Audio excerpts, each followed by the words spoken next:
Pikachu tells us, then we know that's not it. That you just do the rule of opposites. Now, we don't know it's exactly opposite in this case of what Neil Pikachu says it is, but we appreciate what they tell us because we know that's not it. Of all the possibilities, we could just cross that one off. That is a given, 100%. So 1 minute or less, if anybody's new, what Stephen Hawking, the voice box man, says, Mitch, what he says, Neil, I'm going to say his name properly because we need to respect him more, Neil deGrasse Tyson.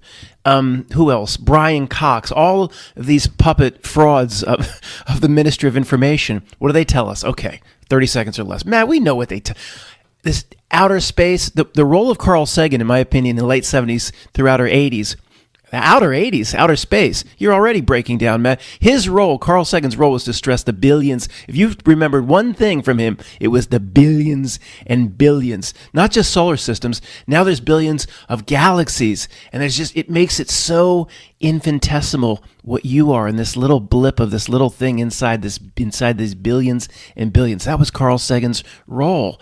All these frauds play a part for the NOTNOK and the Ministry of Information. So we know what they say it is. Burning suns. And our sun's just some tiny little light bulb, a piece of shit 40-watt thing. There's these suns that are like thousands of times bigger, like Betelgeuse or Betelgeuse and all this shit. They tell us that, then we know that's not it.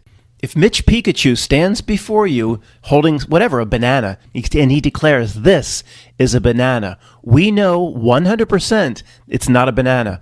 If George Bush lands on a carrier and gets out and declares victory or whatever, mission accomplished, he said, we know it's the opposite of that. There'll be not just more missions, but it's the whole thing's fraudulent. You just take the opposite. Okay, we all know that by now. The mainstream notion of what outer space is, for example, what the hell? Exists in this reality system. Exists. What the hell's wrong with me? Exists in this reality system to make a spiritual being feel insignificant. It's not like, let's get one thing straight. It's not like they're jury rigging and everything's fake. Okay. No, let's say there are scientific calculations, they're math. It all supports what reality itself is telling these idiot scientists about the nature of the universe. I'm sure there's tons of calculations. It's not all fake and everybody in on it and they're just laughing, having sips of $1,000 cognac. The universe is reflecting that. But the whole reality system with these creeps playing a role is meant so the incredibly powerful spiritual being feels insignificant. That's one of the reasons we're here. Don't we know that by now? And anybody new might not quite have gotten that. I'm not saying the old guard necessarily agrees with everything, but at least they understand where I'm coming from. And could you imagine if my friend Tony is listening to this? Let me restate. It's not like, of course, what the scientists say outer space is. Nobody here believes that. Nobody listening, other than a few stragglers or Tony or whatever. Nobody believes the Carl Sagan notion of the cosmos, of the universe. I'm not saying then they're not. It's not as simple as the first grade truther. Then they're all faking it. They're all in on it. The reality itself, in my opinion, is reflecting that potentially back through the Richard Feynman experiments. If it disagrees with experiment, it's wrong. No, Richard, you're wrong. We'll talk about that later. Maybe I'll even show a clip from him. You know how I like to make fun of that speech. The entire reality is reflecting what these scientists are saying to a degree. They're not all just faking it in on it. The entire reality is set up to make a real spiritual being seem insignificant. What's that Damien Rice song? Life taught me to die. You have no notion of the end of your existence until you come into a place like this. Wasn't feasible before you came into a place like this. So the whole reality has to support the notion that this could be the end of your existence. It has to be believable. You just one little tiny thing, and there's billions and billions of people here, and then the camera zooms back like the beginning of Jerry Maguire. That's the United States. The United States still sets the tone for the rest of the world, or whatever he says. Hey, Jerry, no, it doesn't. Maybe it did in the 70s whenever that movie was made. You know what sets the tone for the rest of the world now? Chinese manufacturing and Foxconn jumper nets. Then it zooms back the solar system. Then you're just some tiny, and you get smaller and more insignificant and smaller and more insignificant. The whole reality is set up to reflect that, and fool a real spiritual being so we can experience insignificance, probably for the first time. Tell me that doesn't sync up. Well, I can't even say it. There's something trying to block me. Tell me that doesn't sync up with your inner knowing. course it does. It's obvious at this point, but most of our friends and family believe in Mitch Pikachu. Matt, out of the leading frauds like Neil deGrasse and Mitch EO, Brian Cox, Steven VoiceBox Man when he was still here, which one do I dislike the most? Without a doubt, Michio Kaku. Neil deGrasse Tyson, is arrogant. He's not likable, but he's not sinister. He's like a big buffoon. You wouldn't mind sitting down having a coffee and a donut with him. I mean, I would, we wouldn't like that. Let's be honest. But he's not a threat. Let's say he was interested in your girlfriend. Would you really be concerned? No, of course not. Well, if Michio Kaku was interested in your girl, well, that's different. Okay, Brian Cox is some little buffoon. VoiceBox Man isn't here anymore. So Michio. Ooh, he really believes he's so clever and so smart. I guess what really set me off was, remember the interview where the 7-Eleven job application, the big day in 2001, came up, and he turned his fangs on the interviewer. Oh, you're a denier. And then he's like, oh, sometimes I just dream that I could have been conducting an interview and he could have turned on me. Oh my goodness. That's one of my dreams in life. Michio, I'm not that big on YouTube, but you're still out there, my man. Please come on Quantum of Conscious. I don't do no shows. I don't do no guests. Make a total exception for you, Michio. I'll get you food. I'll get you a cheese. You ever have a Philly cheesesteak, Michio? You want to try one? I'll go to Pat's, Geno's, whatever you want. You want to do it remotely like a Skype call? I'll mail you the cheesesteak via FedEx. Whatever you want, as long as I'll make an exception. I don't do no shows. I don't do no guests. If Michio agrees to be a guest, we welcome him here at Quantum of Conscious, and I'll show respect for the first 50 seconds. All right, let's get down to brass tacks. In general, little bit of a summary first. This is what 90% of our community generally believes, that nobody gets into a piece of metal and can go anywhere. Nobody's ever gotten into a piece of metal and has gone anywhere. Who knows? In Apollo missions, they did go up there, but to study a relatively local moon or sun, okay, just to get closer to it. I mean, there's no space travel from our perspective. Most people in this community don't believe all these little dots in the sky, stars, are these gigantic burning things like suns, just radiating the same heat that the sun does here, but out there, like Betelgeuse or whatever. I'd say 85 to 90% don't believe suns are even anything resembling what Neil says or what Carl Sagan would say. That brings us to planets, and still speaking for our group here, more than 90%, Tony, if you're listening, believe that there ain't nothing that can be landed on. We don't know what they are. You can't take your ship and your laser blasters and your thrusters and bounce your ball. You can't go reverse your ship and there's nothing Matt Damon can land on. It cannot be. Maybe there's one thing that can land on Venus, that damn thing that Steve Austin, the $6 million man, fought. That robot that was set up to survive the harsh conditions of Venus, we believe that thing was on Venus because it makes that $6 million man episode, other than Bigfoot episode, better than any other. But nothing other than that can be landed on. Matt, don't you want to differentiate between a gas giant and a physical planet like Mars? No, I don't see the difference. I don't believe there was no Cassini probe that was sent out around Saturn. My heroes don't appear on no stamp or no Cassini probe. We don't buy it. We don't know what they are. But Matt Damon, Elon Musk, none of those sons of bitches are going. But remember what I alluded to a few minutes back. We'll continue to speculate what is space, but in terms of the most important part of all of this, all that matters, where we win, is, do you agree or see it the way that I do? The entire reality is set up so immensely powerful beings believe they are insignificant, at least while they're here. Entities like you and I, we don't understand our spiritual nature, but we're not supposed to. That's why we're here, to be Tommy, the deaf, dumb, and blind kid. But this whole reality is set up so entities like us, of a spiritual nature, with a part of us or links out of here, or that's much larger than here, to fool us. Not just the minions and the creeps, the whole reality to fool us. and to believe we're nothing more than this little insignificant thing where the atheism creeps in and we're just a speck on one little planet in one little solar system. Oh, what are we now, in the Orion arm or the Sagittarius arm? And you back up and that's just one little part of a galaxy, and that's all there is, right? No, that galaxy, this Milky Way candy bar son of a bitch, there's billions of them, and then probably alternate universes. Maybe that's the point of all this multiverse shit. You know, like every Marvel movie, or what was it, Doctor Strange, and all these superhero movies, it's multiverse, 40 million different versions of Kang, and all this multiverse. Maybe, look, are you back? Wait, the hell? You're saying all this stuff appears in movies in the last 10 years about multiverse and parallel universes to make your broke-ass spiritual being self feel even smaller? I'm saying it's absolutely a possibility. Maybe they sat down at a creepy table. They said, Carl Sagan, who's no longer with us, he did a great job in the late 70s and early 80s when people watched that NOVA program, making people really started, we did surveys and focus groups. They felt smaller and smaller, and even more atheism creeped in. Isn't that wonderful? Look at our test results. But it's not good enough. We need to always do more. It's the Terminator. It never stops. What can we do? We can do a whole series of movies with not just that this universe has billions and billions of galaxies and trillions of planetary civilizations where the aliens just can't get here because it's too far, they can't fly their ships, but there's trillions of Earths that all can support life. They've all quote unquote prove that to everybody, but that's not good enough because they can never stop. That's not good enough to make people feel insignificant. Then we'll say there's trillions of other universes. That'll make these sons of bitches feel even more insignificant. Should we do it? Yeah, get to work. Call Steven Spielberg, get his broke ass in here. He needs money, doesn't he?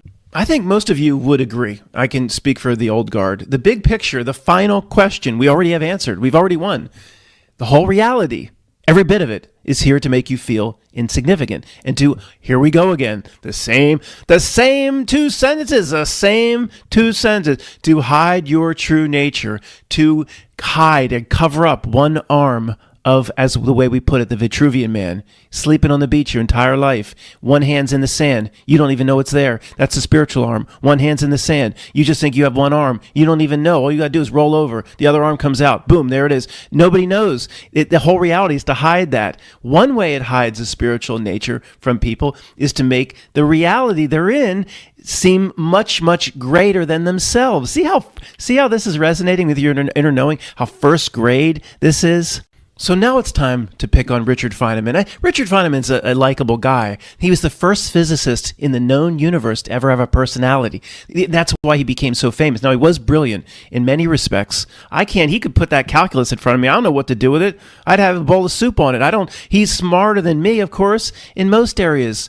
But most of these smart guys, not another word, smart guy. Most of these smart guys, they don't understand, or they can't see the most general picture of what reality itself is doing.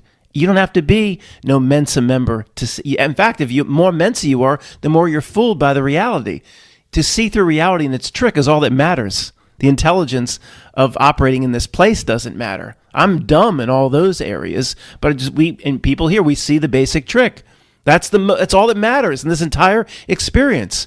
We needed to believe in it for a long time. For us to do the work we needed to do here, we needed to be fooled. We needed to believe in it.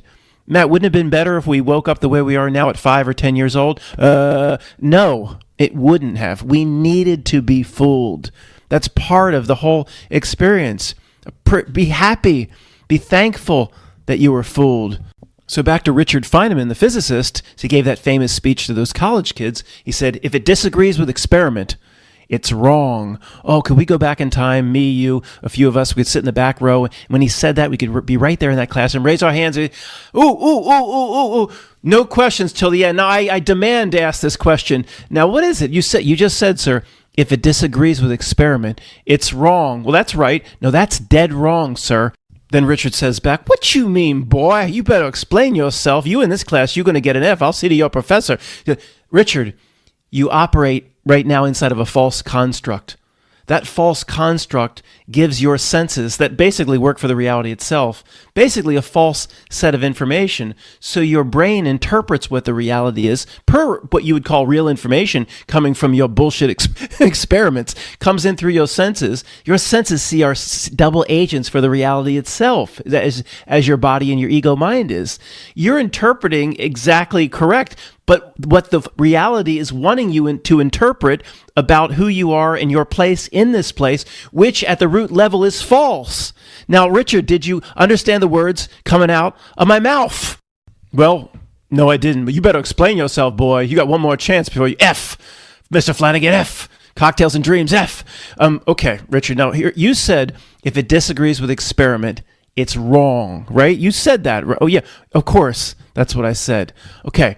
Now, if it disagrees with experiment, it doesn't mean it's right or it's wrong. It just means that the reality is giving you false information to hide your spiritual self and your true nature per the information that's coming in through your experiments. Your experiments are correct in terms of what reality wants you to believe about this place. Do you understand that?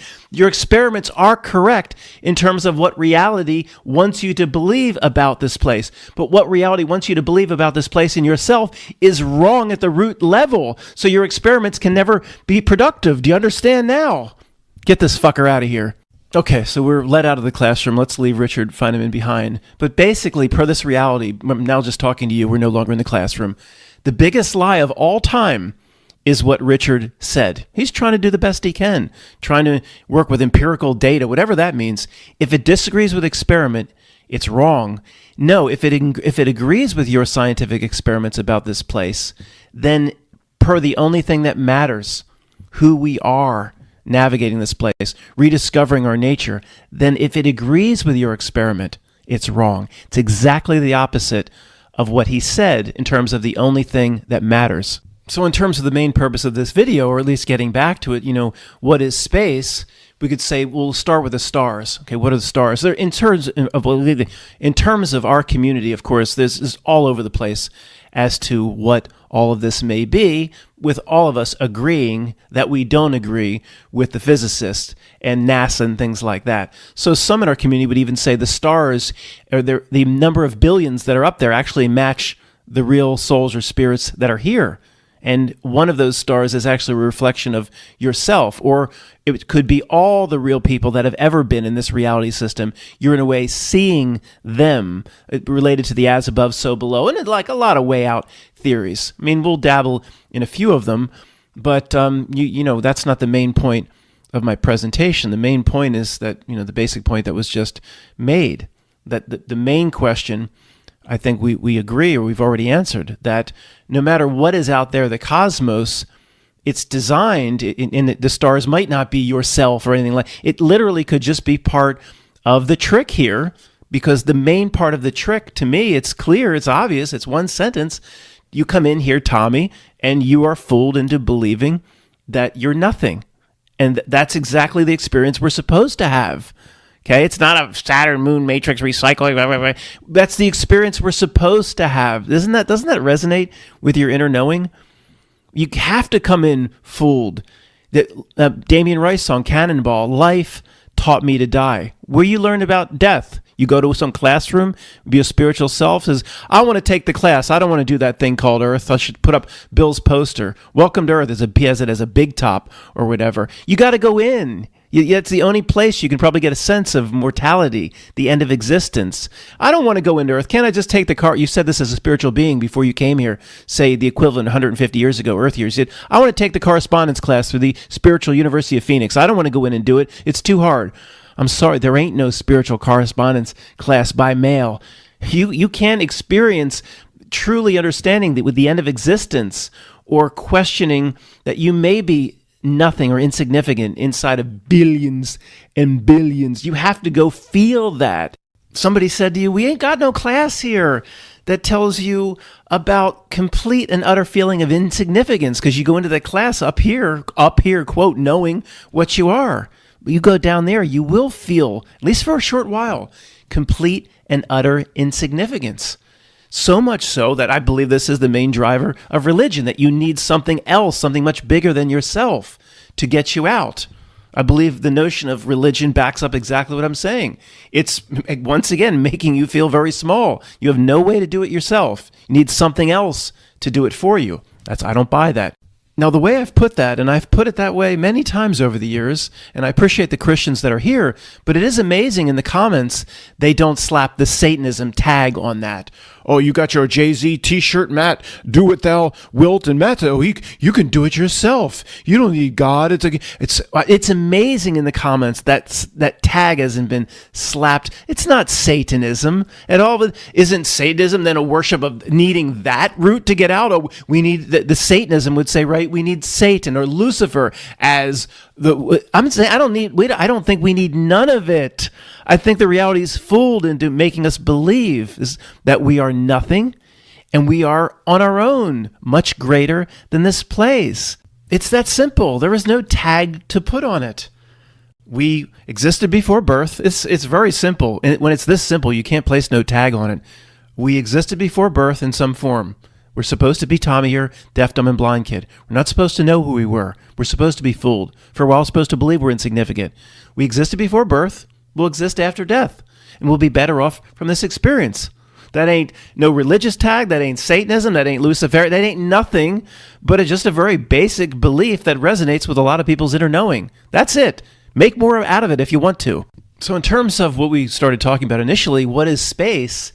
I think to get into the weeds, as this is the trick reality always plays on us, would be the wrong thing to do. It's always the wrong thing to do to get into its bog, to get into its weeds, even on topics like this. So, for example, somebody wants to put forth the waters. It's water up there, Matt, and try to tell me what it is physically. Then that person would be missing the point, in my opinion. The water's above, the water's below. It doesn't matter what it is physically. If you could go up there and your Gemini, Mercury, Apollo ship, and you could touch something, or it's like it's a plasma.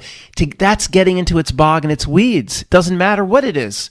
From my perspective, I see it as part of the reality trick. It doesn't matter. It doesn't matter what it is.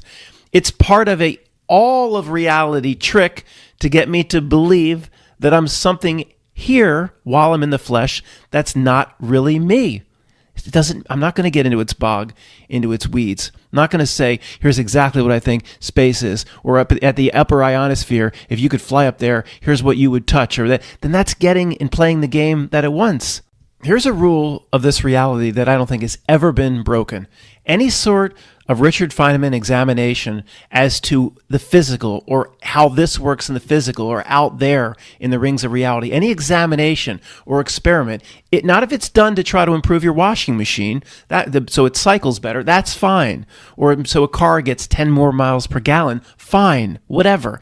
Okay, if it's done, that experiment or analysis, to tell you about yourself, it is a waste of time. Let that sink in.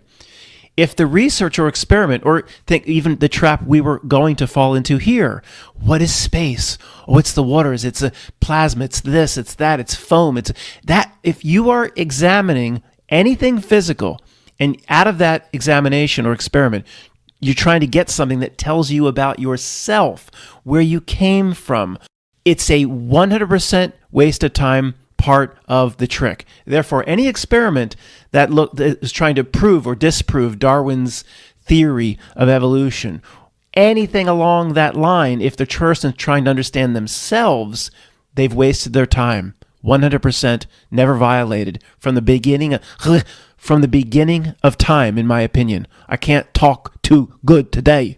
So let's apply this rule, or try to plug it in 1,000 different places to see if it holds up. Let's just assume, for example, here CERN is what they say it is. I know it's funny. Just let it go. And let's say they're trying to determine the origins of the universe, and CERN is what they say. Per our rule, it's a complete waste of time, scientists. I know there are other possibilities of what CERN is. I didn't just fall off the turnip truck. This isn't my first rodeo. I've been doing this a while, I know. But if that's what it is, the origins of the universe, complete waste of time. The universe will tell you false things as part of the general reality trick. Examining splat turf, I can't say it, I don't want no banner ad. Splat turf research versus hollow King Kong research versus globe, 100% a waste of time. Examining the physical to try to tell you something you can use to tell you about yourself, always a waste of time. Sorry. Hey, we all went through it and made mistakes. Just saying those that are continuing to do the splat turf now and pushing that, they're completely fooled. Tartaria, endless Tartaria research. It's the reality showing you the entire reality is a trick. Endless architecture examples. I'm going to say the same thing. I'm going to say the same thing every single time. Plug it in the same way. The entire reality is a trick. The massive architecture, what does that do? You can't build it now, can you? You poor sons of bitches. You poor devils can't do it now. That means you're insignificant. See how it's always pushing. Tartaria, this grand thing. You don't have that now. You're insignificant. It gives itself away. We'll add to our list. We're going to do the next chapter. Always making you, we're absolutely adding to our list. Every presentation makes you small, whether Tartaria, whatever it may be. Examining the physical to tell you if somebody comes forth with Tartaria research that, Matt, I'm just fascinated by all this, the grandiose architecture, and I'm not looking at it, Matt, to tell me about myself. It's a hobby of mine, and shut your mouth. Okay, then I'll shut my mouth. Why do we do truth research at all? Isn't that the ultimate to find out about ourselves? Does one not bridge into the other? Well, if it's just a hobby, then I'm sorry. And I apologize. And I feel very ashamed. I was thinking, can the Stephen voice box ever be put up through the Christie's Rothschild's auction? Can I get a hold of it? However I get it, whether we can auction, can I get the Stevens voice box? And then I don't have to make videos. I just say record. Entire reality trick. Entire reality trick. Entire reality trick. A bouncer ball bouncer. The entire reality trick. Matt, should I look into this? The entire reality trick. Matt, what about this sort of research and investigation of the outer screen? The entire reality trick. If I could get that damn voice box, I could go to Caesar's Palace. I could take huge, luxurious vacations. Pacific Princess, Captain Steubing, Vicky. I just pushed that. I could still make 5 videos a week. Get me the Stephen voice box, anybody that has access to it, with or without the Christie's auction. So let me get this straight, Mr. Matt, and say this like Don Johnson in one of the opening scenes in Django where he meets the dentist, the doctor, in Django for the first time. Let me get this straight. You and your Jimmy, no appointment, no nothing. Matt, you come up here and you say no point in investigating this or that, or no experiment that tries to tell us about ourselves, or examining the Lucifer bones. It just all of the reality, including this presentation of space through incredible calculation and the imperfect prediction of when Halley's Comet's going to everything is a trick to get a real spiritual being to believe it is inconsequential and to actually take up the notion of atheism. Yes, that's what I believe. Did you think for years I've been saying it's the same 2 sentences over and over for no reason? Well, if it's the same 2 sentences, how you make 28-minute video? I don't know. It's the same 2 sentences. Somehow we can turn it into long and luxurious videos. I don't know. But the point is we have fun with it. Always comes back to the same place, doesn't it? Maybe this can just turn into a joke channel. Let's try it right now. We don't need to keep talking. There's 2 sentences. Why we talk reality over and over again? Just a kid came to my door the other day. I answered the door. He said, we're looking for support for the local swimming pool. So I went and got him a glass of water. Do you want that? We could do that. I don't have too many more of them. There's only a few that I know, but I could get a book and read them out if anybody's interested in that. So in terms of how this video began with the notion of what is space? Baby, don't hurt me. Don't hurt. It doesn't, you know what the ultimate conclusion is? It's fun to ponder. It doesn't matter one bit. Doesn't matter. In fact, when you really get the notion that it just doesn't matter, you kind of lose interest in it. I'm interested in what I am here to do, who I am, what I need to do. You just lose interest in it. The Not Nilk's thrilled with all these outside screen interests, like Mudflood. Not Nilk's thrilled with it. Absolutely thrilled with it. Keeps you away. Now, if you're doing, Matt, again, it's a hobby. I'm doing my self-work. I take it back. But how many are? Very few. Very few. Not Nilk loves these types of hobbies and investigations. If it does get in the way of what you're supposed to do. And for most truth pursuits, it does, of course. That's why the reality is a conspiracy generation machine. Of course it gets in the way. People don't even have any clue. We're just starting to understand what we need to do in that other side of things in part 2. We're a long way of having the more important part figured out. Remember years ago, 5-7 years ago, all arrogant, Matt and everybody else, we see through the trick, we win. It's like, that was just the first step. Are you kidding me? I put that out in videos.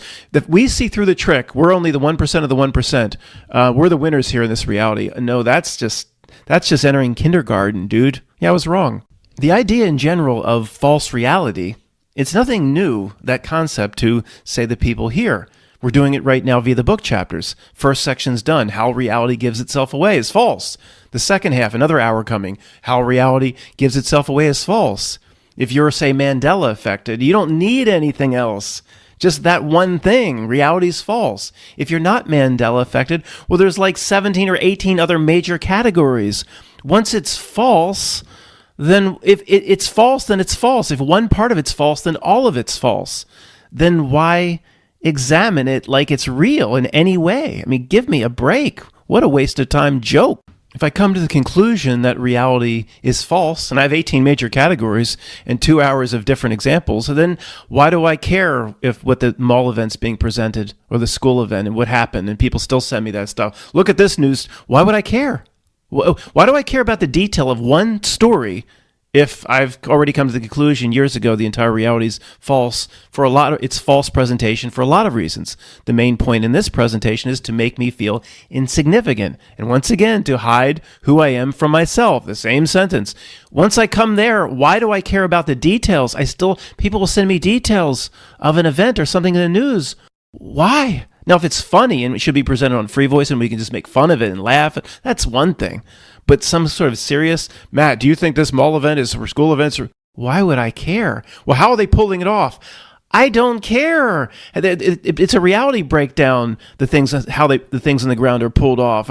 You want me to go back in the bog and weeds and examine that? That's the whole point of this channel, is to get away from that. See the reality's false at the outer screen layer, the highest level. Then every other presentation it tries to get you, it puts its little sugar candy out. It wants you to take it from its hand. We don't do it. That's the same second sentence, back sentence. It's all a waste of time. One of the things that gave reality away more than anything else, and what was most fascinating to me, or one of the most fascinating things for me to examine, say 4 or 5 years ago, was its desperation to be believed in, the reality itself, the minions on behalf of supporting the screen, how desperate it is to be believed in from birth to death, how hard it works to be believed in.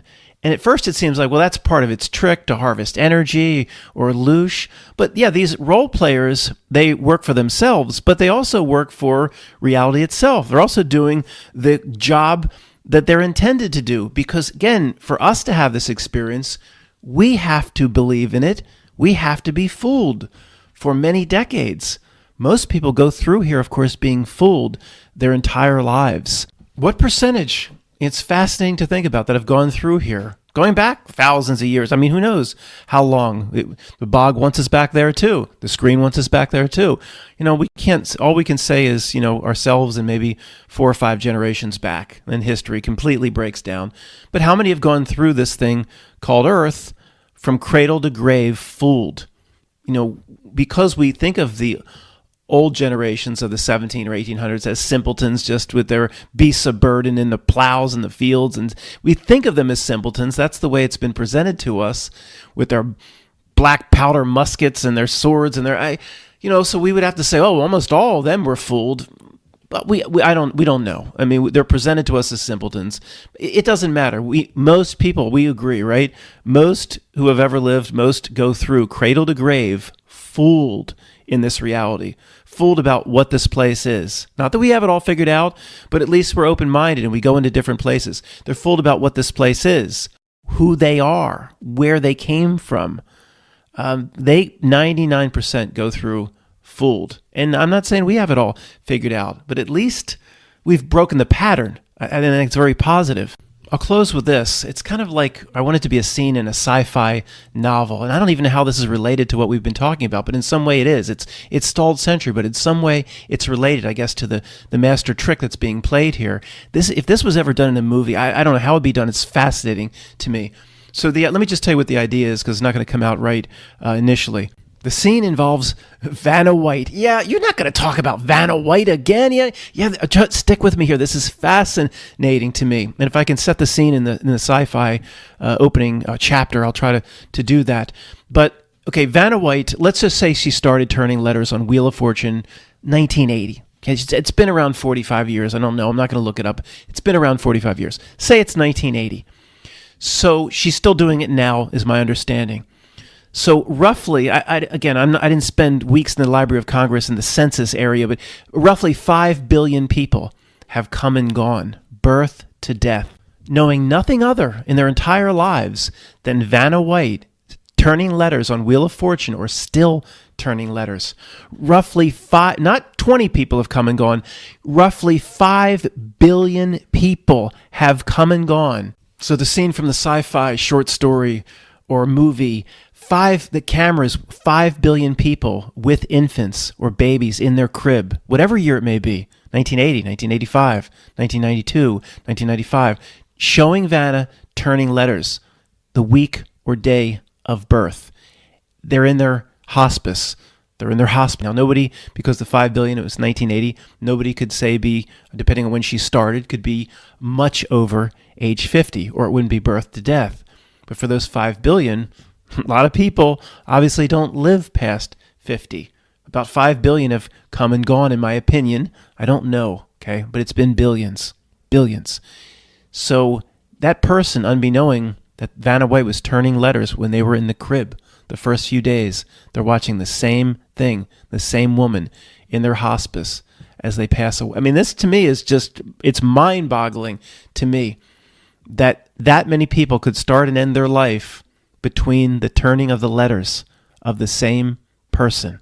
I don't know if you're going to see that the way I see it, or how fascinated I am by it. I don't know if that was in any way expressed to you. And I know I don't think it was. Some of you's yelling at me, right? Matt, that wasn't shit.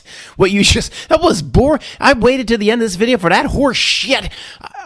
I don't know. I think a lot of you will find it fascinating. I don't think I presented it the right way. The bookends of Vanna White turning the letters. And I guess the consequences, or the amazing experience of this life journey, and how we bitch about a lot of it, guys, but it is incredible that once a day I see something, and the appreciation, and I don't want more of this. I'm ready to get out of here, but I see something and go, that is absolutely incredible.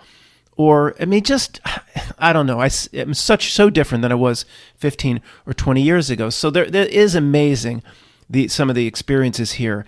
And to bookend that with the trivial nature of the ultimate expression of not milk bullshit, the turning of the letters and the spell of the Wheel of Fortune, to bookend amazing life experiences that hopefully all those 5 billion got out of it, even if they were fooled.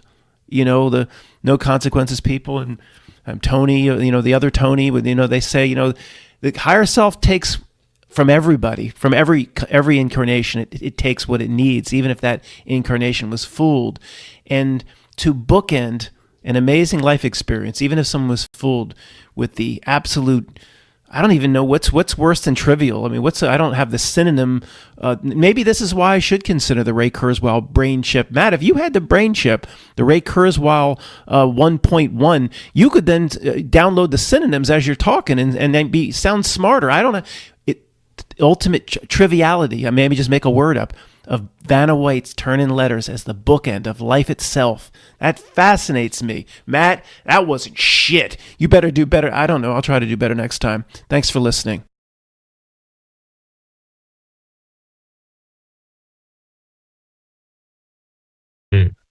Like, use your resources for something better than looking at a pixel in the sky. If you're that clever, fucking hell. Yeah, we got some new people that just joined our server right now.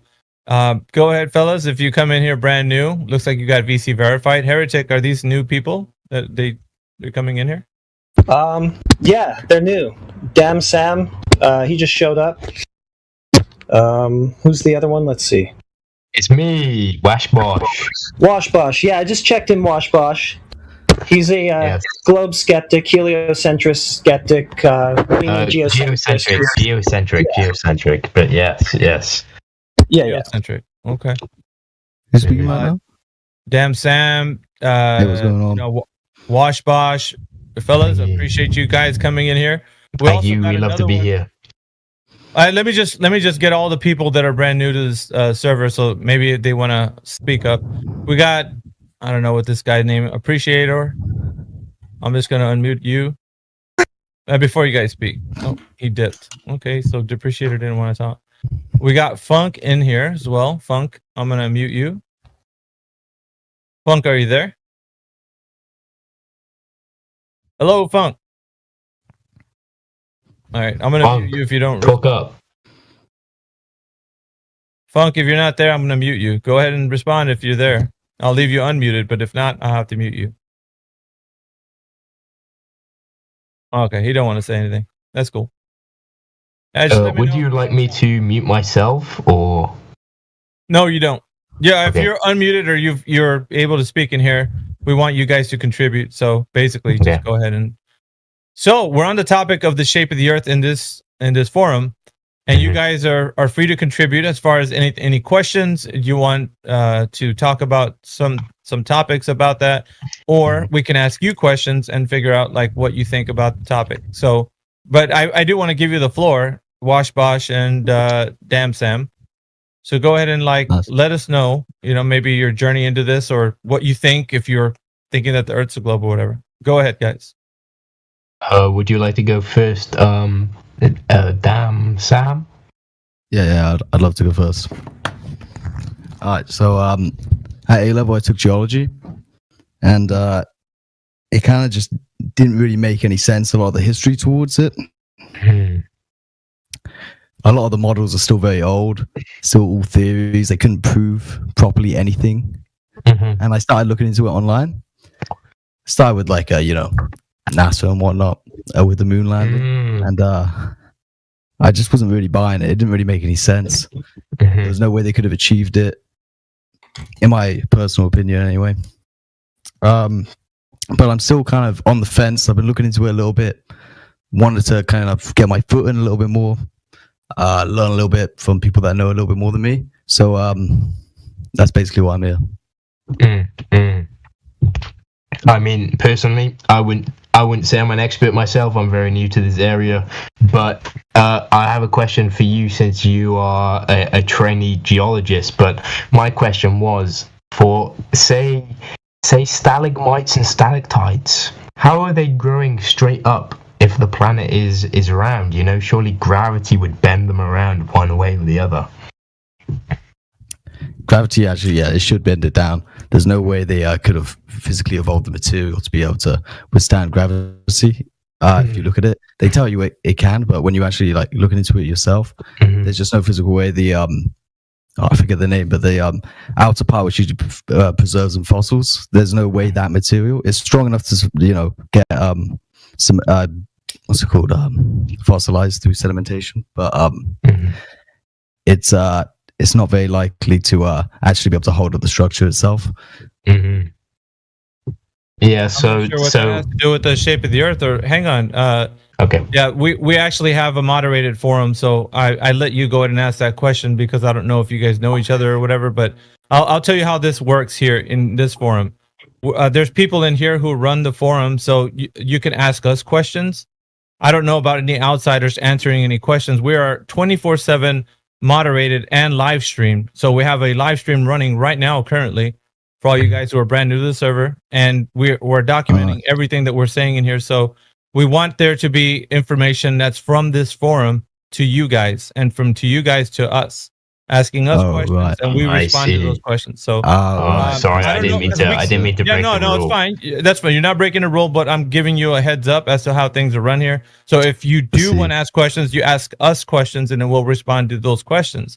But I if somebody see. new comes in, you guys can have a banter in that, but we just got to get to know who you are first, and that way we'll kind of be like, because we give things like Earth determining roles and all kinds of stuff like that. So since you guys are VC verified, just click on the text channel right above this voice channel, and we're all typing in live stream voice text. So there's relevant information that's put into that channel, and somebody might drop the link to the live stream, so you know that you can watch us on YouTube, because all of this is being live streamed and documented. So if anybody says anything, we can go right back into the live stream.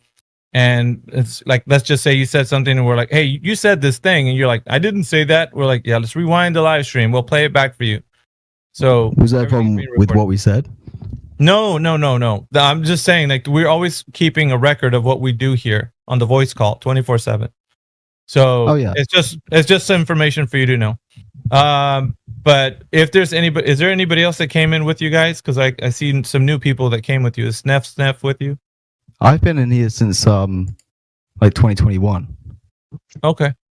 But nobody new has come in with you guys, or Washbosh, or No, so I actually did come in with Snef. He's the one who actually found this chat for me, because both of us have actually been quite skeptical of the globe Earth, but we haven't been able to find a reliable place to find new information. You know, the stuff you find online is quite heavily censored around finding any information that goes against the globe Earth. So we've been trying to find somewhere that we can get some reliable information and somewhere we can talk to other like-minded people about this topic. Yeah, no worries, gentlemen. This is a premier forum for this type of conversation. So we want to make sure that everybody's questions are answered. Like I said, I want to let you guys ask us a question, which is the forum and the people that run this forum, and we can respond to those questions, or actually ask you guys some questions that would be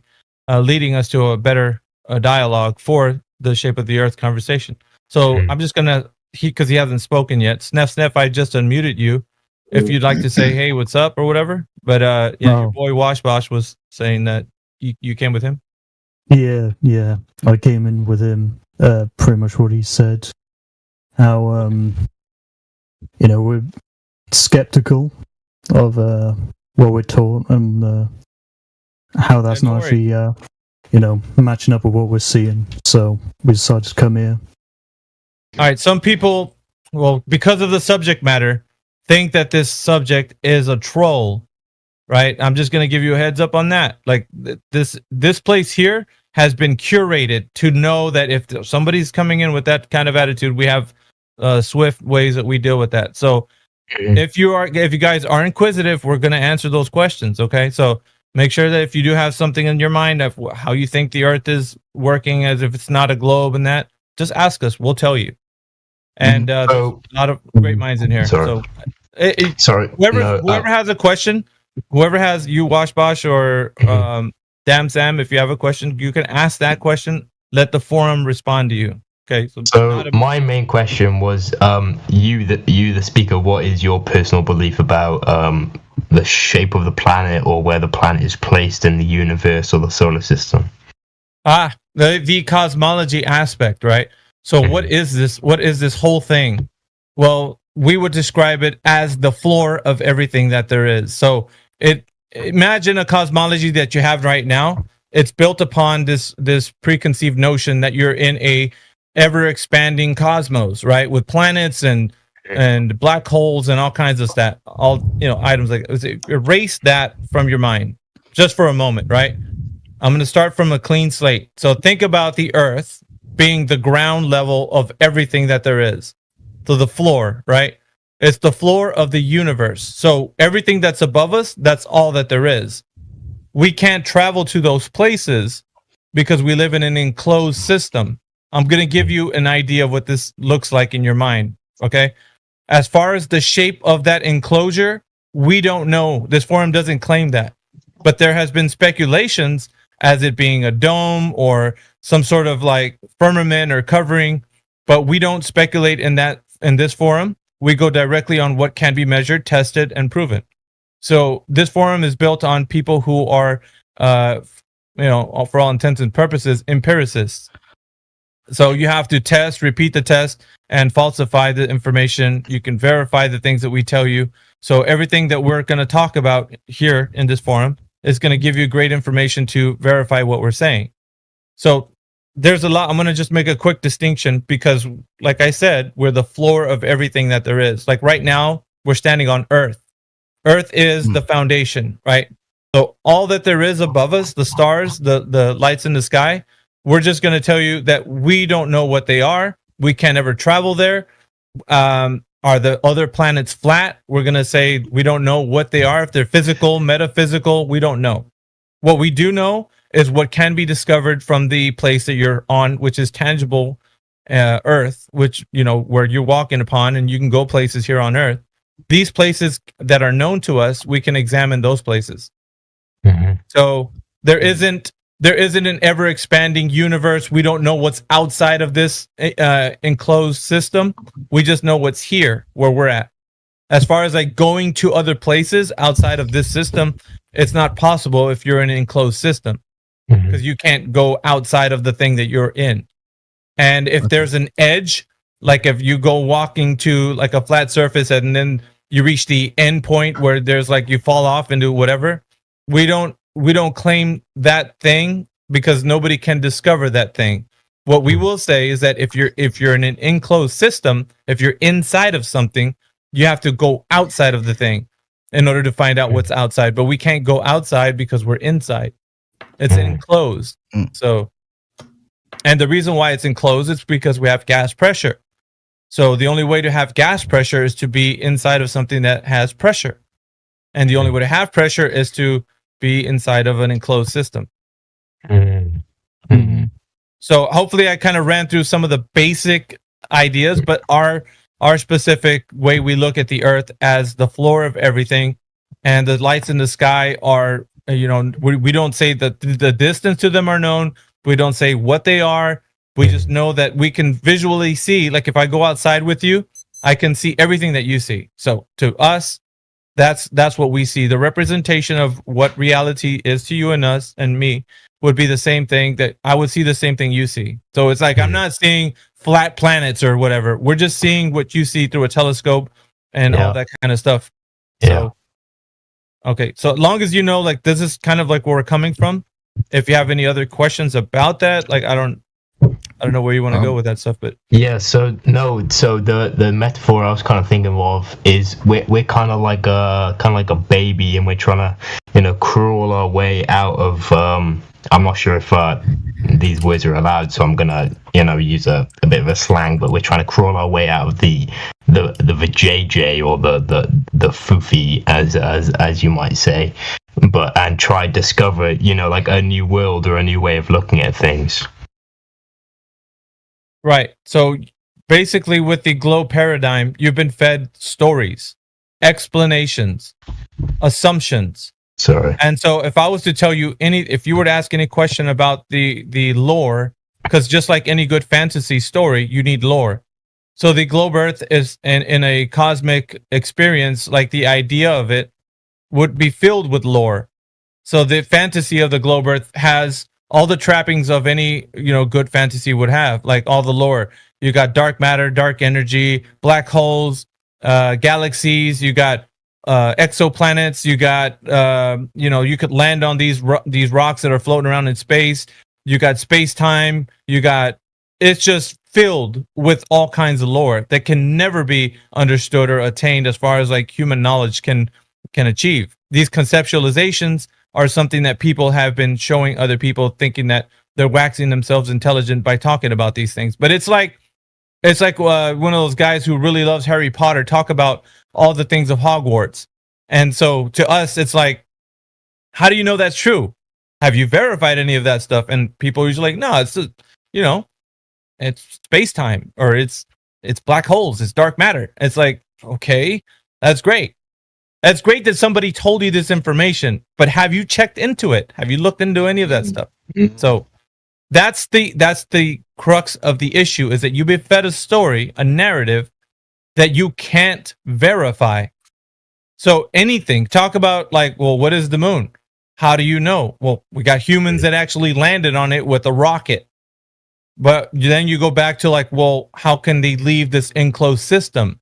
Because in order to go to that place that they say they go to, you'd have to leave the system, go to land on the moon. Well, we were breathing the air that we're breathing. How is it possible to have gas pressure without a container?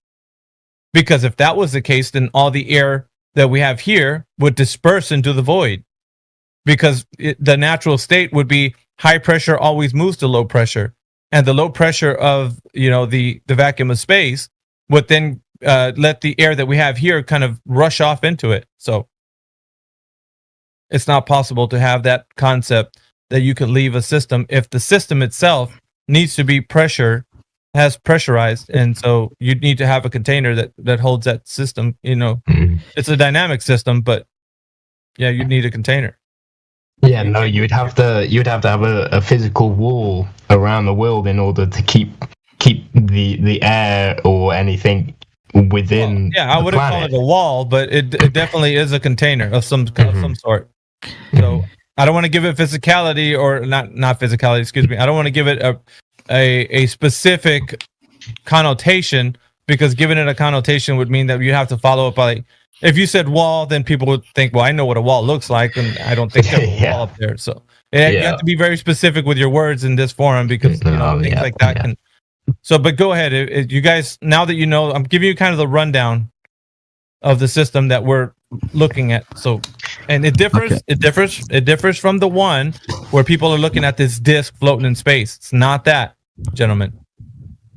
How do you believe the Earth formed, and when did you believe? Do you believe the Earth formed? Okay, interesting question.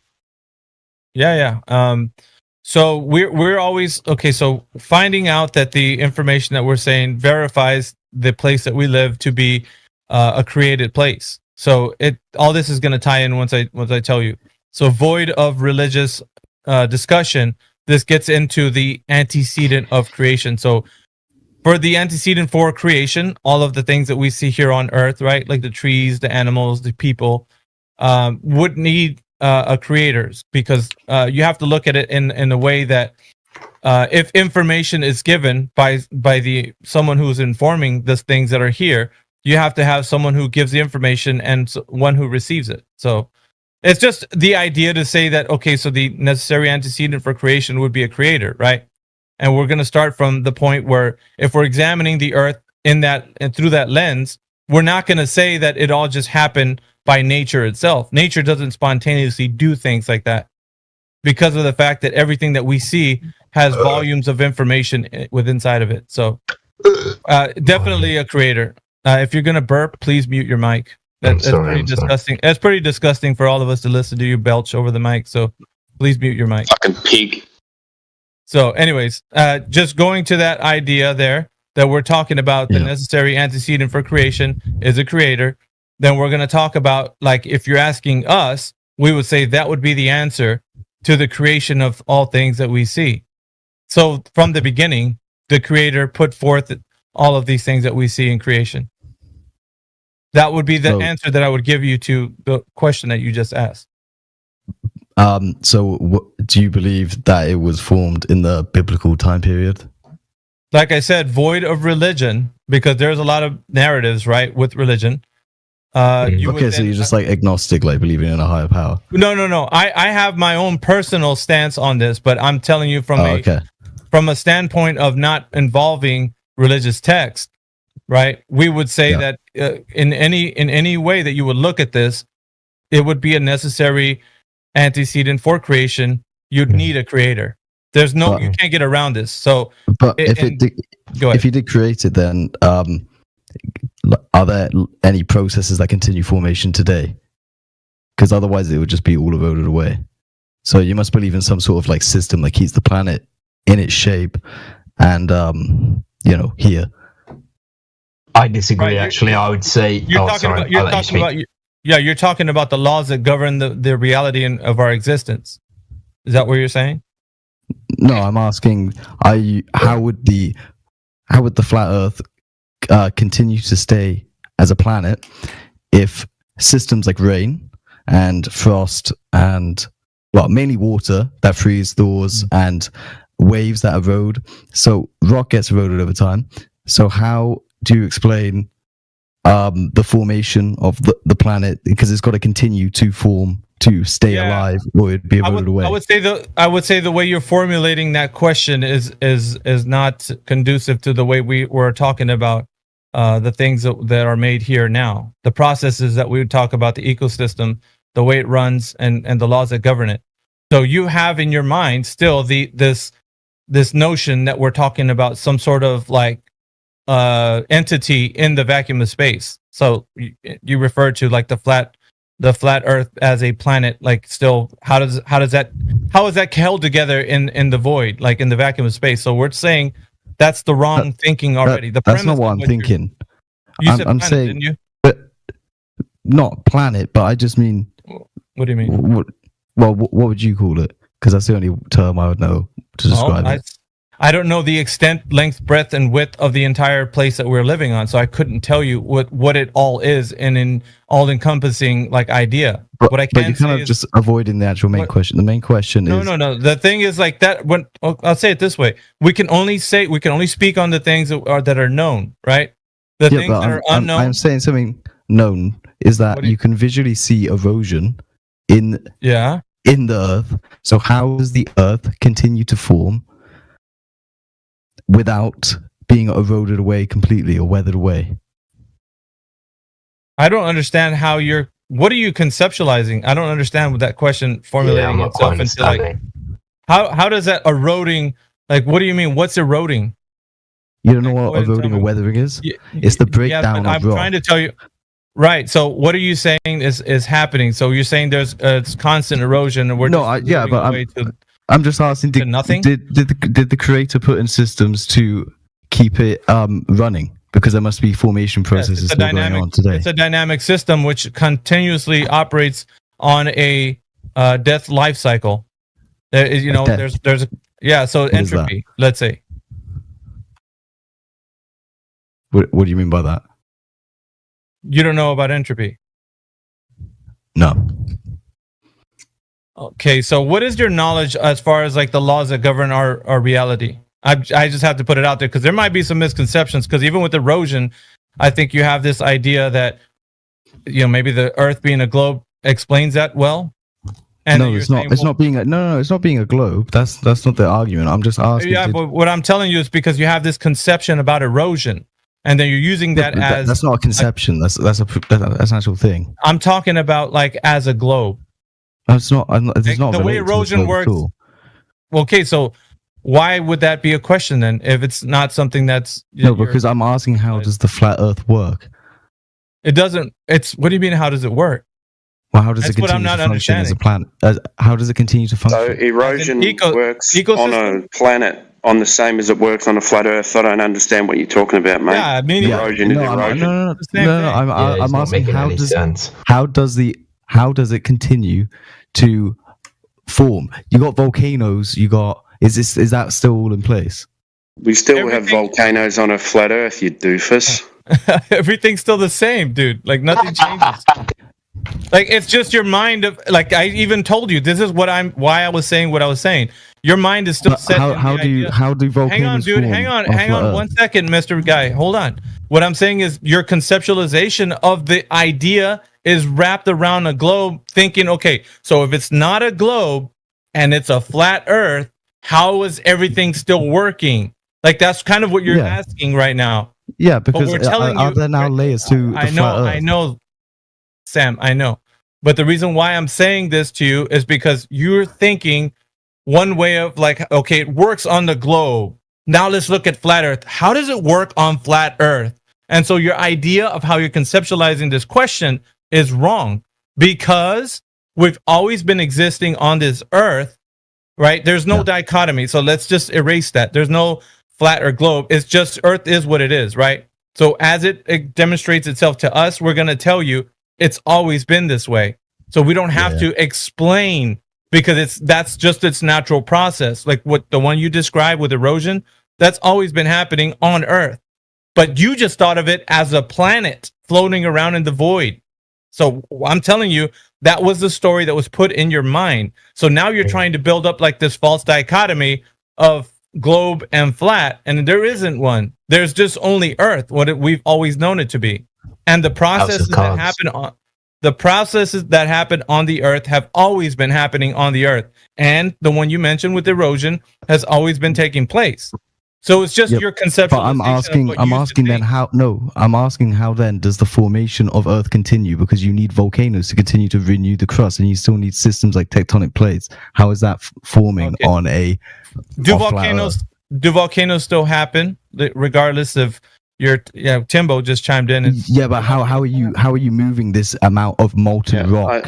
I think you're thinking about it wrong, man. I'll just be 1 minute. Yeah. So just because now it becomes a flat Earth doesn't mean that anything in reality changes. We still have everything that we have here. I understand. It just works differently than what you think it works. Okay, that's what I'm asking. How do they work on a flat Earth? Well, do you know that all these tectonic plates and everything are true?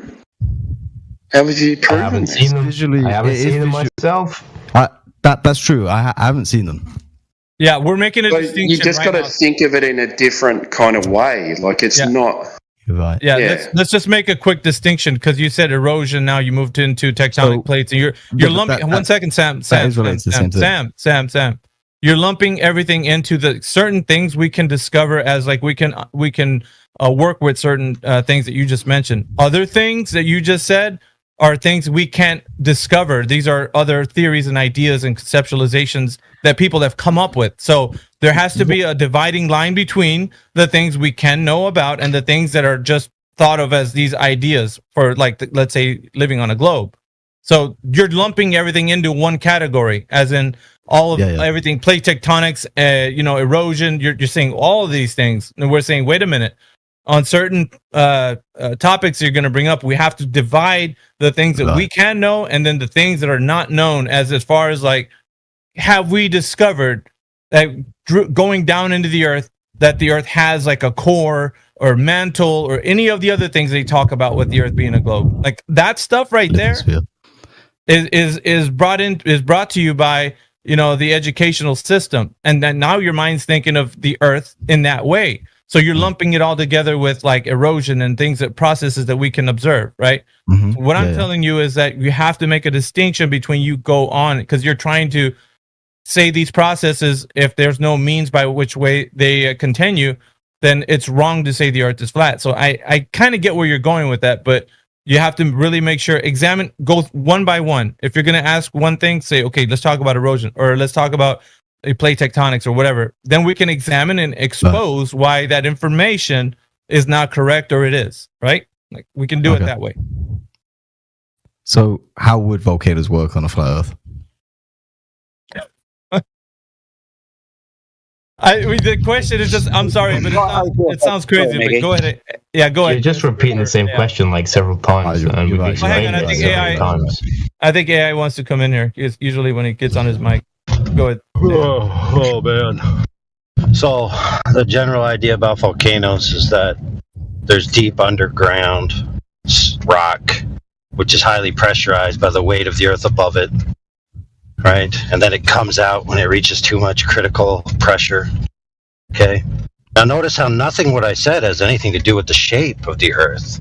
As long as the high pressure is below the surface, that's sufficient. So the explanation on a globe Earth or a flat Earth is identical. Yeah, that's what I was asking. Thank you. Yeah, so now you know the answer.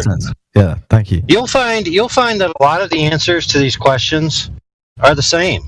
So, for example, the seasons. What's the cause of the seasons in the globe model? The relative position of the Earth and the Sun. What's the cause of the seasons in reality? The relative position of the Earth and the Sun. Yeah. See? They just take it one step further and try to segue that somehow a globe is needed when it really isn't. Is there measurements on the idea of a flat Earth? Yes. Like theorized? In actual fact, it's required to navigate across the Earth that the Earth is flat. So, do you know what an angle is?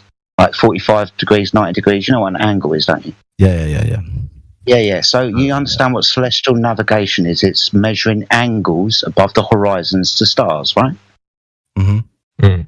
Okay, so you understand that to measure an angle, you require both of those lines to be straight, don't you? You couldn't measure 90 degrees, for example, if one of those lines was curved, could you? Mm. Very true. So if the Earth was a curved surface, we wouldn't be measuring angles to stars now, would we? So that's a direct measurement and utilage of the surface of the Earth, which is required to be level, horizontal, flat, so we can measure elevation angles to stars, not just one, but every single one of them, so we can navigate across the Earth. The Earth is required to be level in this instance. It's a direct measurement. So, I have a quick question to inject here. So, I'm not trying to be critical of flat Earth or anything like that, but I was just wondering, how do you explain the fact that the stars move like throughout the years, like or throughout the seasons, like how do the stars move? Very simply, so the floor isn't moving and the stars are moving. I couldn't give you the mechanism for why they move, but they most definitely move. Do you want the mechanism? Is that what you're asking for? Because you can understand a floor being... Yeah. So you can understand a floor being still, but things above it moving, like clouds, airplanes, in this instance, stars. Now, stars, as you said, are constellations. Constant, they return every year. They have cycles over 2, 5, 10 years. But I couldn't give you a mechanism. I couldn't even tell you what the stars are because I would have to go there and physically verify it for myself, right? But we can see the stars move. I guess the question would be, how has the Earth been measured to move itself? Well, the answer to that question is it hasn't. Can I ask why it hasn't been measured? Pardon me. Sorry. Because it's not moving. The Earth hasn't been measured to move because it's not moving, just akin to the Earth being a ball. It hasn't been measured to have curvature because it's not a ball. I see. But how could you measure it as a flat Earth? He already told you. Flat Earth. Oh, I'm sorry. I wasn't listening. He already told you. Elevation angles. I see. Celestial navigation, and where do you get your latitude lines from? I'm not quite sure, actually. Elevation angles to Polaris. So the question then is again. Sorry. What is Polaris? The North Star. It's a star. Oh, I see. I'm sorry. Yeah. Feels stupid now. What Quantum Arrays is talking about with latitude lines is to measure latitude lines. First instance, stand under the North Star, 90 degrees. Move away from that position. Look at the North Star behind you, 45 degrees. Keep going away from the North Star, 0 degrees above the horizon. That's where you get your equator from. Every divisional point between the equator and the North Pole, that's your latitude line. All requiring elevation angles to Polaris, all requiring the surface of the Earth to be level. That's right. So yeah, the main thing for me was I was thinking about how wherever you stand on the Earth, everything seems to.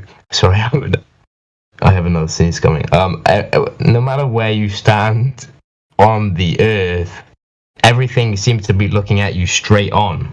You know, like no matter where you are on the planet, the Earth seems to be, or the sun seems to be pointing straight at you. Sorry, this sneeze is really getting to me. But yeah, the sun always seems to be pointing straight at you, no matter where you are on the planet. Well, it's not a planet, and what's your point? No, it just doesn't quite make sense. Like if the Earth was round, then surely if possibly the Earth was round. Round and flat aren't mutually exclusive. You can have a penny that's round and flat. Okay. If the Earth was a sphere, then surely the sun or any of the stars wouldn't be looking at you straight on all the time. Or I'm looking at you is not the right word, but it wouldn't be pointing at you directly all the time. Like you would be looking at it from an angle. Really? Show. Well, I don't even know why we're going on to this. Can you acquire an elevation angle off a sphere? No. I'm sorry. I'm not disagreeing with you. Personally, I believe that the Earth is geocentric, but I'm just trying to understand. To do with the argument. Listen. It's the end of the argument. Unless you can show how you can acquire an elevation angle from a curved baseline or a curved adjacent, it's over. No more questions. There's no more buts and let's go how things point at me. No, it's over. No, I think you're misunderstanding. I'm not saying that the Earth is a globe, and I'm not saying the sun is a globe particularly. I'm just trying to understand how, from wherever you look at it, no matter what the angle you look at the sun at, or the stars or the planets you look at it at, it always seems to be pointing directly at you. Yeah, that doesn't make any sense. It's the conclusion. That's what I'm saying. That's why I'm trying to look for an explanation here. An explanation for things pointing at us, right? I'm sorry, third grade's out. It doesn't. The question is, I'm not quite enjoying the aggressiveness. I'm trying to understand. Well, fucking shore up your questions as to be somewhat coherent. I'm sorry, I'm maybe not articulating my point properly. So I understand your point. Your point is the same reason why Globers make a lot of their follies, which is perspective. Things as they recede away from you into the distance tend to occupy the center of your vision, right? That's just the way it is. So the further something is away, the more it's going to visually move towards the center of your vision. I mean, that's just the way it is. Now, the Globers see that happen out there, or something fall down in the center of towards the center of their vision, and they say, "Oh, that's physically moving," when they have no way of being able to tell that. But yeah, you're correct. There is this odd phenomenon that things, as they go away from you, like right now I'm on a road, got the same problem. It's like the further part of the road, it's in the center of my vision. It's there. If I look in that direction, it looks like it's directly pointed, straight line to the center of my vision. But that's just what happens with perspective. So there's your answer. That's why it's a weird phenomenon like that. Each person... Is he asking about, is this convergence? Yes, essentially. So it is true that each person from their vantage point sees the world from a distinct point of view that's focused on them in a perspective-based effect. And that's why, like, and it also happens with reflections too, like when you're at a beach and the line of the sun goes straight to your feet, right? How would that happen if the surface was curved? It can't. Exactly. But the point is that we all experience the visual world uniquely from our distinct point of observation. And that's why it seems like everything's focused on you, because you're the only one that can observe it from that point, because you're the only one looking through your eyeballs. That's deep. Yeah, no, I would like to add on to that point. So I would think that maybe the reason we see everything as a perspective we look at it as, I'm sorry, I'm struggling to articulate here, but the reason we see it like we see maybe possibly things going over the horizon is just because of the shape of our eyes, and not because the Earth is actually flat, because our eyes are obviously circular, so we can't see. Right, that's a problem though, because cameras have the same effects.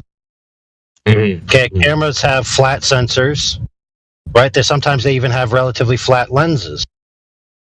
So yes, trust me that your eye does have a curved sensor, but the primary point of how we see is because we have an angular field of view. We don't see things one for one. We see them through angles.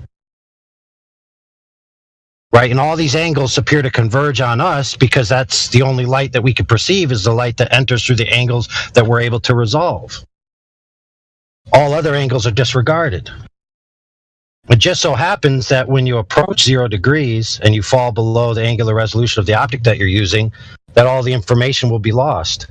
Which, by the way, if you math that out and draw it out, you'll find that for approximately 6 foot tall guy, that distance where that starts to happen is about 3 miles or 3.5 miles, roughly where they claim that the horizon starts to quote unquote block things. So you lose the same amount of resolution in your field of view that they claim the horizon does at almost the exact same distance. Isn't that peculiar? Yeah, no. So I would, because obviously I'm 6'3", 6'4", and really the antithesis to my point is that it really discombobulates me that everything past the horizon, sometimes you just can't really see it. Like I feel like as a taller person, I'd be able to see it going further than someone who is, say, 5'3", but that just doesn't really work. But you do. Mm-hmm. Look, even in the alleged globe mathematics, right? They're alleged mathematics, by the way. The distance to the horizon is based on your observer height, right? And the available propagation angles, if you follow the law of triangles, right? The taller you are, you'll have more available angles before you reach an acute angle. That's just the law of triangles. That's just pure geometry. So you would expect to see slightly more, but if you're 5 foot tall versus 6 foot tall, is it really going to be that significant? No, it would probably be indiscernible.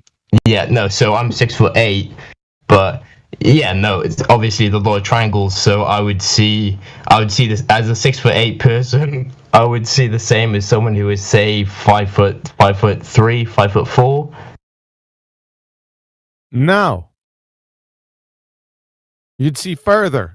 He just told you your observer height. It's all governed. The geometry is governed by the observer height. So you're taller than somebody 5 foot. You're going to see further. Didn't he just say he was 6'3"? No, 6'8". 6'3", 6'4", now 6'8". That's what I heard. Yeah. Oh, I'm sorry. I must have been confused before. Yeah, I always get confused with how tall I am. Got to impress the ladies. How tall are you? How tall are you in meters? 6'8". Jesus. I think about 6 meters tall. 6 meters? Holy shit! You're a giant. That's too tall for a 5 foot tall person like me. Dude, in your country, what units of measurement do they use? Centimeters. Okay, so how many centimeters tall are you? 193. All right, there you go. Good. What's your favorite color? Light purple. There you go. Oh, good grief. Don't answer that question. Why? Oh, shit. I'm sorry. Was I not meant to answer that one? It's actually dark green. And I actually really like pink. Mind your P's and Q's, because Kiwis. That's not a bad question. That's not a bad question. So, if you had an iPhone, just check this out, brother. If you had an iPhone, let's just say you had an iPhone -5. So it was like going backwards in technology. Yeah. Where it only had 4 pixels on the screen, rather than 2 million pixels. That they have light purple. Right. So just imagine your screen had that many 4 pixels. Mm-hmm. Could you ever make out a face with 4 pixels? Of course not. No. Perfect. Now you understand. There's not enough visual information at lower angles to be able to resolve anything. The propagation angles and the angles of receptions are too small that you cannot see any of that data. And since we see in an angular field of view, all the compressed data on the axes Y and Z are on the same axis when you see. So Z is the distance away from you, right? And obviously Y is up and down. Yeah. All that data is compressed, right? So you can't see everything. And it just so happens that the closer you get to 0, the less and less you're going to see. Sorry, pardon me. So not only would things disappear at the bottom at distance, simply by the law of perspective alone, it's necessary. No matter what the world is, that will happen. I see. You don't need a globe to explain it. Sorry, I don't mean to sound stupid, but what do propagation angles, or what are propagation angles? Well, light comes from a distant object, right? And it's going outwards from that object. But the only light you can see is the light that comes in through your aperture or your eye. Right? So your eye has a certain types of angles it can resolve, and the object's light is coming out it at certain angles as well. So, for example, if an object is at too narrow of an angle at a far enough distance, none of its light that's reflecting off of it will ever reach your eye. So you wouldn't see it anyway. I see. So, if what you're saying is, say, if I look further up into the sky, then I'll be able to see further into the distance. No, that doesn't change the propagation angles. I'm sorry. I'm not sure if I quite understood your definition of propagation angles. Okay, if light is coming from a distant object straight at you, right? Is changing the orientation of your eye going to change the fact that light is coming straight at you? Of course not. Oh, no, of course not. Yeah, it'd be stupid. Well, there's your answer. I'm sorry, I'm being stupid, yeah. I'm sorry, I wear glasses. How tall are your glasses? What has that's a hard question. Hard question. And I'm not a knuckle dragon glober. Window licker. Window licker. Wait.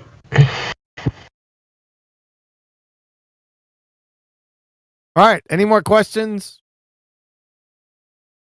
Yeah, while you're thinking of your more questions, let's sum this up with, so far, we haven't heard anything that requires a globe to exist for the phenomena that we see in the world. Very true. Well, I would have thought my consolation question would have contributed to that a little bit. What was it? Well, just my question about how the stars or the supposed planets move throughout the seasons. Move? How do they move? Well, you know how the constellations change throughout the seasons. And then they start over again the next year. Yeah. Yep. There you go. I'm not sure if that's quite an answer. Just saying they go in a cycle. It is an answer. No, it's a perfect answer. Let me explain. Previously, somebody asked about volcanoes. Might have been you. I don't remember. No, and it was this damn Sam guy. Okay, fine. But I told you that the explanation, it just is what it is. It's the same. Okay? The reason why the stars are in different positions throughout the year is because of the relative location of the Earth and the stars. That's what we know. No need for a globe. I'm not saying there's a need for a globe. I'm just asking for why it does happen. Yeah, simple. The stars move. There's your answer. So, but how do the stars move? How? Who knows? I see. Exactly. We can't even be sure whether they are moving or the interpretive media between us and them is moving, causing us to experience them as if they're moving. No, so I think I would agree with that one more, honestly, because I'm geocentric, so I would think everything is moving around the planet, but I'm just asking how it happens in a cycle. You mean the plane? The plane?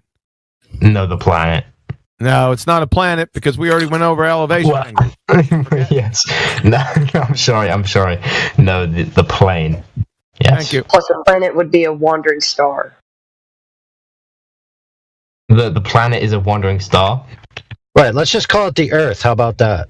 Yeah. That would make sense. There's no confusion what we're talking about, because the Earth is what we're standing on, and the things in the sky are not the Earth. How are you sure that the Earth is what we're standing on? Because I am standing on it. That's how I know. Oh yeah, like, are you a 99%er? Can we bring it back to plate tectonics? Did you say they don't exist? I haven't heard this from you, damn Sam. This is a ridiculous argument. We've been over this before. It's non sequitur.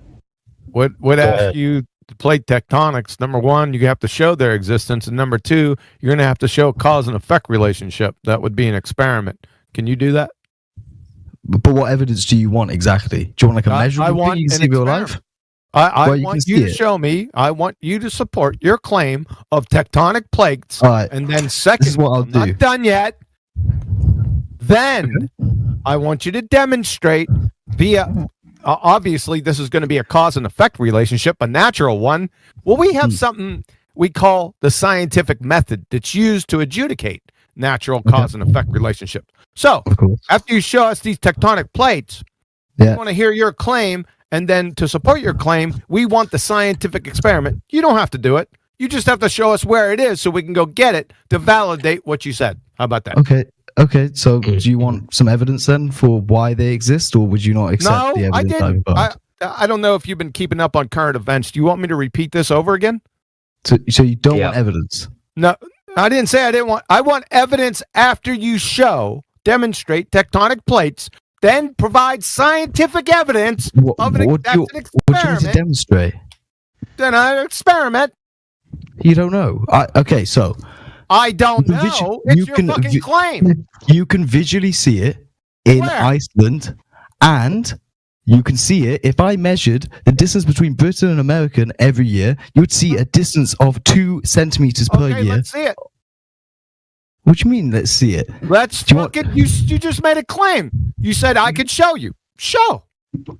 Well, I could pull up the pictures. Pull up the pictures. Well, I can't pull up the pictures. I'm not allowed to send pictures and stuff. Oh, you can't pull up the Of course you can't pull up the pictures. No, I've got the pictures right now if you want them. Send it then. That's fine. That's fine, but I could disregard that out of hand by simply stating that space and time itself is stretching and your tectonic plates is false. And by the way, I could provide a mathematical theorem. Well, that's relevant because I'm giving you a plausible different answer. About what? Sorry. How they work? Or their existence? Look, if your claim is that they're different distance apart, therefore tectonic plates. So far, that's all we have. It's not just that. You can for one, if you look at the mid-ocean ridge where it's spreading in the mid-Atlantic Ocean, between what the fuck is the mid-ocean ridge? Mid-ocean ridge is where a divergent plate is moving apart. You can see it. There's like so much stuff on it. I can see it. I'm looking at the computer screen. All I see is R472 funk channel. What do you want me to send? Some pictures? Send some evidence. I'm going to fucking shut you out because I don't think you're following this. You make a claim, then you provide support for that claim. You follow that?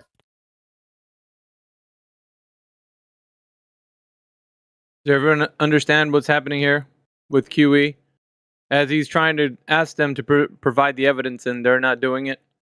I'm going to unpause it in just a moment, but I'm coming in here to kind of like go through what's going on. We usually have this happen a lot when people come into the server. By the way, welcome if you're listening on Rumble or YouTube. This is Alpha Veritas. Yeah, and we've been doing this for quite some time, but so you hear right now there's quite a few people on the panel. And Quantum Eraser is actually going through a couple of these guys and asking them to provide the evidence for the claim that they just made. And you're going to hear them stumble and not be able to do so. Because usually what happens is people make a claim and they're not able to support it. So I'm going to go ahead and unpause it and you'll hear the rest of it as we go forward. I'll probably keep pausing in there, just kind of interject a little bit.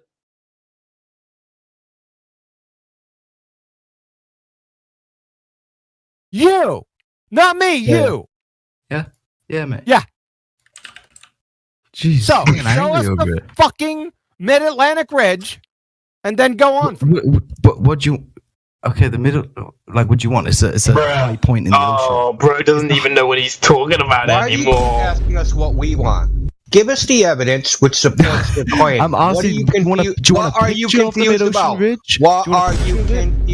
Do you want a picture of it? Do you want the elevation of it, or what do you?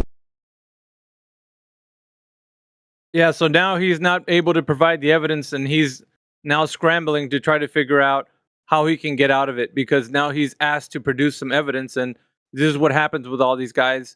They act like they don't know what kind of evidence you need when it was already requested from him at the very beginning of the claim. So as he presented the claim, he needs to present the evidence and now he's acting like he doesn't know what is requested, which is like he's feigning ignorance, which is very common with these guys. They actively do this to obfuscate from the point so that they don't get back to the point. This is also known from common liars. They tend to use this tactic. It's a sort of a debate tactic, but it just gets the people's minds off of the point. So I'm going to go ahead and pause it and play again so you guys can hear. Do you want the whatever you think demonstrates the do you want the magmatic data and the why you ask me what I want? It's your argument. I'm asking what you want. What do you think demonstrates scientific papers? the Mid-Atlantic Ridge? Hold on, dude, calm down. What do you think demonstrates the Mid-Atlantic Ridge being evidence of a tectonic plate?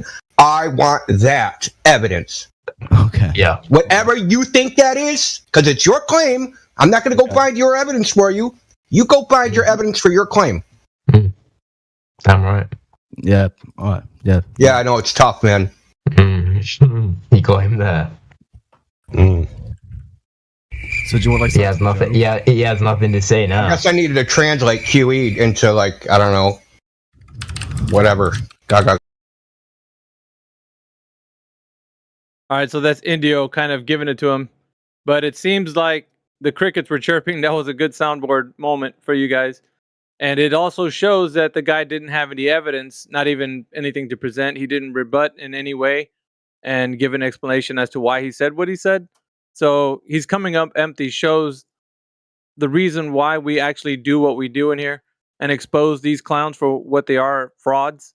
And every time they come in here, these pseudo intellects, right? These guys who think they know a lot, and when we start asking them questions and provide the evidence for their claim, they fail to do so, and it just shows more that we're not dealing with people that know what they're talking about. We're just dealing with just internet people that think they know what they're doing because they read an article somewhere.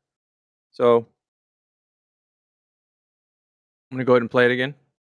Go. Dude, it's a fetch quest. Go get it. All right, I'll go get it. Get it. Shit. You can see tectonic plates. That's craziness.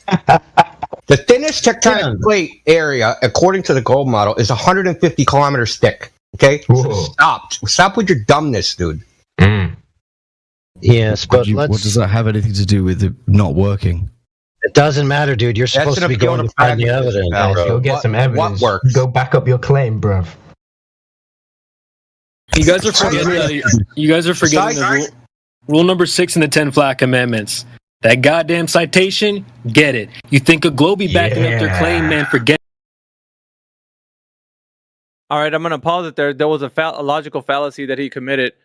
It's appeal to pragmatism. So he's using this idea that it works. Therefore, all you need to do is trust in the information, which that's a logical fallacy. We go through logical fallacies here from time to time, but often we have to use them because they're always committed by the people who are pretending to know what they're talking about. So that's one of the things that you guys have to look out for. Go to logicallyfallacious.com and go study on some of the logical fallacies. And then you'll start to realize the reason why we use them often is because they're always in here trying to act like they know what they're talking about when they're committing these logical fallacies. And then we expose them on the point. So right now, the fallacy that he was committing was appeal to pragmatism. So he's saying that because it works, therefore the information is correct. Whereas it could be something else that makes it work. And it doesn't have to lead to the notion that it is what he's saying it is. Therefore, he's just saying that it works. Therefore, you can just trust the information. And that's what India was exposing. I usually like to take a little time out to kind of point out some of the things that we talk about in here. I think that's essential, right, when we do that. So it's pointing out to you guys who are listening in the audience that this is what happens in here. And it seems like CB had him on the ropes too, as you're going to hear in just a moment when I unpause it. But yeah, this is interesting. The conversations in here are pretty awesome. Edit, dude, they don't back up their claims anyway. This is rule number 6. But in the meantime... Yeah. Right, hold on. While he's doing that, in the meantime, okay, let's just think about it.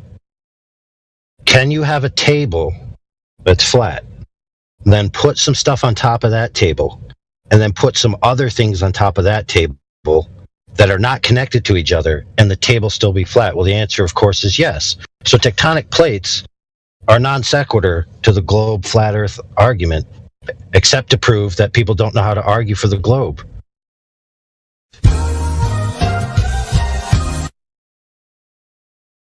Once again, we haven't heard anything presented that necessitates a globe existing for it to exist. I'm gonna pause it there real quick. And as you can tell, he's coming up tits. And it usually happens with these guys. It's pretty awesome. when you're on the side of truth, nothing can stop you. So if you're listening right now, come on into the server. We'll have a chat with you, or anybody else in here can have a chat with you. I'm in and out, so I'll pop in and out from time to time. We have C Styles on the panel right now, Flat Paul, G, and Johannes Medigar just hanging out. What's up, guys? If you want to say what's up, go ahead and chime in.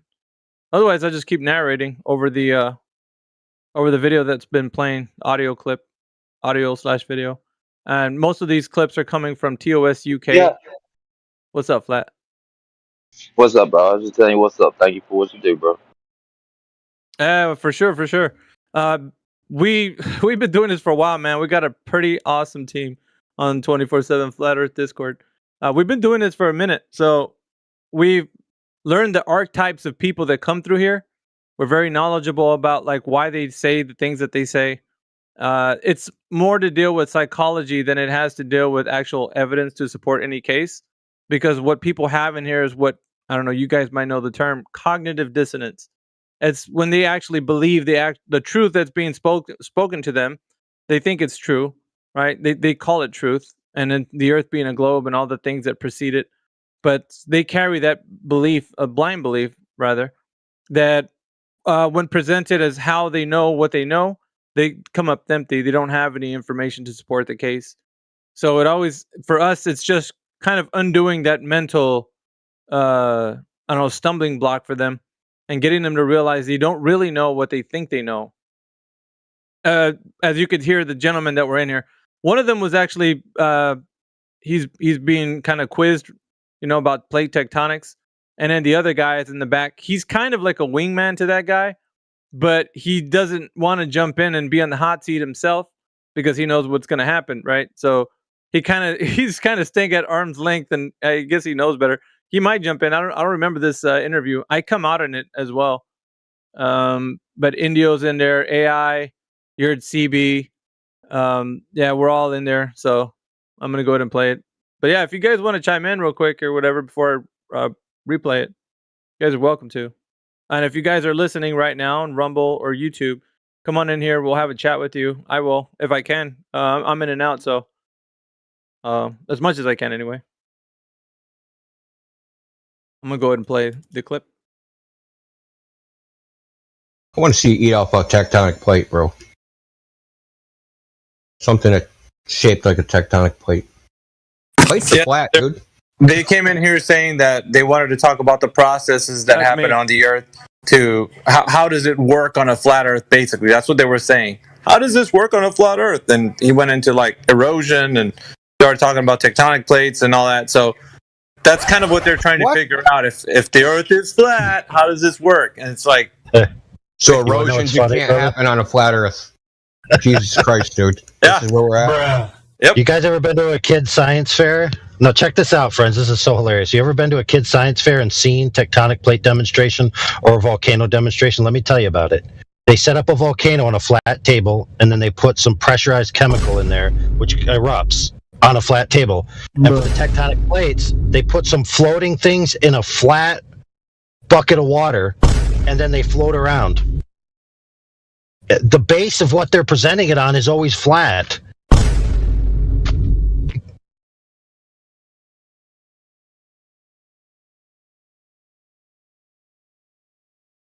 Therefore, globe.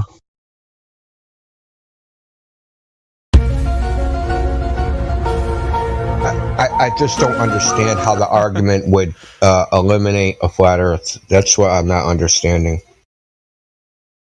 The existence or non-existence of tectonic plates somehow curves the surface of the Earth?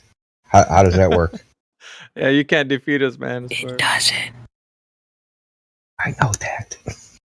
I mean, the only way that I've seen over the years is they imagine that the tectonic plates and the volcanic lava is coming from a hot ball of lava at the center of a floating space ball. Wrong. Even though that's not what the heliocentric model purports anyway. Like, lava flow doesn't come from the core. I don't know if they forgot to get that memo. I just like to point out that those guys, they're not back on the mic. What does that tell you? They don't have the evidence that they said that they did have. Furthermore, it's like it's making us like show the rest of the people who are listening that nobody can present the evidence that they say that they think they have. That exposes them. That's all we're here to do. Are we here to convince anybody? No, it's not our job. We're here to challenge people and also to show them that what they thought they knew, it's not really what they think they know. So it exposes them to the truth, and then they start to realize, hey, well, shit, I don't really know what I think I know. Well, at least that's what the aim is here. So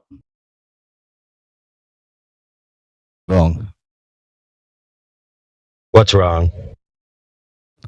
Lava doesn't come from the core. Exactly, it's wrong. You're right. The lava just doesn't come from the core anyway. Why are you saying that? Well, let me tell you why. Because we've been doing this for 7 years now, and people come in here every month purporting that lava comes from the magmatic core. It doesn't come from the magmatic core. It's not magma. No, duh, dude. That's what we're saying, dude. We're saying that people come in here and magma, Sam. You're saying other people or scientists? So, Sam, what's the difference between magma and lava? Lava is extruded magma. Oh, cool. So you actually know. Cool. Yeah, lava's on the surface. Magma is under the surface. Yeah, by the way, we have Danny57 that's sitting in the chat right now, just announcing that. I don't know if he wants to come off mute. Nah, he probably don't. Danny57 is Danny Faulkner, PhD, and he was sitting in our chat at the time that I announced that he was here. At with the time we recorded that, and he comes in. He's an anti-flat earther. He used to love to debate flat Earth. Now he doesn't because he's been shellacked like many times over. He doesn't come off mute because he knows what he's going to receive when he does. So he just comes in here to observe, it seems, but there's never a way. And he's from the group Answers in Genesis, and so you can look at that website online. And it's a biblical globe Earth perspective. So yeah, we've had conversations with him in here before, but that's who that guy is. What I was saying, announcing him. I don't know if in this interview if he's came off mute. I don't think he did. He was just sitting in there for a little bit. But yeah, that's who he is. He's a PhD, and he's also on the group for Answers in Genesis. So just a little information there.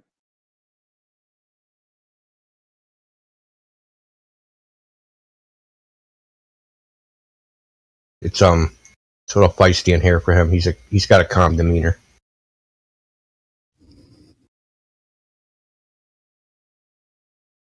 Probably DMs in the back chats for everyone, huh? That's no worries, but there is an open invitation every time he shows up where I'm here for him to have the room cleared with no one speaking over him, for him to apologize for castigating the character and integrity of an entire group of people. Anytime. Or you could do that as a preface for your next book. By the way, I apologize to all the people I've offended in the past. Oh yeah, and on top of that, AI, he could apologize for sending all that information to keep people on the mindset that the Earth is a globe when it really isn't. To all the people who are of the biblical mindset, but to all the people I've slandered before. Deal's funny, man. I don't think we're gonna get that apology. Anyway, moving on. Yeah, we never did. So, I just want somebody to walk me through the logic of tectonic plates, therefore globe. No, I just asked if you believe they exist on a flat Earth. Why should I believe in anything? You just switch accents, bro? Why should I believe in anything? I have no evidence one way or another whether they exist. That's what I asked the other guy to do. That's what... I like the mask gliding off. I mean, seriously, so, there's a proposition. There's tectonic plates on the surface of the Earth floating around on a thing of magma. It's not a thing of magma. And you know how buoyancy works as well. Yeah, Oh, here he comes. He thinks he knows what he's talking about. Let's so see if he knows. why is it a strange thing that slightly elastic rock moves very slowly over hundreds and millions of years? My claim was not incredulity. My claim was there's no evidence. I had a question for the audience. How does he know that information that he just said? Who presented him with that information, and how did he verify or falsify that? Very interesting. I want you guys to think about things. And, like from time to time, I'll keep pausing it. But these little tidbits of information, when you're in a conversation like this, they kind of fly past you. And right now what I'm doing is I'm stopping so that you can examine each point. So he just made another claim, right? Millions and millions of years. How does he know that? And slightly elastic, right? So how does he know how far and to what extent? There seems to be some knowledge that he has right now that he's unable to support, that he's just saying things because he heard secondhand information. So let's take a listen. There is plenty of evidence. I don't understand what you mean. Okay, let's have that. How about just I start can with find one? it. I'm literally finding it right now. Okay. There's plenty. There's so much you can't find it. God damn. This is like when you... So I'm going to pause it there. Okay, so there's all this information, but I'm still trying to find it. Can anybody tell me what's wrong with that, right, what he just done? We have so much information. I'm still finding it, though. What do you guys think is wrong with that? If we have so much information and he's still finding it, what does that tell you guys? I want you to think about that as we keep rolling along, because this happens a lot. All right, I'm going to keep playing. Looking for something. Look, if you're going to find scientific papers, I've got to find some proper scientific papers. Oh, where did we go wrong? There's volumes of data, figures, numbers, fossil records. Figures. There are fossil records. What do you mean? There's fossil records. There's literal visual evidence for one. There is volumes of proven data. Seismic earthquakes. Figures. Which are done in a hyperbolic geometry. So does that mean we live in a hyperboloid? Wait. Say that again. Really? Seismic wave equation is a hyperbolic equation. Okay. Yeah, okay. Continue. Okay, continue. He didn't even know what Indio said. That's funny. No, you just continue. Because if Indio would have pressed him, he wouldn't have known what to rebut them. So that's the thing, though. Indio, he's a pretty smart guy. So when he asks people certain questions leading that are going to get them to kind of divulge whatever information he has, he was very reluctant to do so because of the fact that, well, he doesn't know. So this is what happens with these guys. We get a lot of fluff, a lot of stuff that they say, but not a lot of evidence to back it up. So once again, I'm going to keep pointing that out for you guys. Want to play the clip again? Is it not? No, continue. Your point. Do we live on a hyperboloid? What are you on about? Continue your point. That is my point. That is your point. You don't get it. So you're just discrediting everything. You haven't presented anything. Where is your evidence for that?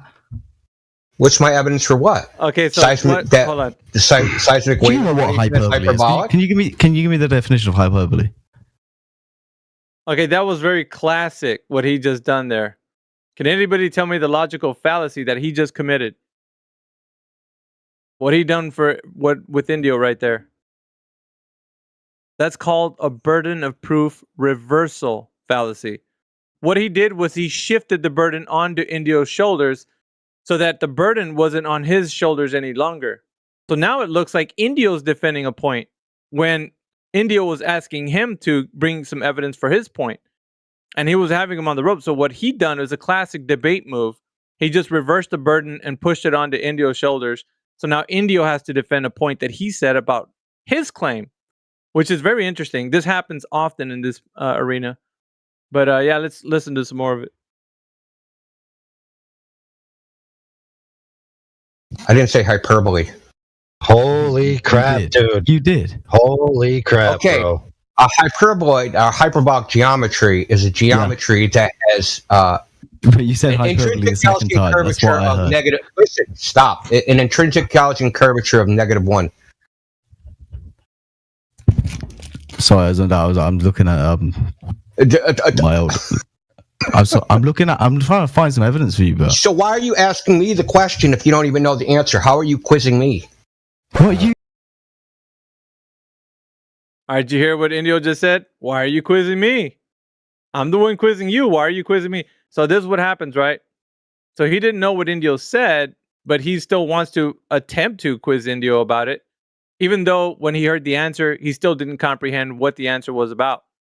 So how could, and then on furthermore, he still doesn't understand how or what evidence he can present. So he hasn't presented any information. He still says he's got to find some papers or something to rebut, when this was his claim from the very start. This claim was his claim, and now he can't support his claim, so he reversed the burden of proof on Indio. Indio saw that. He called him out and said, no, you don't even know what I'm talking about. I gave you the answer, but you still didn't even know what I said. And so now he's got egg on his face. On top of that, burden of proof reversal just fell flat, pun intended. But yeah, you can see what's happening here. He's falling apart. And yeah, go ahead, Russ. All right. On top of all that burden of proof reversal, he's also committing an equivocation fallacy and kind of a straw man. He's saying that Indio said hyperbole, and then he's conflating that with hyperbolic geometry, which is just you caught that, didn't you? Yeah, I listened to this clip earlier, and I was like, I don't know if he's being purposely deceitful or he's just stupid. But well, this happens often when we get into debates with people.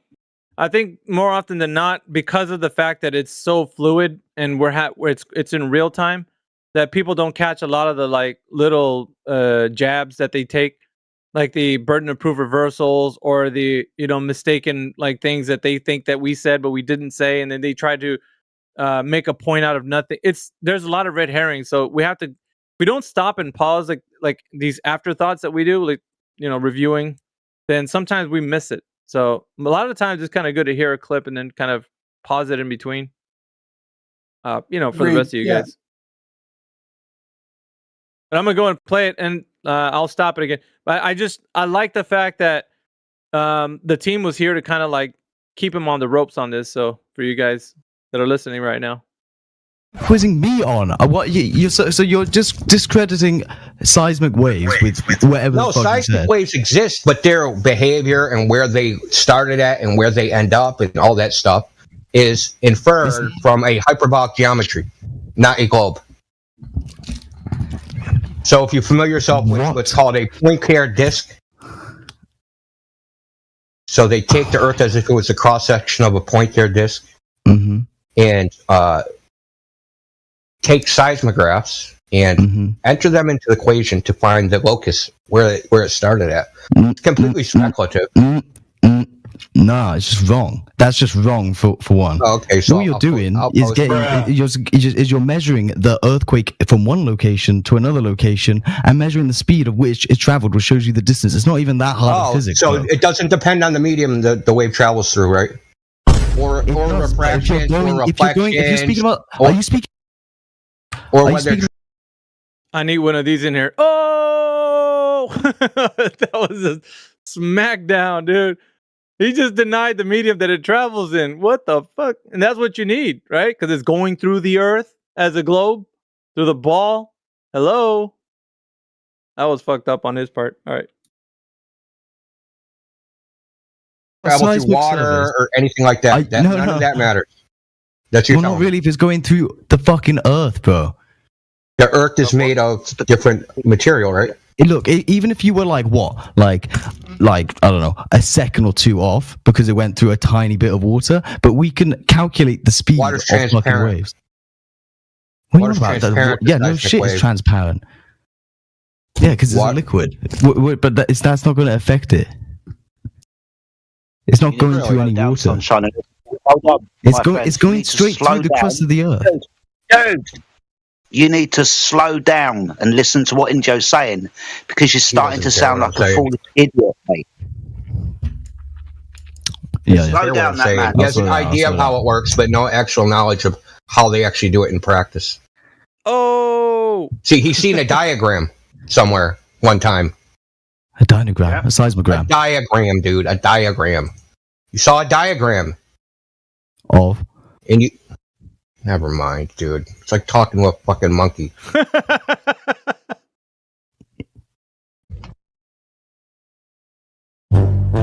Yeah, he's not being racist. He's just being hyperbolic. Ah, did it? Where's the shish? So if I do a citation, seismic wave equation being hyperbolic. Okay, here it is.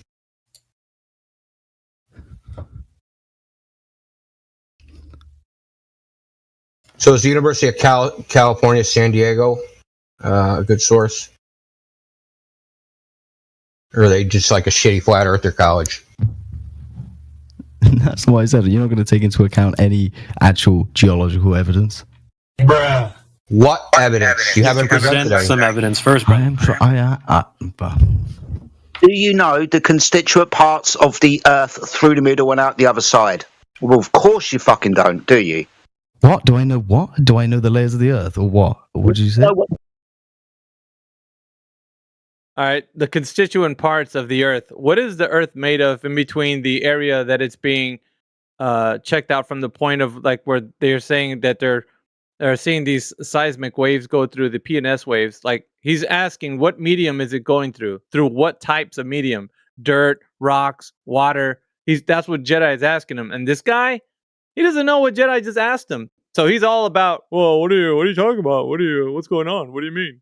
And so is another reason why these guys, they're way out of their league. They're out of their depth. They don't know what they've gotten into, and it seems like these words kind of boggle their mind. So it makes it harder for us to have conversations with individuals such as this one, because it seems like because of that, we have to kind of be really super redundant, and that's difficult because a lot of people, they already want to have a conversation on a different level. So it's difficult for us to have that back and forth with someone who is just really ignorant about these terms. And then later on, probably you'll hear him use terms that possibly he doesn't even understand, which is why it's kind of confusing. They use big words at the same time that the words are used on them, they don't understand. So that's difficult, right? Because you don't know where they stand. Why are they using big words if they don't understand?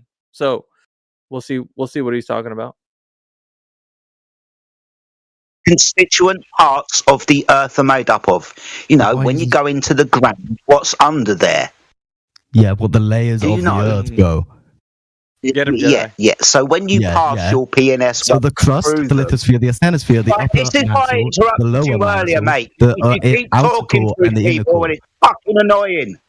If you filibuster somehow, like you're not going to expose him as a pretender clown. No, you're going to be exposed. Doesn't matter how much you talk. Just stop talking through people's answers, mate. It's really annoying. How do you expect to learn our point of view if you keep talking through the point of view? Dumb fuck. I paused it because that is another debate tactic. It's called a fundamental mute button. So the fundy mute button. And a fundy mute button, what you do is when somebody starts giving you the answer to the question you have because you know they're giving you the answer, you overtalk them immediately. Because you don't want to hear the answer, and you don't want the audience to hear the answer, because once they do let the answer out, you're gonna have egg on your face because you were wrong. So the moment that someone starts talking, you overtalk them. That is a fundamental mute button, a fundy mute button. So that they do this a lot. This is very common with the globe Earth proponents when they come in here. It's very common. They'll overtalk you when you start giving them the answer to the thing they were asking about, and then when that happens, then you know what's going on. So hopefully you guys keep your ears open for that, because he's going to do this quite often, and because he's wrong, and he's going to start to know how wrong he is. So let me do that.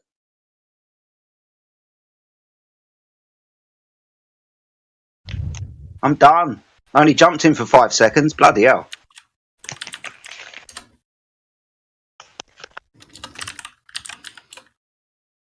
Don't know what the Earth is made up of. It's all assumption. Then you recalculate and you put it on a ball. You haven't got a clue what's 500 miles beneath your feet, have you? If you were to confirm it, you'd have to drill drill down 500 miles to confirm your PNS wave, wouldn't you? Yeah.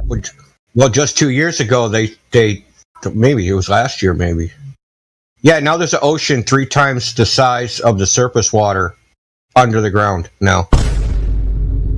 And And only just discovered that, which sorry, so they've only just discovered that. So all of their PNS wave data for 10, 15, 20 years ago is fucking ruined because they don't have a clue what's underneath their feet. Now, do they, my friend? Have you got that point yet? Get him, Jedi. Yeah. No. Good. On to the next subject then. Yeah, so the moral of that story is if you make a lot of claims on your penis waves, you just look like a dick. Ba-dum-dum tish. Oh my. CB with the soundboard. No. Considering the largest hole that's ever been dug is about 8 miles deep. That's the Koala Super Borehole. The Arianas Trench is about 12 miles deep. We haven't got a clue what is beyond that point, so sending signals beyond the crust of the Earth, we couldn't confirm what they were going through. Now, could we? You just confirm the density of what they are, and then you use meteorites that have landed. Meteorites? Yeah, you do. Why are you on about it? You use meteorites that have landed because they haven't had to experience any geological processes such as weathering, erosion, metamorphism, being remelted and crystallized. Before CB plays that sound clip from Curb Your Enthusiasm, he said fucking meteorites, dude. Those came from, in the globe Earth, mindset. It came from space. How the fuck is that happening to go through the Earth? What the fuck? He's talking about shit that's out in space. Now he's talking about, like, how do you know what medium is between you and the other side of the antipodal to you from the other side of the Earth on a ball? Well, that's interesting because if he's explaining that that's antipodal, like meteorites falling from the Earth, that's fucking stupid. How does he know that? Like, so, well, we're going to hear the clown show here in just a moment. How do you what are you on about? So you use those. How do you date the meteorite? Huh? How'd you get a meteorite? Yeah, how do you date the meteorite? Well, you believe that there's a sphere around the Earth. A dome. A dome that blocks. No, I'm He just asked you saying. for your claim, sir. I asked you. I'm just saying. What How is do you there? how do you get to chronology? I believe there's for the no meteorite? atmosphere. Yeah, how do you get to chronology for the meteorite? Regardless of whether space exists or not, how do you get that? I pause it there. What do you think his answer is going to be? Now Indio is asking him a very specific question about the claim that he just brought up with meteorites. So let's see what he rebuts. The chronology, the age of it. Yeah, the age, yeah. Use radiometric dating. So how do you compensate for the variability of radioactive decay that was discovered 30 years ago? That was discovered 30 years ago? Yeah, so it turns out that radioactive decay is not a constant decay, that it's actually variable. It's pretty constant. Like it'll No, be, not anymore, like, dude. That's old news, bro. That's old news. No, it's not. Yeah, If it's it really- is. I'm going to show it's you. not, I'm going to show you. No. Because if it was 30 variable, peer-reviewed papers on MIT's website. Yeah, that doesn't. Yeah, don't show variable, it. yeah, Don't prove sure. it. I'm not saying that. Don't prove it, I'm saying the variability of it won't matter because it's over such a long geological time span. It's over 300. It's over. That makes it worse, dude. What are you talking about? That actually makes it worse. No, it doesn't make it worse because it shows that the rock is really fucking old and was out there in space for that long. You don't know how radioactive decay works, do you? No, we don't. Fucking god, though. You don't know how radioactive decay works. Okay, explain radioactive decay to me. Okay, so typically you would so you make a prediction about how much half of the material transforms, right? So you either emit beta or alpha particles. So so you'll have a half-life. Say uranium is supposed to be 4.3 million years. So after 4.3 million years, half of the material will have spontaneously decayed into lead. Into what? Okay, but it turns out that is wrong. That the rate of decay is actually variable. And they've been trying to pinpoint what this variability is. Is it diurnal? Is it based upon the year? They've come out with all sorts of crazy different results. Nobody knows. Okay. But that doesn't matter because you can observe the variability, and that's not going to matter over such a long time span. You don't know what the variability is. You don't know what it like. The clock could run, dude. You're basically telling me I can use something as a clock that can't keep time. Bruh. Yeah, but you're using it over such a long time span. It doesn't matter. It just kind of because you're not going. So he's not understanding, huh? So he's using something that's not able to predict the timeline, and he keeps asserting that it's such a grand timeline that we could still use it. And so Indio's trying to tell him it's very inefficient to use that particular carbon dating, but he still doesn't relinquish. He's still, even though he's being shown that in MIT, there's certain in the website that there's already been peer-reviewed papers that are saying that's refuting that carbon dating is precise to date something for that far back, but he's still holding on. So we're gonna see how that develops. Excuse me. Go ahead, Dave. Hey, I want to reiterate your point that he's literally using stuff out of the sky and stuff they made up about that to talk about something going on underground, right? That's what he's trying to do. That's his premise of he's trying to now. He's so far down the rabbit hole because he can't provide evidence that the Earth is a globe. Because this first started with that's what AI was saying at the very beginning. We need evidence of that sweet curvature, right? So we need to know how the Earth is a globe. And he brought up plate tectonics, and then from plate tectonics, we moved into earthquakes to finding out how they're determining how those waves, the P and S waves that are going through the Earth, and because of that, and his whole point is wrapped around him trying to solidify the information, and he can't do it. So he's using now meteorites that are coming from space. Amazing, they always go back to the sky, is what I was saying, right? Yeah, not only that, but he can't provide evidence. And so he's not. What they're doing is Indio knows. He knows exactly. He could have just kiboshed this whole argument and had him go back to the premise, but Indio is thoroughly smashing him on each point. He's now going to take him to this point where he's not going to be able to produce the information. We'll check it out. It is exactly this time. It is between this hundreds of millions of years, between this 100 million years. For that, hundreds of millions of years. You're going to need a ball for that. So we're all working on the premise that the Big Bang took place and we're still living on a fucking ball in a heliocentric model. Calm down, sunshine. You're going to need a ball for that.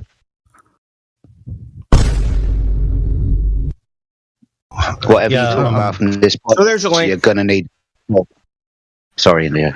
No, just saying, there's the link, dude. There's probably 20, 30 peer-reviewed papers. They've been trying to figure it out. Some non-periodic variations, periodic variations on the scale of days or years, periodic variations on the scale of seconds. So, yeah. All right, so there's Indio producing the evidence of what he said, right? Peer-reviewed information from MIT. Now, let's see how he handles that. If a clock doesn't have a known rate of ticking, then it's not a clock. If that tick rate changes as some random variable that's unknown, you cannot use it to measure time.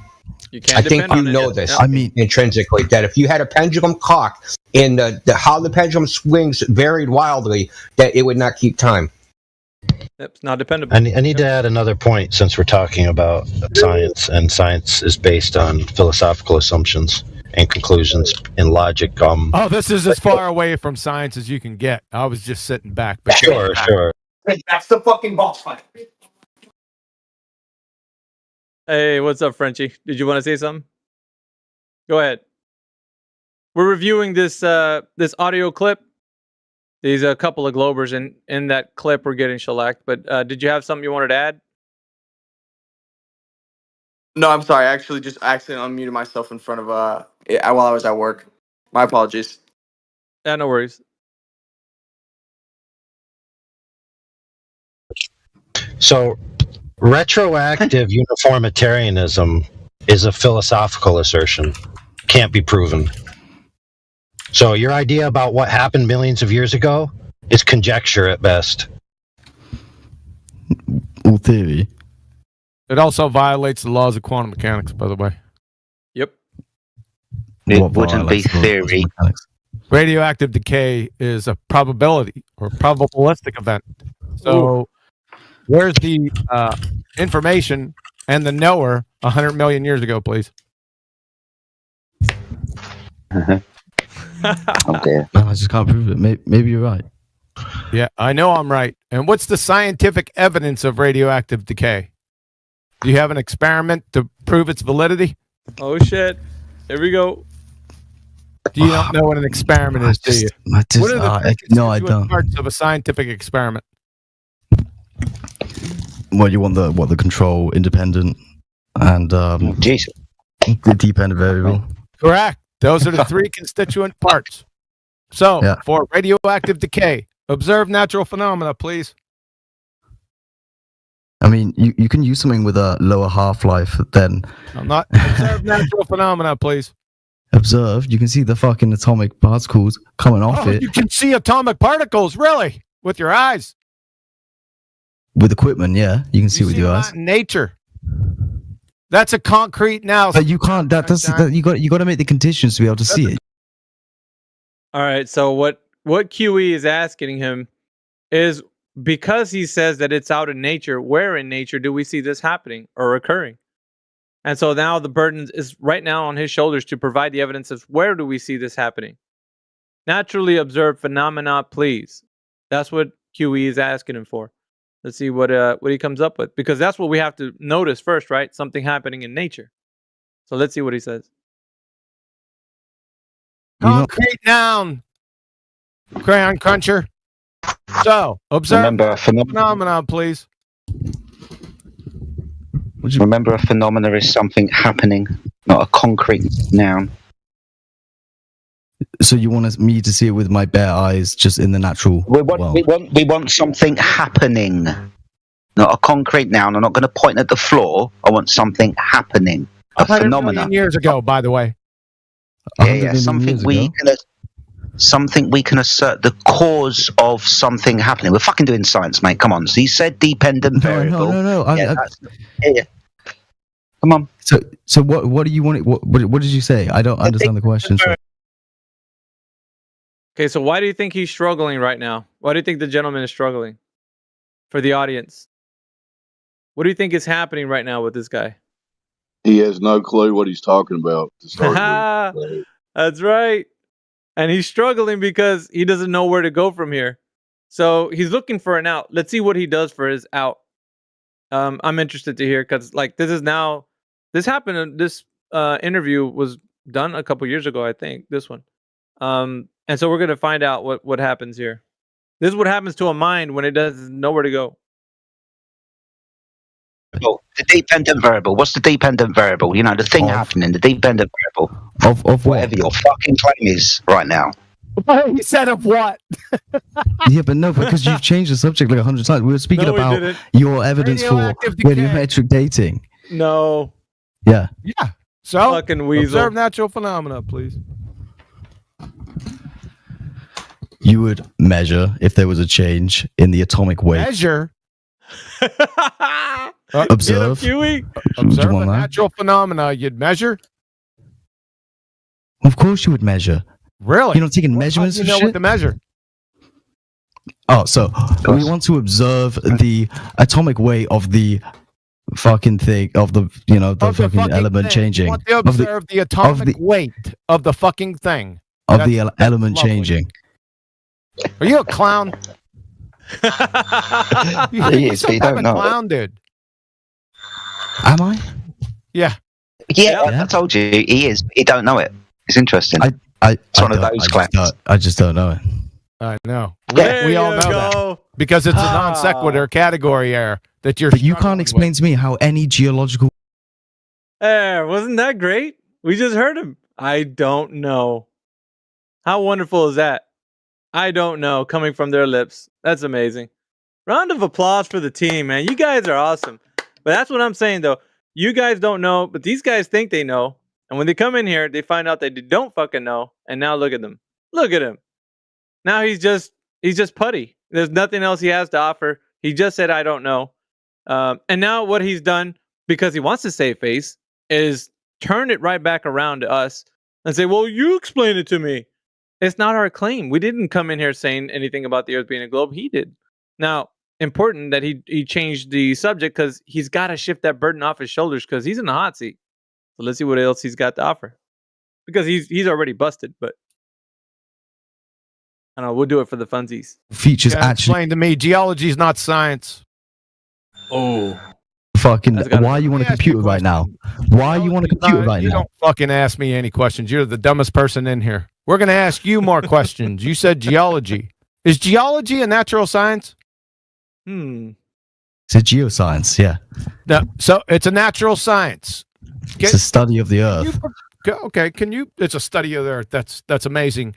Can natural science be conducted without experiment? Yes, you can visually observe. Yes, lots of stuff. Nope. It's all over for you. You would fail 5th grade. No, without experiments. Sorry, I thought you said without. I thought you were going to say without. No, he knew exactly what he said. You know, like observable evidence. No, I said experiment. Yeah, you're a clown. We're just going to shut you down. Okay. Yeah. Bye. C'est la vie. Next.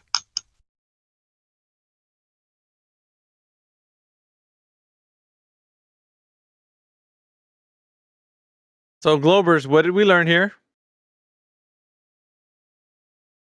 I learned that to attempt to defend the globe that doesn't exist, you must use fallacious reasoning. That is awesome. No, I'm telling you, that was a dream team. We usually come together every now and again, but we had AI, Quantum Eraser, Indio, Jedi, myself. I mean, there was enough shellacking to go around for eons, dude, like what we had in that room. But it's amazing. Like what we've made here 24/7, like it's awesome. But just like sound clips like that just exposes the thing that we do here. It's like people are coming here, well, you need to convince me that the flat Earth is flat. No, we don't. We're going to expose your ass to the fact that you think that the Earth is a globe and it's really not. So you're going to realize how little you know. That's what's going to happen here. That's what you're really going to know. Because you're not going to have answers to the questions that we have for you, which is going to be obvious to all of us. So anyways, what are you guys up to, man? Because it's I'm actually in and out. I'm probably gonna get called out here in just a moment because I got to go do something. But meanwhile, I'm here.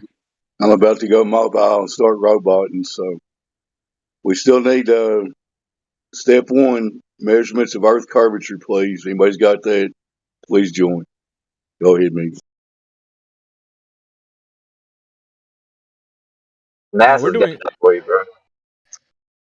Yeah, we're doing great, man. It's a beautiful Monday. What's up, Flat Paul? Not much, brother, man. Don't break at work. Just good. Man, I was actually live for that session, y'all. I think I was tuned in live for that. Listening to QE rip somebody's lungs out there, asshole. Yeah, we do it. We do it a lot. Yeah, well, I love it, bro. Y'all keep the good work up. Yeah, and then keep sending them to us, man. We'll keep stacking the bodies. We're making a big wall with them. Just keep putting the walls made up of all their corpses. We're just like they did in 300. Another thing they should have learned after they build that wall. Don't come in here with your fundy pseudoscience. Spouting that stuff off isn't getting you anywhere. You should go back and do some homework. I don't know why we're telling you this like 6 years later. I don't know. It's gotten to the point like it's just way too easy. We see past all of their bullshit every time they come in here. Like most of these guys, some of them are just getting hip to the fact that we're talking about this subject even in 2023, and they come in here thinking like it's something brand new, and they didn't know that we've been doing debates like this for a long time. Well, maybe it's not really a debate, but they see it as one. And this stuff to 24/7 is like we already have the debate stripes. We've been through all the era when this thing actually got off on the internet and it just was like everywhere. So we were in the thick of it like during that time frame. So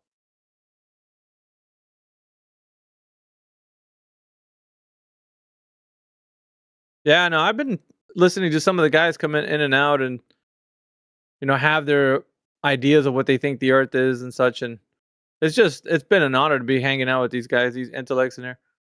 Like over the years, I think we formed like a kind of like a family bond, because of it. Yeah. So it's kind of like these guys in here are like, they're kind of like family. They're friends, family. It's kind of cool, man. It's like an alliance we have. Like there's unspoken truths. We're using like a template that is kind of just developed as time has gone by and organically developed. So out of just having the conversation over and over again, day after day, and finding out what other little things are they going to try to slip into the mix next time, because that's all they really can do is try to slip you a Mickey. Yeah, to get you all. Well, and they do that because they think they're going to be coming up with a brand new, and like what you said, Sonny, is like a gimmick or a new angle or something that they can think about that no one else is talking about, that they can come in here and try to say, well, you guys didn't think about this. And that's the thing. Nothing they can do or think about or possibly conceive of could ever thwart the efforts of truth. Yep. So damn, but his eyes and his head see the world spinning around. Wow. The Beatles.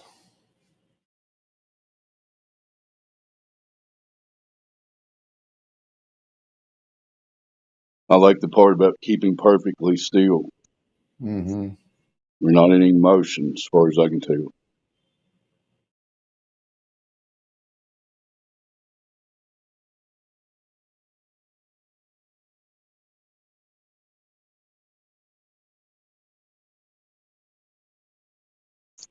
Anyway, let's invite the next contestant.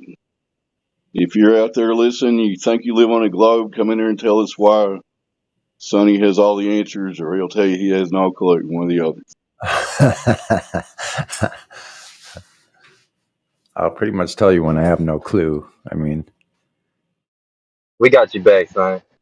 That's the thanks. That's the strength of this whole thing, is being open-minded and willing and honest enough to know when I don't know something, or I'll need to go do more research on it. Like there's more to be done before I speak on this topic. I'm not going to start talking about things I don't know about, but there's a lot of these things are common sense and dealing with actual observations that we do out in the world. Common sense, drop over distance testing, like. You mean things like observing that large bodies of water not maintain or display, don't have the ability to display convexity. Exactly. Now I'll shut up. Yeah, exactly. Water just doesn't behave that way. It doesn't. Water doesn't do that. Not here and not anywhere that they could show, and that's the problem. And they always try to use on this scale. Yeah, so they have to go to a scale that no one can see, no one can exist in, and sure as heck nobody can do naturally observing of phenomenon in that place. They have to go to this different realm in their mind. It's imaginary. Yeah, see how fast they skip. See how fast they go from the real to the unreal. It's really pretty fast. It's usually in the first sentence somewhere. Yeah, they say imagine, the first word. Yep. Now, they say like this. So they might start out with this. Okay, so you're seeing the oil rigs and the horizon. But if you imagine, that's usually how it starts. Yeah, or let's imagine that we're on a ball. Yeah, that's the only way we can be on one. It's been shown in our imagine. Well, yeah, they should just be honest. It's been shown in our imaginations that we could pretend that we're living somewhere else, and things would look totally different than they actually do. Yay! I mean, maybe they should go to special classes. I think they just want to be lauded upon and praised for being a bright student. Good job, Johnny. You get a brownie point today. I call it theoretical globology. Theoretical globology. I like that. Might start using that. We all start using the same things. They have nowhere to go, folks. There's no globe outside, so they have to run in here to the internet.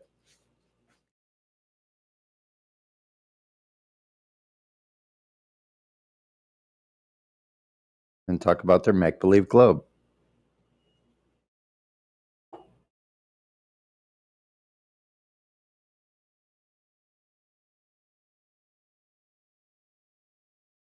Like there's the people out there that are doing theoretical globology. Yeah, exactly. And then, so in our position, we're kind of like the babysitters of those people. You have to keep them occupied until they can figure out something for themselves. Well, for the ones that aren't shield, that we're like their big brother or sister, according to your gender.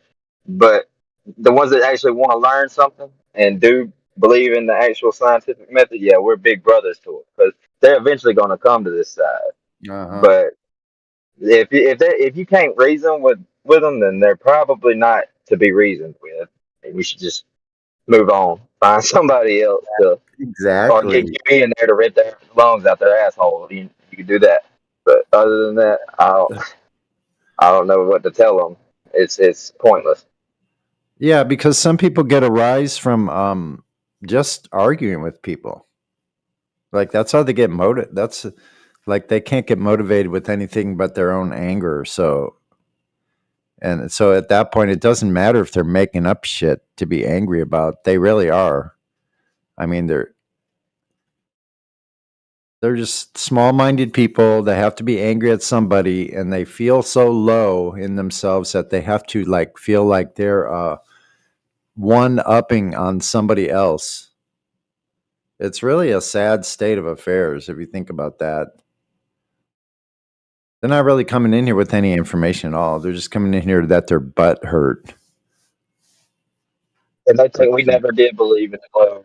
They think we don't know what it is, so they got to explain it to us before we start. Yeah. And then they don't know their own math. They start explaining that the Earth's a ball, and we say, okay, well, how big is it? And they can't tell you. How fast is it moving? Can't tell you. Oh, no. So, I mean, that's basic questions on it, and they can't tell you nothing about it hardly. And if they can, they're probably shields. Yeah, exactly. If they know all that and they're still here arguing with it. Well, you could be like Matthew. Well, you don't even need to measure it because we're so sure of it. It's ridiculous. Seriously, someone should study that brain. Like Matthew's a flat earther, man. He can't come out about it, so he keeps the globe up, and so he can come hang out with us. Exactly. I think that's what he wants more than anything.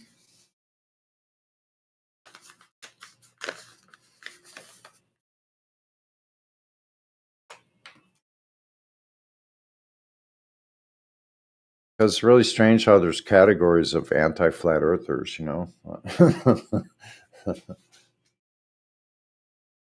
The tiniest little group ever invented on the internet.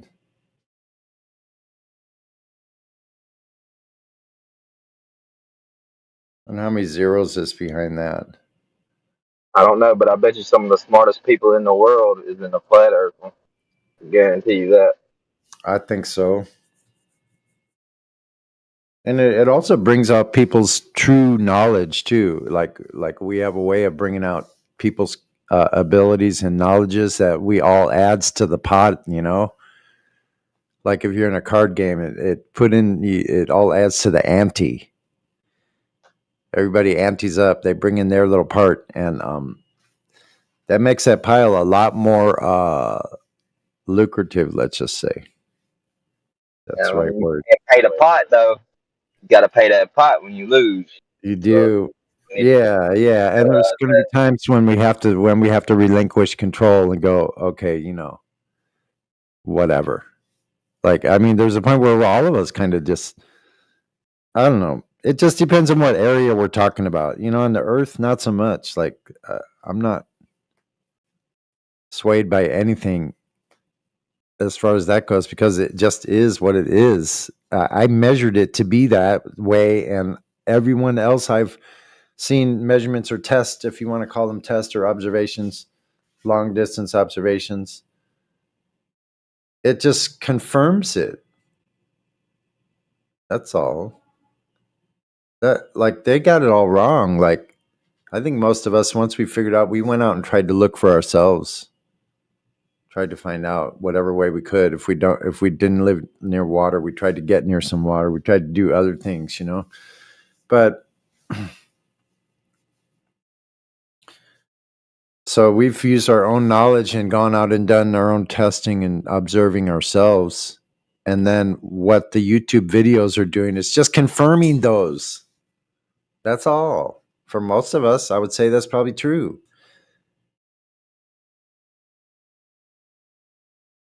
For everybody. I mean, it doesn't take a very big lake. Everybody's been to a lake.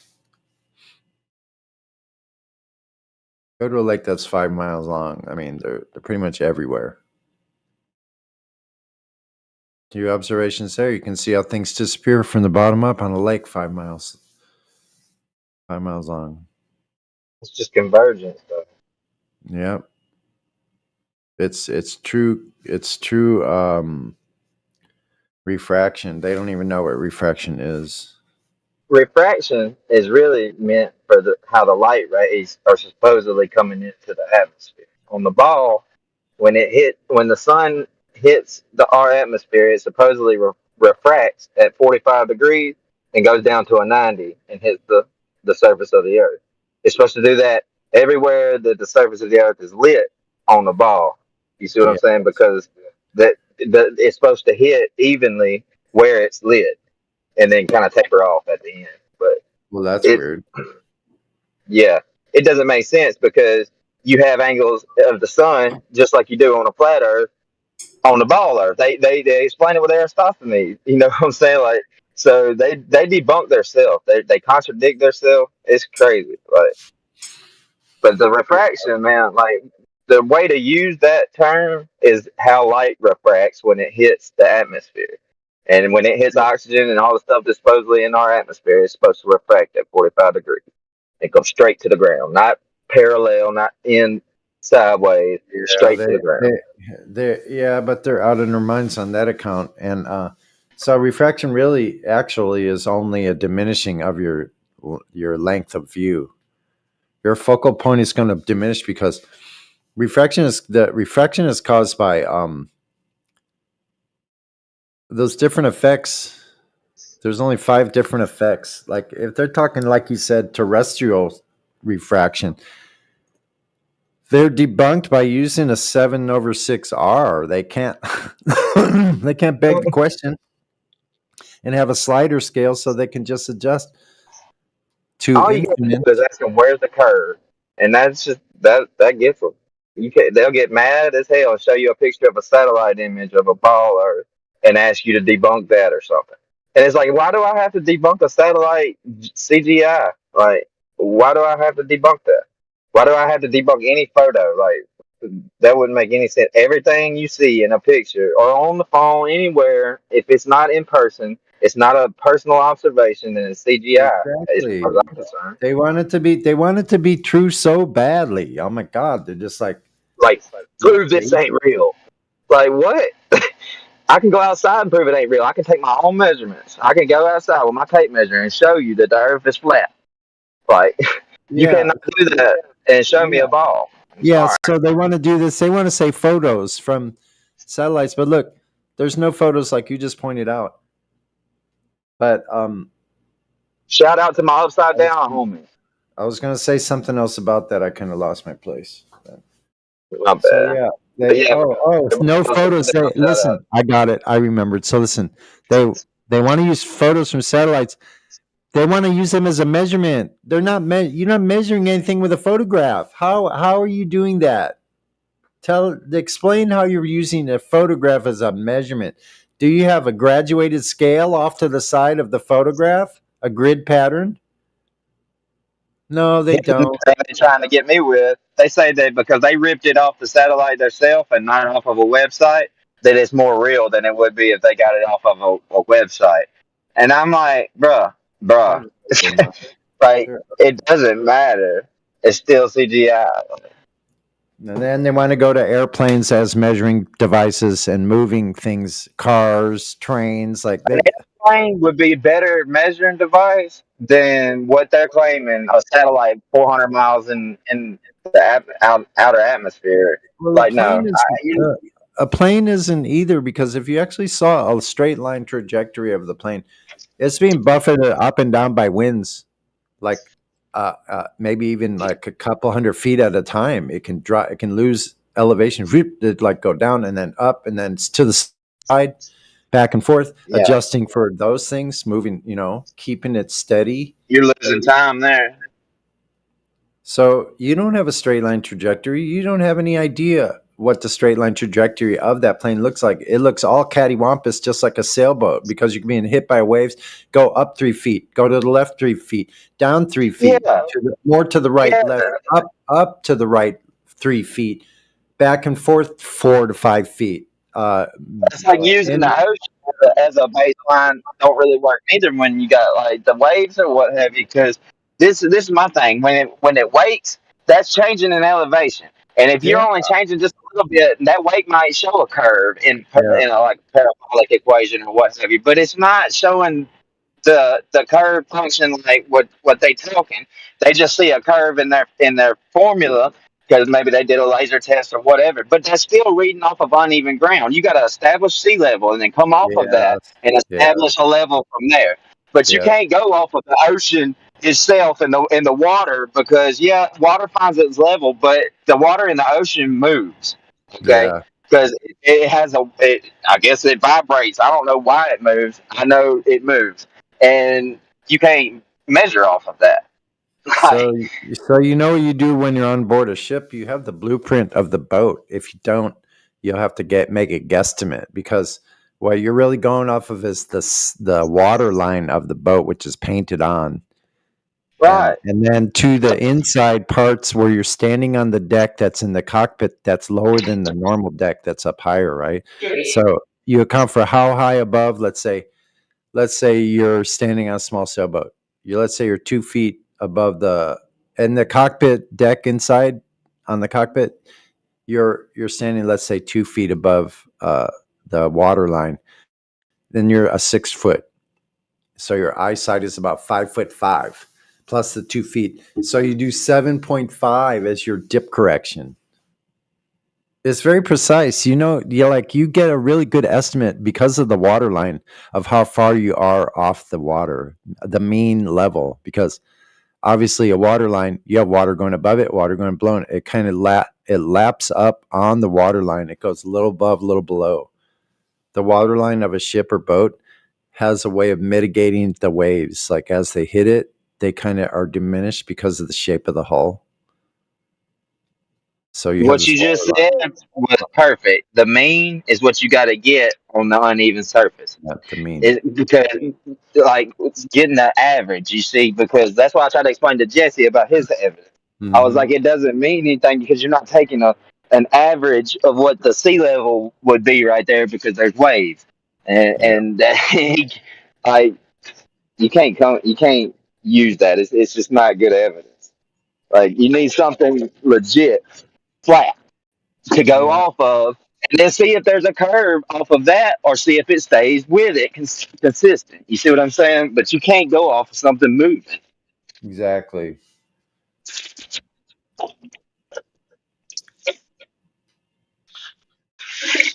That's why the plane probably don't work.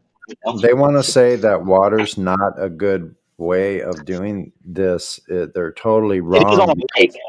because the water's mean level is always going to be sea level. Like there's going to be waves that are higher. There's texture on the water. Yes, there's waves, there's wind, there's all these different things. But generally speaking, but on the lake, that works perfect. Like a 10-mile lake, yeah, you can definitely sail them. Like, that's no problem. But going from the beach to 2-3 miles out in the sea and testing it in areas like that, I don't think that's a good way to do it. that was a phenomenal Now, shot. if you're trying to see like the black swan, that's different. Yeah, use the ocean then. Because then pulling something back into focus, that's great. But trying to measure the change in level, and you're using something with waves in it like that, that don't work right. That's like using a section on a surface. It doesn't work right.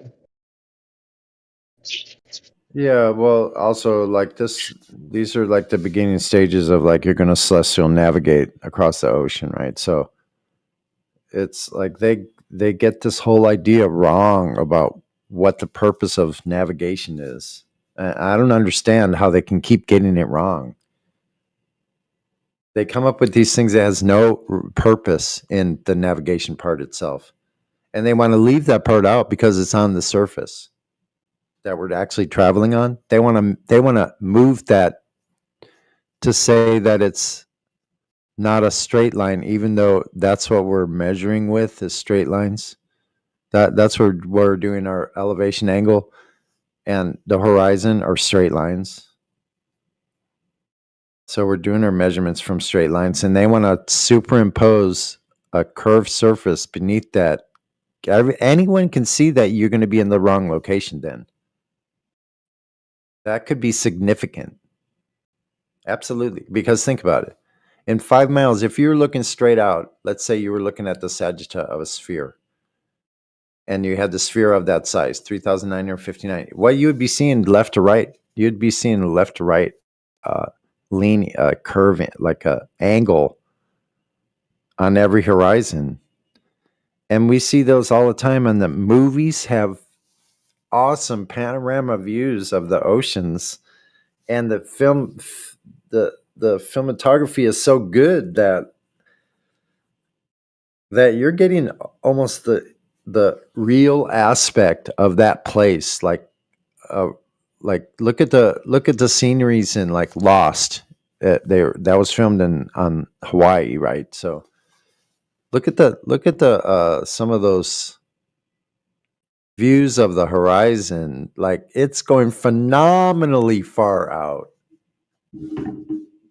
If you had something to reference with those kind of views, you literally are seeing maybe 100 miles. I know this because I've sailed more than 100 miles from the coast before. A couple times. Anyway, I'll shut up because I always get into the navigation part of it. That'd probably be a perfect place too, really, even though like the fluctuations would be fluctuating out there too. Still, it would be more accurate than it would from dry land into the ocean. That's the way that I've seen some of the ball people are making their claims that it's curved. I don't like that. Like do it all on dry land or do it all in the water. They're using terrain without all of the parameters of that terrain. Like where did they start? Sea level.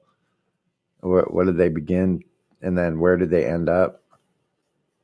What were all the indicator markers? Like what were all those elevation changes? Were they all marked, notated? The people that are doing that, bro, they gotta know. They gotta know what they're doing. You see what I'm saying? Like they're doing this for purpose, man. And that's what pisses me off. Because people are trying to keep information from other people and keep them dumbed down for some reason that God only knows why, bro. And I can't stand it anymore, bro. That's the weirdest thing. Yeah, that burns you up. It burns me up a little bit too. Because these are people that absolutely have the knowledge and know they're doing, they'll admittedly say themselves they're doing planar surveying before they do their calculations. So the basis of it is planar surveying. Thanks. Oh, so just take a letter out. Is that what you're getting at?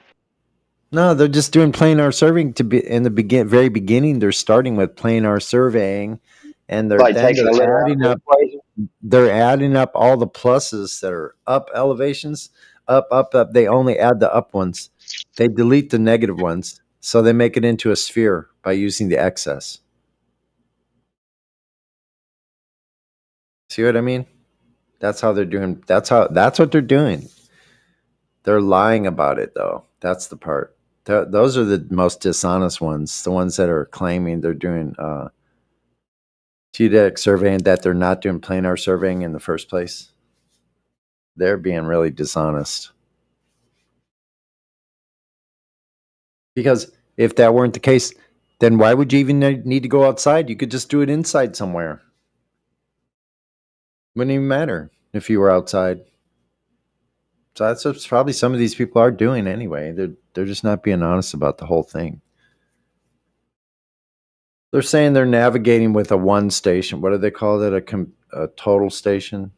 Now I know what you're talking about. I got a buddy that used to do what you're kind of talking about doing, and he said he did all his surveying from the truck.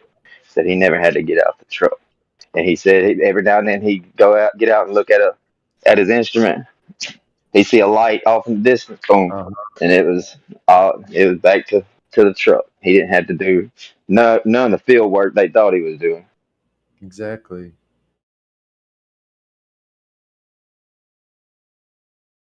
So that's not an accurate way. Like, because if you're actually doing very accurate, like let's say concrete work, and you have to have an absolutely level floor, you're going to use water as a level. That makes the flattest surface. Still water. And I guess with concrete, you have to worry about viscosity problems, or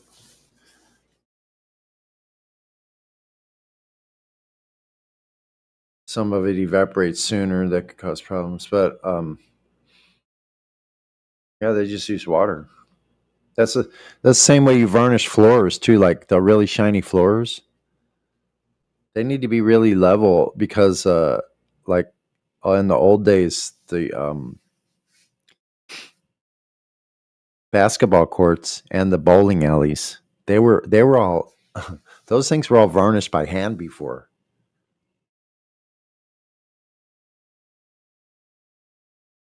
Think of the work involved with that. They had those things really flat and smooth because they had to be for the purpose. But very interesting stuff.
it doesn't have those same states of all these matter. things it doesn't have. What does it? It has gravity, and that's it. You just have this matter. It's not a solid. It's not a liquid. It's not a gas. It doesn't have any atoms. It sounds like it has no substance. It sounds like it doesn't exist. But There's supposedly it lots has of gravity. other matter that isn't what you just listed. Is it a particle? Of course there is. So, can you make sense Neutrinos, finally, for please? example. What is dark matter? We don't know what it's made of. We know that it is a form of matter that doesn't interact electromagnetically. Does it have mass? And how did you empirically detect itself? Not tell me equations. You can empirically detect it by looking at the behavior of galaxies like the bullet cluster. Tell you equations again. It's an a priori metaphysical premise. That's what it is. It's You like didn't they're- actually empirically it's like detect they're- the dark matter itself. You it's didn't like actually they're- empirically detect the dark matter itself. It's an a priori metaphysical premise through which you interpret the celestial bodies. That's it. You are empirically detecting the dark matter's gravity. You haven't empirically detected the matter itself. I can empirically detect the solid that I'm sitting on, my chair. I can empirically detect the that's in my cup in my kitchen. I can empirically detect the gas that I'm breathing.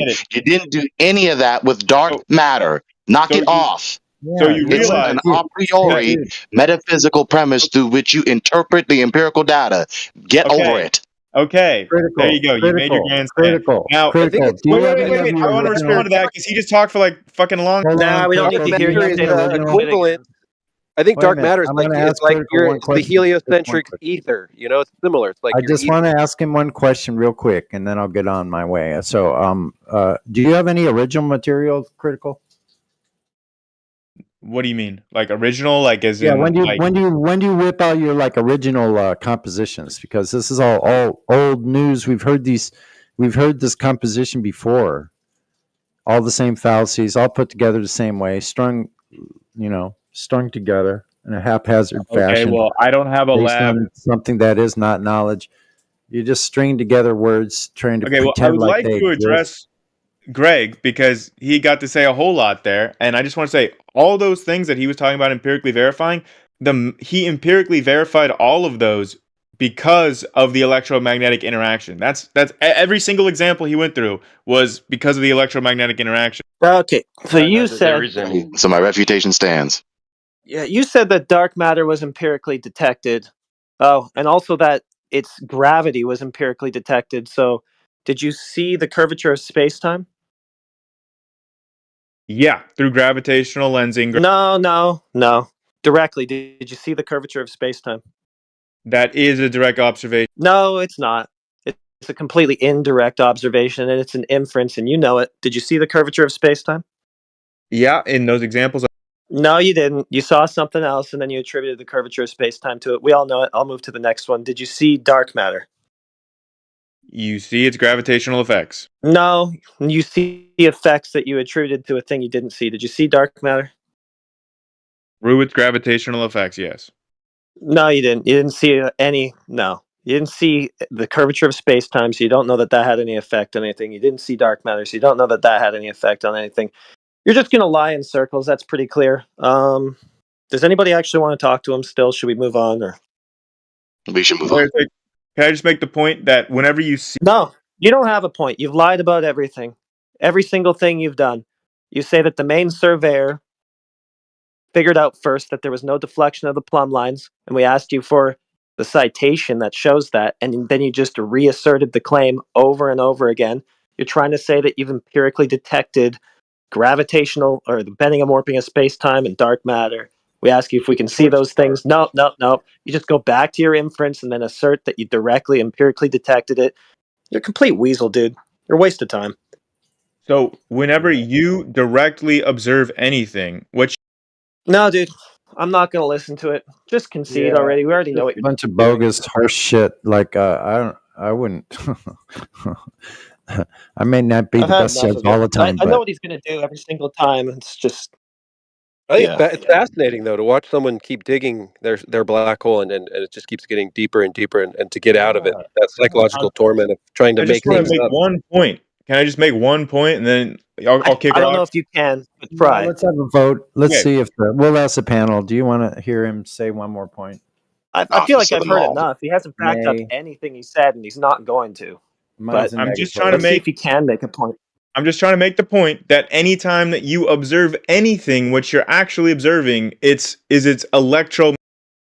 No, I'm not going to we're take not that. listening to you pretty much on anything. So get the anything part right, and you can't go wrong. I mean, by his own premises, since he wants to say that over and over again.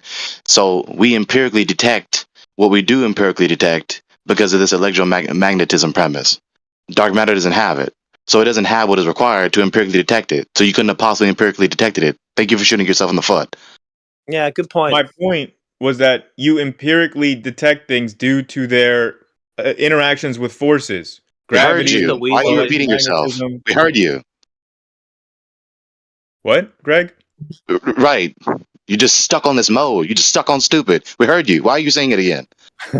All right, I'll just leave since y'all are muting me and not wanting to talk. Okay. Well, you know where dark matter came from. I mean, they thought that the clusters of galaxies it contradicted gravitational binding, so they had to make up another layer to force their model. They do this all the time. The Swiss, it was the Swiss Zwicky, Fritz Zwicky did it. I know. He saw these clusters of galaxies and said, "Okay, this is this is a contradiction of gravitational anomalies. So we need to start making up something else to fit this model."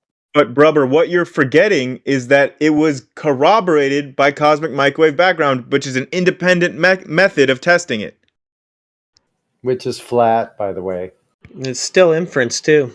You haven't directly demonstrated anything to do with dark matter, the bending and warping of space-time. You just keep inferring it.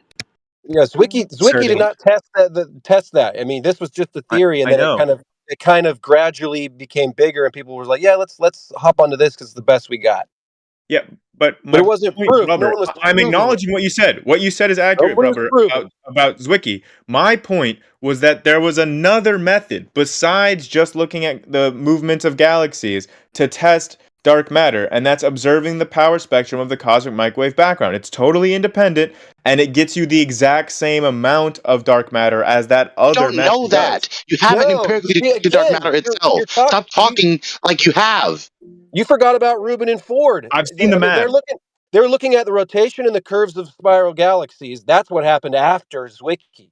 I don't know where you're getting. I mean, what are you talking about that they knew this back then? I mean, this is a big guess from the 1930s that they've just gradually, implemented new theories to make it a little stronger, but it's still all guesswork. This guy is talking like this. I know that there's water, right? You live in a world where there's no water. There is no water. There's no such thing as water, right? Yeah, now, look at all this heat. You see all this heat around the world? All this heat demonstrates exactly what we would expect about how much water there would be. What the fuck are you talking about? You never empirically detect the so-called water.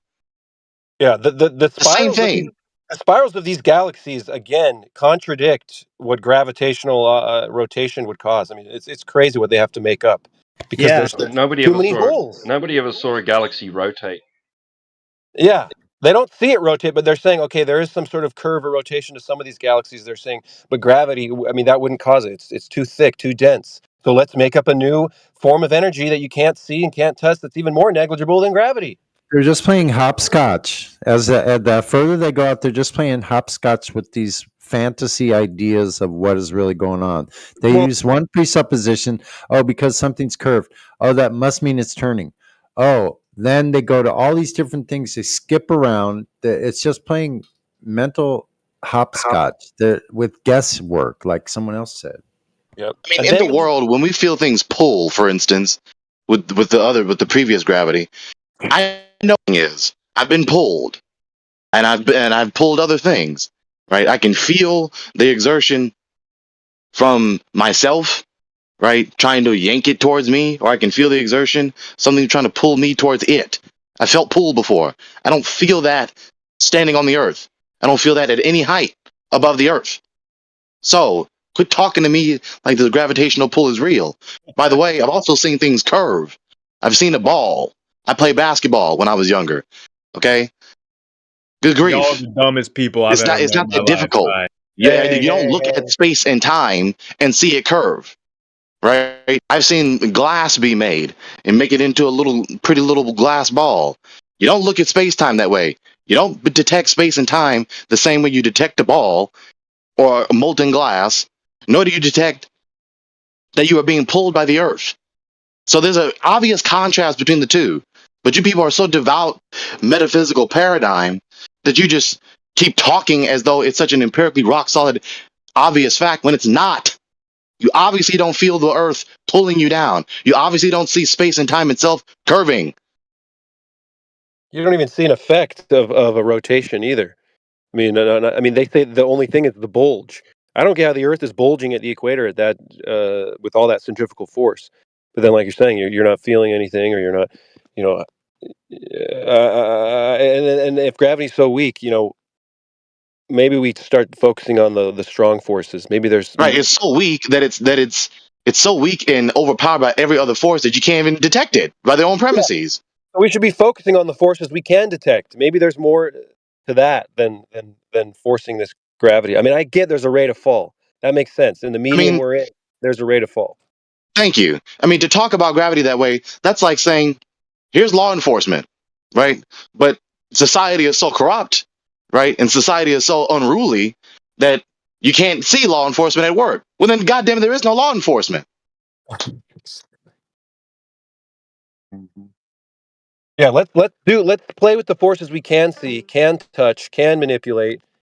You can't just keep dropping things and saying, "Oh, that's the force at work that you can't measure or test or manipulate." All you can measure is that rate of fall. And the reason I explained all those things like the way I did just then is because I'm trying to demonstrate that I'm trying to be fair and that my contempt is just.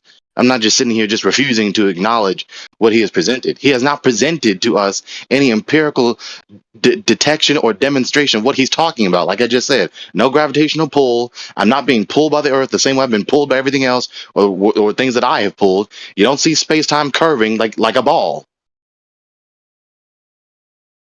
And you don't see dark matter the way you actually empirically detect everything else. And by his own premises, it doesn't have this electromagnetism properties, aspects, what have you. So it doesn't have what is required for us to do empirically detected by his own premises. Yeah, dark. That's how you know. Dark matter really was just to fill in the gap of the holes that they found with galaxy clusters, with gravity. That really was. That's why it was made up, because they realized, oh shit, there's another hole. It doesn't make sense that there's these clusters, whatever those are, in their model. That you have to make the maths work, so they have to extend the math or fudge the math or whatever. Whatever those galaxies truly are. But yeah, these are humanistic rationalists, not empiricists, masquerading as empiricists. Yes, exactly. They are masquerading as empiricists. Exactly. They've got and of course, empiricism itself, epistemologically, is self-defeating, so they better not do that either. I got a question about the Cavendish experiment. It's not an experiment. Well, the Cavendish setup. Yeah, exactly. Basically, could somebody explain why it isn't an experiment to me, for the room? I just watched a video my brother sent me, and I was just, I'm trying to come back with the most appropriate answer for him. It's a parlor trick that begs the question of gravity. Is gravity manipulated? No, it's not. Let me say this to you. It's a man-made apparatus, so you can't have anything in natural science within a man-made apparatus. You're only going to see a mechanical phenomenon. Yeah, really quick, before Gregory goes ahead, just ask them what the natural observed phenomenon was that they're testing. Mm-hmm. So what phenomenon from the natural world are they using this apparatus to test for? You'll get a bunch of hilarious answers. Okay, go ahead. So let me say this to you. I hope your brother isn't like the type of person that we just talked to. So at best, he's going to be, cordial and act with some kind of sense. And so when you talk to him, he may make the mistake of not clarifying what is the cause. You see, very often people hop back and forth between the idea that gravity is just a synonym for things falling as opposed to the cause for the object to fall. You see. So, as it concerns the historic doctrine that we keep contending with, gravity is an effect of the existence of matter, right? And therefore is equated with falling. So gravity is a synonym for falling, okay? The cause of the fall is the sheer existence of matter in space. And the closer you are to it, the stronger the pull, the further away, the weaker the pull, supposedly. So the cause is just the sheer existence of matter. But of course, when we look around, we don't see that. We don't see things pulling to one another ipso facto of their sheer existence. And then Einstein comes along and he says things fall because they're falling along the curvature of space and time. But of course, like I just said earlier, we never empirically detect the curvature of space and time. I've seen, right, a little water droplet, right? I've seen a ball, right, et cetera, et cetera. I've seen a skull. We've seen things curve. We do not look at space and time that way. We don't ever empirically detect or interact with space and time that way. And by the way, they want to say that space-time is different from space and time, which of course is stupid. It's just analytically false on its face. It's just a portmanteau of space and time, and then they reify it as some sort of concrete entity distinct from space and time. It's stupid.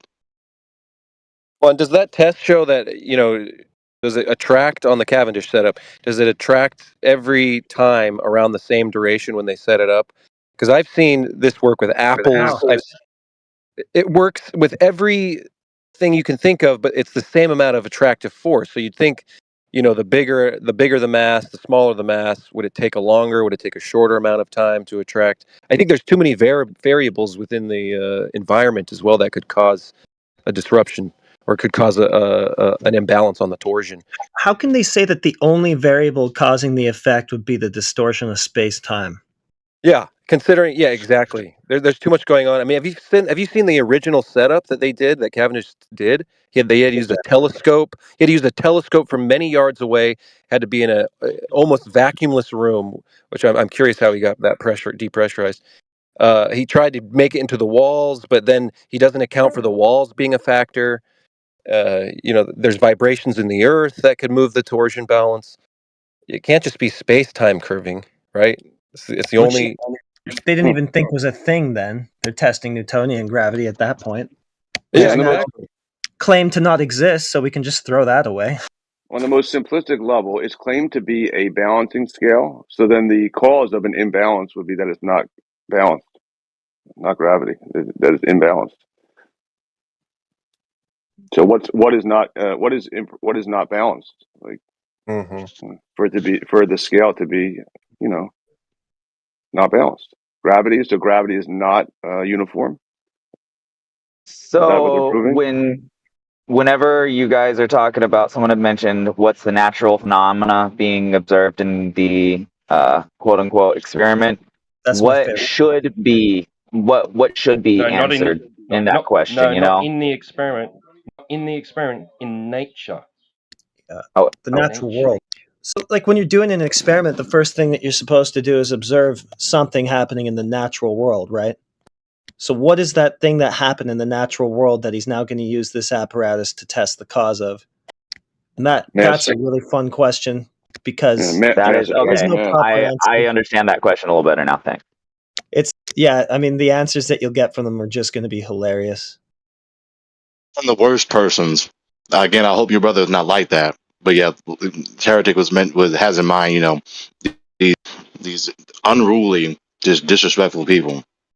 Yeah, what they're claiming to do is remove the downward acceleration and show mass to be attracting mass in the lateral sense.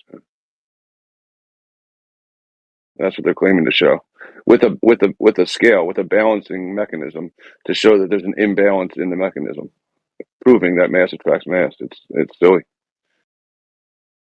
It does not follow the scientific method, and it does not give a viable hypothesis. In fact, Cavendish gave no. I want to reiterate this again, because we really should grasp this.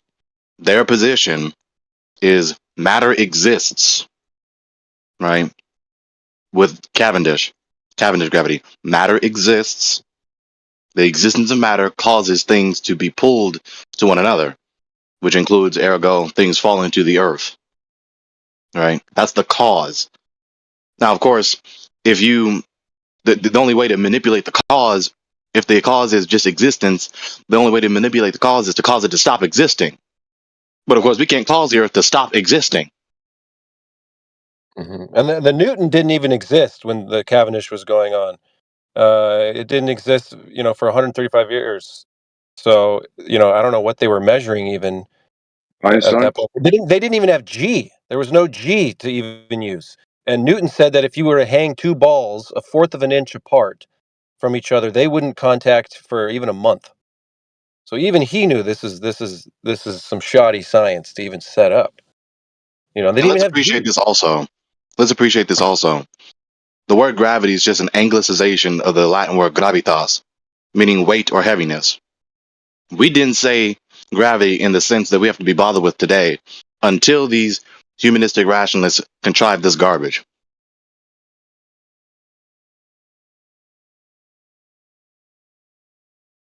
Yeah, you should read the original setup, how it was done as well, and what they can do what they can do today with just doing two apples, but how tedious and meticulous it had to be back then to calculate, a minute little degree. There's got to be other variables.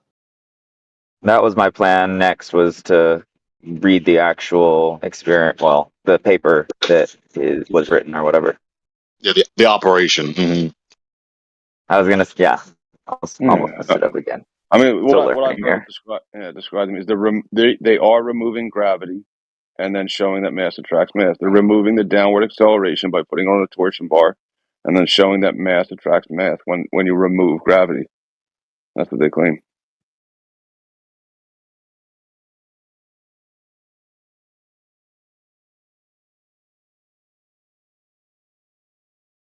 And Yeah, you then should. I was just gonna say another part of his claim is like also the fact or whatever that people have been to space and that their ships or the rocks have been pulled back down or whatever. And I feel like that's just a reification of the model in the first place. Like he has to prove. I don't know. I'm not 100% sure. That's why I'm trying to see. All right, That's why we're here. That's why this voice channel exists. Yeah, my angle would be right that real simple on the Cavendish that a pulling force does not exist in reality. In applied physics, it's always a push. So how could the mass be attracting mass at all? Right. So ask them to work that out. Yeah, all the forces have equal and opposite reactions, and they have an opposite and negative, and gravity doesn't. No, that's just a word. The applied force is always a push. Right, but what I'm saying is there's polar opposites with each force, except for gravity doesn't have it. Mm-hmm. It's so damn weak. So, in other words, in the conclusion, they cannot account for the Earth being wrapped in gas and liquid. Yeah, the space stuff though, it's like you have to appeal a lot to authority when you're saying rockets and they've sent people to space. You have to appeal a lot to authority, which is a fallacy in itself. But a lot of it, you got to ask them like, show me pictures of continents from space. Once they start looking up how little we have and how long we've been up there, I feel like people's mind starts to roll a little bit. But yeah, there's a lot of faith when it goes. Well, to let us be sound and fair, because not all appeals to authority are fallacious. No, epistemologically, it's true. But it is a part of it. Epistemologically, you need some type of authority figure that can actually have any logical bearing on any given argument, of course. But I agree, but it shouldn't be the foundation to me. Yeah, you're talking about these appeals to the words of other humans who are just the same as us ontologically, right? Mm-hmm. But who may or may not have some more knowledge. But of course, it just, given the nature of the authority figure that they appeal to, that's the key thing.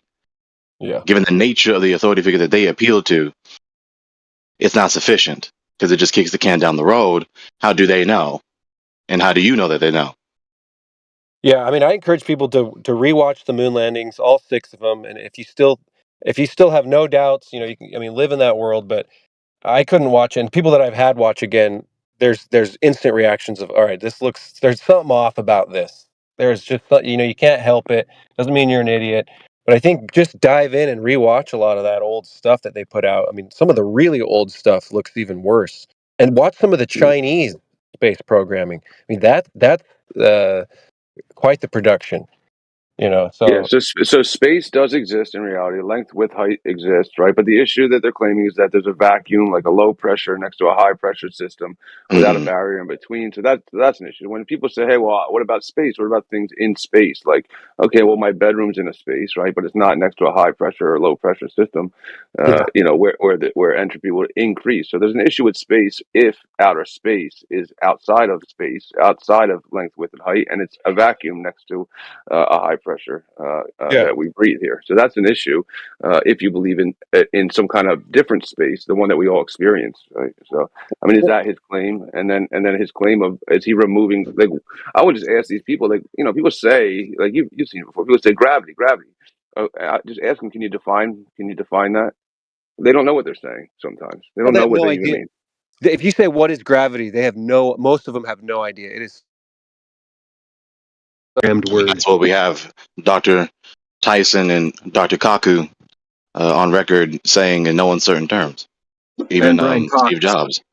Brian Cox likes to say it's clumping. I love that theory. The clumping. The clumping of matter in space, that rocks that came from somewhere else that once was clumped, somehow dispersed and clumped again. Well, this is another worthy point of consideration. And I'll be back. This is another point of consideration concerning this metaphysical premise of us existing in a vacuum, this vacuum. Everything is just moving about in this vacuum. Of course, we never empirically detected this cosmic vacuum either, right, our entire lives. Yeah, I'll show you a vacuum next to a pressurized system. It's called a Hoover. It's called a Dyson. And that's the only thing I'm okay with going up higher and then being, whatever your density is relative to the medium, floating, right? I'm just not okay with, I float in water all the time. I'm just not okay with a vacuum, a 10 to the negative 17 torr vacuum right next to a high pressure system without a constant increase in entropy. I'm not okay with that. Entropy would exist. It would definitely occur. You can't get entropy to stop. Well, no, of course, once again, they fix it by appealing to gravity, but of course, we already refuted that, so they can't appeal to that. Well, I don't ever see mass attracting mass causing any pressure of anything.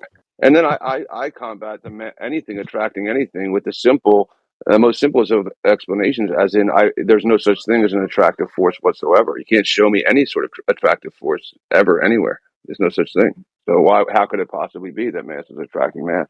If such a force could never exist. An attractive force doesn't exist without any tactile contact. Well, even like a magnetic field. They say, look, a magnet attracts a magnet, but it's a field, a torus field that goes and pushes from the backside. It wraps around it and pushes. It's always a pushing force. There's no pulling forces anywhere. I've never seen one. But they'll say, well, here's the exception, gravity. Well, of course, I mean in the sense of, I can yank your shirt, Yeah, but you have to press your fingers onto my shirt, then press your feet into the ground, and then press this way. It's just a vector, a direction relative to your position. You would call it a push or a pull, but the applied force is always a pushing force or a pressure force. Yeah, that's true. My shirt doesn't break your fingers. What? That my shirt might be able to rip your fingers apart. Yeah, if you got like a glass covered shirt. Yeah. If you're like super bedazzled, then yeah, you might get me. Super bedazzled. There's another serious consideration also, of course, the supposed solidity and or sedimentariness of the moon, right? Their cosmic paradigm includes that the moon is a humongous solid rock, right? But if it is a humongous solid rock, why do we see stars and clouds through it? Why is it transparent?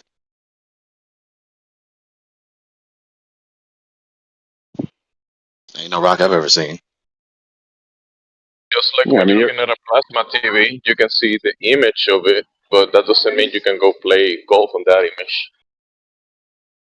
Yeah, a rock in a vacuum. doesn't float. I mean, Well, Gregory, we already went to the moon. Okay, so stop being an idiot. Did we? Because NASA themselves can't repeat this endeavor, and they don't have the data themselves to prove that they did it. They destroyed the telemetry data. The institution you appeal to doesn't have the technology to do it again. They're regressing in technology, and even doesn't even have the data to demonstrate that they did actually do this, and they don't have the machines to actually play it. So if NASA can't prove it, if they destroyed the evidence that demonstrates that they did actually go to the moon, how could you?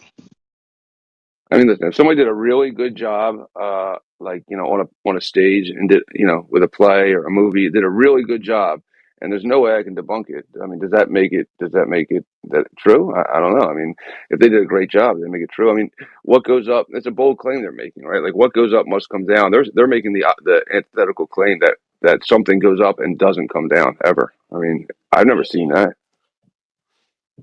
Mm-mm.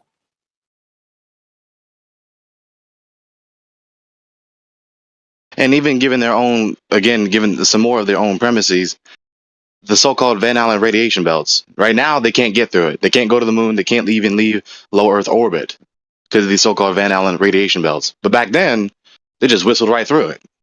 La-di-da. Didn't even notice it. With contradictory testimonies from the so-called astronauts. Yeah, but How do you reconcile that discrepancy? Yeah, but they brought with them film that went through radiation and was unharmed to prove that they went through radiation unharmed. Yeah, film that can't make it through radiation is the proof that they made it through radiation. Yeah. Can someone confirm this for me for this premise? See if I can get some clarity here. Can you have ignition, or can a rocket function in a vacuum? Yeah, it can push off the walls of the vacuum chamber. There's no walls in the cosmic vacuum, though. Right, but you can show in a lab a vacuum chamber, a rocket. You can bring into the vacuum chamber, some kind of explosive material, and then you can trace it to the pushing off the wall. Don't you know that gravity is a container? So that will be the wall. Oh, you're right. That gravity lives in there.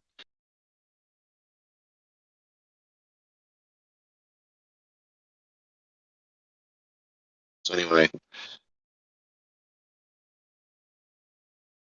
so they can't appeal to the so-called moon landings with that incoherent, discrepancy-filled narrative. So no, they didn't do what we required. Go up to the object and actually get a closer perspective that's sufficient to, verify its properties. Yeah, but like everything you're saying crumbles because I could just kill it all with one question. Like, why would they lie though? Like, and there you're done. You're dead in the water. Yeah, of course, because if you can't establish motive, if you don't know their motive, then of course the evidence that shows that they did do the action is not evidence that they did do the action. Yeah.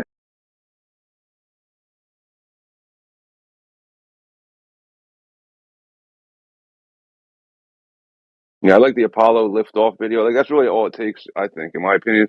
The Apollo 17, Apollo 11 liftoff video where there's sparklers on the on the modules. I mean, that's all it takes typically. People think, right? They're like, no, we have some like high techy, like super great, unbelievable footage of us like landing on the moon, and then it's like you've ever seen it? No, but I know people who are experts have seen it, and if it looked stupid, they would say so. It's okay. Well, you look at it. Let's see. You look at this 30-second clip of the Apollo liftoff and tell me what's going on here. And they're like, what the fuck? They look at it and they're like, what the hell is going on? This is trash. This isn't real. I'm like, this is real. This is what it is. Deal with it. You just got to see it. And yeah. What sense does it make to say that things would just float around in the cosmic vacuum? How about that for a discussion? Because we've seen it. We know what we're talking about. Things fall because they're in the vicinity of the supposed pull or curvature of space-time around that particular object.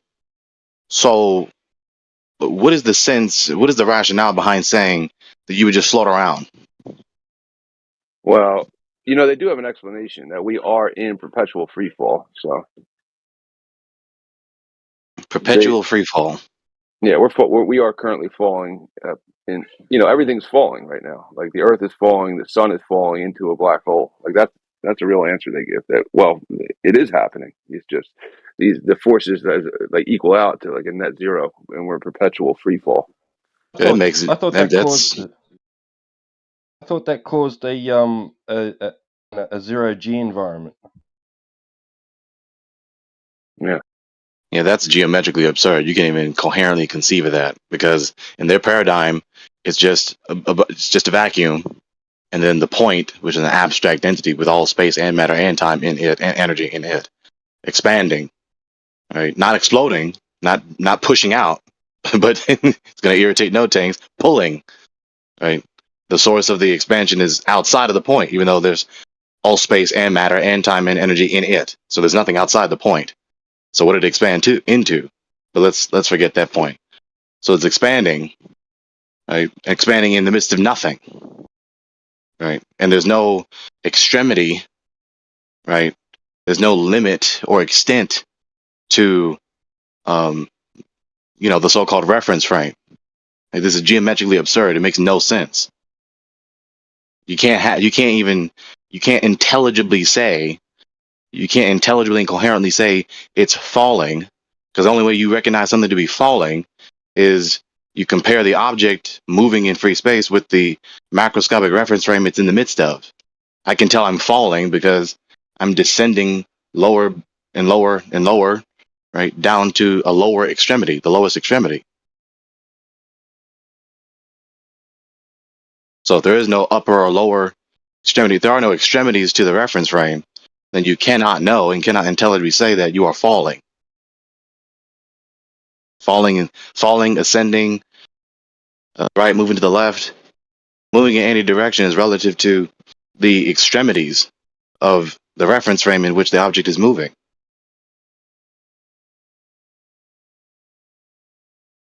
So in other words, you can't tell whether you're coming or going in their paradigm.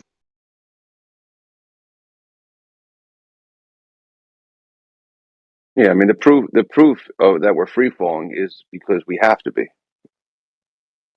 Right, just a fiat assertion that it must necessarily be the case without any justification.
Gravity is, no matter what version you want to assert, play explanation for why certain matter has a propensity to go towards the surface of the ball Earth, the cosmic vacuum.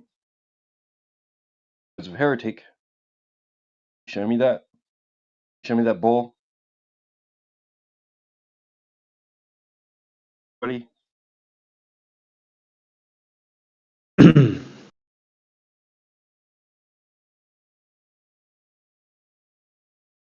All that sounded, when you put it together, it sounded kind of weird, all of it. Then asking Heretic to show you the ball. I don't know. I'm not asking Heretic, I was just quoting him.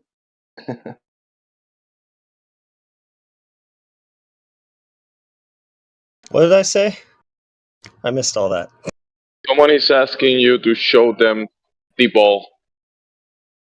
Uh-oh. No, I was quoting Heretic. No, show us the ball that alleged gravity is working on. You know, because that's all gravity is, an explanation for why certain matter has a propensity to move towards the surface of a sphere Earth in space. So how about just show us that ball Earth to begin with? Well, that's a tough claim to prove. But maybe you're the one. I got a better question.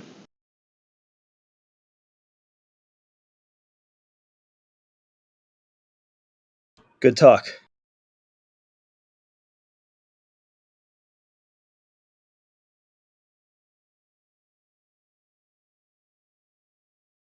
Why is it that these spherical ball Earth people make these globes, put them on our schools, put them on the desk, make everyone look at it, and we all have looked at it and tilted it down to go look at Chile and Argentina, looking at how far south that is.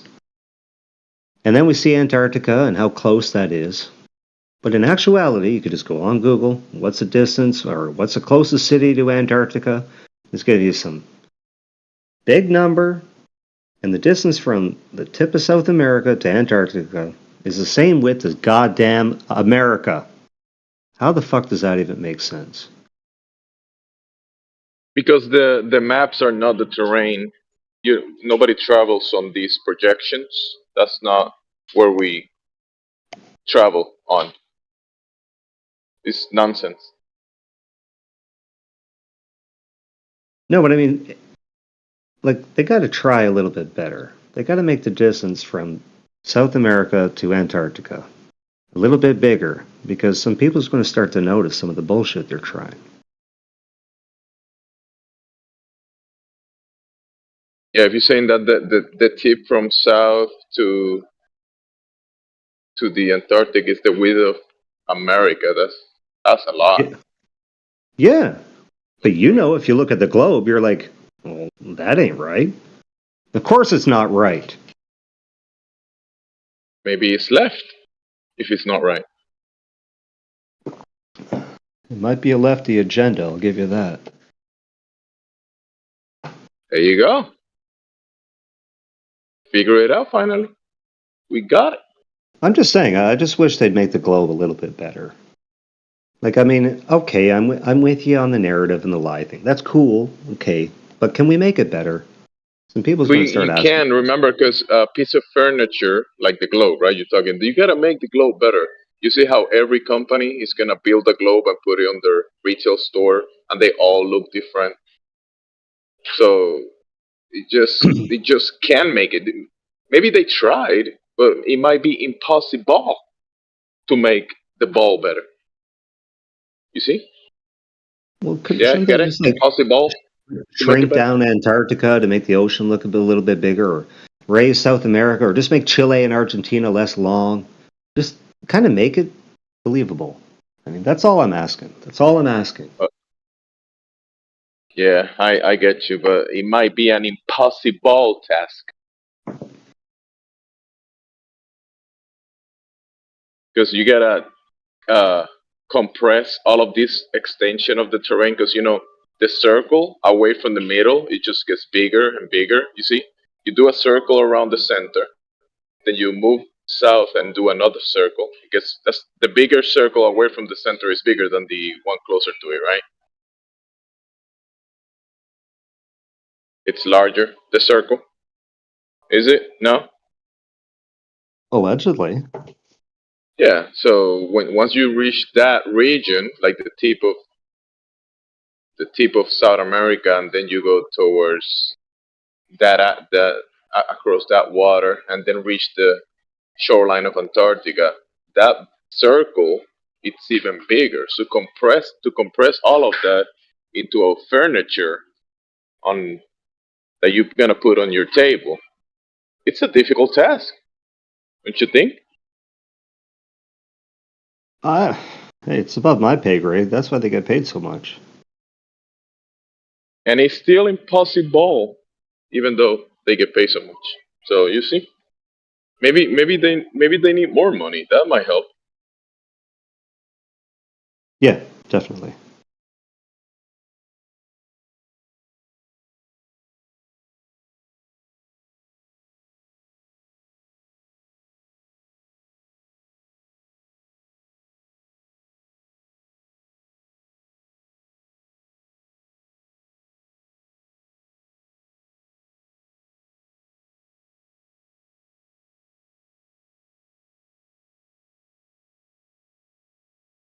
Just give him more money right now, so our great great great grandchildren can figure it out. So, Here's my other question. So, if we're in South, let's go look at like the average temperature in the bottom of South America. It's pretty mild. And they'll attribute this to oceans or whatever, cool. All right. But then you go to the same degrees north and you look at the average temperature up there, it's completely fucking different. Why does that happen?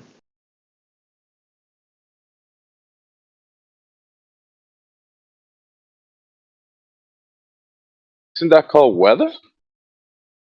You just think, the north gets summer and the south's in winter, and the south is in winter and the north is in summer. Okay, I got it. But I mean, shouldn't a place at like a certain, top of the basketball in summer kind of have a temperature range, assuming that they're close to a certain size body of water and all that? It should be kind of parallel to what happens at the south. But nay.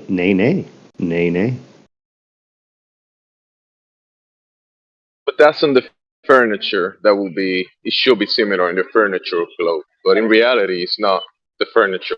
So you see, the premise might be incorrect when applied to reality. Maybe. Just saying.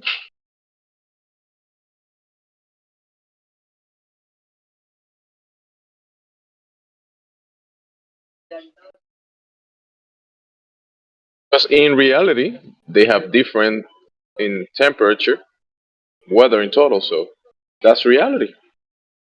It shouldn't be anything different than reality, because who's gonna change the reality? I mean, I'm in the northeast United States, and it's like 60 degrees. Should be like freezing temperatures at the moment, but it was like 65 degrees yesterday. Today's colder.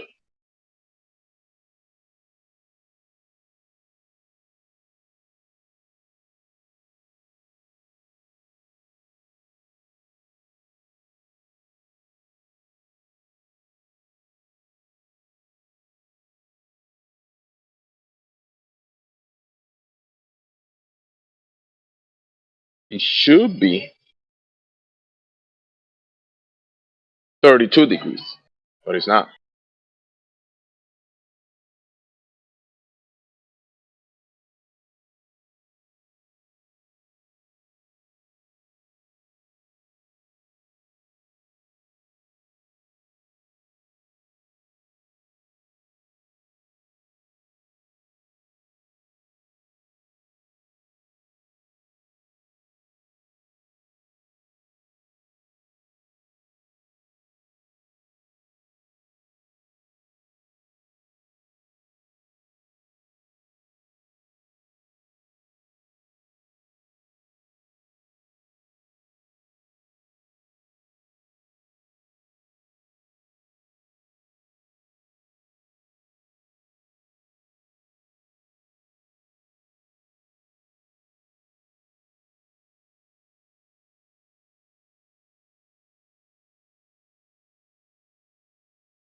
What's up?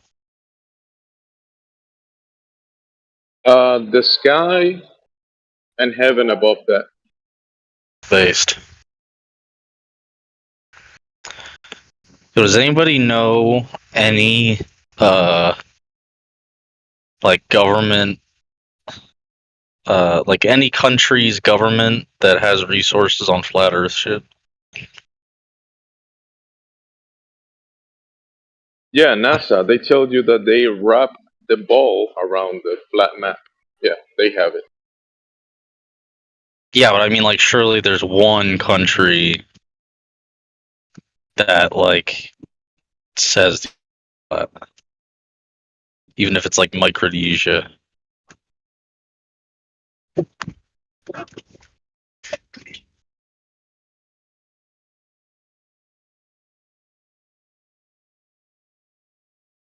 Or like one school or something, one university. What do you think those little countries Probably are gonna? all of them. They're gonna want them to get blown up again. Like, move off your island. We want to use it for a target practice. Like, small. Are you talking to me? Because I didn't hear anything.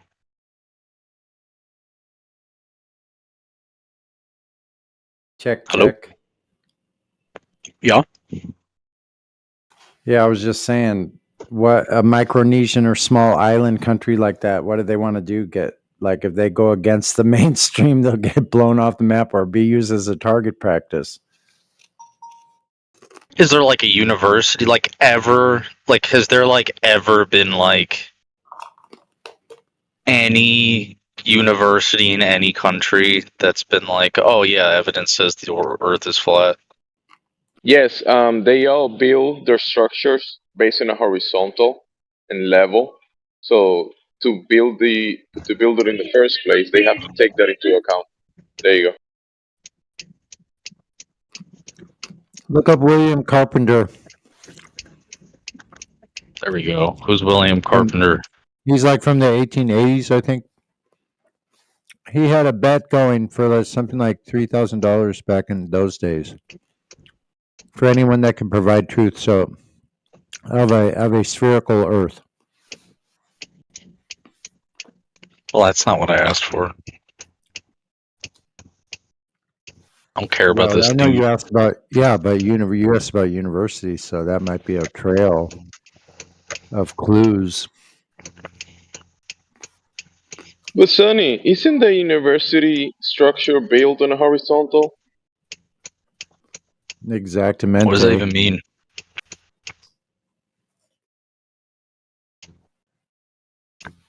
You know, a horizontal line has a slope of 0, not curving. Yeah. You put all the university structures where the students are sitting on, and the tables are horizontal, and the TVs and their books on the table are horizontally placed. The shelves are horizontal, you see? Not curving anywhere. And you stuck all the universities one next to each other, horizontally placed. And there's no curvature between any of them. So there you go. All universities use this as a foundation. Then why don't they say it? Why don't they say the Earth is flat? Oh, because Earth is Earth. I don't know, man. That doesn't convince me. Convince you? Who's here to convince you? No. Don't be expecting that. Well, what are you here if for? If you can acknowledge reality, that's a you problem. The reality that nobody, that no university says the Earth is flat. That's what I'm asking for. They're all building upon a horizontal plane, though. All the universities. What does that have to do with what I'm asking? He's clueless. It has to do with that everyone out there is utilizing the Earth as if it's a flat stationary plane. Everyone, all the universities, they're all in compliance. They don't know they are, though. If you ask someone directly, They just going along believing what. So none of them know themselves. No, the Yeah, some people Masons know they're know. The building on ones a that build horizontal it. plane. The Some people ones know that that. build the structure. But the students that are paying their tuitions based on promises that they're gonna find a job about BS jobs. I mean, they're clueless, like you. Look, man, I'm just asking a question. Like, surely there must be You don't like the some answer. kind of institution. What do you mean I don't like You're the getting answer? you get a reply, but you don't like it because you don't comprehend it. That's the problem.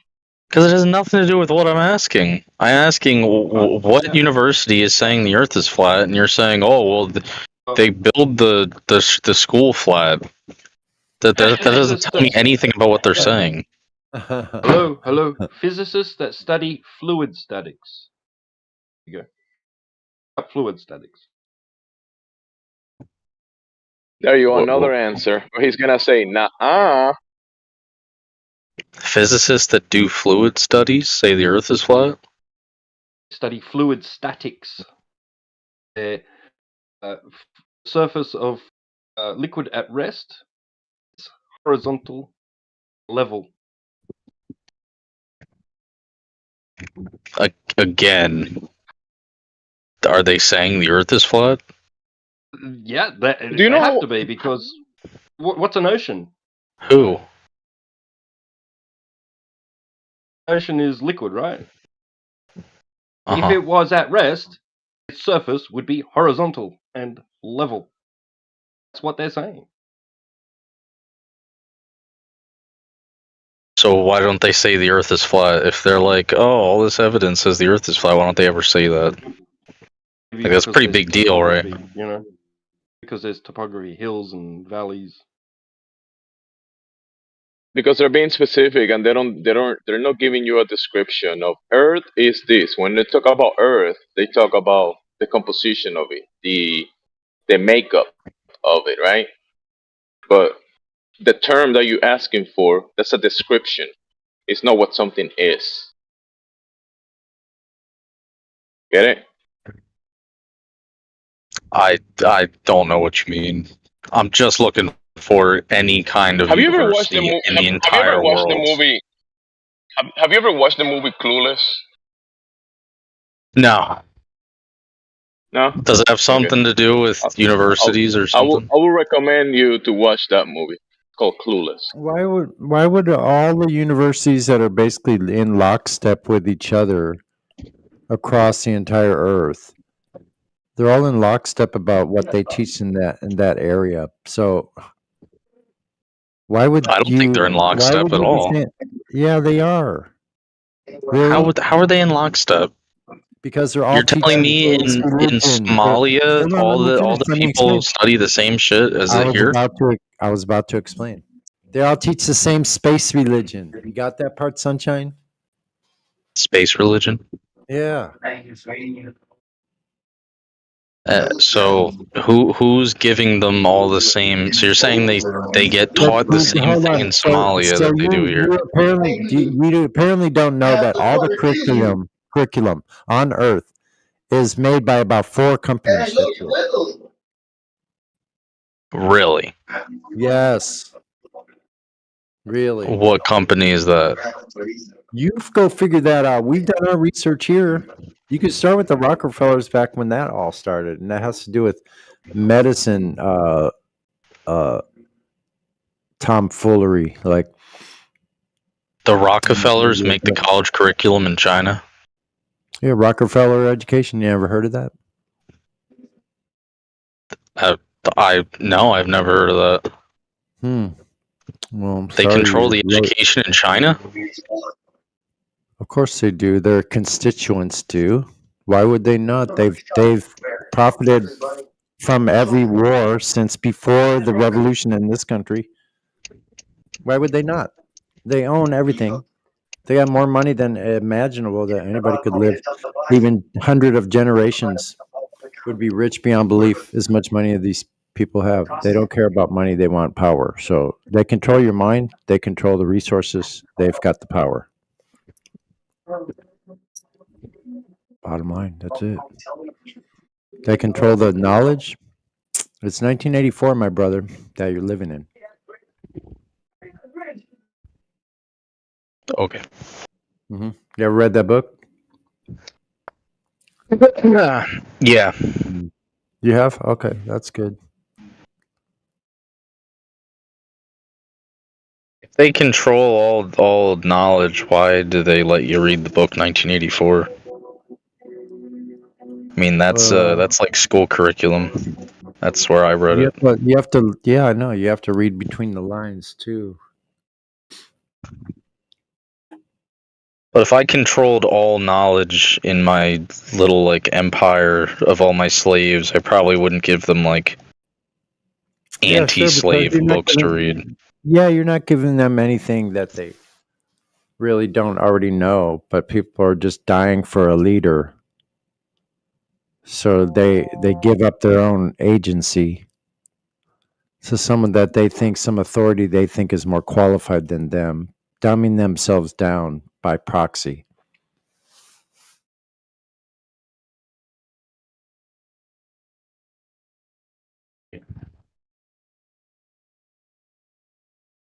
So why wouldn't they? Why would they not lie to you if there's so many willing participants? There's no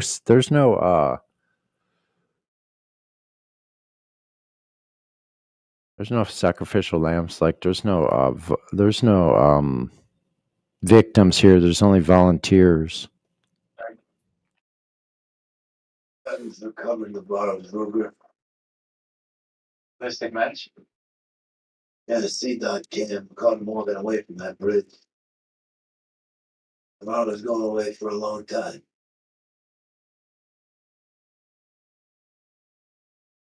What about Vega? The guy asking the question, he's the perfect example of what Sonny is saying.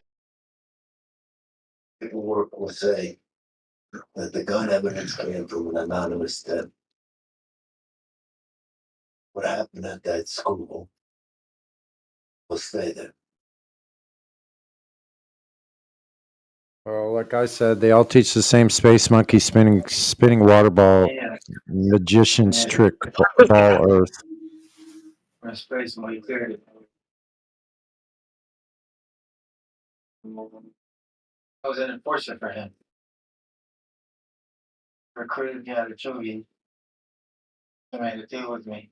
You're really barely coming in, Peanut. I can hear you, but I can't understand it. It's not. It's not.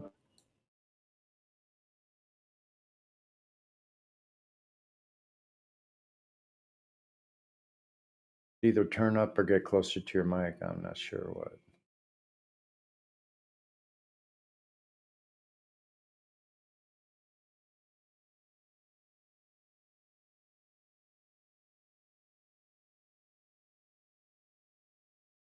Bro, did you leave already? You didn't like the answers?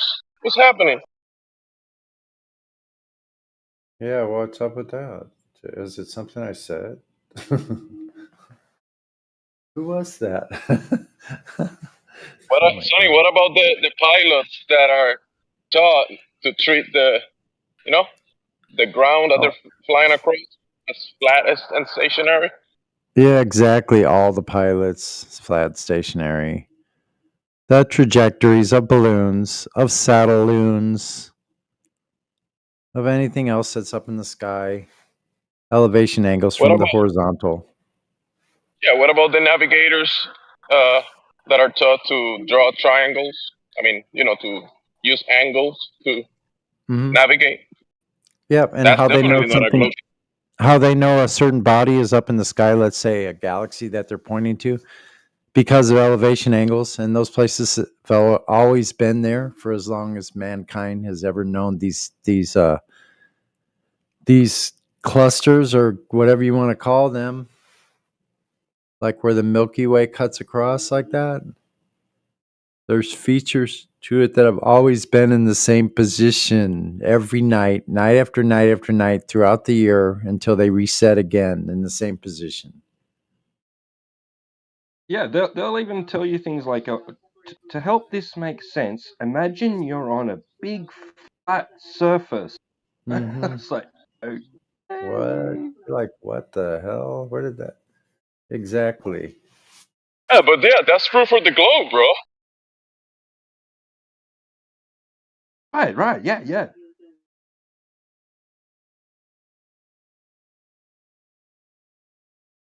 Pretty amazing.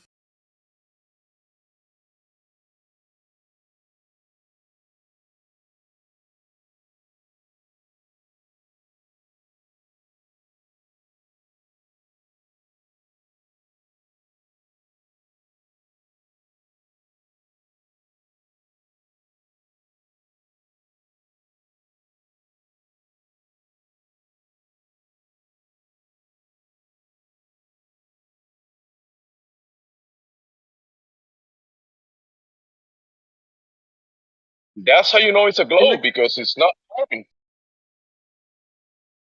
Yeah, I was going to say, in that case, like when they say things like that, like imagine you're on a big flat surface. They're saying, imagine that what you're experiencing is real.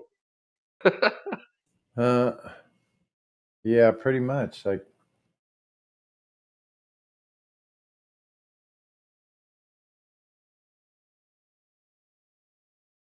imagine if your world was completely flat every time you looked, then you would just add 7/6R to make it flat.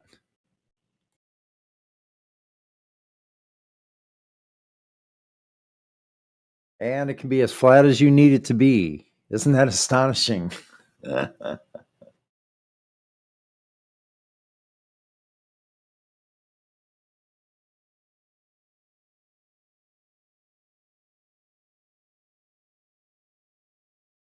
I have a question.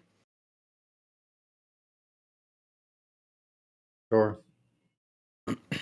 So, if the Earth is a flat plane,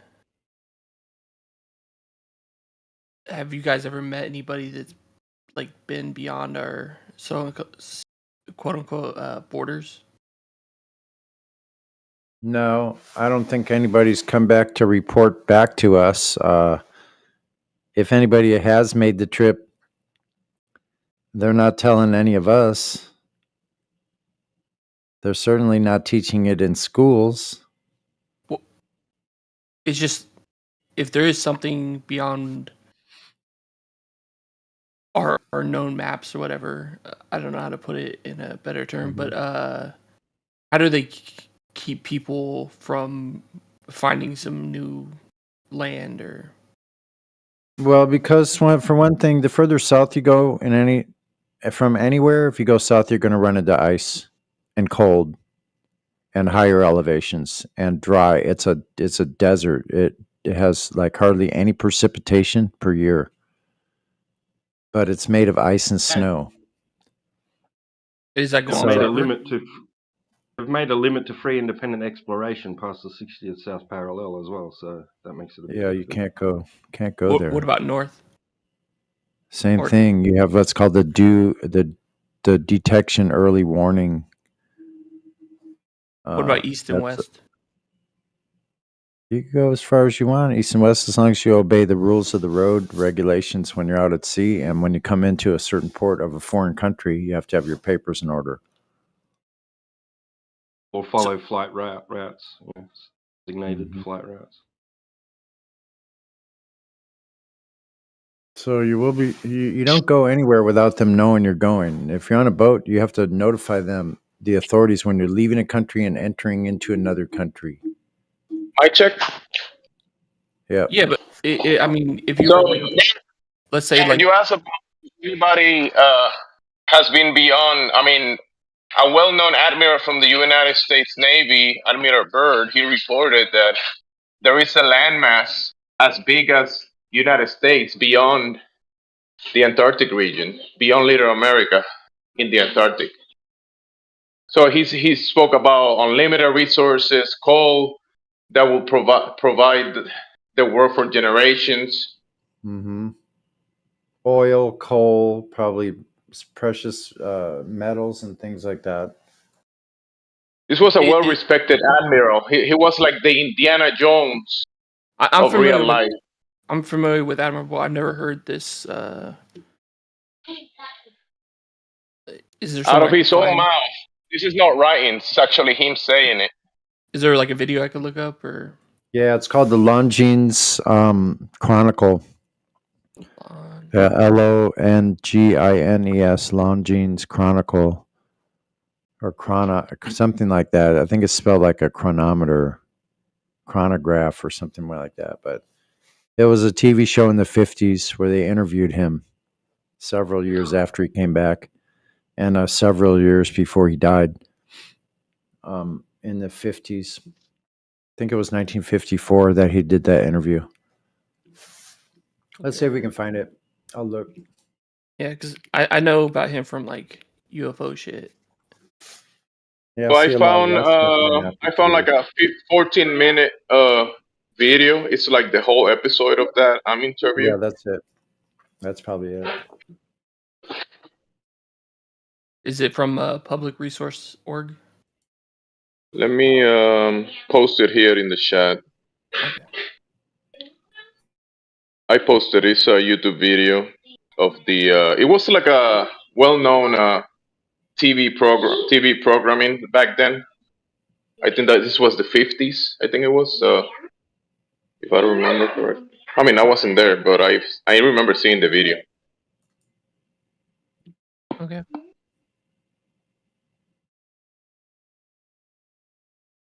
He spoke about multiple operations to go explore this region of the world, and about the land and about the landmass beyond Little America. Yeah, he has a Medal of Honor for something. Nobody really knows why. Well, whatever that's worth, right? Whatever he said, whatever that's worth. I haven't been able to go there and verify what he said. But when you look at his record, I mean, he looked pretty legit. But that doesn't mean everything he said is 100%. You know, he might be, he might not be. I don't know. He sounded pretty honest in that interview. My opinion, you know, I guess that's yeah, I'm gonna have to watch my it. opinion. No, he was a legit like pilot, legit explorer. Yeah, he was like the real life Indiana Jones. Yeah, I mean, for exploration. He has a medal. The Longines Chronoscope. I knew it was some weird name like that. He has a Medal of Honor, but it's kind of weird that he has one. Because Medal of Honors are usually like a combat award, and he got it in Antarctica. Maybe he fought the aliens down there. That's the rumor. He was on board when the Japanese surrendered. He was on board that ship. Is that what he got it from? Like his medal says something about Antarctica. Well, yeah, he traveled to Arctic even in the North since the 20s, like the 1920s. And that's when this really long yarn was woven about these going to the inside of Earth and all that stuff was really weird. Sounds like a sci-fi novel. Yeah, Hollow Earth. So I think you got to separate that. And there's some other weird stuff that came out later about him and the Nazis or whatever, that he was fighting Nazi UFOs or something to that effect. But I don't think any of that's true. I think it was added on later. But I think he did find out that this place is flat. Place is flat. He went long. He went as far as another whole country of the U.S. and found land, some with warm water, warm weather. He also said that no man has explored this. I mean, you know, he was in an airplane, so he's looking across this landmass. That's what he claimed. Because when he was there, he took a whole fleet, and they took like 7 airplanes or more than that. So him exploring these regions on an airplane, and there was recordings about it. There's videos about their finding like a hot spring of water in Antarctica that had fresh water, and him saying that no man has explored this region of the world. A lot of people say, but if he's saying he was there, why is he saying that no man has explored it? Because maybe he looked at it, right, and he flew over it, but that doesn't mean he explored it, right? That doesn't mean he explored the whole continent beyond Antarctic, beyond the beyond Little America. He flew across it or flew across some areas, but that doesn't mean he explored it.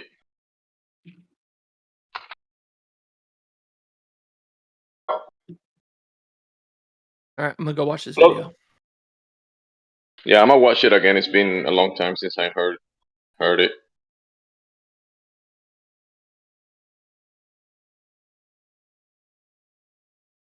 The other guy too that was asking about studies in universities and all that. Well, I forgot to mention that a group, I think it was university students, surveyed Kansas, found it, and concluded that it's flatter than a pancake. There's one study. Oh, that's a good one. Yeah.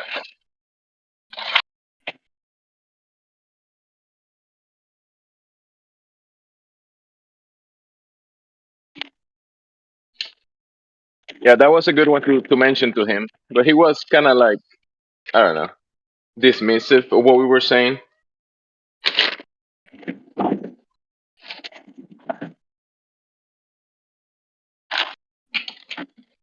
The Bird family, listen, they lived at a fashionable large brownstone house at 9 Brimmer Street in Boston's fashionable Beacon Hill neighborhood that had been purchased by Marie's father, a wealthy industrialist.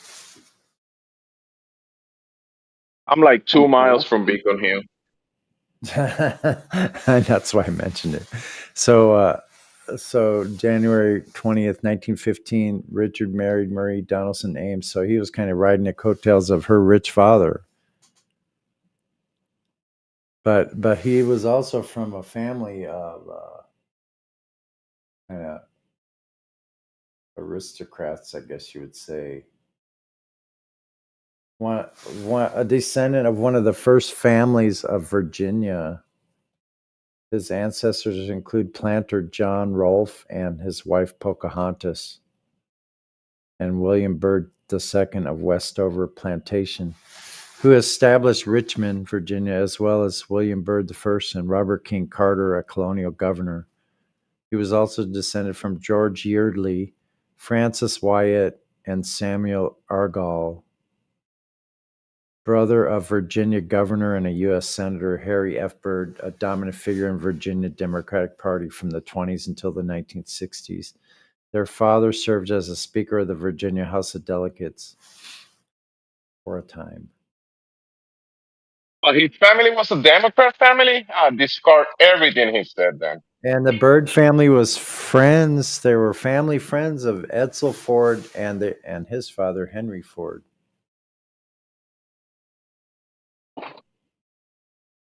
Who helped sponsor some of Byrd's expeditions. That's when America used to be great. You could get a Nazi car maker, Ford Motor Company, and have them make you a badass motor for your aircraft. Yeah. Then go flying over and tell some fantastic sci-fi story of going into the center of the earth and meeting these people that were really tall and like had everything you can imagine. Almost sounds like a duplicate of the Iron Republic. If you ever heard that. But that wasn't Sonny. That wasn't him saying that. That was someone said that it was like a book that he wrote or something, and from there he got that. So it wasn't him saying that. It was supposed to be from a diary that was found, but I don't think it was like discovered till the 80s. So how weird is that? You didn't find out about it till the 80s, and then you start. So I don't know, pretty weird. Yeah, it sounds like they added that just to discredit some of the stuff that he actually said, like in the interview. That's what I think.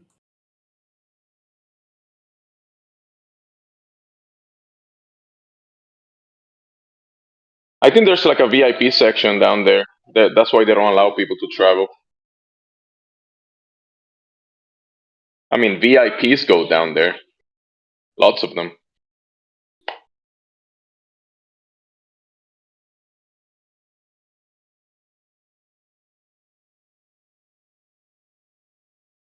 VIP section. So our buddy there,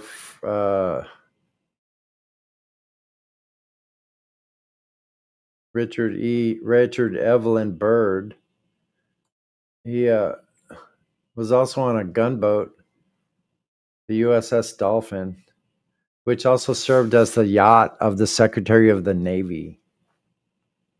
That brought him into contact with high-ranking officials and dignitaries, including the then Assistant Secretary of the Navy, Franklin Roosevelt, and was promoted to the rank of lieutenant junior grade on June 8th, 1915, during Byrd's assignment to the Dolphin. And she was commanded by future Fleet Admiral William D. Leahy. I used to know about all these people because of being in the Navy, who served as Chief of Staff to President Franklin D. Roosevelt during World War II. The last assignment before forced retirement was to the presidential yacht USS Mayflower. Oh, so he was like temporarily retired because of an ankle injury. Then he went to Rhode Island Naval Militia in Providence, Rhode Island. Serving this position, he was inspector and instructor, commanded by Brigadier General Charles W. Abbott, the adjutant general of Rhode Island, for making great strides in improving the efficiency of the militia.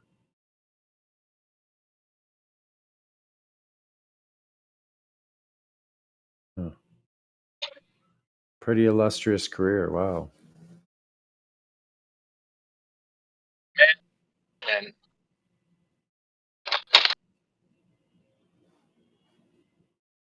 He oversaw in 1917 the mobilization of Rhode Island Naval Militia.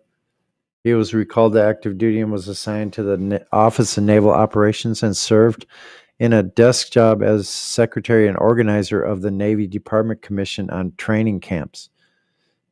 In the autumn of 1917, he was sent to Naval Aviation School, Pensacola, Florida. He qualified as a Naval Aviator number 608 in June 1918. He then commanded Naval Air Forces Naval Station Halifax in Nova Scotia, Canada from 1918 until the armistice in November.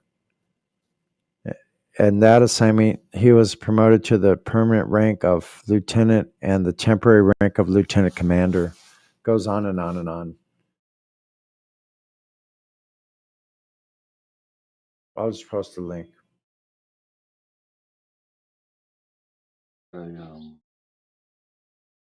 Extravagant career, right?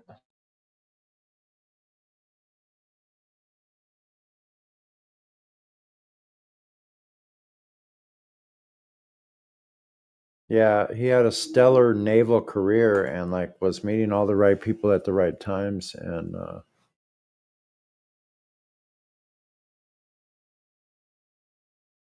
he volunteered in 1990 to be a crew member in the Navy's 1919 aerial transatlantic crossing. He was the youngest person to be to admiral, wasn't he? Admiral, yeah. The youngest admiral in U.S. naval history.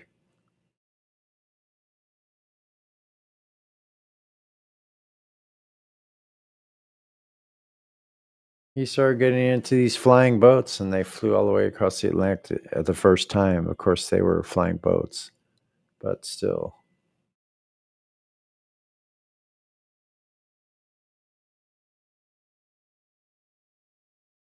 So, 3 flying boats, NC-1, NC-3, and NC-4, to start from Newfoundland. Only Lieutenant Commander Albert Reed's NC-4 completed the trip on May 18th, 1919, achieving the first transatlantic flight.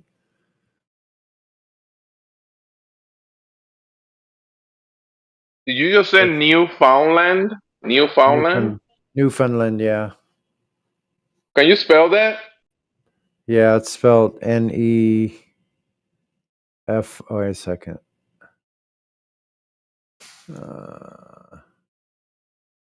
Newfoundland.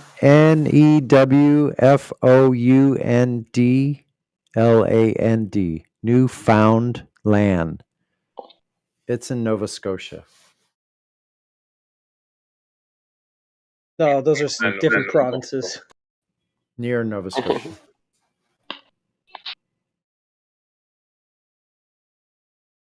Newfoundland.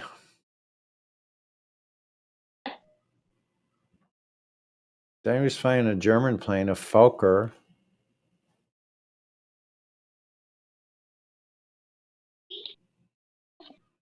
Named Josephine Ford after the daughter of Ford Motor Company President Edsel Ford, who helped finance the expedition.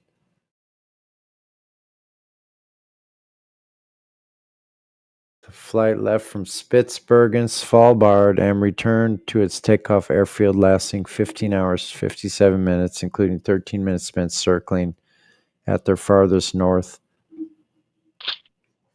Byrd and Bennett said they reached the North Pole a distance of 1,535 nautical miles, or 1,535 miles, or 1,335 nautical miles. After that, he became a national hero, a Medal of Honor winner. The Tiffany Did they Cross. found it? Did they found North Pole, or was it? He wasn't the first one. They said they reached it from Spitsbergen. They reached it. So that's geographical north. They follow the map. They follow the longitudes. Yeah. Right, and they No went to doubt. that spot on the map. Yeah. So it's geographical, based on the map. Yeah, I wonder if I can copy that image.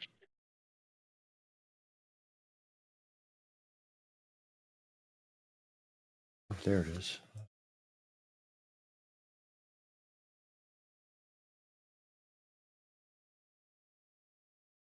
They went up there and they circled around a little while where they thought the North Pole was.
Well, it looks like he might have falsified some reports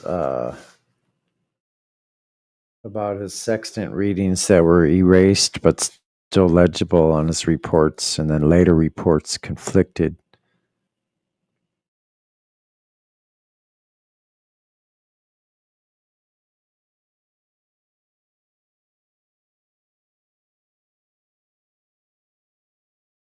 How dare he?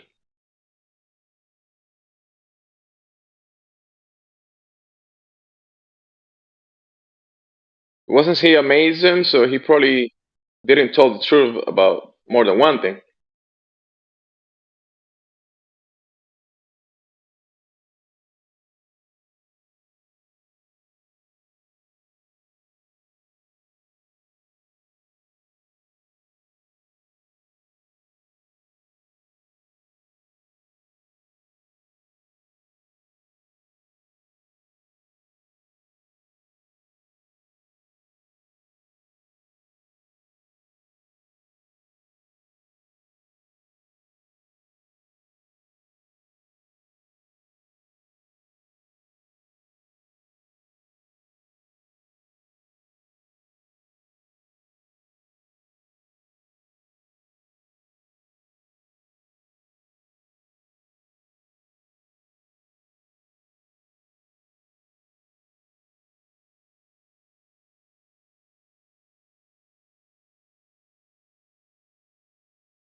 Penn Powell.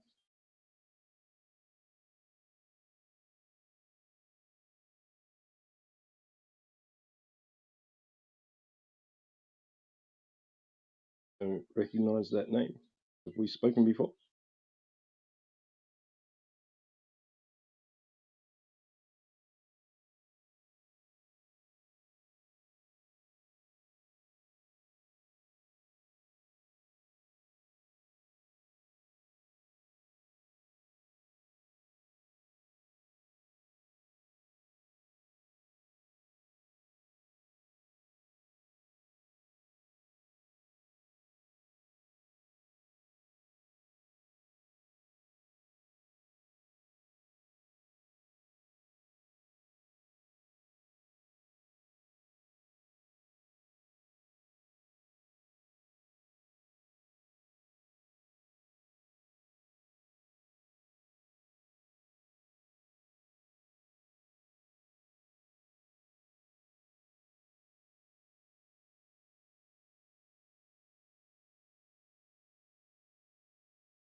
Yeah, I guess not.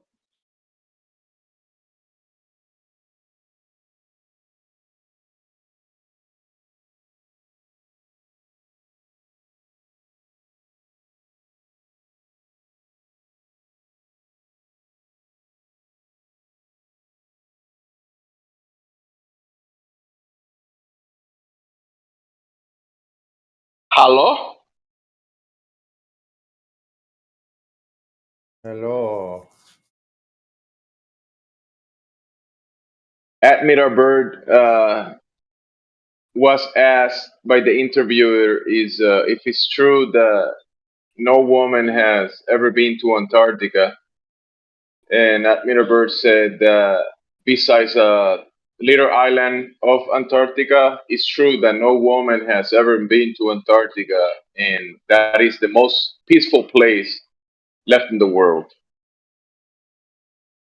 Oh, Is that supposed to be funny? They smirked after he said that. I think it was supposed to be a joke, but it is kind of funny actually. There's some decent humor there. The most peaceful place left in the world because no woman has been there. it's honeymooner style.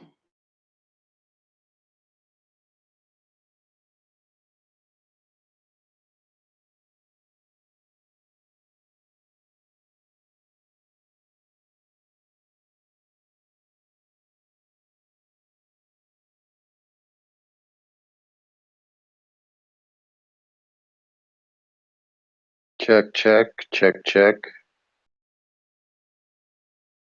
Not check, not check.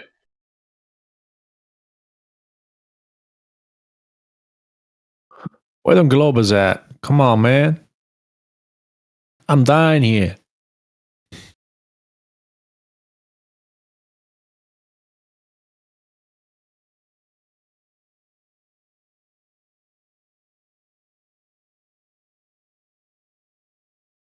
How's it going, everybody?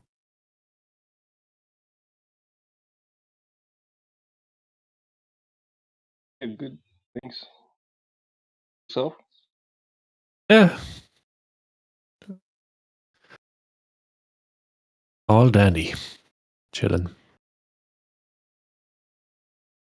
Any interesting conversation today? With Gloobies?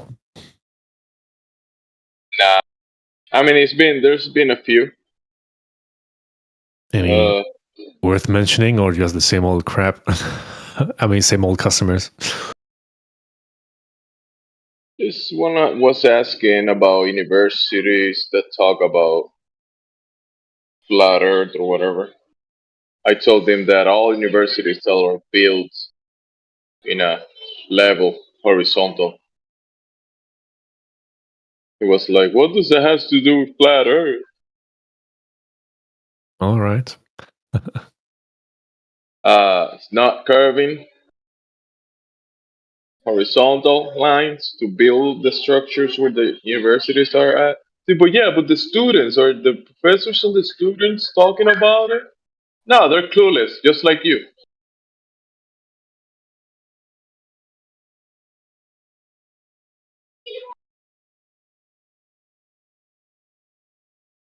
He didn't like the replies. Then Sonny mentioned a few other things. We wanted to mention uh, navigation, flights. You know, pilots are not taught the globe to fly,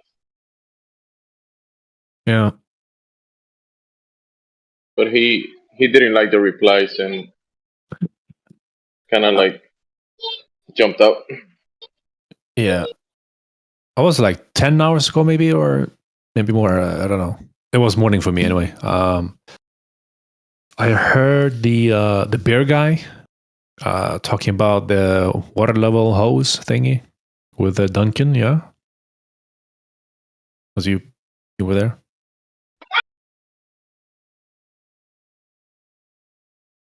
I don't know who was there in the morning. I mean, at that time. I found it interesting though that he couldn't accept water level. when you use the water, the hose with the water level thing as equipment, he couldn't accept that. I don't know why. Very interesting for a surveyor.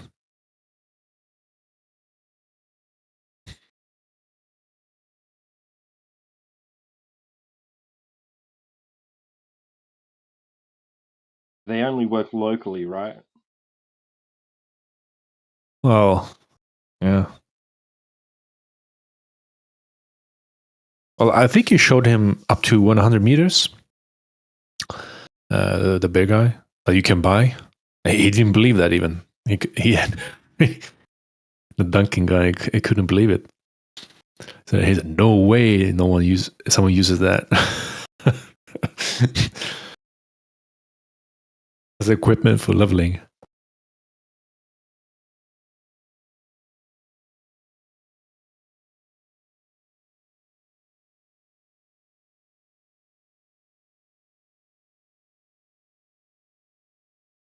Right. Yeah. Yeah. Let's ignore the fundamental behavior of liquid at rest. Yeah.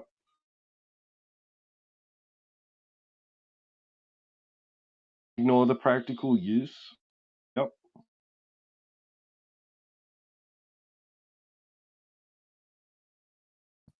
Yeah, I find that odd. Just for someone being a surveying saying the opposite. I don't get it. It's so weird. Yeah, I think it's hilarious how they think that a horizontal surface is actually a slope. Just hilarious. Slope. It's a slope, yeah. God dang it.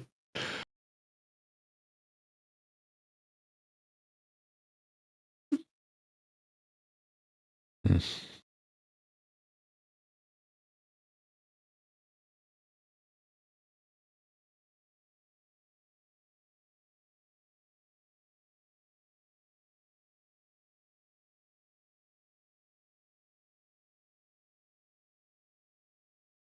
If ever you wanted somebody to like use a contradiction in terms, to say that horizontal is a slope. The heck? Yeah.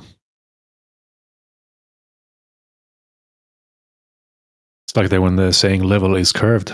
It's insane.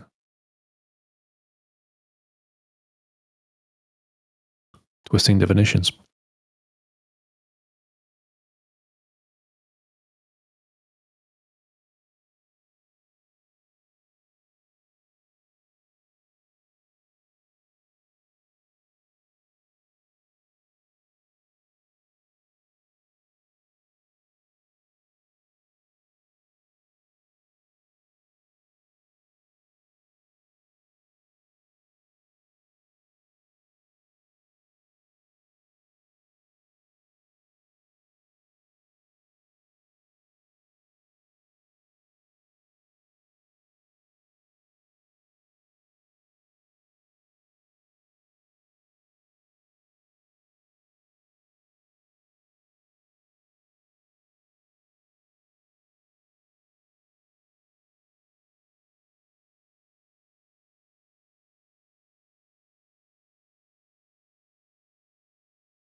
I'm gonna do a globe, right, and say, imagine, imagine all the people. Yeah, imagine two cliffs, significant distance apart, like 100 meters, 200 meters, whatever, and you want to zip line between the two, right? But you want it to be horizontal. You want it to be level, right? And you make it you make it so that it shows no sag, with under whatever weight you have on it, right? Yeah. And it's dead straight and it's horizontal, right? Just from one cliff to the other cliff. Then you put like a very low friction pulley on one end, going to slide along to the middle, stop, because it's sloping. It's not straight. It's not level. This might be straight. It's not level.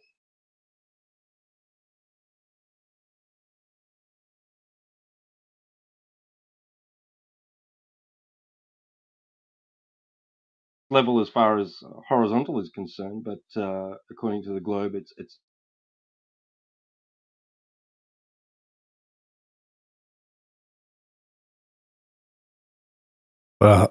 How much of a slope are we talking about in order for that to be called slope?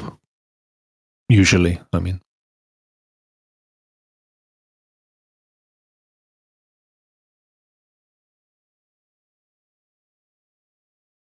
That's a good question. I'm not real good with the math.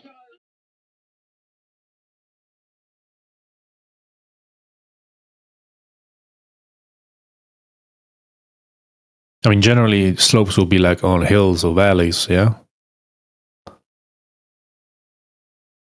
On topography, I guess.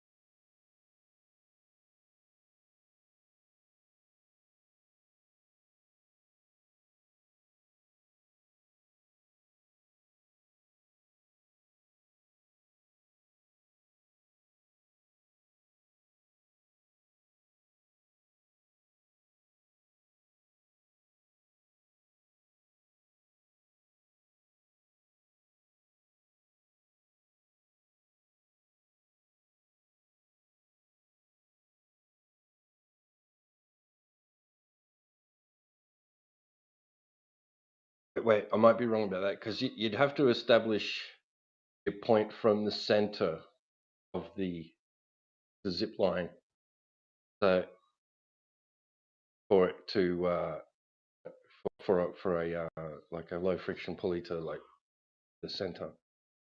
Established it from one end. Wait, it would actually be going. So you go to the other end and let it go. It'd go all the way to the other side, going downhill. That's what I mean. Like, it's impossible. Right? Somebody tell me how you could possibly have a horizontal surface on their supposed globe.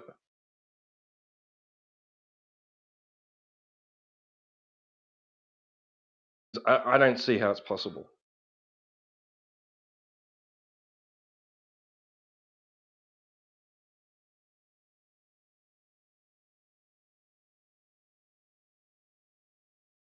In their paradigm, horizontals are always changing continuously. Take one step. Right, your horizontal is now changed. Take another step. Changed again. It's no longer parallel with your other horizontal. You just established it. I mean, it just makes no sense. Can't have horizontal a globe. Yeah, but that's in reality. When they talk to you about the globe, it's fantasy land. That's the difference. In fantasy land, a horizontal, it's curving with the surface of the globe. See? But in reality, it's not. But when they talk about the globe, they're talking about some concept in of the imagination, not in reality. We know this. Exactly. So when they say it works horizontal, works on a globe. It Yeah, on a globe that it's a fiction, a falsehood, not what we're talking about when we talk about real horizontals in the realist level.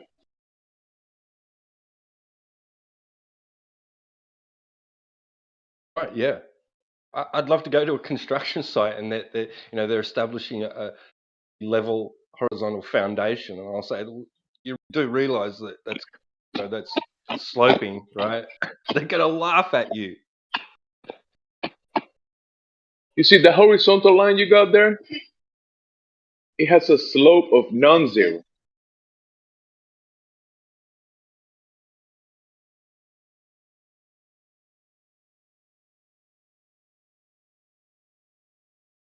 It's curving with the ball.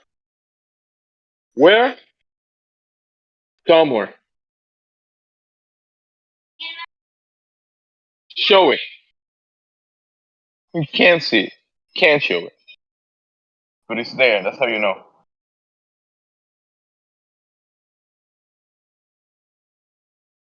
Can't see it. Can't measure it.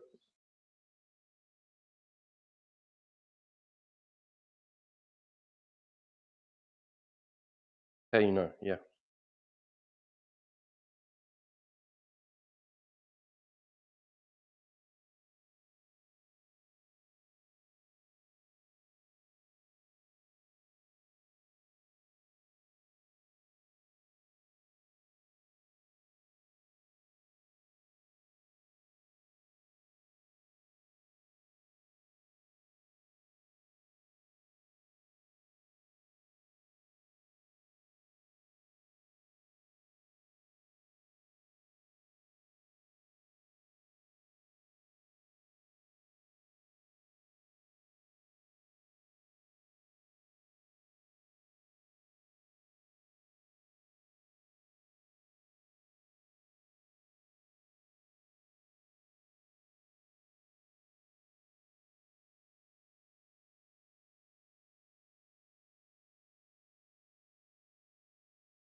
Have we spoken with Pen Pal?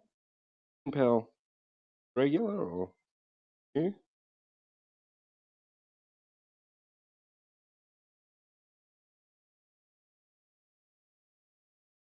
First time seeing him in here.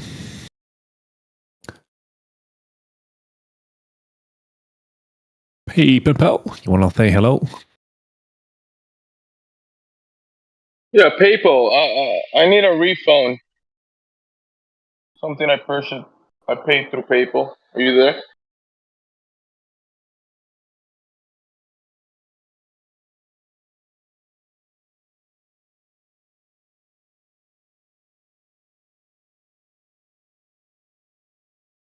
Bad customer service, PayPal.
Oh,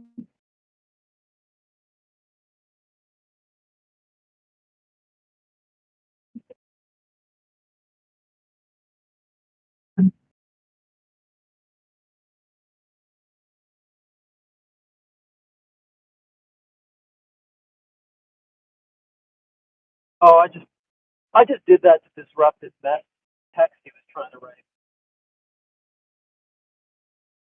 What? Oh, sorry, I'm just hot micing. Yeah, you're hot miking.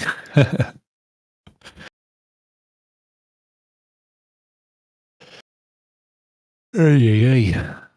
Asian horn dog. God dang. Coming in hot. Can I get 3? And it scooped away as fast as it came. False advertising, right? Yeah, I guess so.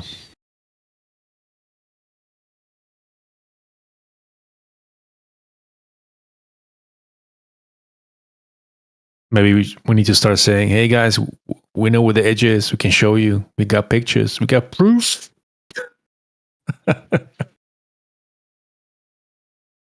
Own them in. And then you strike them with the level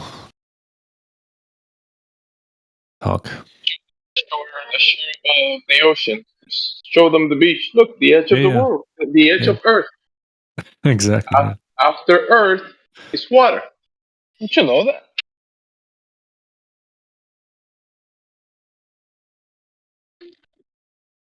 What do you expect it to be? Something in your imagination, bro?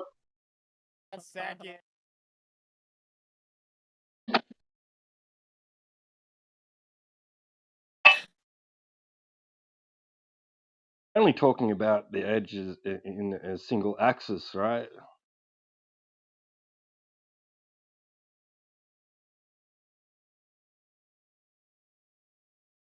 About the z-axis.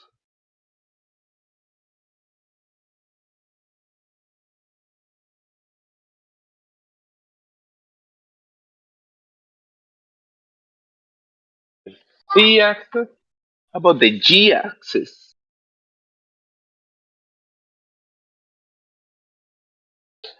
Oh my.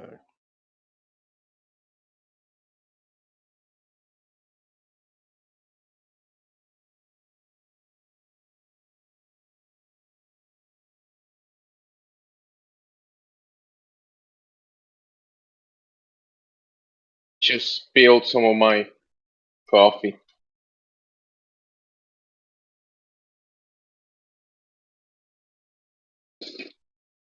It wasn't horizontal.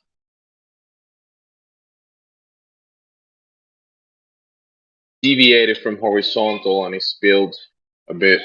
Why didn't gravity help me? You didn't keep it level. Yeah, but gravity should be the container, huh?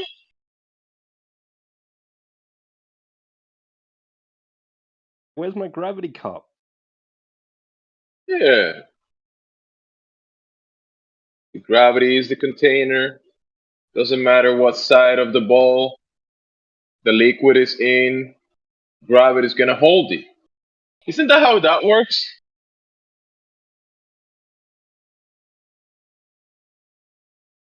What's keeping the water at the bottom of the ball? Gravity. So,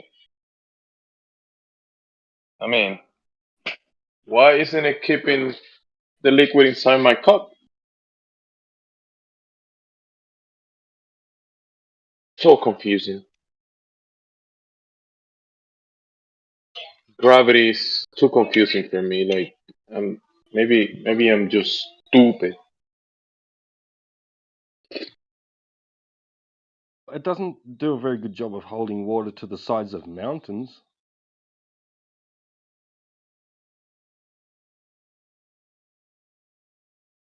Because mountains are stupid.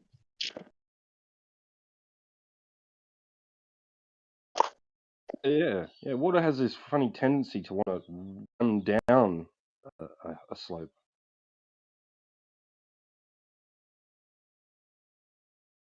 That's because the Flow. mountain is not big enough. Big enough.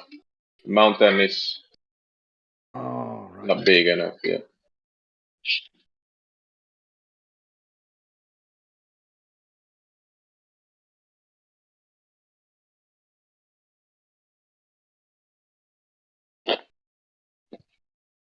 Ah, it's so good.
Yo.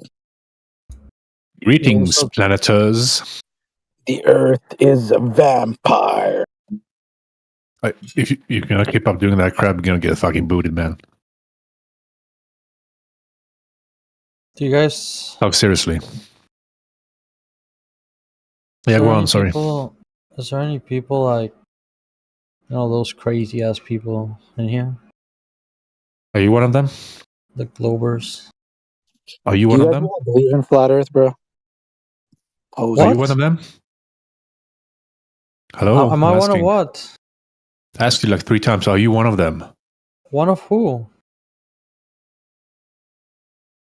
I don't get it. You have to specify more. Am I Crazy like? people. What Oh, shape the is crazy? No. What shape is the Earth? I mean, we don't know the shape. Who's we? Do you guys even have brains? The people that live in reality is we. Earth is Earth shape. Exactly. Is Earth shape? Yes, my nigga. Whatever Earth is still Earth, but not a planet. What's a planet? Earth is not a planet. What do you mean by that? Fuck planets. Look up the definition for the word planet in Latin. Planets move. You might learn one or two things. Yeah, planets move. But is that your proof What that I'm I should standing go on look is for the proof? moon. Wait, so technically there's like millions of planets then, right? In our solar system.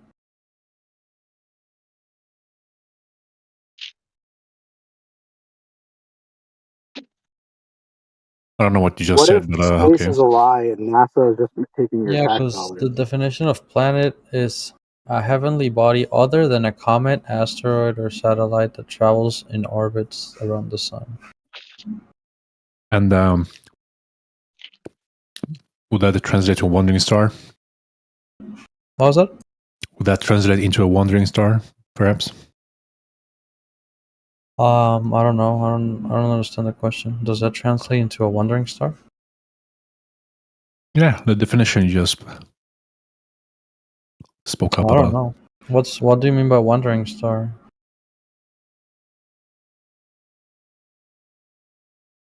Like the sun?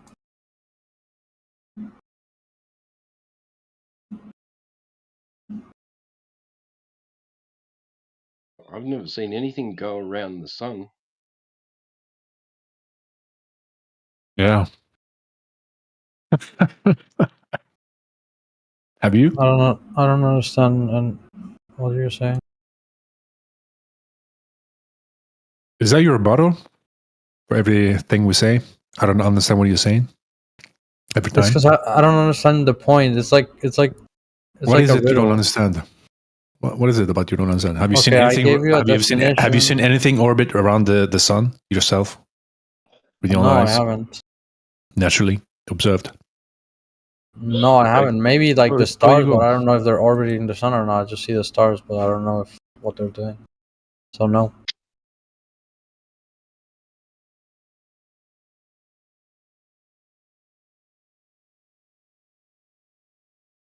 All right then. What about Diaper Chief?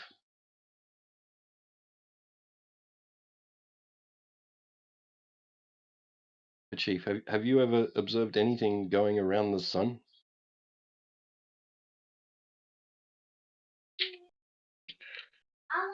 Me?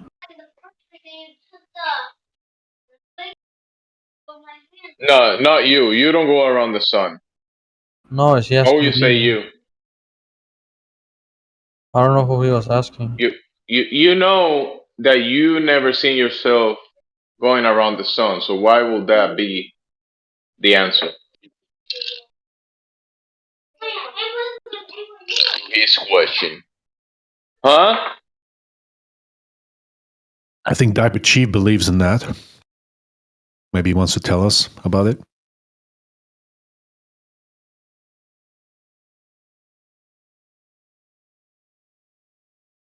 Nobody's going around no star or sun.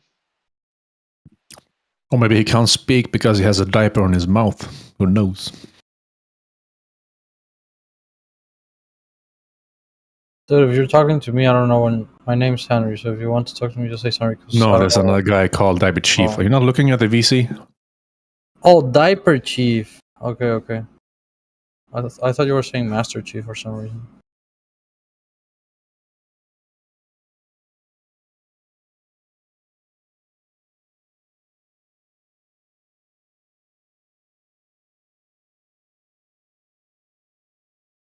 Did he say something before he muted himself? I don't think so. I don't know. Maybe.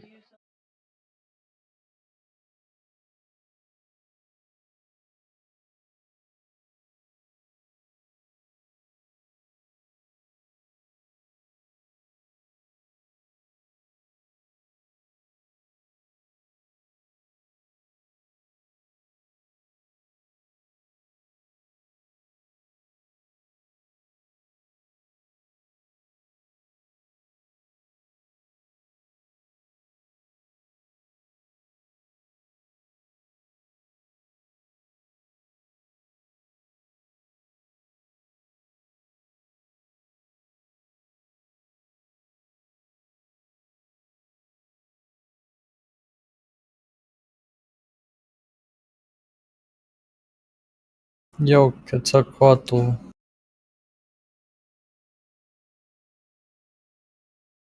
You still there?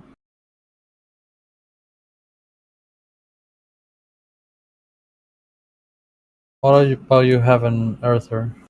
Do you believe there's a... Because obviously we know it's like the Earth is like a type of container, correct?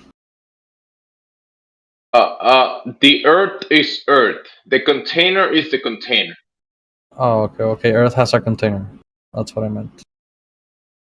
Possibly, most likely. What would you think like that would look like? I'm just asking because Like I have no idea what it would look like, so I don't know if you have. Like a container. But would you imagine it's like a glass container or something like that? What is it made of? That's what you're asking. What is the container made of?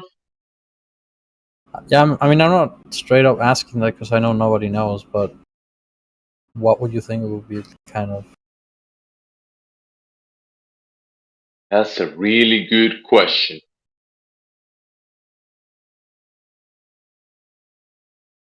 If we're gonna speculate, it might be some type of glass or something like that, some silicon base, or I don't know, maybe some super fluid that is frozen in place or something like that. But who knows?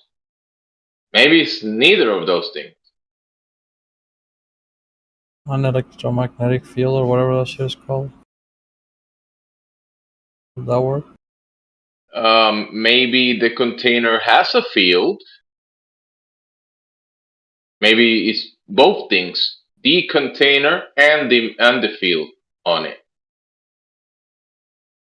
Or maybe it is a field. Who knows?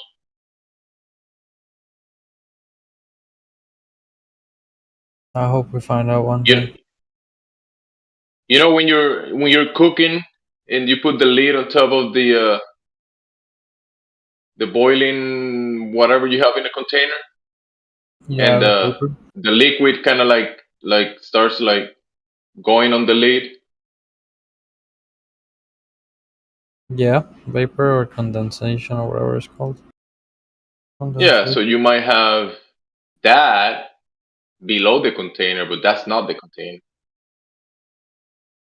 See how the lid is different than what is attached to it, like the condensation or So the it's gases only, or the liquids. it's only a container when it's attached to Earth. But it's two different things.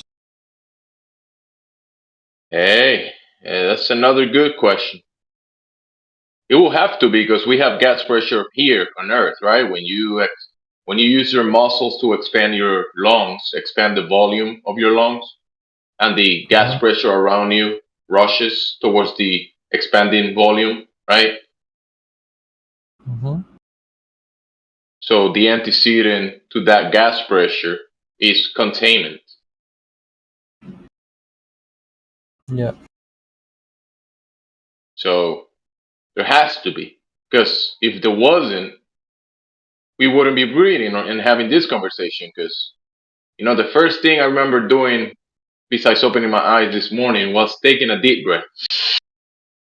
The Earth is flat. The Earth is Earth. NASA lies to us. Space is fake.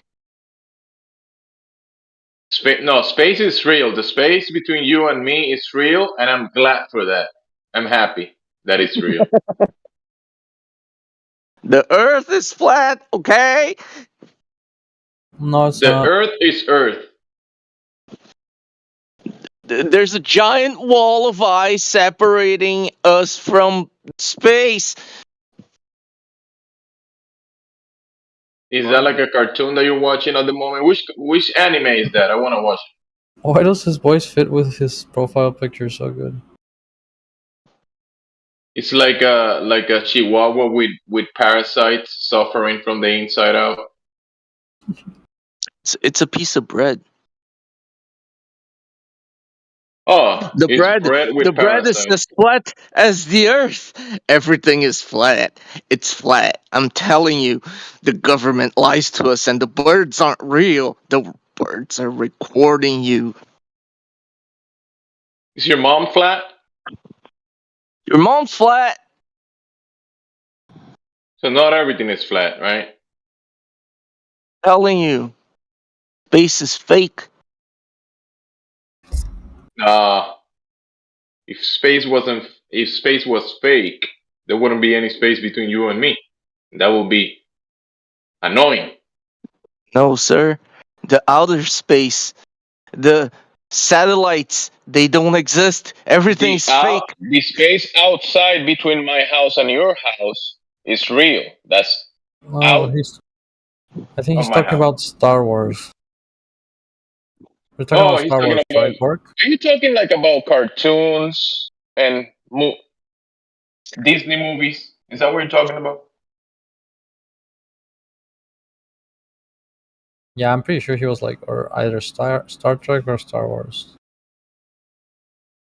Hey, I want to talk about Disney movies. Your mom is so flat. Your mom is so flat that you have to employ 7/6R to make her as flat as you want to be. What? He says what? He wasn't talking about your mom, Clay. I know. Even if he would have, it's Sunny, man. There's nothing I would take serious about that. Really? There's nothing. Yeah, I'm chill about stuff like that, man. I don't like, even if you would personally attack me. Why would I need to attack anyone? No, and I know you would never do it. I mean, in general, even if someone personally attacks me, I don't get frustrated or something like that. But I'm saying anyways, I know that you would never do that. That's what I was intentionally trying to say. Okay, I'll take that as a compliment. Yeah, that's what it's supposed to be.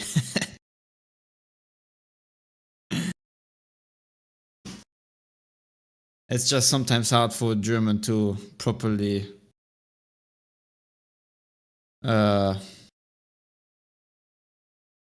express yourself. So where are my spinning, wobbling, tilted spaceball fans at? Nasty. Do you still believe you live on a spinning, wobbling, tilted space rock? A wet space rock flying from the expanding universe? Yeah, we live in a football, rotating on its own axis and rotating around the sun.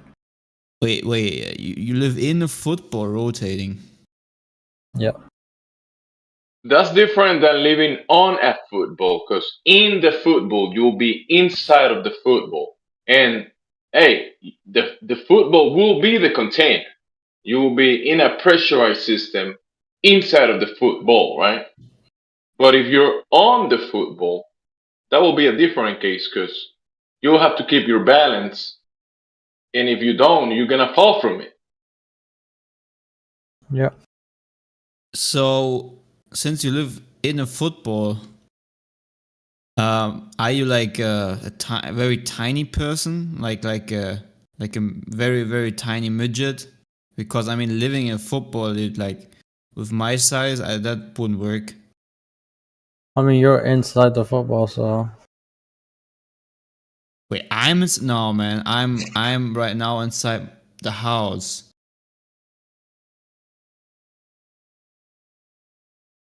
A house. Sorry. So whose foot is that ball of? Like football, it must have a foot.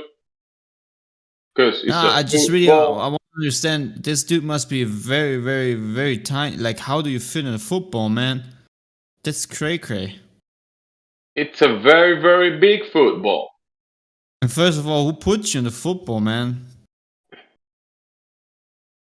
Is it an NBA football? No, wait, NBA is not football, right?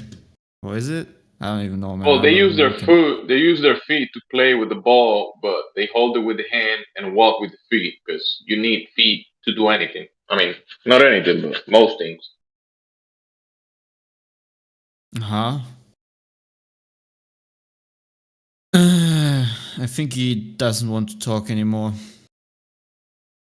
He was asking about the container. Tell him about the container. Hey, bro, ask him about the question that you asked me about the container. Go ahead. I said, Clay, do you know like if there is a container, do you know like what the container kind of is, or what would you speculate it is? I only have beliefs about that. I don't know. Yeah, go ahead. That's fine. My belief is, as it is described in the scriptures, it's a firmament, a molten-looking glass. Oh, there you go. I said some type of glass, and he said glass as well. So, But please now don't go around and say, oh, so the flat earthers, you all guys think that there is a firmament. Nah, I'm saying it. I'm quoting a belief of mine. It's not knowledge, it's a belief. That's a distinctive difference. But what I know is that the ground that I'm standing on, without looking at the sky, represents itself to be a stationary topographical plane, with its features not bending 360 degrees in every direction to form a ball in space.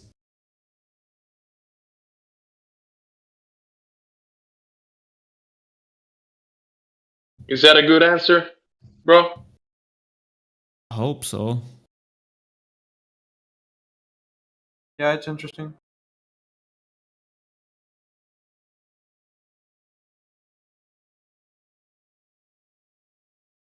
Sorry if I'm not finished. I started eating. Which answer you like better, his or mine?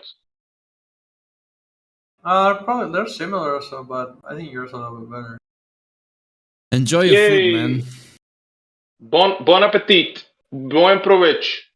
Guten Appetit.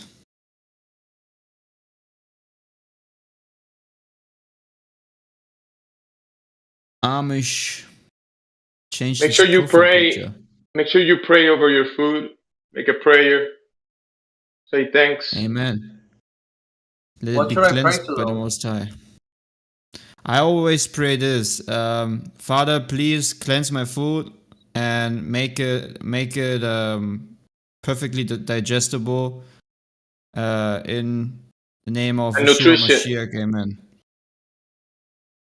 Amen. That's what I do with everything. Sometimes I forget it. I'll be honest. Sometimes I forget to pray. But yeah, happens.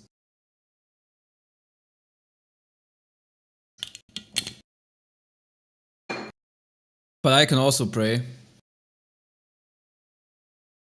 for your food, man. How many times a day is the right amount to pray? I think there is no right amount, right or wrong. Right? I mean, you wouldn't ask if you're in a relationship with like, would you ever ask someone, how many times should I give my parents a hug because I love them? I mean, who would ever ask that, right? Like, or how many times should I tell them that I appreciate them? No? Yeah. Like, it's just You don't. a knowledge within, you know. But Like, either you, yeah. Oh, I've heard that some people is like you have You to don't pray tell like, I don't know, your 8 times a day, or you have children, you have to say you love me every day. Or your girlfriend, tell me 20 times a day you love me, or we're done.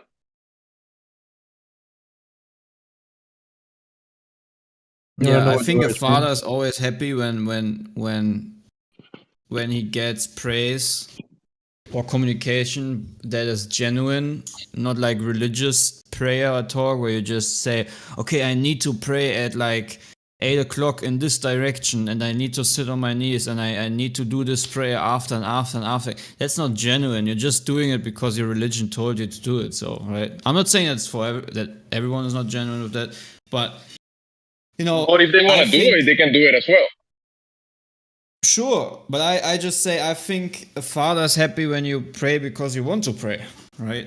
Because there's like this will closet. of, yeah.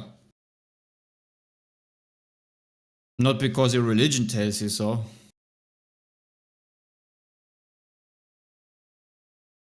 What religion has the most amount of people? I actually The don't globe know. Let me religion. see. I think atheism. No way it's atheism. What? I said What I don't reli- believe it's atheism.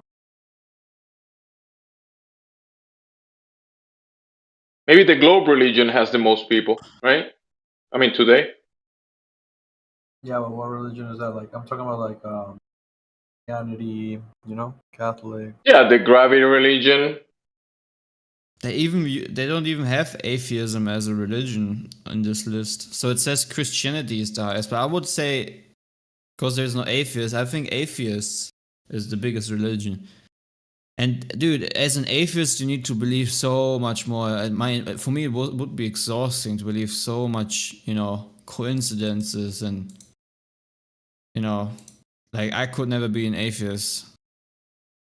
Or an atheist anymore. I mean, I was once an atheist, kinda. Well, for me, it began with as a kid, I always was taught about angels. That was the only thing kind of I believed, but I never knew there was like a god or anything like that. My mom just told me that there's like protective angels or something like that. So that was maybe the only thing where I had to believe in a higher power. But yeah, I never knew like a creator or anything like that. So yeah, I think atheism is a very hard belief to follow. Because you just need to believe in so many coincidences. So how did this tree came into existence? So there could be two atheists, and they could actually argue about this unto eternity, right? If someone says we cannot definitely know something, and the other says, yeah, that's true, there is no right and wrong, we can't really definitely know where the tree comes from, they could have a debate about just this tree until, billions and trillions of years. While someone in my belief system, who believes the same as me, that there is a ultimate source, the creator who did all things, would stand right next to me, I would say, yo, dude, look at that tree. It's made by the Father, right? The Most High. And he's gonna be like, yeah, dude, that's true. That's it. Debate over. We can both appreciate the tree.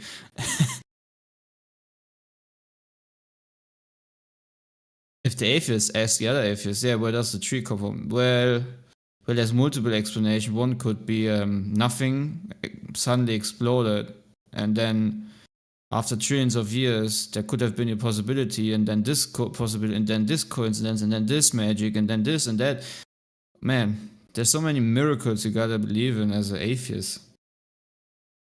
It's kind of crazy, actually. They have bigger faith than I have, dude. I don't have a faith of an atheist.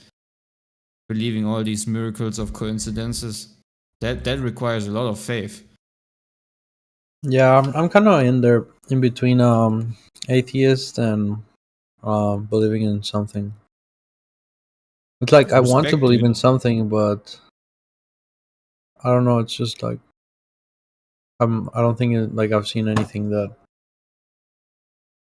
would make me like be devoted to something.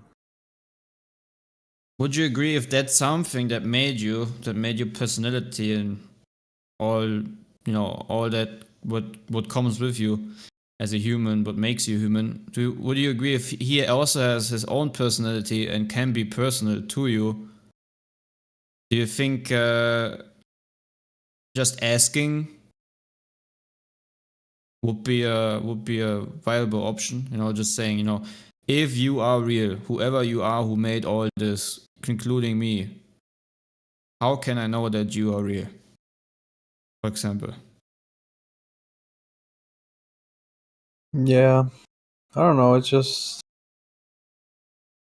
like But have you ever I tried it? kind of believe there's a creator. It's like, I don't know what to believe. I think that's the right answer. That's okay. Well, that's Maybe the only thing I someday. can.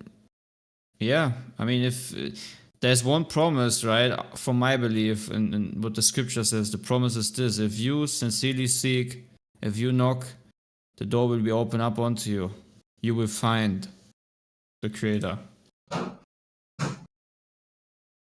That's the promise. That's not, just vain statements. Okay, yeah, that makes sense because it's not like a race to find him. It's like whenever he wants to present himself to me, I want to notice something. Yeah, Something like that, you're I not guess. forced, right?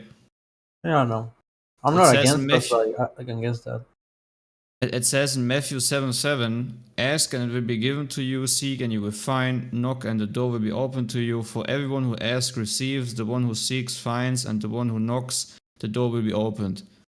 So I think that's plenty of promises, and that's just one verse of a promise that you can find him. Okay, what is your religion? I believe in the Messiah. I believe in Yeshua HaMashiach, Jesus Christ, who is the Messiah, and I believe in his Father Yahuwah. Is that Christianity? Yeah. Oh, okay. So you're a Christian? Well, I think I'm not the Christian that would worship on Sundays. I'm not a Christian that believes in the Trinity, which is both all came from the Catholic Church / Vatican. There's many things I disagree with what modern Christianity nowadays tries to seek for. What modern Christians also try to seek for is to create a unity, a bond between all religion, or let's at least say between all dominations of Christianity. So they say let's not criticize, for example, Catholics. Just all be in one unity, and praise, and that's strictly not what I would ever do. I would always expose the very darkness that lies behind, for example, Catholicism, the Catholic paradigm, or the pagan paradigm, to be precise. Yeah, but it's all revelation, man. The book here. itself. I'm just watching close, but I'm listening to you. Yeah, You see how you asked about the container earlier, right? You were asking questions about the container. He said he's listening. Sorry, yeah. I was. I'm just watching close, so I have to walk back. But yeah. Yeah, so yeah, you asked about the container, and that's the antecedent to you breathing air, right? Remember that part? Because that's the laws of nature.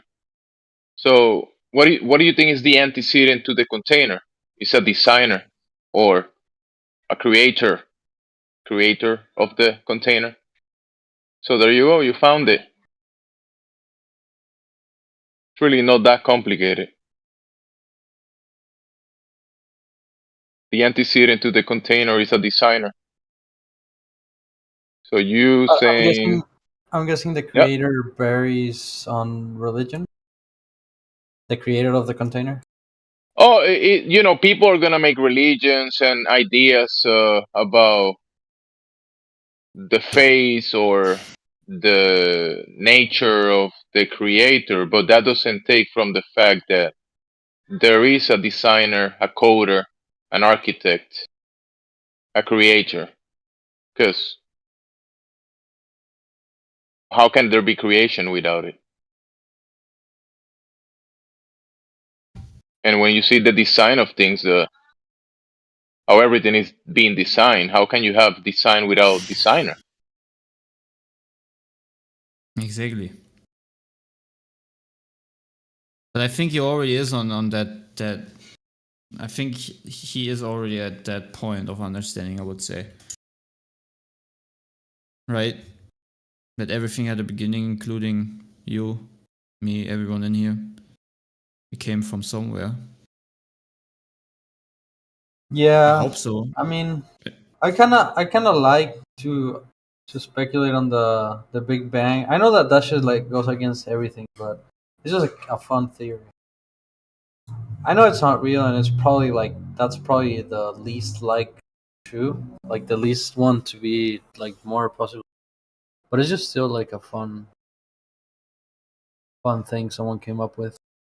I agree with you. It sounds kind of fun and kind of cool, but it's just like in reality, when you think about it, it's like Dragon Ball Z fun. It sounds cool, it's colorful, I like it, but it's not reality.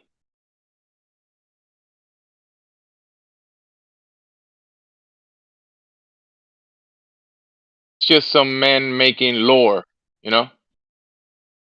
The Big Bang that they talk about, that everything came from nothing out of this big explosion, but then it came with these billions and billions of years ago. They don't know that. They're just making the lore. That's part of the lore. The billions and billions of it. They say 13 billion years ago. How do they know that? Well, they have a lore for the story, and then they're talking about gravity and balls, and you live in a ball that is spinning, and all of that is fantasy. It's like Dragon Ball Z or Dragon Ball Super for whoever is watching the recent ones.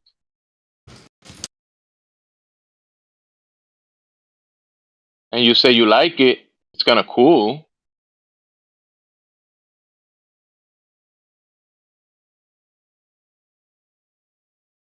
But you know it's not real. I know it's probably not real life. It's like I cannot like state like probably nothing for a fact. But there is reality, right? There is the real stuff. The thing that we live in, what you're doing right now, it's real. When you wake up every day and you whatever you accomplish, whatever you do, that's real. You coming from a mother and a father, that's real. Yeah, but that's like the Schrodinger shit, like the thing that you don't know until this. You don't know until you do this. It's like I can't confirm or deny. Yeah, but at least you can have a filter for bullshit, basically. Because obviously there's things in reality that you know you're not gonna do, like maybe steal from your neighbor or doing bad things to your neighbors, right? You know that can happen in reality. You're still not gonna do it. You have certain filters for that type of behavior. But then there is stories and lies and bullshit that is out there as well, and you don't have to believe it. Just because someone is saying the stories and giving you the stories, you don't believe everything everybody's telling you. So there is filters for that. And I know this story was told to you about the globe and the big bada boom, and you still haven't put the filter for that one, but at least now you kind of like thinking about it, right? Like you know what? Let me take a look at reality now and check if the story adds up. And when you look into reality, that story doesn't add up to reality. Reality is reality. but not that story. It's just men telling you stories. But you know, other men tell you other stories, like anime, cartoons, Disney movies, Narnia, similar to the globe story. Comes from the same people, actually.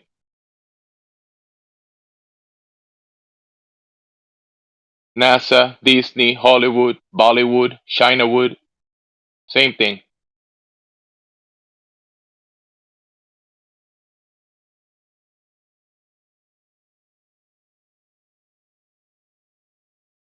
You'll be adding the filters to some of this stuff, and you make your own conclusions, but keep it real.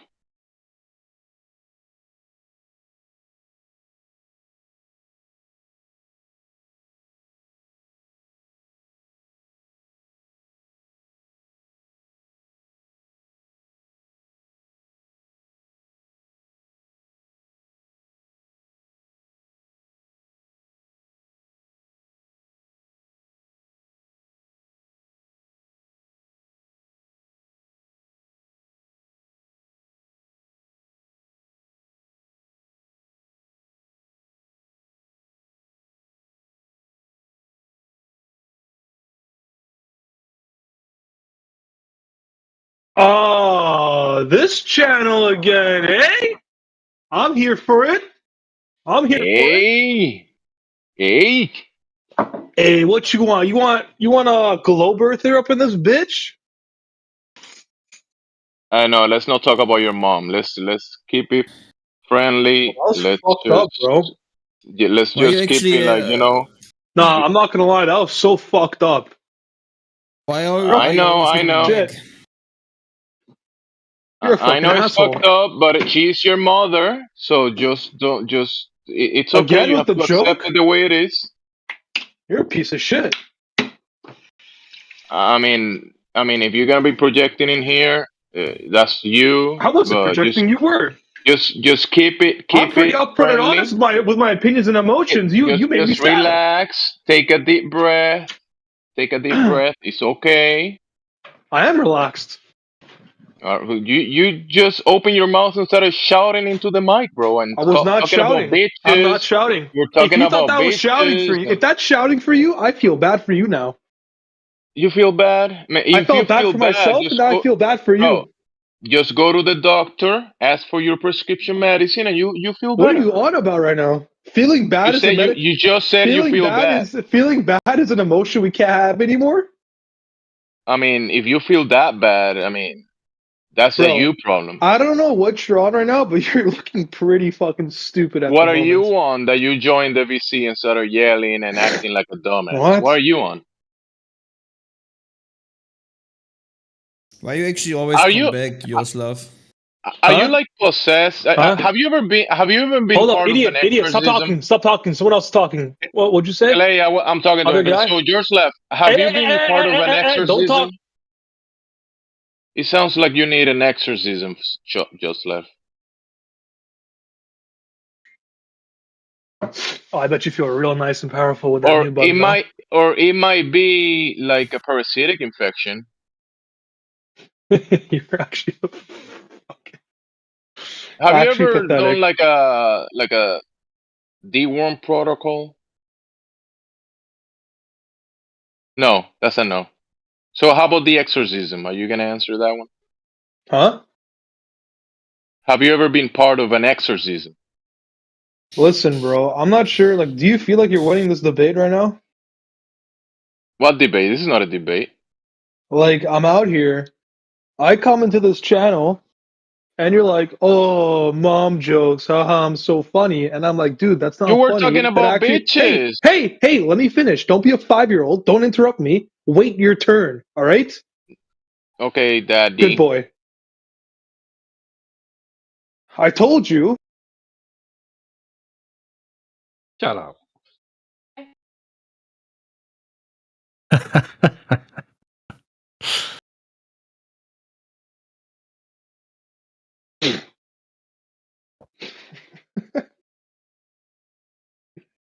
I think the worms are. I cannot definitely imagine. craving power The this hard that you have to mute the somebody when. the worms are having some type of effect in the brain, and he's just expressing it with his mouth. Diarrhea of the mouth.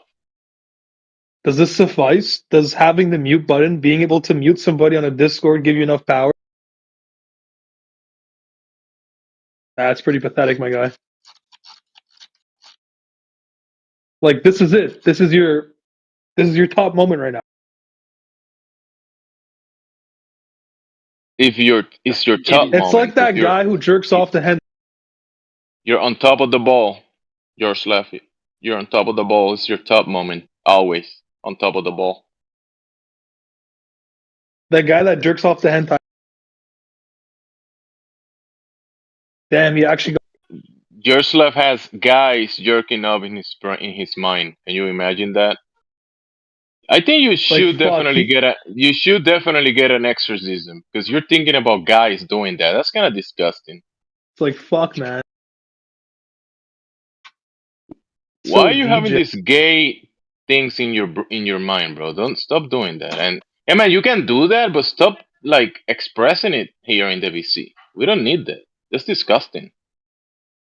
You are disgusting, Just Love. So stop it. If you want to think about that Shut stuff, up, faggot. do it quietly. Just do it quietly, bro. Just do your thing. You don't have to be putting it in voice for us. We don't want to hear it. Yeah, he just breached the OS. Oh, the server rules. Well, that's what happens when you start thinking about, that stuff. it damaged the brain. The troll dropped. That's how you deal with the trolls. Troll them back.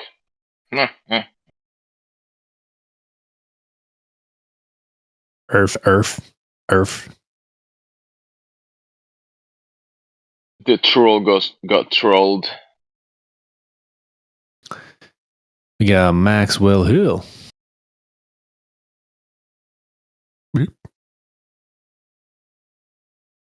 Dropping by and deafening himself. Interesting. Maybe he needs a hand to get booted out. See if he rejoins, if it's a bot or not.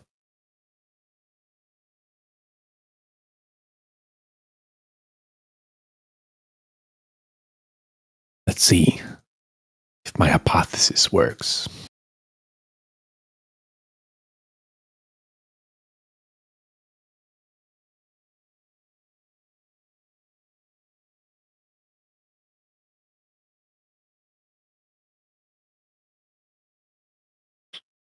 Muchísimas gracias.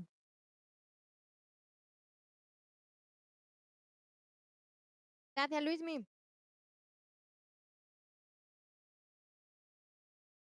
What are you listening to, bro?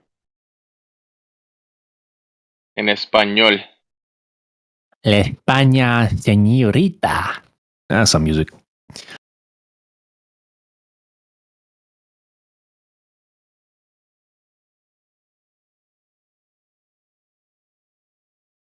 A Spanish DJ.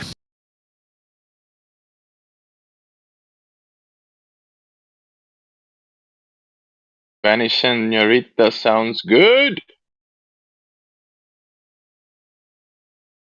Asgramar, muchísimas gracias, corazón, por los 14 mesazos.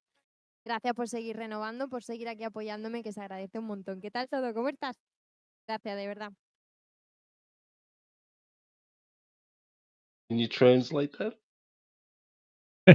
She's saying thank you for some comments or maybe some, I don't know, donations or something. It sounds like she's doing a live stream or something. Yeah. It's alive. Yeah, I'm kind of picturing it, and based on her voice, yeah, it sounds like one of those lives, and she's getting some love from whoever is watching her. So yeah, good for her.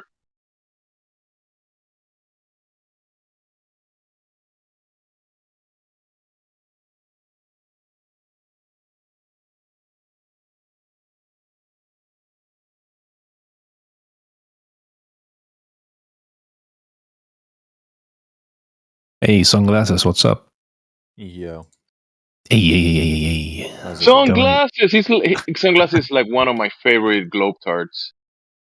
Oh, well, happy to hear. Hey. Are you a Globetard? Please don't be one. I mean, he's a Globetard believer. He's not a Globetard. Believer. He believes in the Globetard. What, like a specific Globetard? Or No, the Globetard is the Globetard religion. The people that believe they live in a spinning, curving water ball through the vacuum of space. But I mean, like, a retard isn't like the concept of like being someone who believes in stupid people. No, but the Globetard is a retard religion. I mean, so there's retards that believe in it, but that doesn't mean everybody is. But the Globetard is retard. Well, yeah, but like, you wouldn't say that person believes in retard. No, but it's the Globetard. You'd say someone is a Globetard. You wouldn't say they believe in. No. I mean, you could be a Globetard. You can be that as well, but still the Globetard is the Globetard. Yeah, but that'd be in like an individual. Like if you were trying to ascribe it to like a religion or like group of thinking, it would be like Globetardness or something, or Globetardidity. So you see, in the Globetard religion, there's a lot of these concepts that people make, like, you know, gravity, exoplanets, black holes, gas pressure exists without containment. You see, it's like a lore that is created in the religion. You know, like Dragon Ball Z has the Frieza army, and they have this language that is created within the lore. So in the Globetard religion, that's part of the lore. Just making words that have nothing to do with reality. Hence what you're saying. I mean, but like most flat earthers believe in like religion. So there are Not retards say in that's reality, nothing. right? There are retards in reality. Yeah, we know that. But then the Globetard is not reality. Hence the name Yeah, Globetard. okay. So I will concur. People who believe in the globe are globetarded or are globetard, and people who believe in the flat earth are retarded or retards. I'm not a flat earther, so that's a stereotype fallacy. I'm a heaven earther. What's that? Yeah, and I'm a realm earther. So what the hell are you saying, man? Yeah, we talk to us. Don't talk about Do they people that is not talking involve to you. the earth Stop it. being flat? No, Earth is Earth, bro. Don't you know that? Well, yes, but like under heaven earth, the theory, what shape is the earth? Oh, and the Earth is a Earth shape. What? You know, Earth shape. What is the shape of a lake? What is the shape of a rock? What is the shape of Cloud. your Those town? things can all be different shapes. What about a cloud? What about a cloud? Yeah, what is the shape of a mountain? Whatever shape that specific mountain happens to be. Shape is a fish. I mean, like, What is the shape of a donkey? Donkey shape, well, right? your mom's round, right? I mean, She's my 2D? mom is my mom's shape. Is my mom's shape? Round is 2D. Like, yes, I understand. Yeah, my mom is not. That Listen, my things mom are is not a shaped like the circle. things they're shaped. Okay, but I'm Can asking circle- you can what cir- listen, can specific circles shape have babies? the Earth is under your belief system. Like, Earth. come on, you have to know like what question It's I'm Earth asking. shaped. Yeah. That's not circular. informative. It doesn't really matter, to be honest. You're just saying something is shaped like itself, which doesn't actually give me any information as to what shape it is. Yes. I don't know what to tell you, man. Earth is Earth. Well, yeah, we would both agree. But then you're claiming Earth is this cartoon that I watch on TV, and that's not what Earth is. No, that I've is not I've what never I'm saying. seen it in its I've never seen it in its entirety, if it's even possible. I don't know. Well, you said no to what I said, but are you claiming that Earth I'm is not not the globe? referencing like pictures of like what are they called? The Globetard. The Globetard, remember? I can't remember the specific name for The composite. Like Globetard. I'm not referencing like composites made by NASA or something.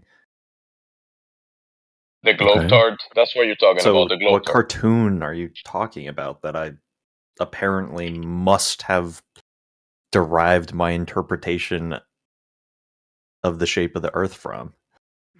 Maybe the one you have in your imagination, because Okay, you're but saying don't you you don't take derive NASA's one. all interpretations of the shape of anything via some image in your brain? No, first you see the realist level, and then you might be able to make an image in your mind of it. But first, you look at it before you make the image. Okay, sure, right. But I mean, So, have you ever done this with the Earth? we see Earth for what it is. We Yeah, don't see the Earth shape is of. Earth. We don't need the shape. yeah, except you can't. So like let's take a step back here, right? So wait, no, let's yeah, not let's not back. talk. We already Let's not even reached wait. this. We Do already you need a reached this. shape in order to live on Earth? I'm trying to explain like some principle. Okay, so let's not talk about Earth. Let's just talk about a hypothetical sphere. Okay, I'm not saying Earth is a sphere. I'm just saying let's take a sphere. Okay, if you make the sphere large enough, and you have a small enough creature on the sphere will appear flat to said creature. So that's the cartoon that I was talking about. You see the cartoon? I'm not. Do you agree with this hypothetical? That the cartoon is in your imagination as we're doing it right now. Sure, it is in your imagination. Yeah, okay, I so don't I'm not saying. No, I'm asking if you agree that in this cartoon, the cartoon creature on this cartoon sphere, would that cartoon sphere appear flat? Earth is not cartoon. I'm Do you not agree with that? saying it is. I'm asking you a hypothetical. Are you going to engage with it or not? Like, are you a dishonest or an honest interlocutor? That it's gonna look flat. Yeah, if a sphere is large enough and the observer on the surface of the sphere is small enough, do you understand that? When you say flat, are you thinking of 2D or which dimensional? Yeah, because if the Dimension, cartoon that you're talking about is 2D, It has appears to to be a surface that does not have curvature to the creature on the surface. But it's 2D. If the sphere is large it's a cartoon enough. that is 2D, therefore it's flat. You disagree with that premise? You just said the cartoon is a cartoon, so it is Yes, 2D, this so is a therefore it has to be hypothetical. flat. What? It's a 2D cartoon, so it's flat. Not all cartoons are 2D.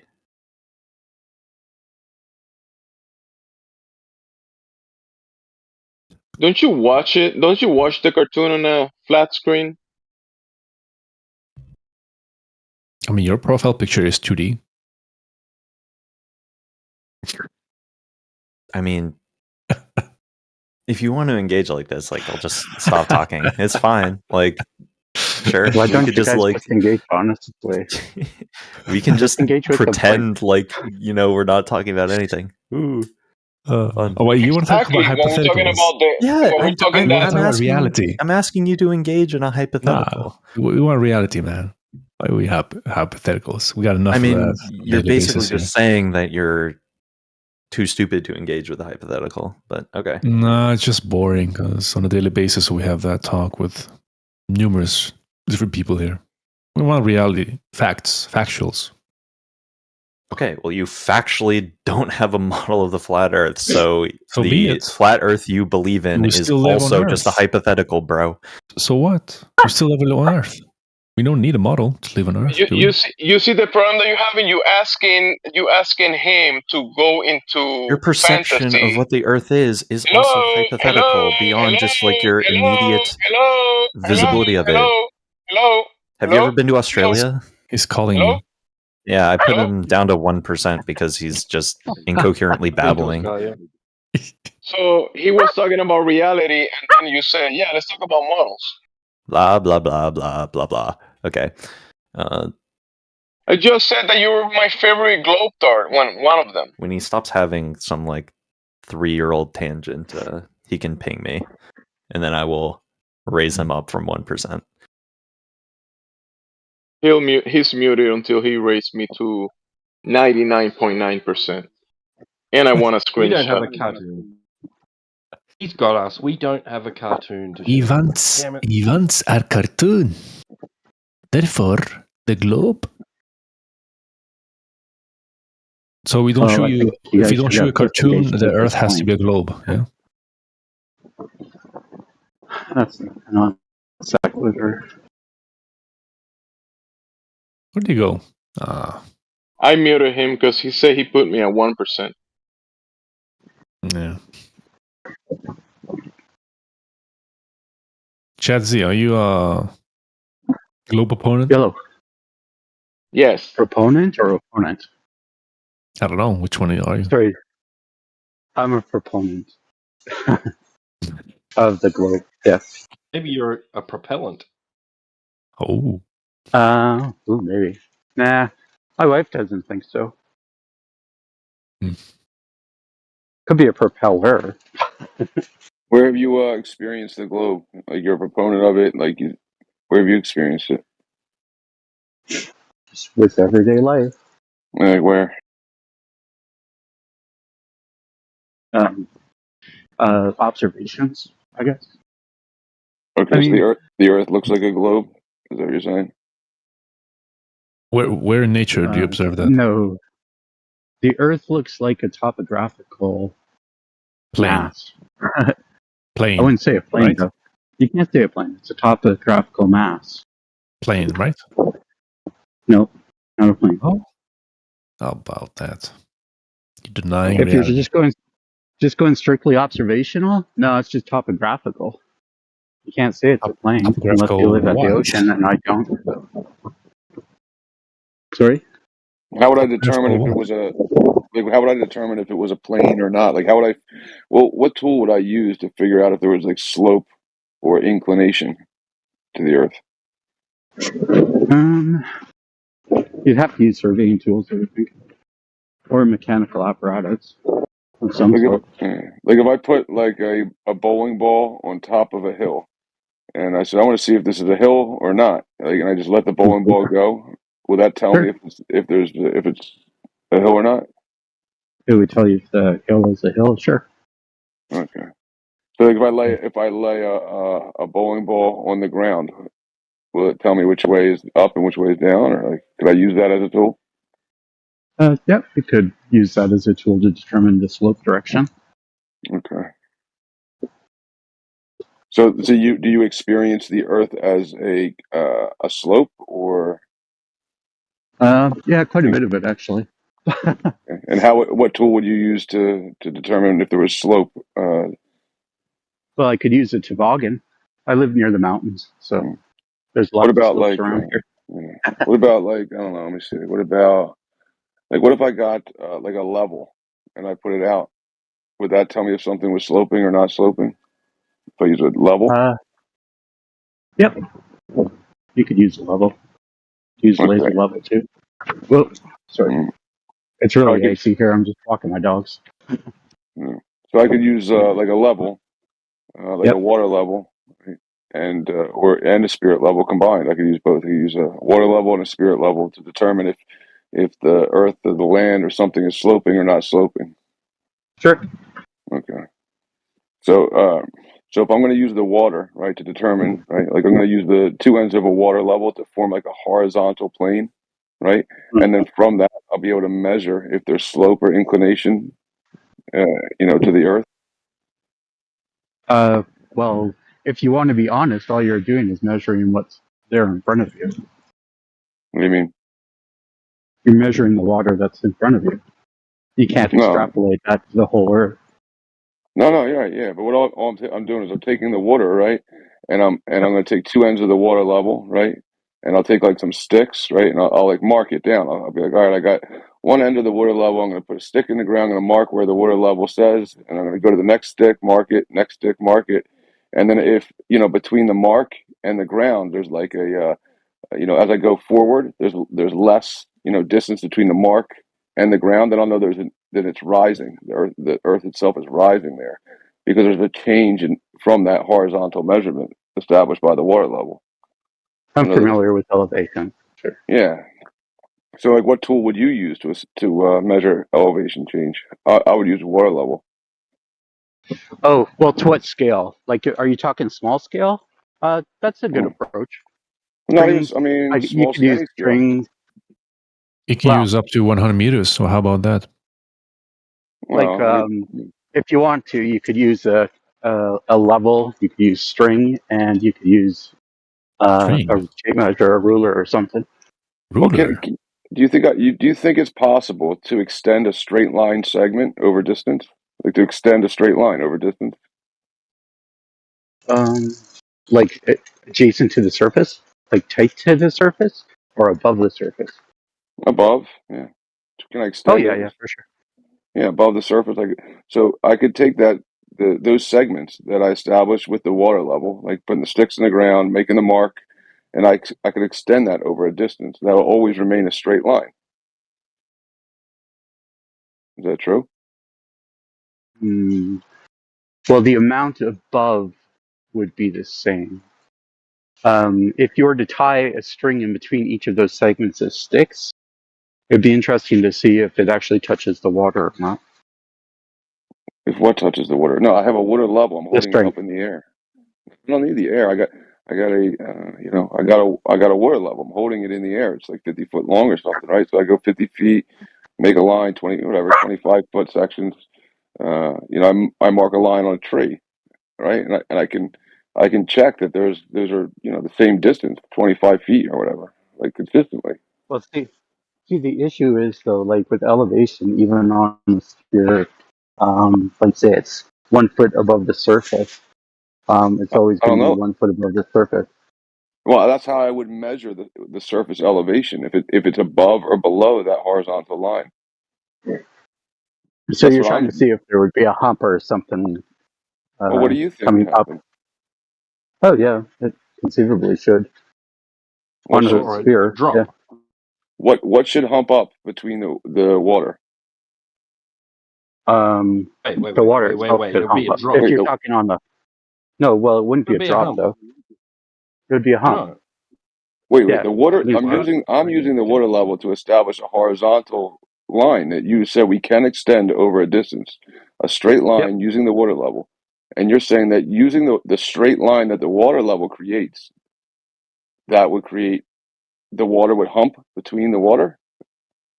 How would that be possible? over a sufficient distance. Yeah. Well, I mean that goes into gravity and all of that jazz, right?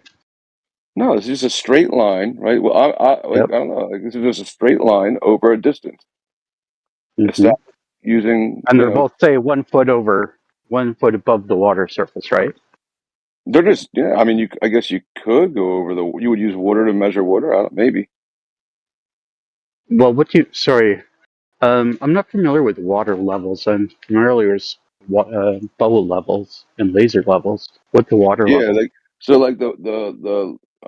like the bubble level, like the spirit level is too small, right? You can only measure like 4 feet, 6 feet, right, in a straight line, right? So then you use like a water level, which is it's like two little beakers and a tube that attaches to it. And like what you do with that is you can extend it over a further distance, so you can go further than 2 feet, right? You want to build a deck or something like that, and then you can carry that straight line segment over any distance that you really want. I mean, you could just keep on carrying it on. You need little posts. You can put posts. You gotta have something. Put a stick in the ground, mark where that water level is, right? Where it says, And like this is how you know. You don't even need to reference the initial water level, right?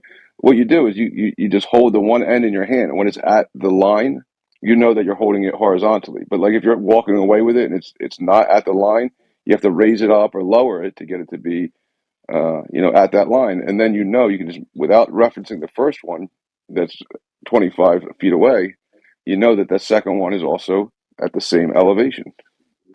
Oh, I'll have to look it up because I don't quite Straight line. understand what you're describing. So I'll have to It's a look it up. I'll horizontal. figure it out. But It's a horizontal plane of reference. So it's a straight line. yeah, if you were to do a straight line, like say you had two sticks stuck in the water and you were to tie a taut string, let's say that string had like no slack in it. So it's a perfectly straight line between the two, right? And you Just do it using a foot water. above. Using a water level. Yeah, sorry, I have to look up the water level. I'm not familiar with it. Yeah, you don't really hold it over water. I couldn't quite picture it based on your description. Sorry, it's just Look I'll at have to look it up. WikiHow. WikiHow. I'm walking my dog, just walking my dog right now. So Okay, well, WikiHow has a yeah. good description of it. Okay, cool. But what's the distance that you can do like a water level? I mean, they sell them Hello? at Home Depot for like 25 feet for like $20. Oh, okay. Well, that seems like it would be too small if you were just doing it segmented. Why? It's fundamental. It's using a fundamental principle of the behavior of water, liquid at rest. Right, but if a person holds to the spherical model like I do, the sphere, that level conforms to the shape, right?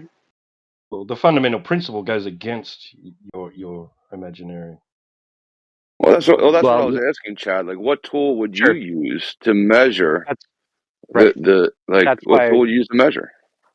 that's why I would move away from like water because water is too malleable. Whereas if you had something that's rigid and doesn't flex, it would be better to determine for level, if you would, or horizontal. So light is pretty close, but it does have refractive capabilities to it as well. So you have to know what all of the refractive indexes are to use a light or a laser. But Yeah, so that would probably if be you had worse something than rigid, would that be worse than using like you have light, you have reflective surfaces everywhere, you have like shadows, you got different shadows coming in from different angles. That'd probably be worse than using water, right?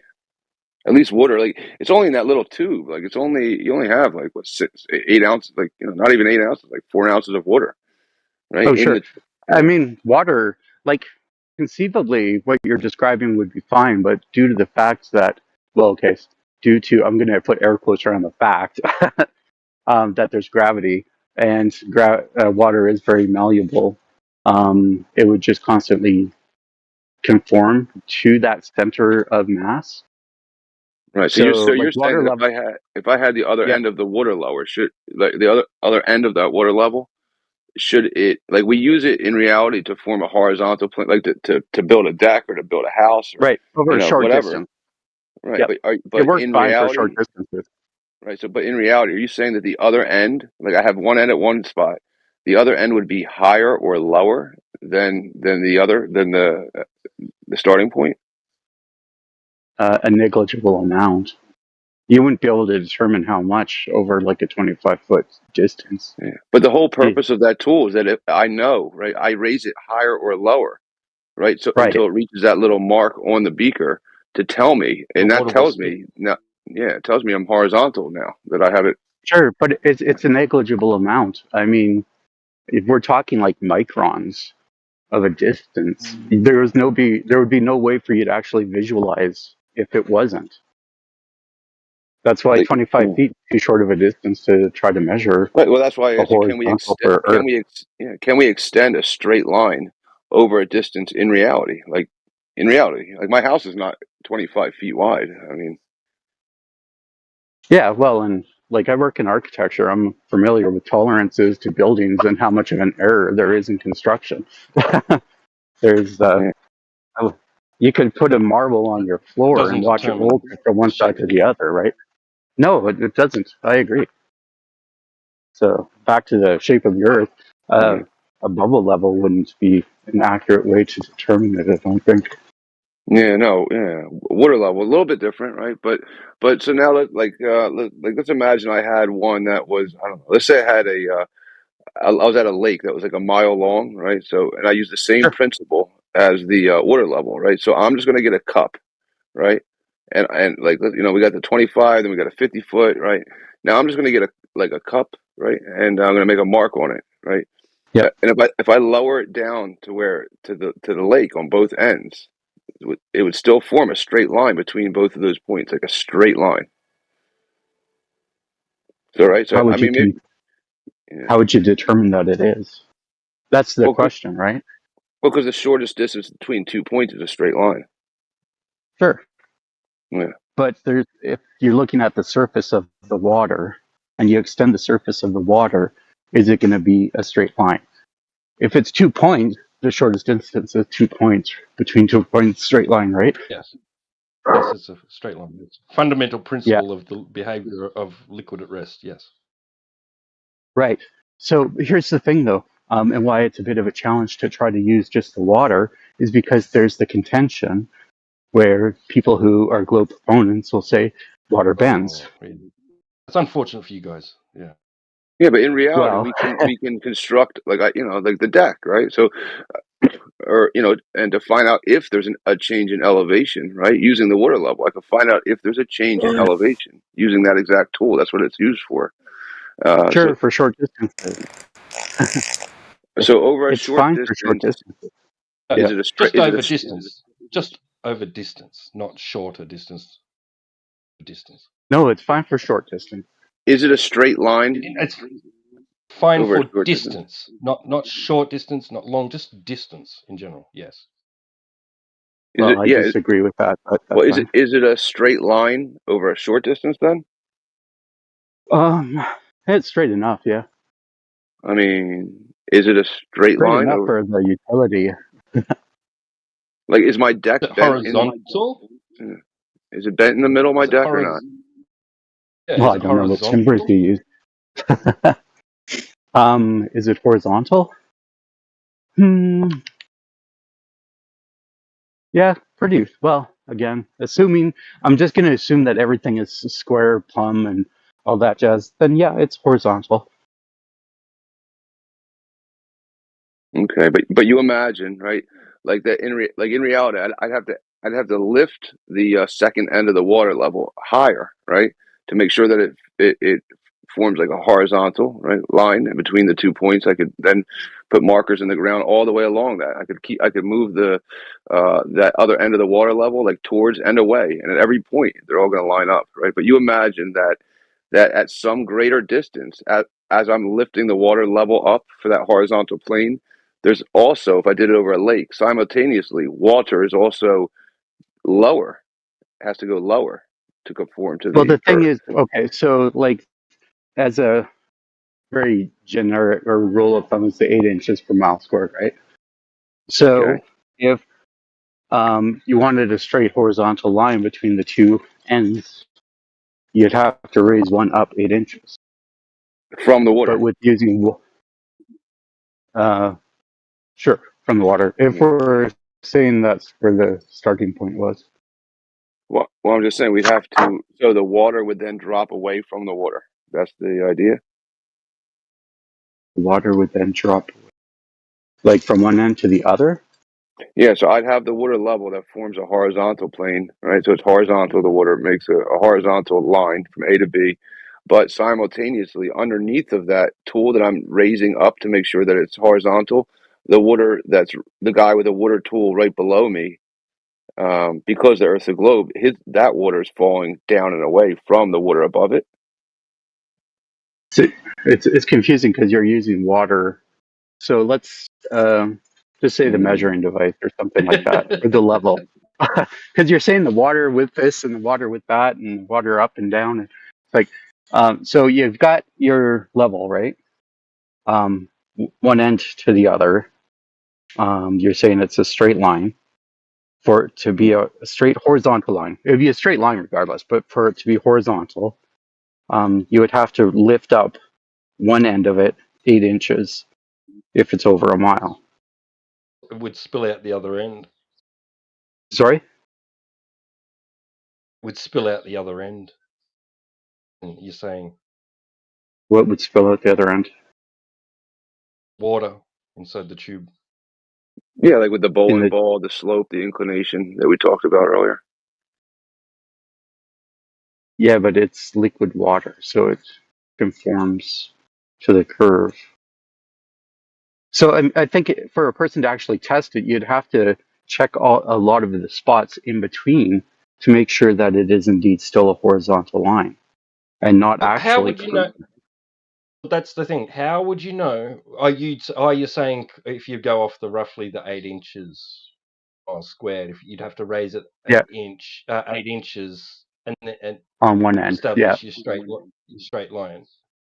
yeah. Right. I got you. Right, I see.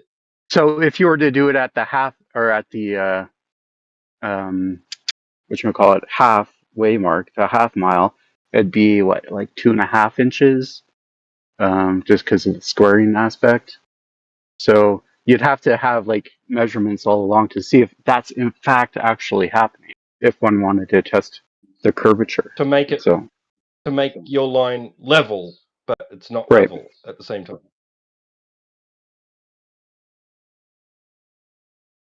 And to make your line level but not level. Well, yeah. It gets tricky over larger scales, I think. I mean, we've got the language of level being horizontal, flat, yada, yada, yada, right? But we're trying to describe reality. And most of the descriptions have been smaller scale when we look at things. Just our observations, everything looks flat on the water. But that's just with our local description, right? So we ascribe the word level to it because that's what we're familiar with. These are all just words we use to try to describe the reality we experience. Like I said, it's a fundamental principle. So it sort of negates any idea of scale. It does and it doesn't, because you're negating or you're neglecting gravity. And I understand that a lot of flat earthers don't think gravity is a thing. Fair enough. But it is an explanation as to why the surface of the water would curve over a large area, over a large mass. Yeah, but we're using Well, it's the kind of water. double. Yeah, good. Well, that's the It's problem double if you're speed. using a water level, because water is it's malleable, it changes, it's easy to flex and stuff, right? So if there is gravity, then the water level itself would be affected by it, would it not? That's why I don't think a water level would be an effective tool to try to measure that distance. Yeah, but it's the tool that we use when we've always used, right, to establish a horizontal plane of reference, the shortest distance between 2 When points you're and doing the water small level. scale, yeah, when you're doing small scale construction, it's fine. You can be out when you're building a floor like half an inch over a large, like over 50 feet, and it's not a big deal. Yeah, but if I have that So, tool, right, if I have it a little higher or lower, then the water will flow to the other end of the tool and not give me the proper reading, because water flows when it's not held, level. no, I agree. Right. So But I'm so just how could I? saying, Yeah. if one were to acknowledge that in the one theory or hypothetical of a spherical model with gravity, water levels themselves would not be an effective way to measure it. Could You'd we have use to find another way to measure it. Could we use water to find the direction of gravity, or does gravity not Sure. affect water? No, gravity totally affects water. Okay, so then we could determine directionality based on water. Mm-hmm. Okay. You can So find out a lot of things. You get stuck in an avalanche, start digging. If you see snow, or if you have snow falling, you know what direction up is, right? So gravity affects a lot of things. So does wind and snowfall, but with this contained system of the water level, it's isolated. It's within the tube, right? So it's not getting hit by any wind or anything else, right? So, But it's not isolated. To completely be isolated, it would have to be moved away from the mass of Earth. You can't isolate it from the mass of Earth if it's still on Earth. right. So it's still going to be affected by It gravity, would but still not be wind. affected by gravity. Right. Yeah, Okay. exactly. Good. Yeah, no, wind So would it'll have help an us. impact. It'll help us find where down is. Yeah. The direction of down. Yeah. Yeah, you could just spit and you'd figure that out too. Maybe, yeah. So if I take this, so we can do a few things. We can use two ends of a water level, right, to create a horizontal plane of reference. We know that it creates a horizontal plane of reference because when we use it to build, a deck or a fence, right, we can move it all around the yard, like back and forth, right, and everywhere that we go, we can put marks in the ground, and we could build that structure, and then we could put a square against it, and it's 90 degrees to the vertical everywhere we go. So we know that it's forming a horizontal plane because we check it. We don't just throw the water out there and say, give me a deck, Yeah, Yeah, so well, that'd be fancy, but yeah. No, yeah. So we check it with the square, and we find that it's 90 degrees everywhere we take it. Now we also agree that we can extend that plane or that straight line segment, right, with the water level just going to now our second post, right, 25 feet away, and extending from there and going forward, and that will continue to set a horizontal plane of reference to continue to build on. Well, the only issue with that is error creep. If there's any sorts of error, then you'll start getting a deviation from the horizontal. So when you try to do segmented things like that, you could end up becoming like by one end out of the other, it'll be out of whack, right? So, well, would it be horizontal also, but at a different level?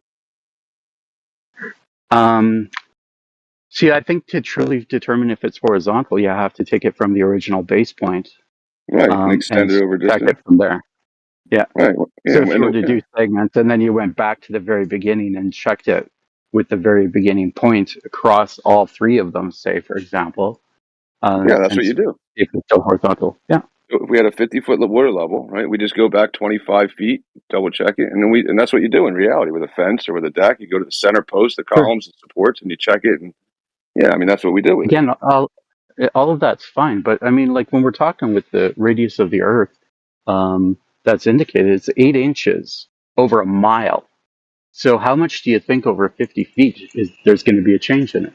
Well, what I was going to ask you was if so you got this little marker on there. If you don't know, maybe it's an eighth of an inch thick, the marker. So you're going to be an eighth of an inch off. But we know that it establishes a horizontal plane of reference, right? And I was going to ask you, it would be another horizontal plane being formed. But would that horizontal plane be parallel to the original, or would it be? Are all horizontals parallel? Or? Like from one end to the other? They're parallel to each other. Would that line be equal distant, to the original line, all along that straight line, parallel? It should be. Yeah, it should be. Yeah, so we know we're that. Just talking standard Euclidean geometry, yeah.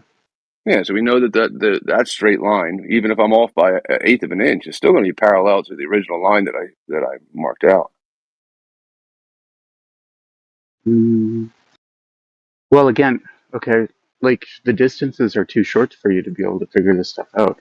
We're talking like fractions and fractions of an inch that What it would about be 10 mile? What about a 10-mile long tube of water? Would that not be level then? Not be horizontal? A 10-mile tube of water? No, I wouldn't think so. So a 10-mile water level would not be level then? Only a 100-foot water level would be level, but a 1-mile one would not? It's utilitarian in a utilitarian form. It's level enough. But this 10-mile level glass tube, is it a rigid glass tube? Is there no flex in the tube? No, just a rubber hose, 1 mile long, 10 miles long rubber hose. Doesn't need to be stiff, doesn't need to be super flexible, doesn't need to be anything. Water, seek its level. So whatever you have at the one end, you're going to have at the other end. Well, and that's where it gets, that breaks the attempt to actually verify if there's curvature or not, because there's curvature in the level itself, or in the hose, right? So that goes against the ability to determine. Do you know how water level works? Do you know how water level works?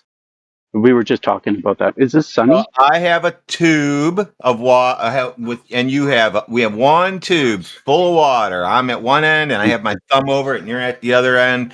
And we're going to start leveling it. I let my thumb out, and I mark it up to my 3-foot mark here, and I hold my thumb on and make sure it doesn't move. And you go and mark it at 3 foot. We let it go. We let it even out, and then we move it up and down until we're both even at 3 foot. Now we're 10 miles long. We're both at a horizontal plane of 3 feet. What does that have to do with what shape the tube is? Good luck doing that. I mean, this is all just a hypothetical, right? We're talking hypothetically, right? There's no way to practically do this test. Oh, it's called I know a guy. It's called sea level. I know a guy who did it along a canal. In reality, With a glass tube, or what sort of? Why does it need to be a glass tube again? I'm just looking for something that's rigid. The Why does it idea need to be rigid? The idea is, well, because if we're looking at two different models, one with the flat Earth and one with the globe Earth, the globe Earth indicates that gravity will curve the water, right? So if we want to control for all of the variables to determine which one it is, it has to be rigid. If it's flexible, we can't determine. That's wrong. How is it wrong?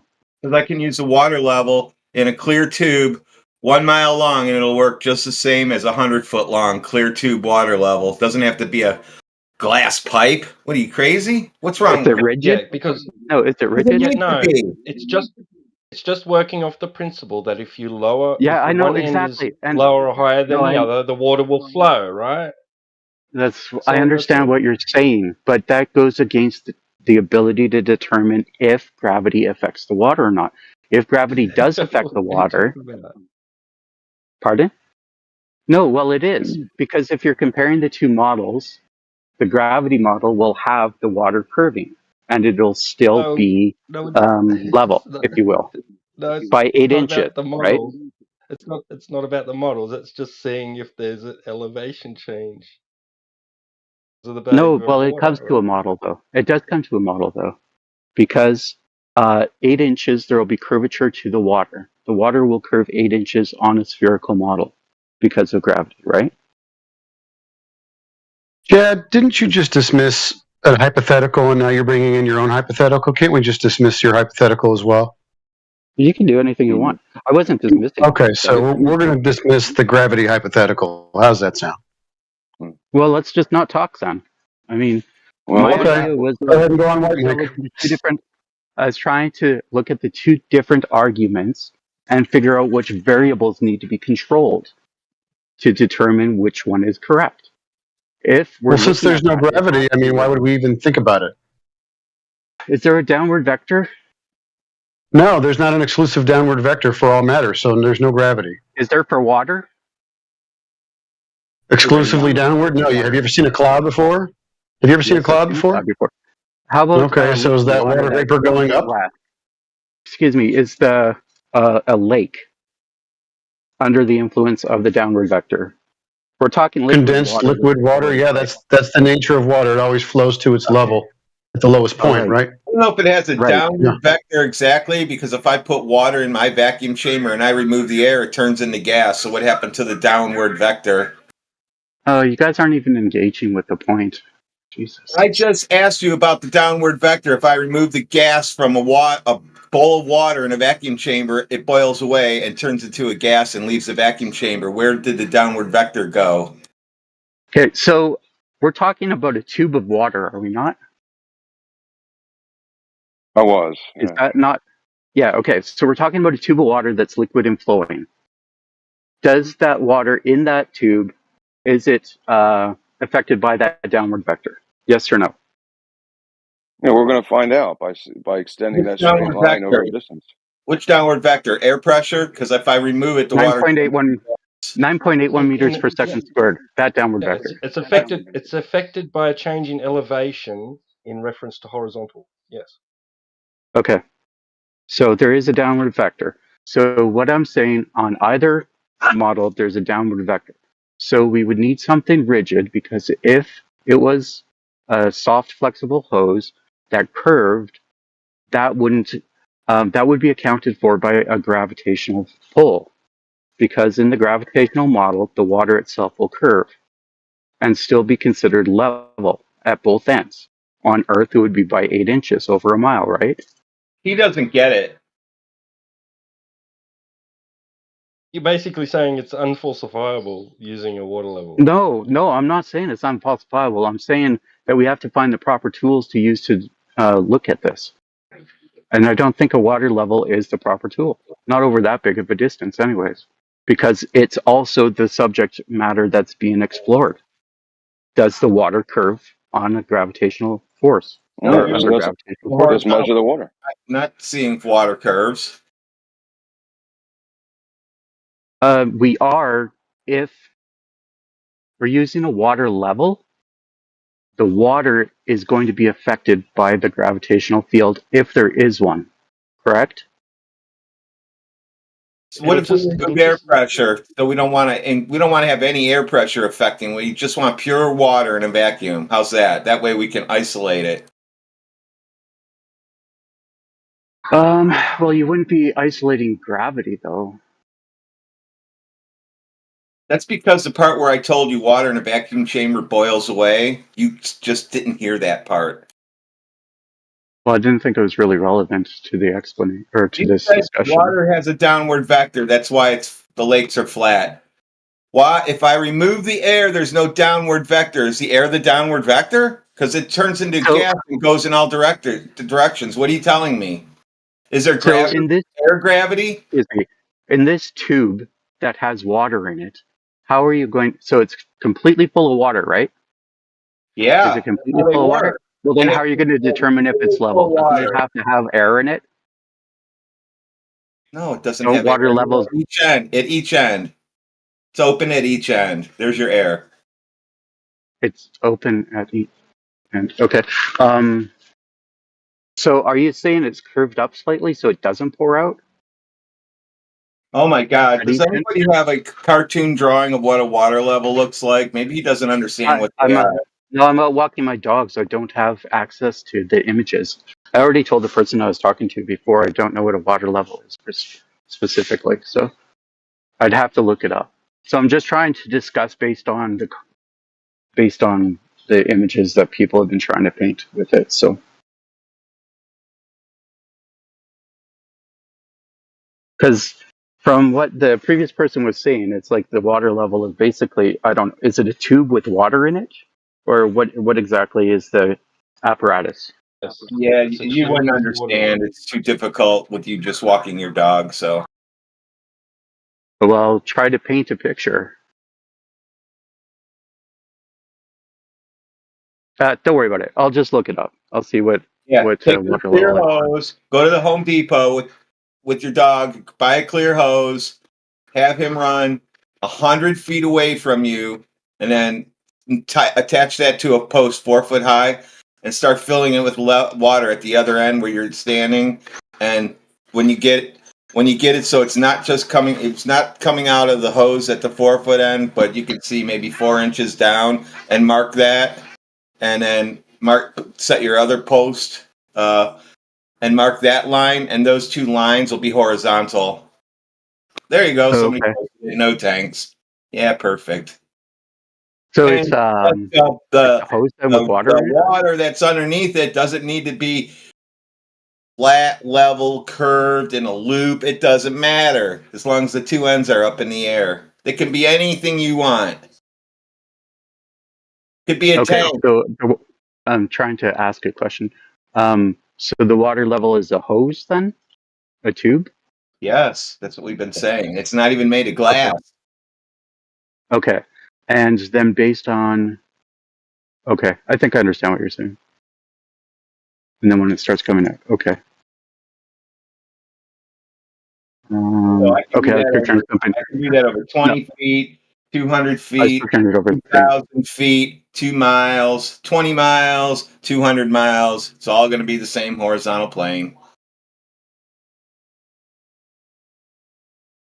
Well, that's what you're saying. Has that been tested? That's just how it works. You have to prove that it's not like that it's not a horizontal plane, that it's some kind of weird curve shape plane. A plane that's a curved plane. Like you guys like to say, curved horizons, curved planes, curved levels. Everything's curved. It's like a fucking circus. Because even if you want to claim over the, you keep on saying over a shorter distance, short. But if you claim that, saying that the horizontal line that you've established isn't horizontal; it's a slope. It's not sloped enough, I don't think, for it to be an issue. It doesn't matter. You're still saying it's a slope. It's not horizontal anymore.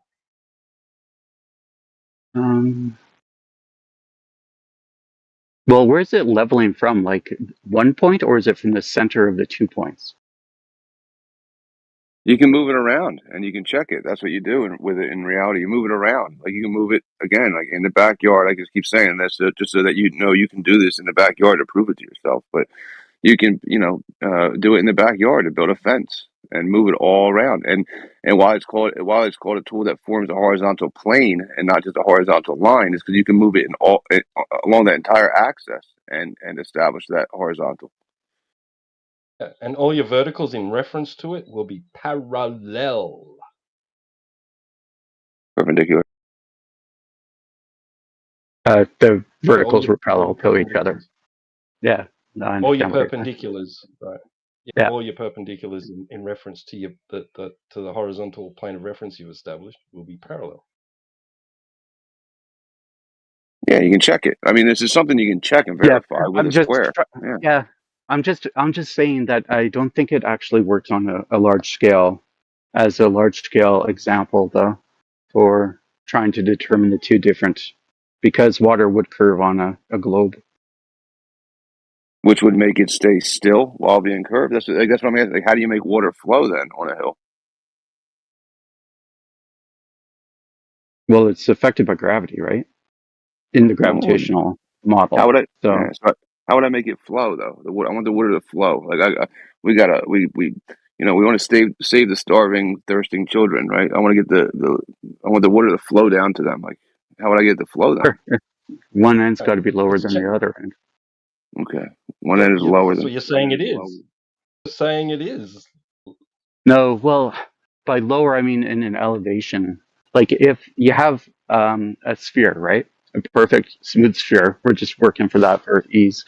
1 inch off the surface of said sphere is going to be equidistant all the way across it. So 1 inch at one end would still be 1 inch at the other end. So you'd have to raise one up or lower the other one down to 0. But it would still be a curve over the sphere. So yeah, I know what you're saying. That's But how if the you pour elevation water works. on, Yeah.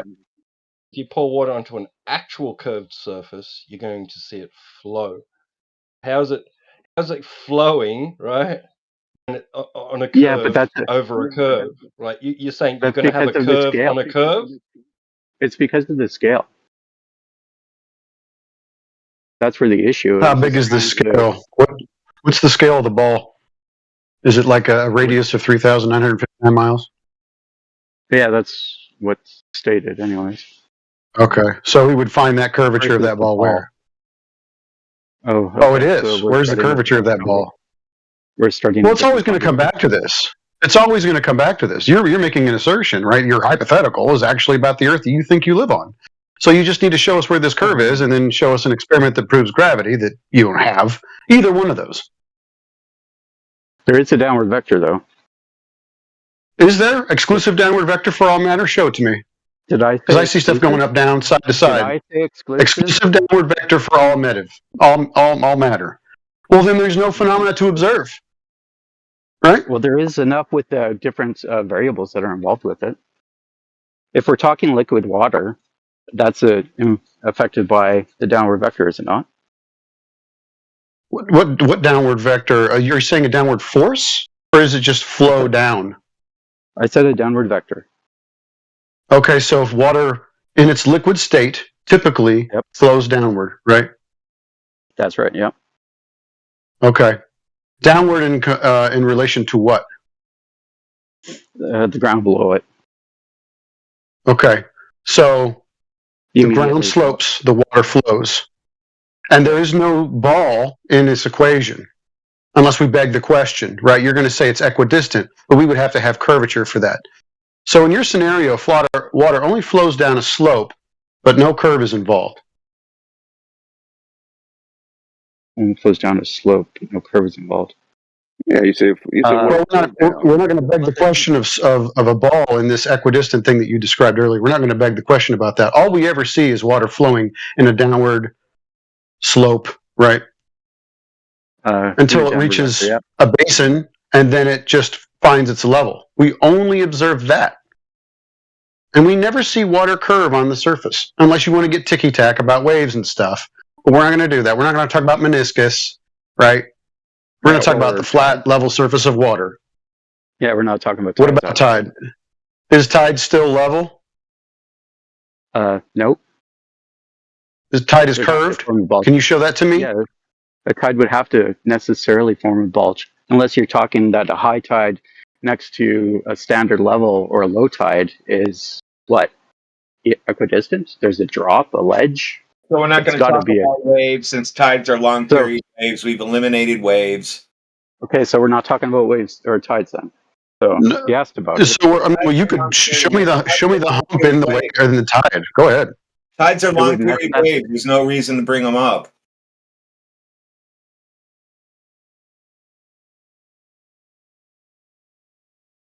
Water is flat and level. That's it. You can't argue it. That's why we use water level so buildings don't fall down. Unless affected by other forces, right? What force? Unless affected by other forces. Like? Wind. Kinetic energy. Oh. There's lots of other forces that can affect. Wind, air pressure, right? Heat. Yeah, there's lots of different forces. Yeah, so I'm just saying, unless affected by other forces. Water's quite Gravity's malleable. not a force. Oh, my goodness. Okay. So I was just trying to compare the two different models, right? Right. So you were saying that the water level forms a horizontal plane for sure, right? So therefore, if we're on this, and then I know they don't like to talk, but if you're on the right, but water flows down, right? It goes downhill, right? When it's at a different level. But if you're on the surface of the globe, right, and you got 3 points on that surface, you're saying the center point is higher, but lower. I didn't make that part out exactly. Well, it's all relative to the observer, right? You need a reference, right? What's the reference? Yeah. Are you talking from the original person? Then it would be what's the downward. reference? Well, yeah, it would have to go downward. What's the reference? I said from the observer. Is the observer the reference? Are we going to use that as the reference? Yeah, you said from the observer, it goes down away from you. Got it. Yeah. That's how it would look, yeah. But it doesn't. So now what? Now what do we do? Well, that's again a scale thing. So you got two ends. You got two ends of the water level, right? You got two observers, right? You're one of the guys. I'm the other guy. You're saying it's going down on both ends towards the center. That's a hump. That's higher. But water flows down. We have an issue. Right. No, I'm just saying, and I'm just going to end it after I say this one thing because I'm done walking the dogs and everything. I appreciate the conversation, by the way. Somebody mute him. Don't let him say it. I'm just kidding. I appreciate the conversation. So, no, using a water level, I don't think it's going to be an effective way to determine if water curves or not in either model or in any model, because it is what's being affected potentially. So you have to eliminate water from the equation. Yeah, one last thing I want to say. What does gravity in your mind not affect? Gravity affects, I think, pretty much everything. Right, so then everything's excluded. Yeah. So it's tough. A tough spot. You just put everybody in. Yeah, no, well, it is a challenge. It is a tough challenge. I mean, light's affected by whatchamacallit, like refraction and all of that stuff. So you'd have to find something. Light. Pardon? Refraction doesn't bend it in a curve. Yes, it does. Anyways, I said I was done. How refraction works. You guys chat about it with someone else. So atmospheric refraction does curve light. It does not? No. If you're talking about Snell's law, that was just in regards to two mediums. If you're talking about atmospheric refraction, there's a temperature gradient, and the light will be refracted through that gradient. Into a curve? It can form a curve, yeah. Depends on what the temperature gradient is. You take something and segment it enough, it will form a curve, will it not? And the curve makes it look flat? A straight line make a curve. Okay. You guys chat with someone else. I am done. I do thank you for the conversation, though. So Thank you. Good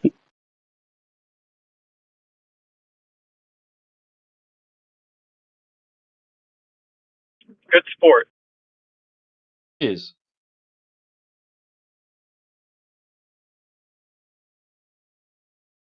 Now he's gonna go beat his dog because he's pissed off. The dog's a flat earther, you know. Absolutely. Not after he's done.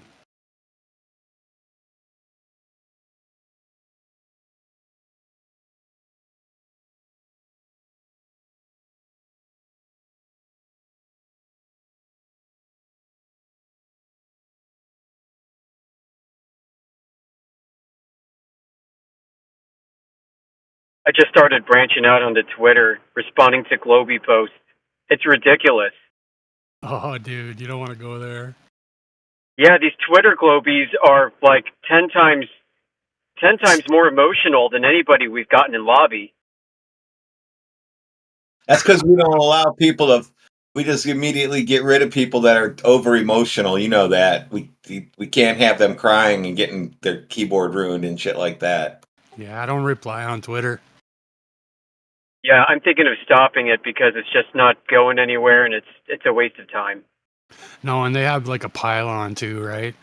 There's so many of them, dude. And they'll all just start saying stupid shit. Yeah, these Zerg rush you and suddenly you're talking to like 20 people who are asking you for like flat earth maps.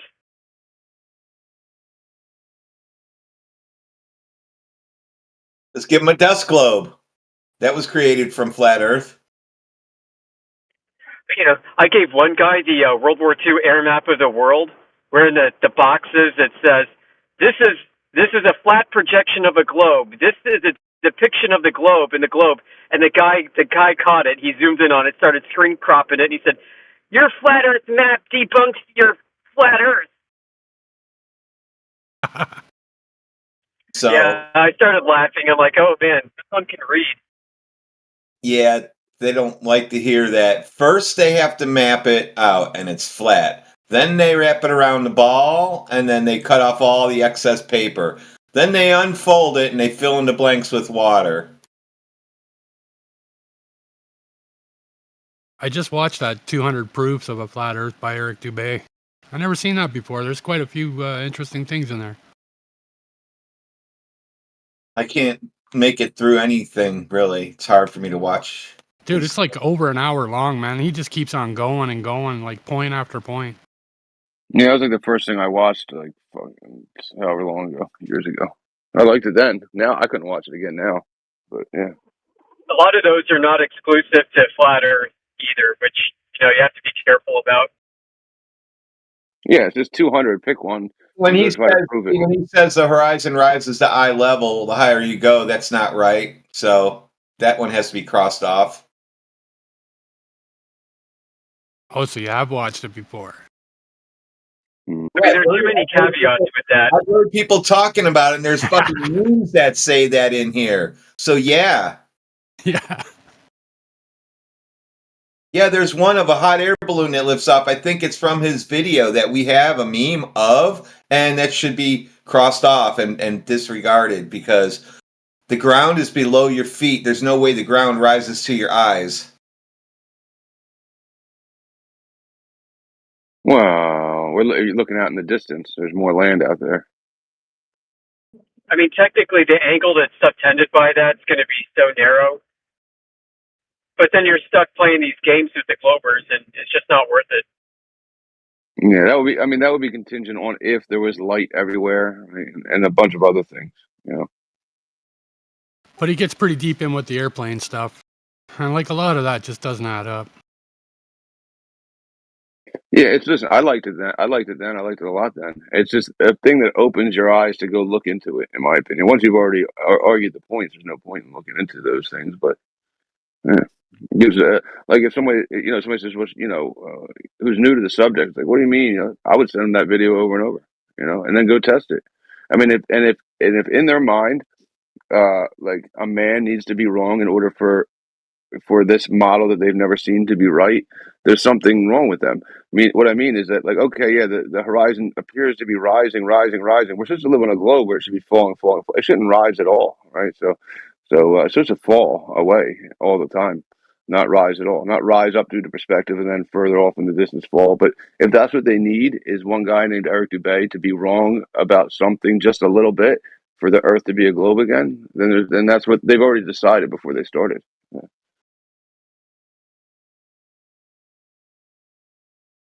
Like, like, I don't know, like some people hold it to a standard, like which it will say you got to be real careful, with your words, like, because if you say one thing wrong, they're never going to let it go, and the Earth will always be a globe to them. Then they're fucked up. Then there's something wrong in their head.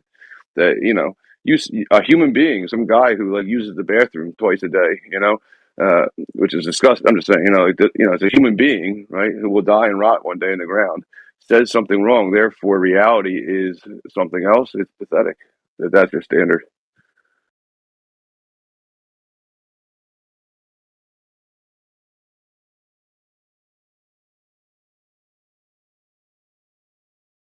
The whole relative motion thing, though, while the plane's doing 500 miles an hour, like, I don't know how that works. Yeah, but it's not the math isn't even 500 miles an hour. The math is wrong on the airplane because that's from sea level, the surface of sea level. So the math is wrong on that. Therefore, you are spinning again, and the Earth is a globe again because Eric Dubay was wrong on the math using 3959 sea level. So different arc radius.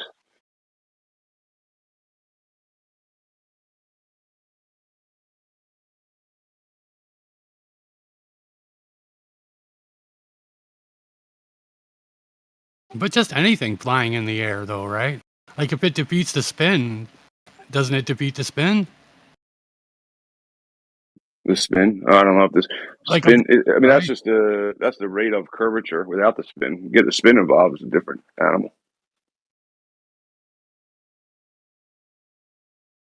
But at what speed, like, can you defeat the spin of the Earth at a certain speed, or, like, you just can't?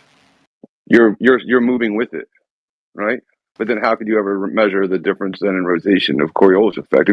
How could bullets spin beneath it, right? But then that doesn't account for curvature, right? So like the Coriolis effect of bullets and the Earth spinning doesn't account for curvature, a drop over distance. So they've tested that. They've shot a gun. And they say, look, the bullet falls at the exact same time as I drop it from my hand as if I were to shoot it over a distance. It still hits the ground at the exact same time, proving that the Coriolis effect is in motion and gravity is equal upon the surface. But that doesn't take any curvature into account. That bullet was fired over half a mile. It should have been 2 inches difference of fall. What did the gravity speed up for the bullet where it was going to land versus where you dropped the initial bullet? The whole Coriolis thing doesn't make sense. Yeah, well, they claim that so the claim is that the atmosphere that moves in all directions is rotating with the spin of the Earth. So it's like a no claim. Right. So if Earth is a non-inertial reference frame, how do I get myself into the inertial reference frame relative to it? Yeah, that's the part I don't get, right? It's like saying, how do I see curvature? How do I put myself into the inertial reference frame?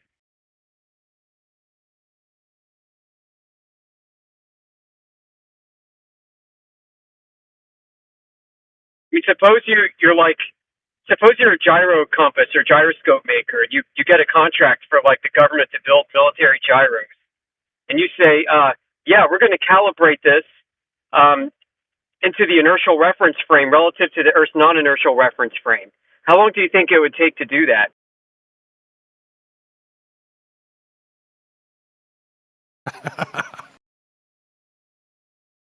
I mean, that'd be such a big boondoggle of a government contract. You could keep that going for a long time. Well, I'm thinking about accelerometers too, right? So are they calibrated or they just work out of the box? Is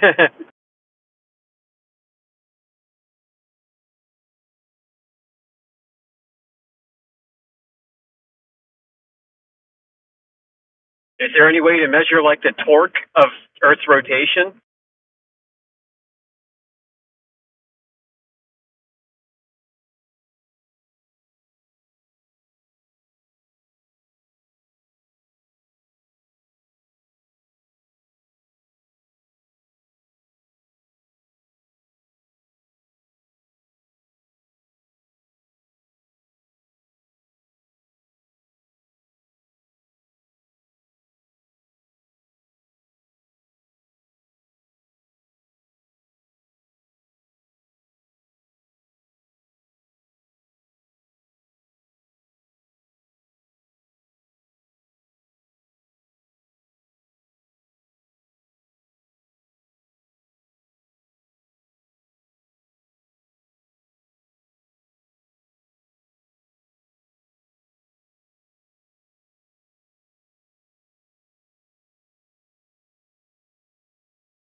Yeah, when I seen this video the first time, QE posted it.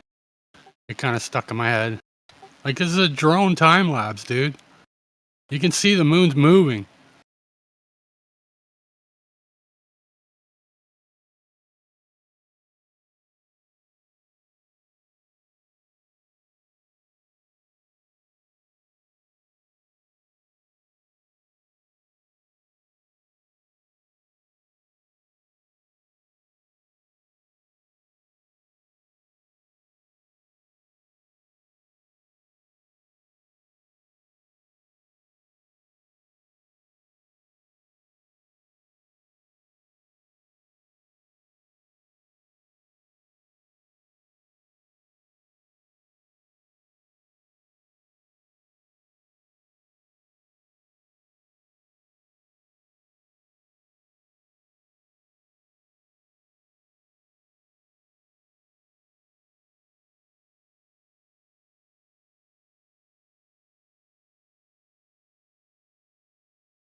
I don't know if that drone video is supposed to be a proof or something, an argument, or just posting it as some fun fact. But It's got its own in the- inertial reference, dude.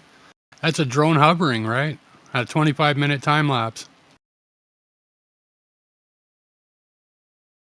Yeah, but it's provable that even if you launch something inside of something that is moving, like for example a train, you jump inside of train, you still keep moving with that train, so it doesn't really debunk any motion. If it's contained, it will. Like everybody brings this thing about the flies inside the car and everything's good, but if you open the window, dude, like you're talking about a contained system, right? Like if the window's open on the car, you definitely feel it, and the fly will go fucking cruising out the window, man. Like, okay, if you want to because say the contained error system, then- then no problem, we're in. In that case, the error would be moving relative to you, because the error would be stationary. It would be stationary along with the Earth, and you would be moving, so you would perceive the error as moving and you as stationary. But in the case of the Earth, the error moves along with the Earth. And then there's the other thing, Ambo, too, right? So velocity the relative Earth, between error and you. the Earth is Zero. so big, dude. If it was moving at 1,000 miles an hour, and I get that doesn't seem like very fast, but this huge thing moving like that, like what kind of friction would that create, dude? Like what kind of winds would that create? Nonsensical ones. No doubt. Yeah, also, if you say that the wind is moving with the Earth, then you're invalidating the Coriolis effect. So you can't really have your cake and eat it. It's just another fallacy. What is the name of that fallacy? Coriolis wind fallacy. The one we don't The observe. physics fallacy? Well, it's just a law of identity violation.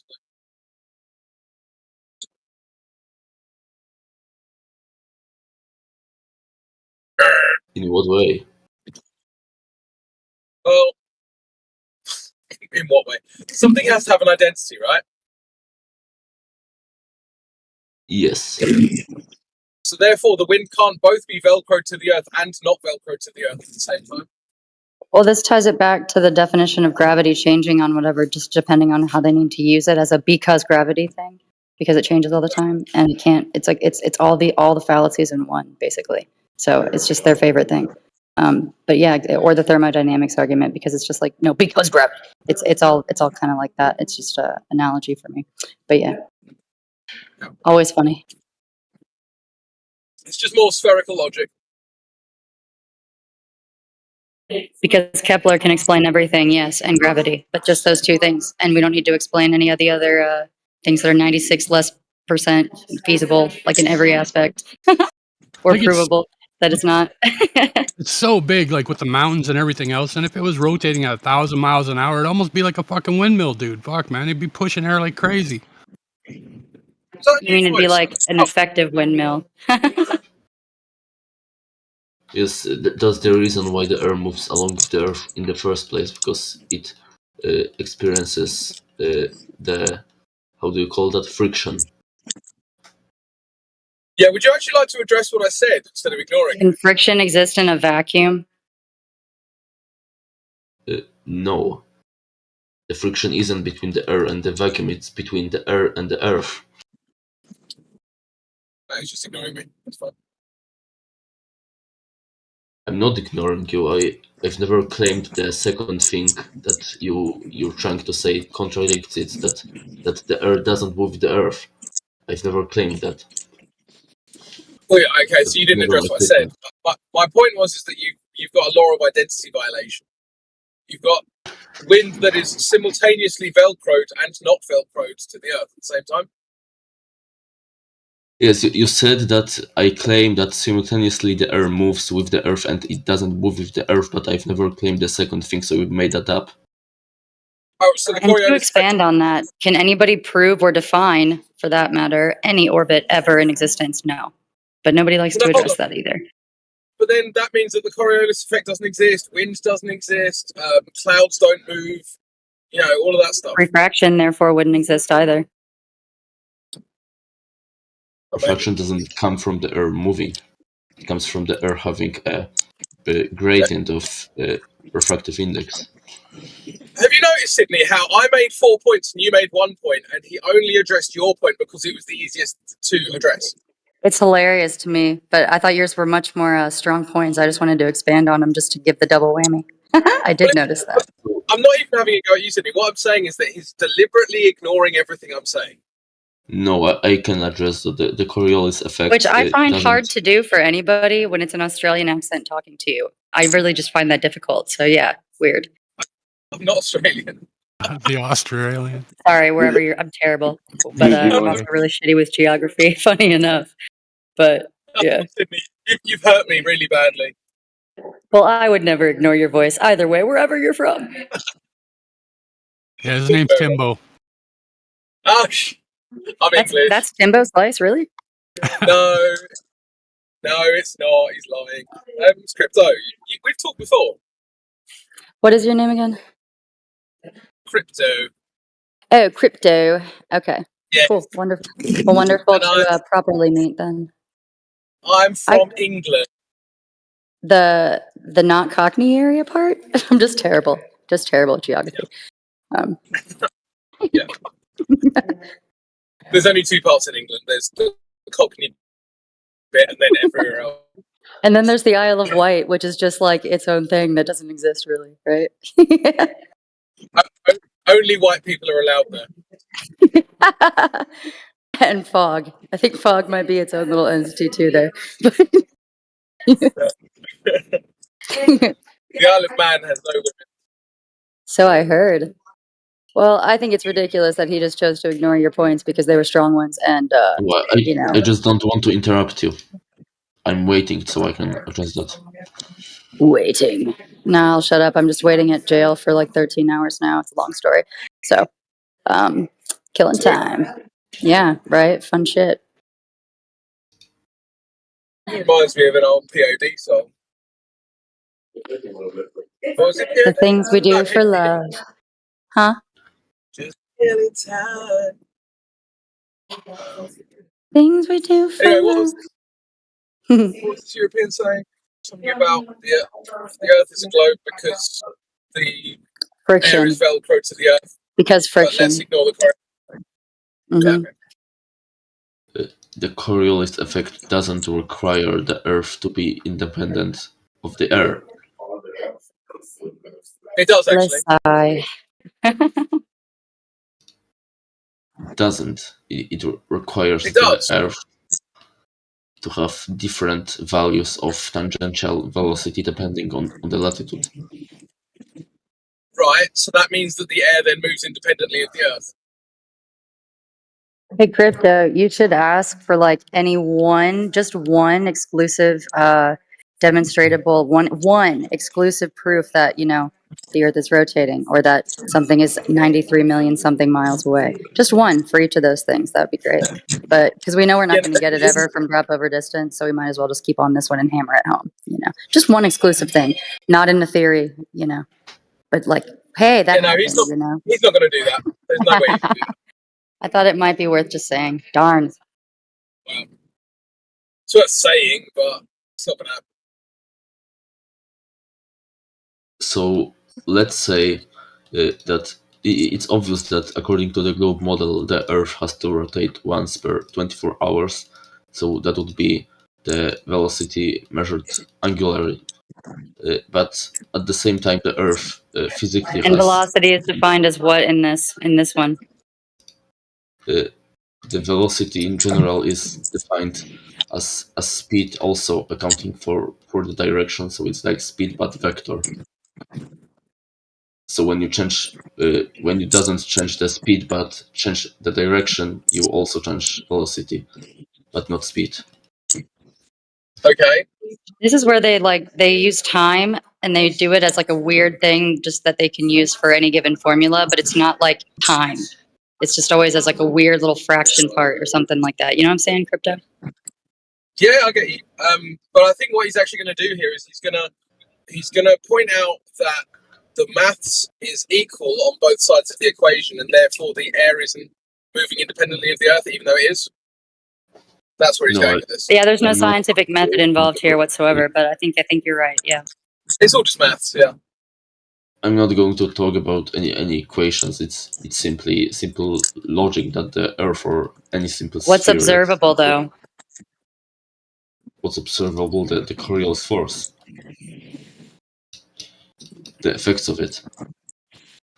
Yeah, no one's debating the Coriolis force or the Coriolis effect. What we're arguing is that it's not happening on the Earth.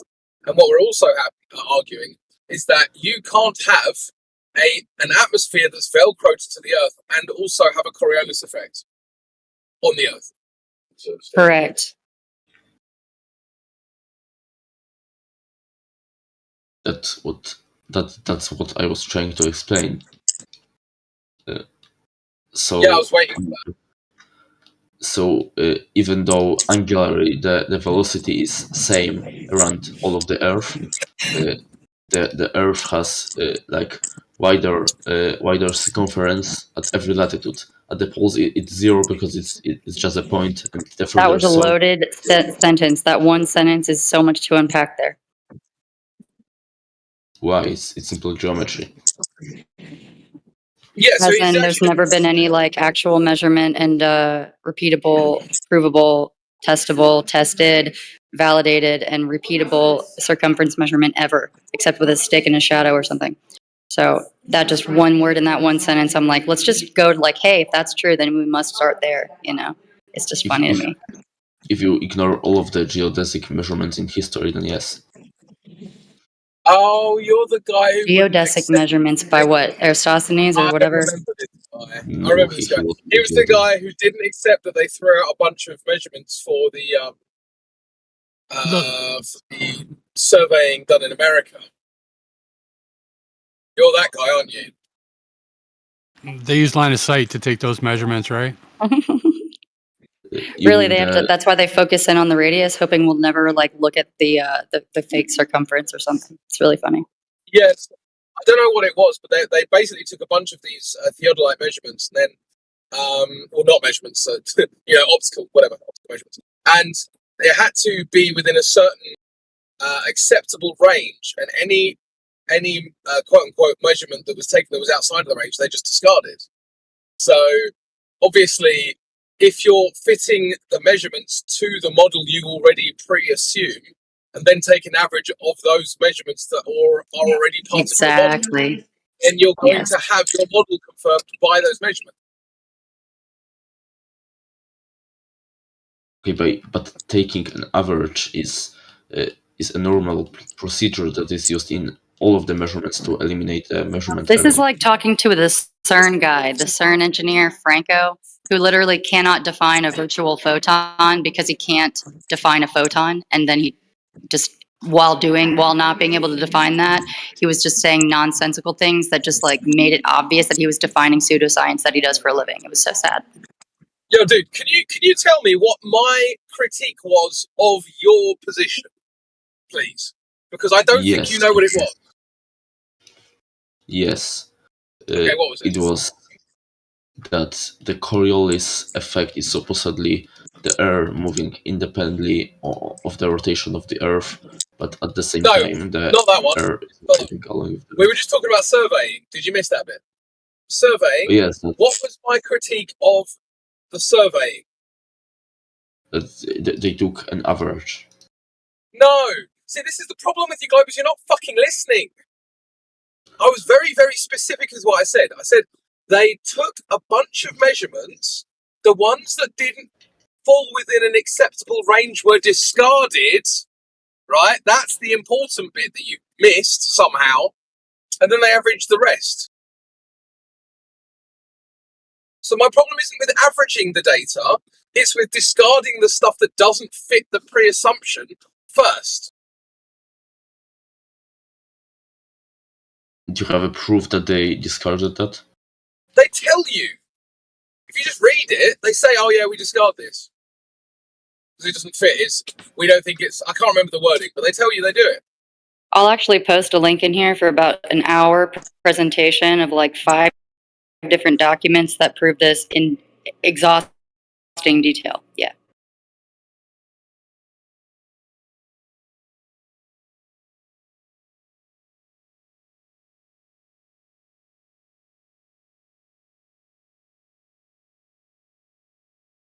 Thank you for that. Yeah, I'm just driving at the moment, so I don't know if that's a hand. So where you're from, Crypto, is driving as miserable as everybody that's from England that I've talked to makes it sound? Well, I tend to drive at night, or I tend to avoid rush hour, so it's not so bad actually for me. But yeah, if you're driving rush hour, it's horrendous. The only time you're on here, Crypto, is when you're in your car. Well, yeah, because I don't like Globers to waste my personal time, so I let them waste my driving time.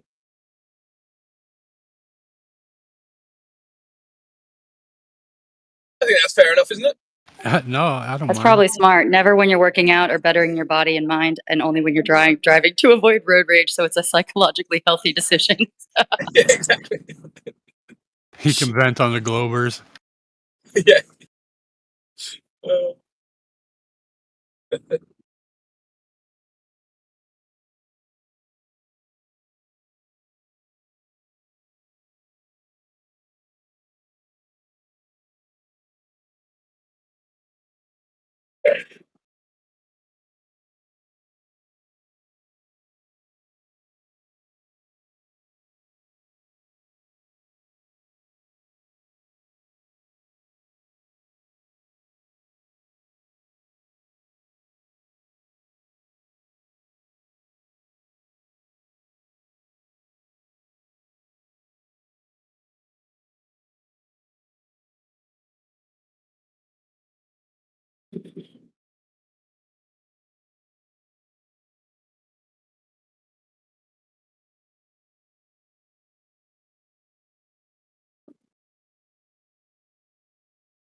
The globe will rage quit.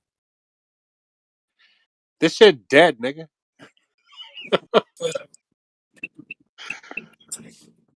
Any new abundance of information from Flat Earth? Assuming it's flat, you got something new about what we observe? Well, you're still here, dude. Yeah, I'm here. What's up? Anything new with Flat Earth? Yeah. Nothing new for you anyways, man. Your brain's dead, dude. Right. So nothing new. Nothing new, man. Yeah, the Earth's still flat. You can go back to what you were doing. Yeah, nothing here. Nothing interesting going on here. You're not even worth my time, dude. So shut up. I will. Yeah. What's going So on? anybody got any advancements on a model? Yeah, the Earth's still flat, bro. Yeah, what causes the sun to move on a flat Earth? Ooh, that's a good question. So, you know, in the heliocentric conception, the sun moves faster than in the geocentric conception. Did you hear my question? Well, I'm asking you. Did you know that? What causes the sun to move Oh, yeah, on yeah. a I'm flat asking Earth? you. Yeah, I'm asking you. Did you know that in the heliocentric conception, the sun moves faster than the geocentric conception? That doesn't matter. Yeah, but it does matter because it's a question that you have to ask yourself. Okay, the heliocentric model says the sun is moving through a galaxy. That's cool. What So what causes causes that? the sun to move on a flat Earth? So what causes that then? Yeah, you're answering my question with a question because you're deflecting. Well, no, I'm pointing out the hypocrisy that you haven't No, you're asked not. yourself. I am that you haven't asked yourself the same question, but you want to come in here and pretend like it's a gotcha. I just want information. Like, why do you think Earth is flat?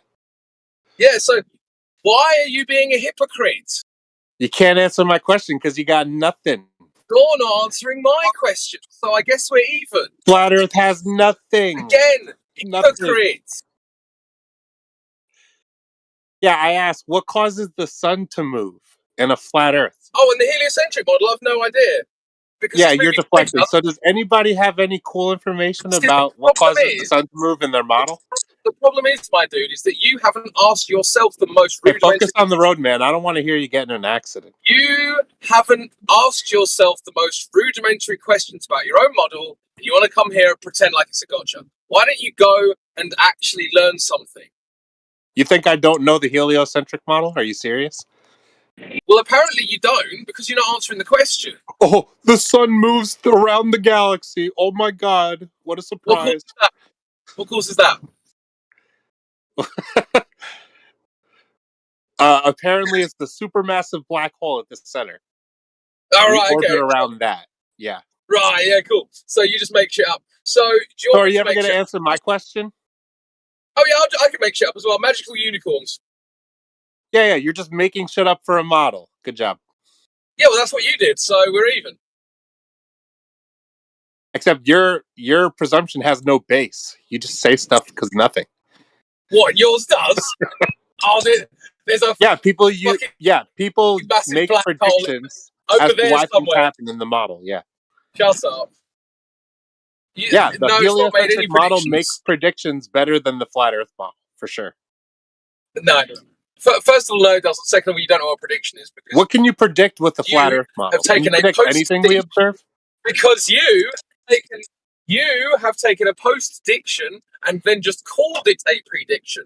That isn't legitimate. Yeah, you still didn't answer my original question, by the way. I have actually. What causes the sun to move? Oh yeah, unicorns. Unicorns make the sun move. Is this dogmatic? Yeah, I Is this mean, steel manning flat Earth? if you can just make up unfalsifiable rubbish, then so can I.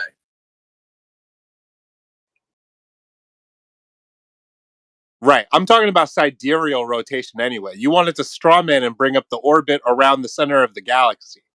I'm talking about what we observed, the 15 degrees per hour. What causes that on a flat Earth? I mean, yeah. I mean, if you can make up unfalsifiable rubbish, so can I. So, unicorns. Yeah, and if you want to talk about the displacement of where the sun appears in the sky, depending on the time of year, What causes that on a flat Earth? You're just short circuiting now, dude. No, I'm just exposing you. You have no answers for your shit. No, you come in here like you've got some sort of gotcha, but you've got the same problems. It's like No, I really don't. people say, "Oh, You're losing service. What you're saying probably doesn't it's the matter that flat much Earth anyway. finite or infinite." Yep. I mean, Wi-Fi said, fuck that. just talk through me You don't got as well, service, but bro. it's like when someone says, "Oh yeah, you want to get enjoy your little victory till you get fucked off." You're clearly not here to learn. What's your name? What's your name, my guy? It's irrelevant. All right, are you sure? Yeah, what does my name have to do with what causes the sun to move in a flat Earth? Oh no, it's just I'm gonna block you. Is it like vortex ether? So enjoy your last like night. which is it? Just gonna mute me Yeah, because I you mean, want I'm to just run away waiting like for- usual? Because you can't explain what you No, believe. I'm just waiting for your heliocentric answer, which you still haven't given. You know, that's cool. Yeah, the heliocentric model can predict where the sun is going to be. That's right. And why. Yeah. No. Yep. Earth orbits Any- the sun in the heliocentric model. That's why we have sidereal. Take a post-diction. You need service, man. Anyone can Get some anyone service can before make you a talk. post-diction based on a cycle. Yeah, anyone can make a post-diction based on a cycle, bro. That's You don't quite have impressive. service. Like you keep trying Yeah, to you can talk, still but hear you me. don't have Wi-Fi, bro. Yeah, you can still hear me. No, you're just roboting.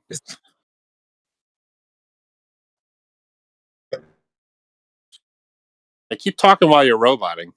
Oh, Fucking hell.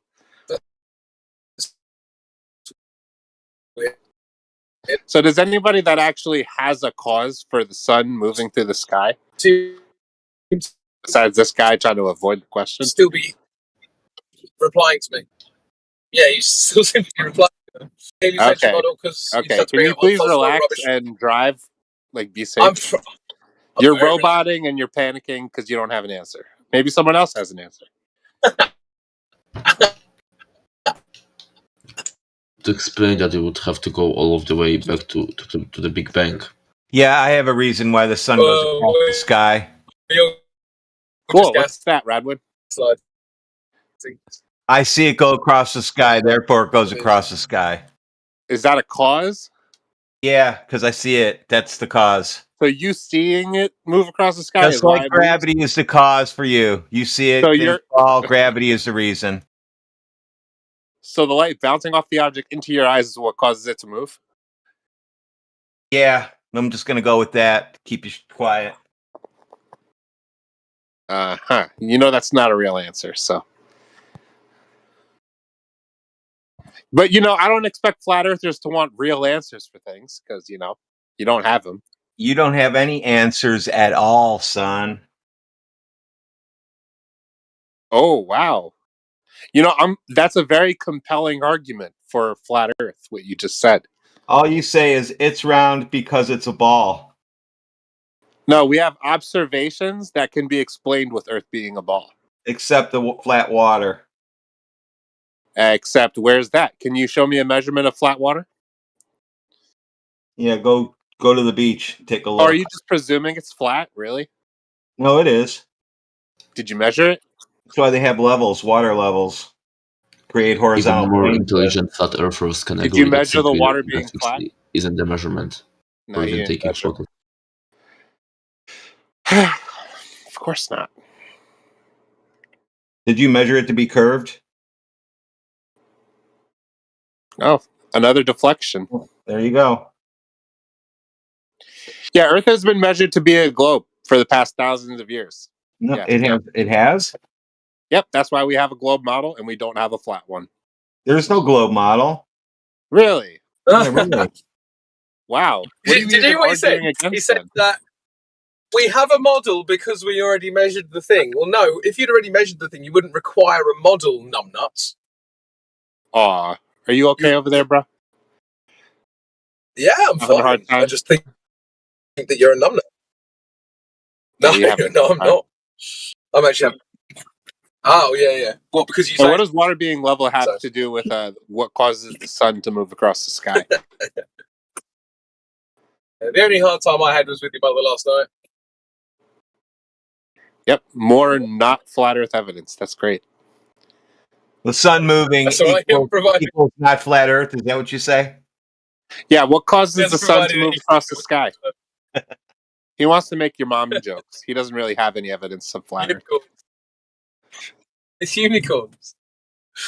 All right, unicorns. I'll go with that. Disprove that. Yeah, this is why you guys don't have any peer-reviewed papers or anything. Because your peer-reviewed paper would involve unicorns. It's no more or less falsifiable than.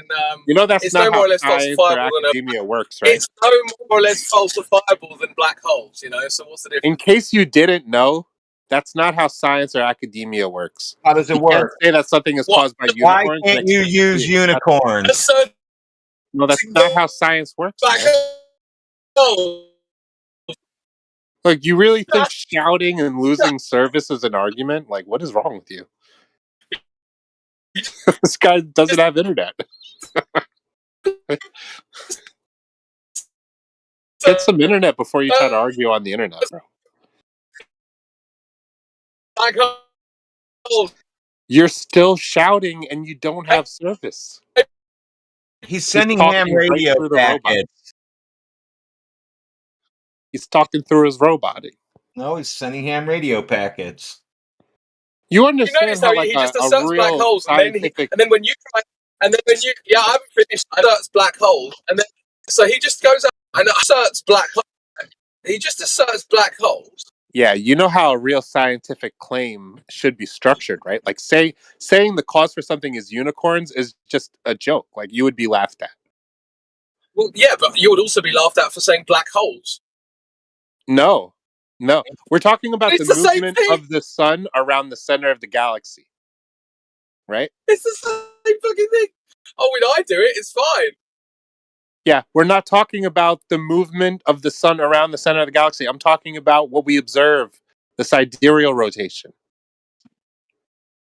You don't get it because you don't want to argue from honesty. You just have a bad faith argument. That's what you have. You're now strawmanning yourself. Isn't that amazing? Not at all. You are. Because I Not at never all. brought any of this up. You brought it up and then changed it afterwards. No, You're you've just strawmanning been yourself. beating around the bush since I brought up my original question, man. You're freaking out. You're just strawman. Oh my god. This is the second time I've seen someone strawman themselves. This is amazing. Well done. What do you strawman myself? Yeah. It's fucking amazing. Back to the original Very question. hard Man. to What do. causes motion of the sun? What causes that? Oh, right. Is this? Are we doing the strawman Unicorns? version? Are we Is doing the this the strawman version? official? Is this what Flat Earth is moving forward with? Yeah, Are we doing the strawman version? myself. Are we doing the strawman? I'm just going to keep talking till I get heard. Are we doing the strawman version or the original version? I don't know what you're going on about. Well, because you changed it, right? You said what we observe, and then you changed it to something about the universe of the galaxy. So, which one are we doing? No, because you tried to conflate two different things. I'm talking about we observe 15 degrees per hour of movement of the sun. Moves in an arc across the sky at 15 degrees per hour. And you wanted to straw man me, bringing up the motion of the sun around the center of the galaxy. You did.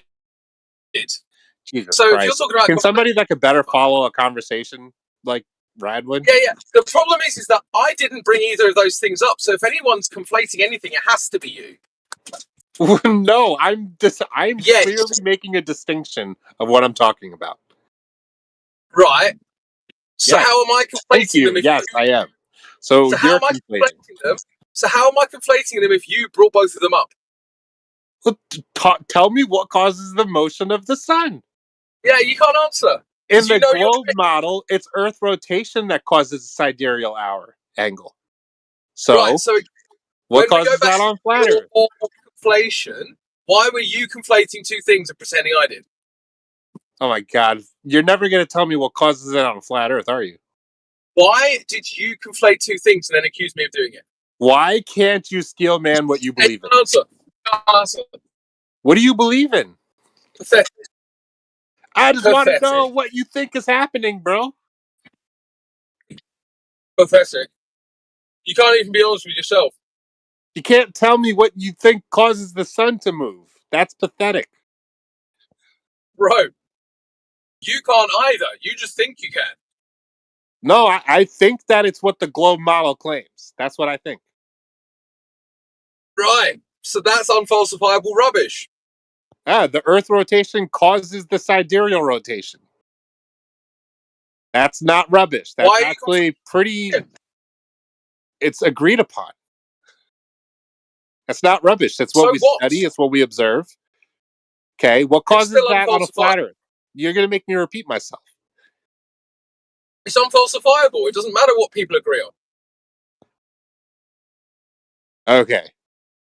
Does anybody want to make... Yeah, chariots pull the sun across the sky. Prove me wrong. Okay. Chariots. All right. That's as falsifiable as your bullshit. Earth rotation is as falsifiable as chariots? Really? Yeah. That's correct. So chariots cause the precession of the gyroscope? Gyroscopes? Yeah, unicorns. Unicorns handle gyroscopes. That's their job. That's another straw man. Well done, Bad Truth. What?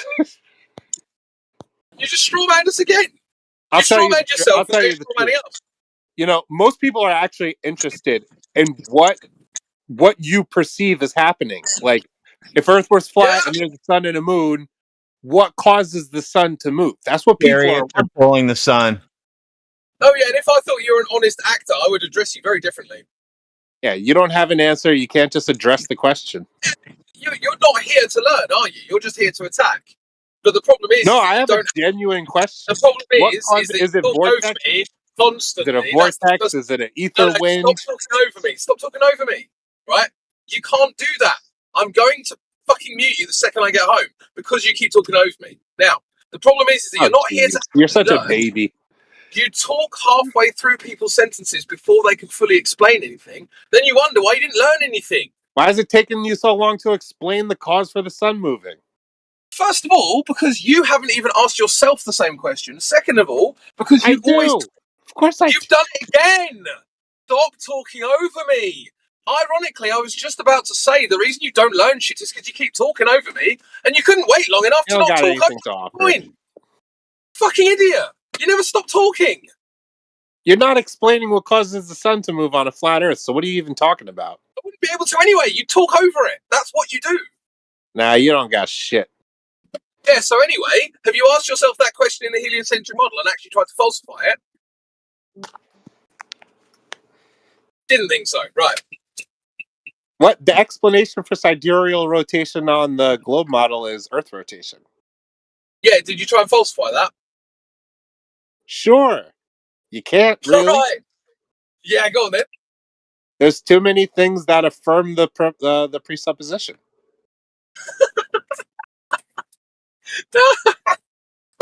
Yeah, you know, like we got Foucault's pendulum, you got gyroscopes.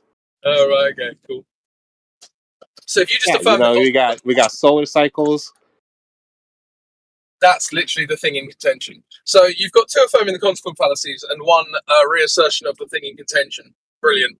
Have you got any actual false? You got something better. You got something to better fit. Well, I don't have fallacies. No, You don't have anything. You just have incredulity. I would rather have nothing than fallacies. Okay, so you got nothing. No, I didn't say that. I said I'd rather have nothing than fallacies. Well, what does flat Earth say causes that? It's like you're just incapable of listening or understanding. It's weird. No, you're not addressing my simple ass question. I've done it many times, and you just ignore the implications. No, you haven't. I have. You just ignore the implications for your own model. Yeah, you agreed with the other dude that said unicorns, as if that was suffice. No, I brought up unicorns. Yeah, that's the closest thing to an answer you've given. You're missing the point again. No, I get your point. You're just using weird No, you semantic don't. games. You clearly don't. Yeah, you're a game of semantics. Fine, Do what's we the really point? need a model though? What's the Kind point? of. We have to have a model to falsify your model. It would help explain what we observe. Yeah. I posted in here chariots Like, in ancient times, Greek mythology, where Helios is the personification of the sun, is often depicted riding a chariot drawn by horses. I was right. So I have proof from Greek mythology, Greek times, that it was chariots, just like Eratosthenes, Greek, said it's a ball. We both win. but Ben, we're not making a claim on what's pulling the sun, or like we're not even making that claim. I know, but like, you have to at least have some kind of ponderance upon what I causes that. gave it to you. I We have posted to it know in like the chat. secrets of the universe to falsify the globe. Does it have to be a secret? When Earth is flat, now the movement of What? the sun is a secret?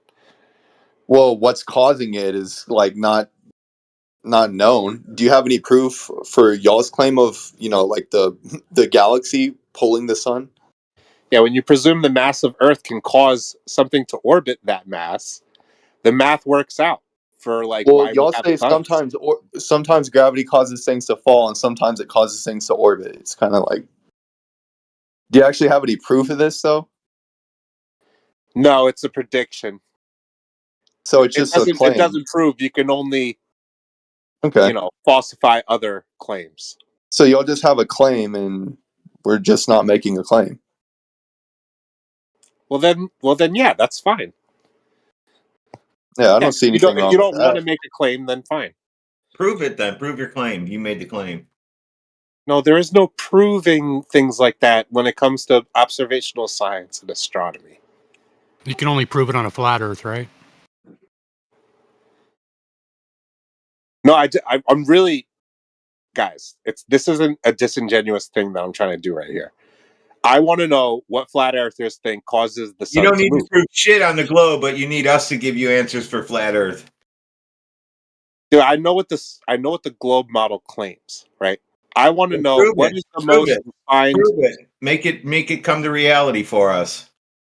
No, it's a prediction no matter what. You really can't prove something that is a prediction. You could only falsify other predictions. So it's just speculation at best. Yeah, I agree. Well, okay. I mean, we could speculate all day what causes the sun, but that's not actually going to prove anything. Right, I'm not worried about proving anything. I want to hear some suggestions for what could cause something to appear to move in the sky. I told you. Not chariots, man. That's not scientific. It was back in Greek mythology days. That's not. Ah, jeez. Hey, if you're not going to use mine, we got to throw Eratosthenes out. Yeah, we could throw out Eratosthenes. Fine. Okay, so you don't have any curve measurements. Now what do? We've. It's freaking insane. I think that we've measured Earth curve in many other ways besides The thing you think something and you imagine and feel doesn't make it proof or true. Okay.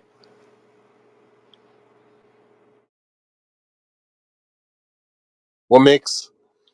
I'm repeating the same question over and over again. You don't have to make this like a whole make the glober feel like he's wrong type of thing. I want to know, if Earth were flat, right, what could cause that? Chariots pulling the sun. That's ridiculous, man. That's not really an answer.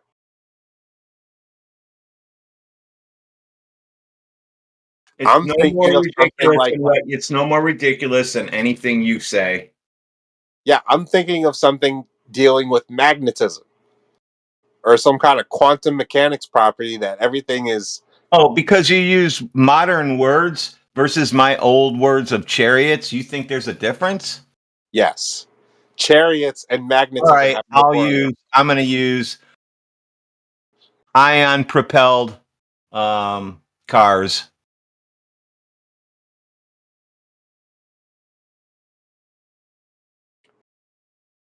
Oh boy. Yep, you got yourself in a pickle, didn't you? But you're not even taking your own claim serious. You're claiming the Earth is as serious as you do. You're claiming the Earth is flat, but you're leaving out like 90% of what we observe. Nope, I see the sun move. Yes, we see the sun move. I can't see the car with the ion engines in it because the sun's so bright. So there. Yeah, yeah. So it's ion propeller cars. Come on, y'all. They're Don't ion make propellers. it like this. Truth, I think it's I don't know. I think it's just kind of irrelevant, to be honest. What moves the sun? Like, it's cool that you're like trying to figure it out, like on our perspective, but I just don't think it really. Why don't you ask the globe? Why don't you ask the globe model how the No. sun moves? I don't want to ask Glober's shit.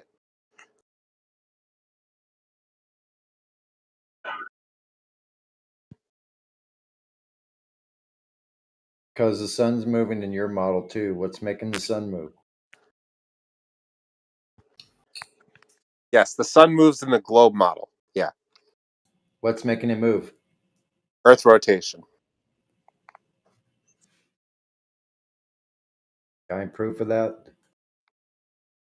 No, Depends if you ask what causes the physical movement or just the apparent movement throughout the sky. Cool story. Got any proof of it?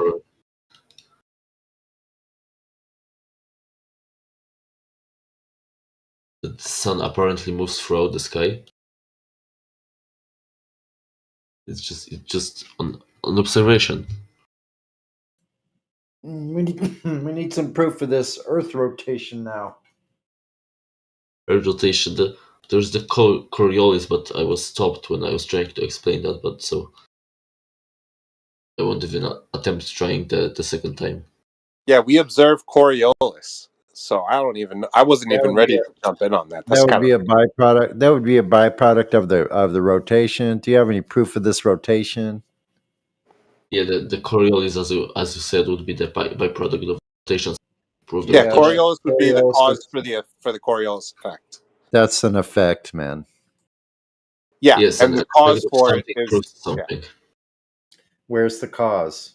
You agree with that by yourself, and you all of the time when you say that the gas pressure requires the container. Don't worry, I'm back. I got you guys covered. They try to like switch to Coriolis being the cause of the not Earth happening. rotation. Nope. No. No, that's a straw man. No one said Coriolis causes Earth rotation. No one said that. Yes, nobody said that. Oh, good. Then we're gonna drop that whole subject. Thank you. No, Okay, no. so Stick on. now do you have proof of this Earth rotation? You're saying is The point was cause? that an effect of something proves the existence of that thing. You said it's the Earth rotation, so we need proof of that Earth rotation now. The Coriolis effect. Well, we just gave an Coriolis explanation doesn't for happen. Coriolis effect. What causes Coriolis doesn't exist. Where do you see It's that? only an effect. It's not a real actual thing. It's not an actual deviation. What Earth-based Coriolis effect has he observed? You don't even know what they don't even know what The weather patterns. Yeah, why don't we start there? How about defining Coriolis effect for us? The Coriolis effect is an apparent force that is caused by the difference in tangential velocity throughout different latitudes of the Earth. Okay, how many reference frames of motion do you have for that? The non-inertial one. Oh, no, that's wrong. Sorry. You're going to have to go back to the drawing board and find out what Coriolis is and then try this claim again, I think. And then when you come back with that, make sure you have the cause of the Coriolis effect, which would be the rotation. So you have to have proof of the rotation there first. Yeah, you don't just have a non-inertial frame. You have a non-inertial and inertial frame for Coriolis apparent force to arise. But better luck next time. And to answer Glober's question, when they ask you what makes the sun move, you can tell them ion-powered cars. They can't argue with it. They can't debunk it. No, I wouldn't argue against that because that's just ridiculous, man. no, it stands just as factual as yours. I Not would really. actually argue against that. I Yeah, I really. would ask about the observations that prove the Well, you existence of the didn't sun. like chariots pulling the sun because that Greeks made it up. So I switched it to ion-powered cars because you wanted to use quantum mechanics to prove that you're spinning. So now we know what's going on. No, I Now we're up. didn't. Now I use modern day. They upgraded the sun to using ion-powered cars about 100 years ago. So there you go. Come on, man. That's not scientific. Oh my gosh, are you kidding? You have no idea how much science is involved in the ion-powered cars. Those are the engines they use in outer space. How can you expect somebody to take flat Earth serious when these are the answers you provide? How do you expect anyone to take globe Earth serious when you have nothing better than ion-powered I'm not cars? taking Globe Earth serious. That's not even my concern right now. Listen, we have a high-tech answer. You don't even have anything as elaborate as ion-powered cars. What are you talking about? I have text that says the original before they upgraded it was comes from the Greeks. So there you go. Yep. That goes right in line with Aristophanes. It's right And around they the same time. over time, building states turned to brick and then steel and wood and all kinds of stuff. So they upgraded the chariots into cars. Got rid of the No, horses. I'm feeling added powered malnourished. engines. These answers like are malnourished. It was like they used Back to the Future technology. Come on, man. That's high-tech stuff. You guys are just jesters. You're mad because I gave you the same answer you gave me. Right. That's hilarious. We could And test that, we could test the different tangential velocities per latitude by moving a gyroscope up like north and south. So what causes the change in the rate of precession for a gyroscope? Why don't you show, with all the high-tech equipment we have these days, like ion-powered cars, why don't you have some high-tech equipment that can measure rotation of Earth and give us that information? Yeah, that's what a gyroscope is supposedly doing. Why do you have to go to a secondary device? Looking at something. Why can't you secondarily. accept what actually measures Earth rotation? That's not measuring Earth curvature. So you need something that actually measures motion of the surface. They have that type of technology, but I guess you're not aware of it. So that's why you're using the turn of the century. What am I not aware of? What technology? That there's ways of measuring motion of objects or surfaces. Yeah. High-tech instrumentation. Yeah. I guess you don't know anything about that. Okay, so what instrumentation is being used to measure? Now you're asking me. Now you're asking me to prove your point. Well, you're claiming that my instruments are No, not thanks. good enough. So what's yours? Yeah, why don't you do your own research, man? You can't. You expect to just be spoon-fed this information? Like we're just going to give you everything that you want. Why don't you do some of it yourself? It seems like you're like lacking in that department. We use encoders at work to detect rotation against the surface. What do we don't use gyroscopes? That would sound. If I brought that up, they'd probably fire me. Encoders to detect what? Motion across the surface. Okay. Yeah. So, are you aware that there's high-tech instrumentation that can detect surface motion? Yeah, Yeah. Then why are you using gyroscope? because we're detecting Earth rotation. No, you're not. You're secondarily saying that a man-made device has deviation over time. You're not proving the cause of that, and you're definitely not directly detecting Earth's motion. Are you denying that we observe the precession change? I'm denying that you don't have. I'm denying the fact that you have no direct detection of rotation of Okay, Earth. so you agree that we observe a change in the You have precession of zero. the gyre. You have zero rotation detection. You don't Okay, have any so detection of incredulity rotation against from any the source. gyroscope. No, you don't have detection of rotation from any source. Period. If you did, you would be able to share it with us right this moment, like right now. Yeah. Yeah, that's all we I get said is that to you. crickets. You want me to Yeah, go I know. research for you, man? Yeah. No. we've already done the research. You apparently have not. Now What you research expect us led to you tell to you what we've chariots researched. and ion-powered Why? cars? Why am I required to give you our research information? Why don't you do your own research? Did your research really lead you to ion-powered cars moving the sun? It makes just as much sense as yours does. You just have flawed logic. No, you have flawed logic because Flawed it's logic. just as valid as your fairy tale gravity. Look, if I had never talked to any of you guys before, and I came in honestly wanting to know about flat Earth, and you told me chariots and Yeah, but you don't. ion-powered cars cause the sun to move, I would look at you as a Yeah, dope. yeah, but you don't have any honest desire to like find out what we want, what we But know. right now, Because you when we can't said I don't tell me know a wasn't good shred, enough, and you demanded an shred answer, a so I shred gave evidence you an before you answer. believe Yeah, we told you. We told you honestly we didn't know, but you have to insist. So we gave you one that's just as good as your reasoning. Yes, that was the reason why. So any Glober that comes in here and asks that, we say, I don't know. But that to you, that's not good enough. So I told you it's chariots, and that wasn't good enough until I upgraded to ion-powered cars, and then you kind of accepted that. Now it's fine. Truth. Truth, you're a Glober, right? You're defending the globe now? Nope. I'm not defending the globe. Yeah, What a he is. surprise. But you think that gravity is making the sun move? That's the explanation in the globe model. Explanation. So is that, true. do you think that, you don't think that explanation is true? Does that matter right now? It's just completely unrelated. Well, it does matter because, I mean, if you're defending the globe, the burden of proof is on you that, gravity is making the sun move. And it seems like you're trying to Globe shift made a it to us. prediction and they calculated what would cause what they're seeing, right?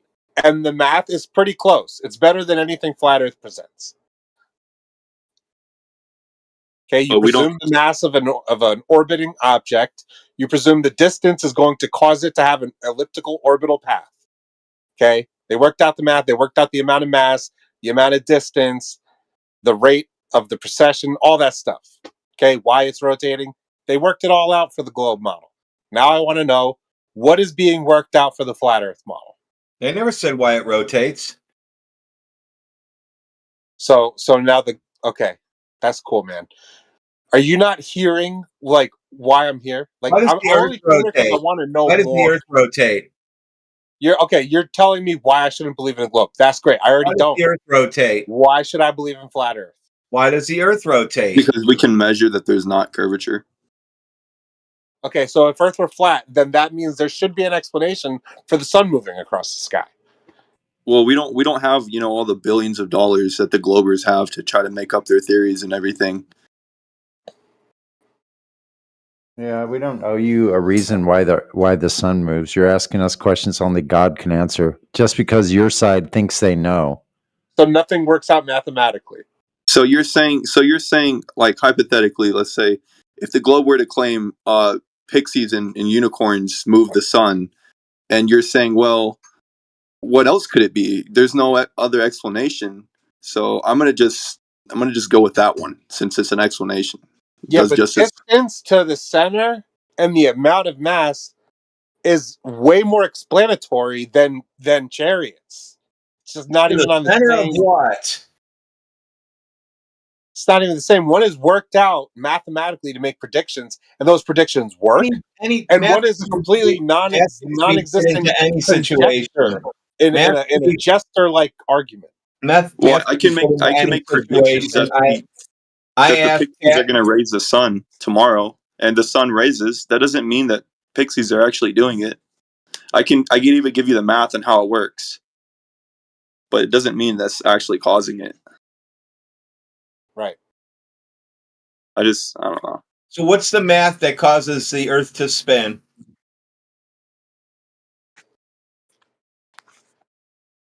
Oh, we could just look it up, man. If you want to know what the globe model claims. What causes the Earth to spin? Yeah, the globe model claims the Earth is spinning, and they No, have a no. What cause for it. causes it to spin? Not that it is spinning. What causes it? Like a merry-go-round We can Google requires that. a That's motor. not hard A to do. merry-go-round requires a motor, etc. Right? Yeah, you would just Google whatever they say. That's What what is if it? What is it? you want to investigate the globe claim that we're spinning. You can just Google it. So far, I got no answers. Oh, geez.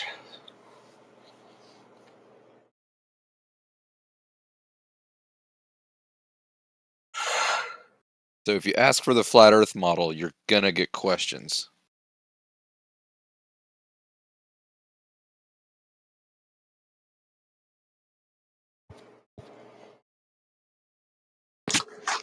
Look, I want Earth to be flat. All right? You guys are talking to me like I'm here to argue for the globe. No, you're wrong.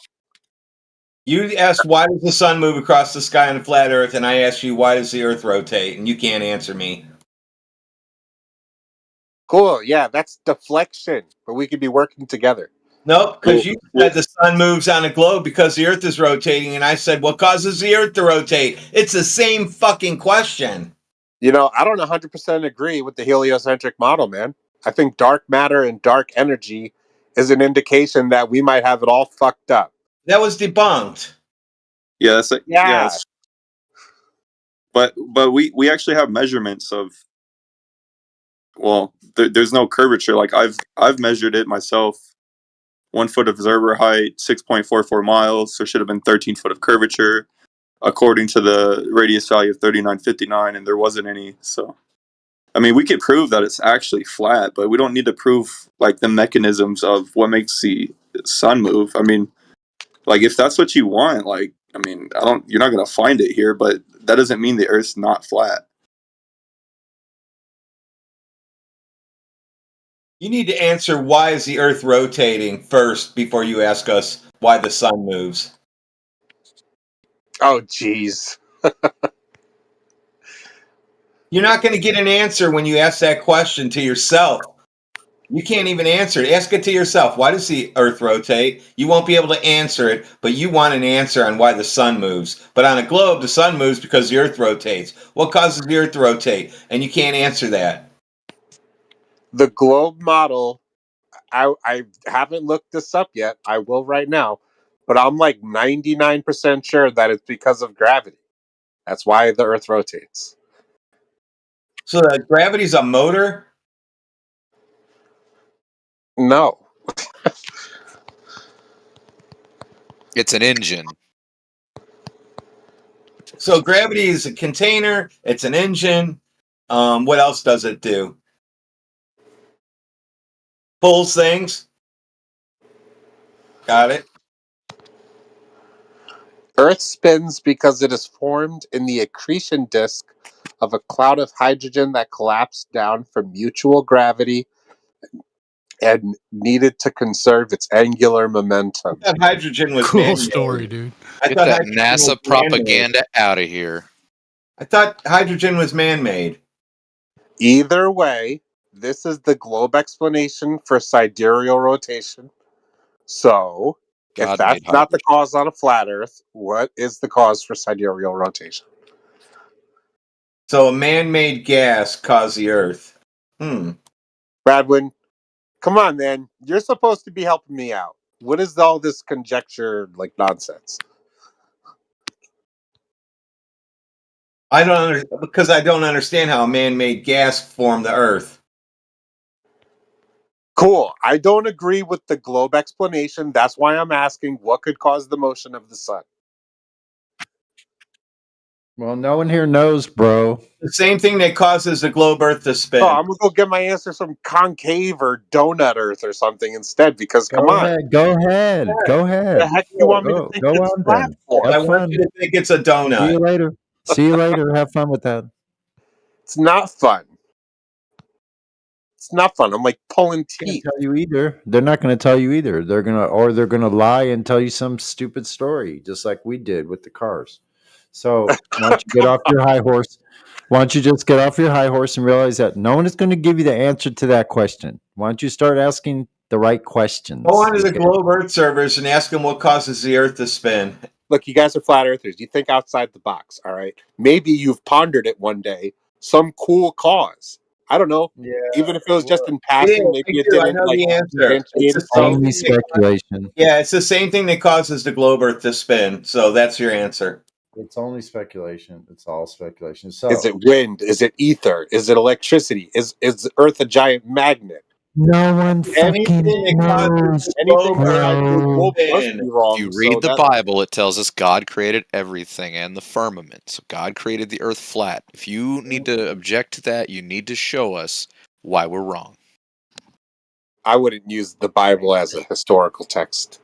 The Bible is a historical text. Except no Many people other agree on freaking that. historical text agrees with the Bible. Well, yeah, this More ain't people through Bible night history in would read here the either. Bible than This anything. isn't Bible night in here either. So All right. But the Well, firmament then is don't in use there. the That's what it's Bible in talking the about. I mean, describe to me the firmament in your I'm trying words not to without make using some Bible. globers run away. If you understand what I'm saying, you just don't throw God and stuff because I'm not religious, so you don't throw that at people. I already know this place was created, so I don't need to have a book telling me that it was created because I can figure that out on my own. So who created it? Oh, we're not doing that. Yeah, The Creator. That's like Yeah, the well, same. That's like the in the same question Bible, as what God makes created these. everything and the firmament. So, isn't that what we're talking about here? This is the firmament talk. Come That's on, the let's not basis use of the it. Bible. Okay. Well, How do you the expect Bible's us not to the. argue This against? wasn't the topic that was being talked about. We weren't talking about this topic. We were talking about what makes the sun move. Yeah, So, it's nothing to do with the so that's firmament. something that's never going to be answered here. So we're reverting back to him. We're asking him, in your paradigm, what makes the sun move in the globe Earth paradigm, and also you need to show us that direct detection of Earth's motion. And also, what causes the sun to move in the globe around the black hole that it's going around or whatever it's going around? Gravity. Exactly. Well, we know what the globe How is claims. I don't gravity care about what the globe claims. How is gravity like a perpetual motion machine? They claim that mass attracts mass.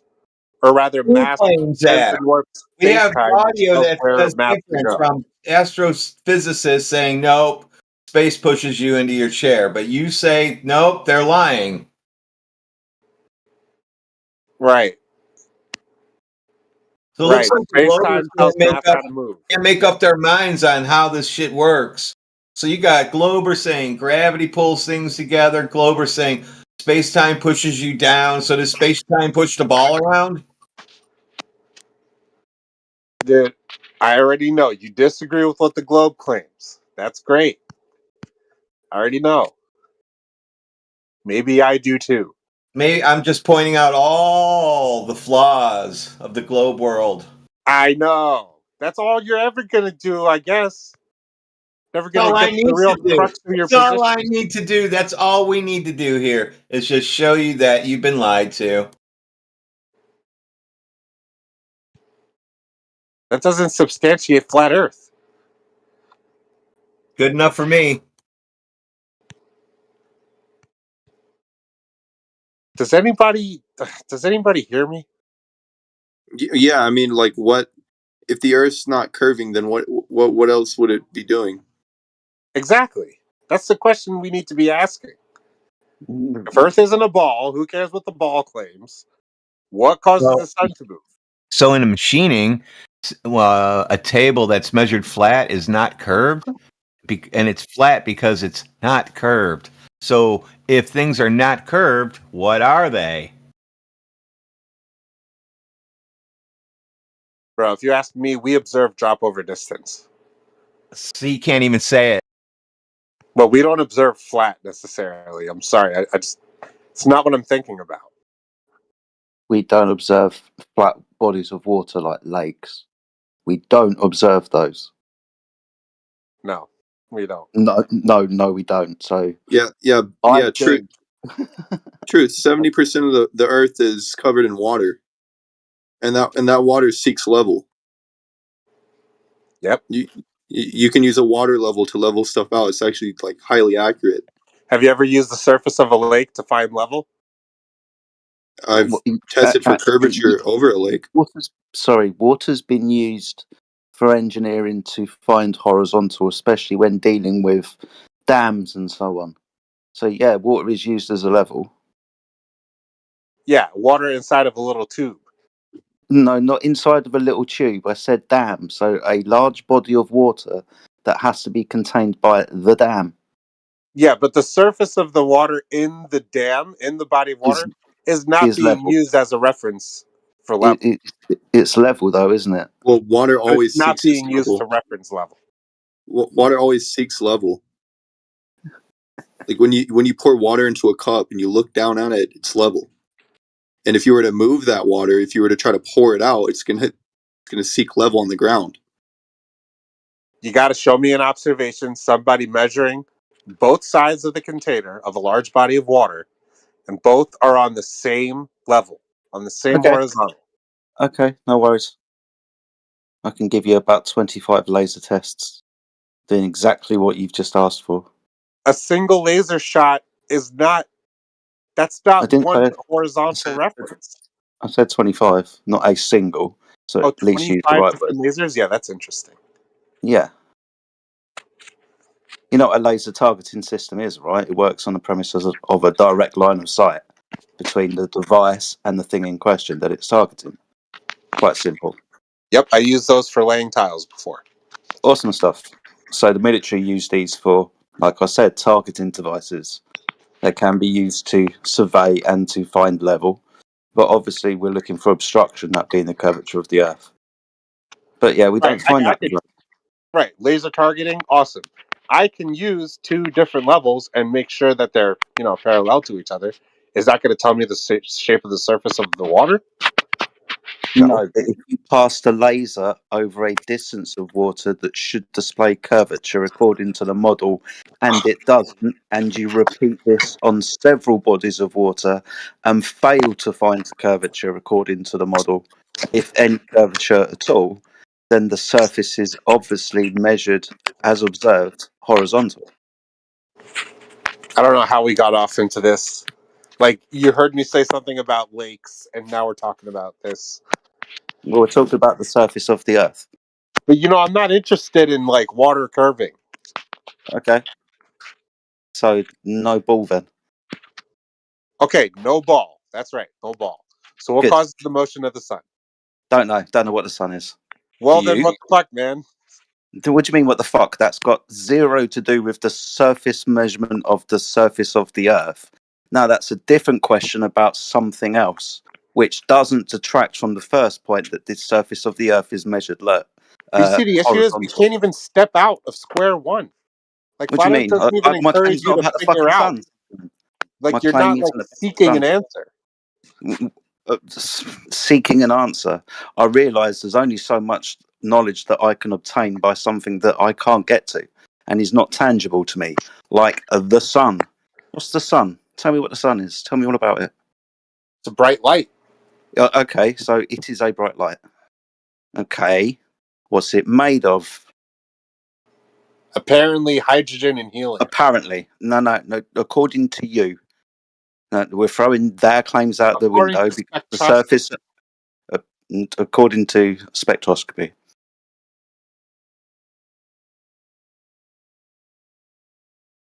See, we don't got to be trying to argue with each other. I really just want to further brainstorm how can the sun move above a flat Earth. What's the sun? And you've got a claim that it's not first-hand knowledge to you. He said the sun is made of man-made gas. No, that's what the globe claims. Damn it. Okay.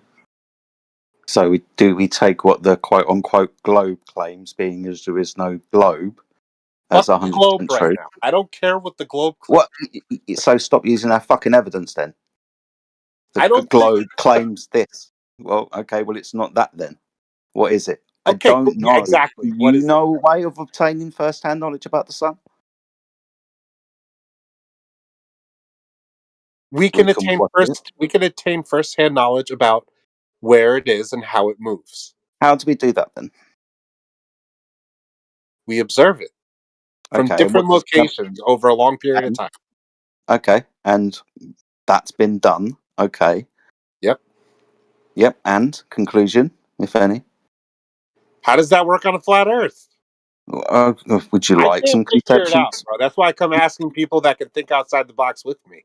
No worries. I can give you quite a lot of information regards that. The sun, and I'm saying the sun several times because the definite article sun. So I'm asking you what the sun is.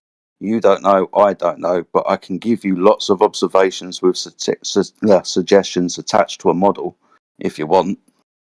Sure. Yeah, I'm interested in Okay. that. No worries. Give me 2 minutes. Who am I Thank you. talking to? Thank you. No worries. All right. Yeah, because like I was thinking of a flat Earth model that might work where the sun actually does go underneath the Earth on a flat Earth. Wow. Why? Well, I'm just trying to come up with a model that might work.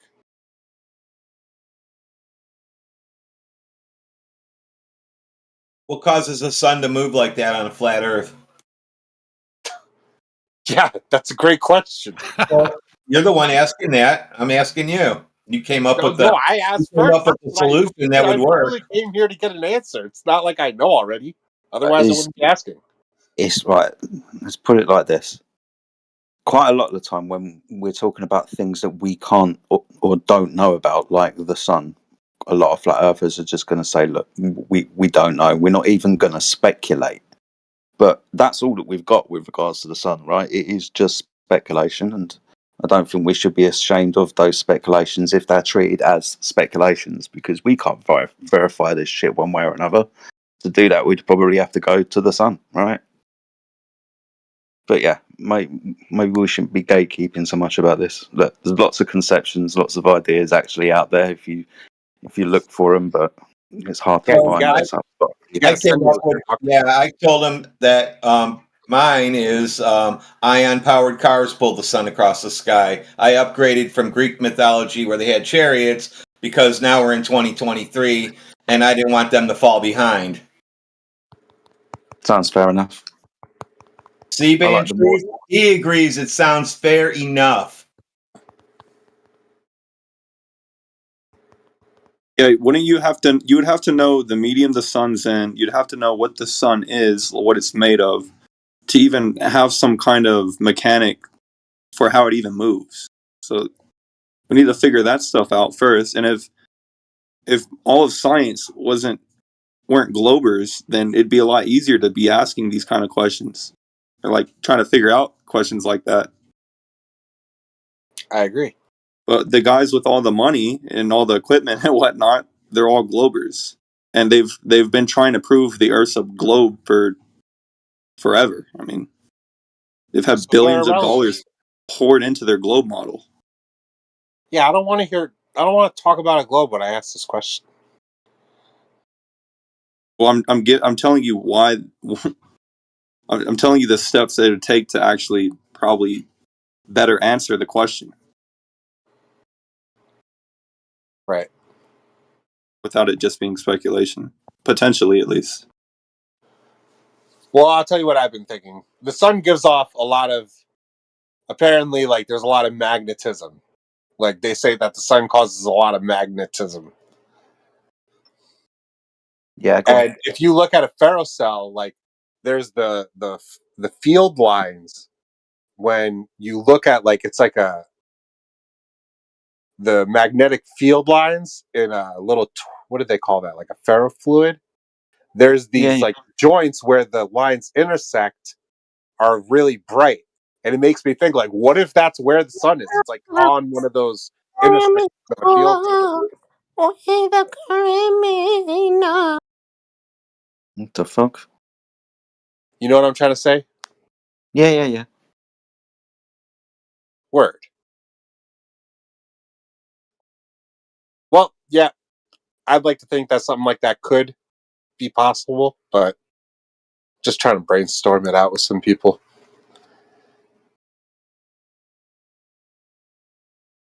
We've all seen I watched a different cool types. video about it. I watched a Ken Wheeler video about the intersecting field lines of a torus. Have you looked into electric universe theory? Probably not enough. See, that's always been interesting, and that's kind of jumped around in my head for the last 10 years. I think I came across electric universe theory maybe a year or two before I came across flat Earth. Kind of merging the two together is probably a safer bet.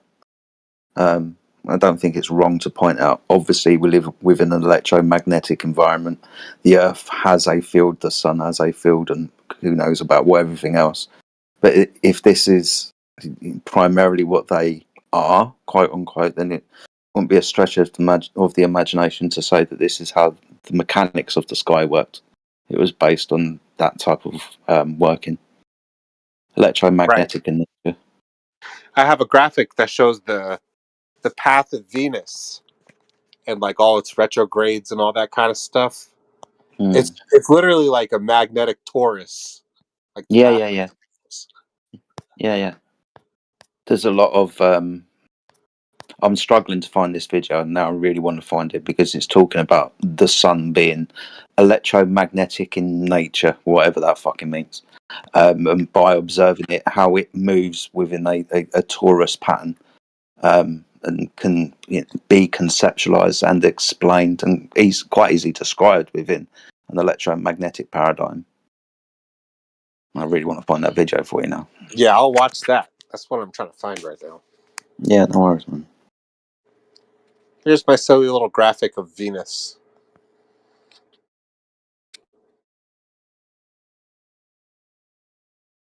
Yeah. Oh, no, that's not it. I posted the wrong thing. No, but I've seen a lot of these conceptualizations before with regards to, within the globe Earth model, these loops and so on are called like the retrograde motion, how we perceive that body in the sky as it's moving and we're moving with it and blah, blah, blah. But yeah, these patterns are fucking pretty. And if the Earth is flat and you've got lots of these types of patterns over the top of it because of the lights in the sky, because of torus fields and electromagnetism and so on, then it just speaks of fucking beautiful engineering, right? Here we go. I found it now. Yeah, and I guess I'm just trying to say,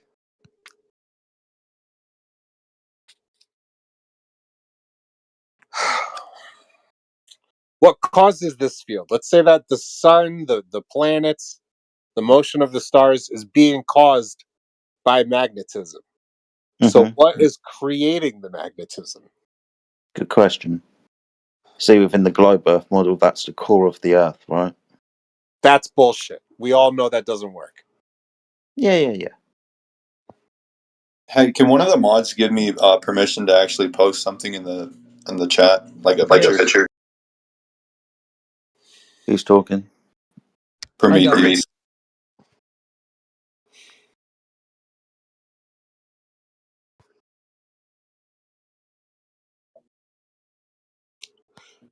I'm thinking this whole like local thing with flat Earth. Things don't have to be local on a flat Earth. In my mind, like you could have a model where things are moving around the Earth. Yeah. Well, what's And local? flat. Yeah. What do you mean by local? Like local to the city that I'm in? Like, yeah, probably not. I don't think the Like sun. when you triangulate the distance to a celestial object, you get like 6,000 miles. It's not that local. Well, yeah, this is what I mean by local. I mean, I don't even mind with things in the sky being 100,000 miles away, for example. I mean, but that is still local, right? But what if it's actually night? I know the globe model makes crazy claims, but what if the distance to celestial objects, what if they're kind of close? Well, yeah. I mean, right? What do you mean? They're kind of close. I guess I'm saying like you could have a flat Earth model with objects orbiting how they would in a heliocentric model, except the Earth is flat. And you still have what we observe working out. Well, yeah. Are you talking about the solar system model, excluding the Earth, where Venus, Mercury, Mars, blah blah blah, still orbit the sun, though the sun is probably a lot smaller.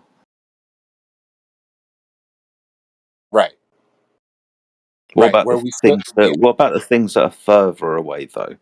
So the distant stars, and then quote unquote galaxies, because they're trillions of miles or kilometers. yeah, fuck that claim. I Yeah, don't yeah. I don't jump on that as if it's true. So Yeah, but the distance to these things, when you say local, I mean that local could be anywhere between like the quoted 3,000 miles and maybe 30 to 300,000 miles. Still local, right? yeah. What's the better flat Earth model? The one where you could triangulate the position of the sun and say, "Oh, it's 6,000 miles," or the one where you're considering like the angular size, like I travel 10,000 miles across the Earth. The angular size of the sun doesn't change between the two observers that are 10,000 miles apart. So we know that the sun got to be bigger than 10,000 miles across in diameter. We take that into consideration. Now we could build the flat Earth model with these vast astronomical distances. Okay, take a flat Earth model, put the sun at 1,000,000 miles away, put the moon at 200,000 miles away. Does that work? That's what I'm trying to think. Then you need like some kind of like magnetism to cause all these gravity effects. When you say all of these gravity effects, you're primarily talking about orbits in the sky, not things going down to the floor. Moon's orbiting Jupiter, the stars' Yeah. motion, yeah. Yeah, if that's an important one, right? The sidereal rotation of the stars, if it's not being caused by Earth rotation, then those things are actually up there moving in that path.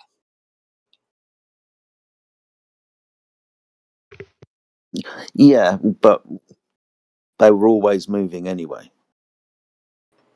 So Yes. the wandering stars are always moving independent of the Earth, but we see, like you said, the sidereal and the background field of stars moving primarily because of the rotation of the Earth. Correct. I'm just trying to work this out in my head. Like, can it work? And like you go and you ask a glober, like, can this work? They don't care to make something like this work.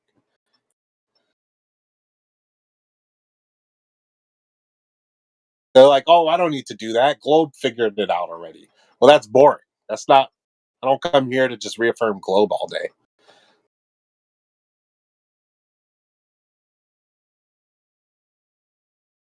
I'll have to give it more thought, I guess, and watch more videos about Electric Universe. Yeah, I recommend that, man. I'm still struggling to find this video, but as soon as I find it, I will ping it to you. I did watch a really decent video called The Primer Fields, and it just talks about. You've seen it? Yeah. Years ago, man.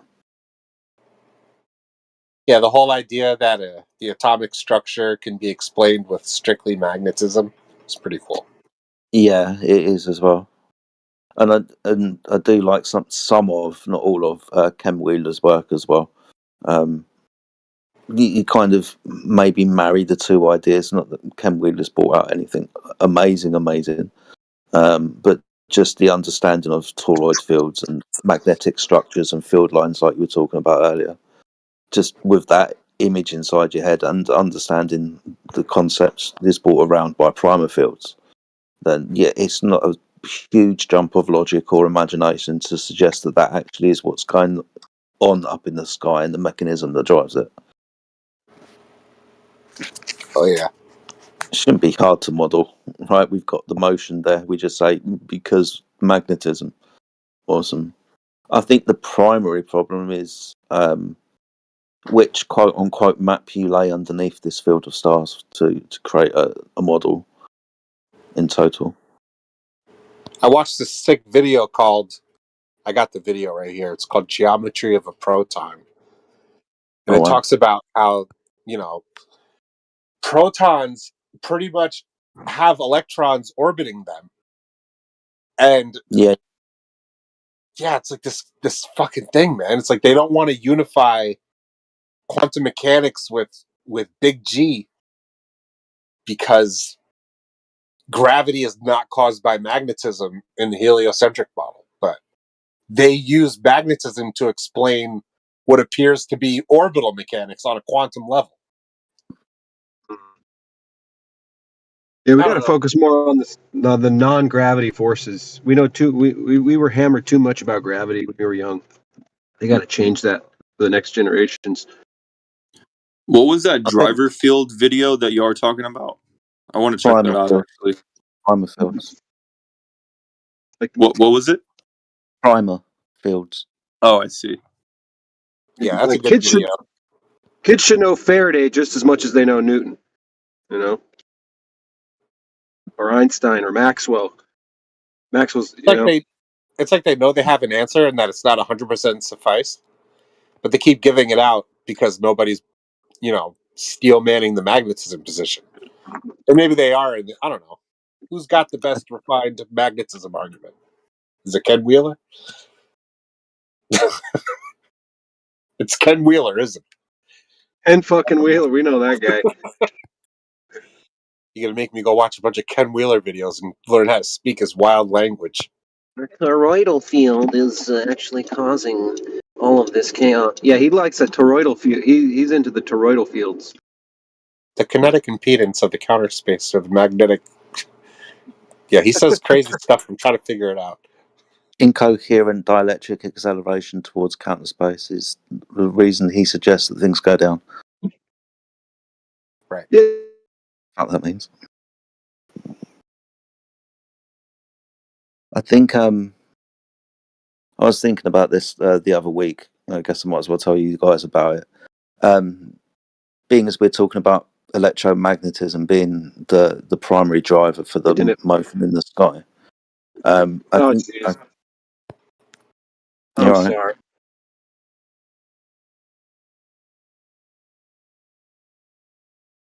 That's what I've been thinking. Like, can we explain all these orbital motions and mechanics with magnetism? And I'm finding some people that say they can. Yeah, very probably. I think it might be an interesting exercise as well to separate two things: gravity being the reason why the motion of things in the sky, and the reason why things go down. I don't always think it's a good idea to definitely marry those two ideas with this overriding cause of both different phenomena as gravity. Maybe electromagnetism is the driver in the sky, and there's another reason why things fall down to the floor, or have a directionality anyway, up and down. Okay, yeah. You ever hear of Lenz's law where you drop metal in a magnetic field and it falls slower? Oh, I've seen that. Like you drop a marble in a copper tube. I've seen that. Oh, okay. Yeah. So sometimes I'm thinking, man, what if we're just in a really big one of those and just things are falling in an electromagnetic field and there's a resistance to the field? I don't know. I mean, there's a north and south pole. We got the compasses. It just feels like it looks like we're more in an That's electromagnetic crazy world. because the Big Bang makes them describe it as conic shaped. As what? Yeah, they say that the universe has been expanding and it actually is in the shape of a tube. A tube, yeah. See, a tube. We're in a damn tube. Yeah, and then the stars going over in a tube. Maybe there's some And that's the expanse of space and matter. So anything surrounding that tube is pretty much just in there. That'd be crazy if we were in a plane on a plane, but in a A tube. giant cigarette, like the universe is just a big cigarette getting lit. Yeah, like just in an ever expansive tube. Like people think, oh, the Pac-Man theory is correct. What? I never thought the Pac-Man theory. Are we doing more unfalsifiable rubbish? Sweet. I just love all the alternative Earth. I mean, the heliocentric models. It's a crazy theory to dive into too. All of them are.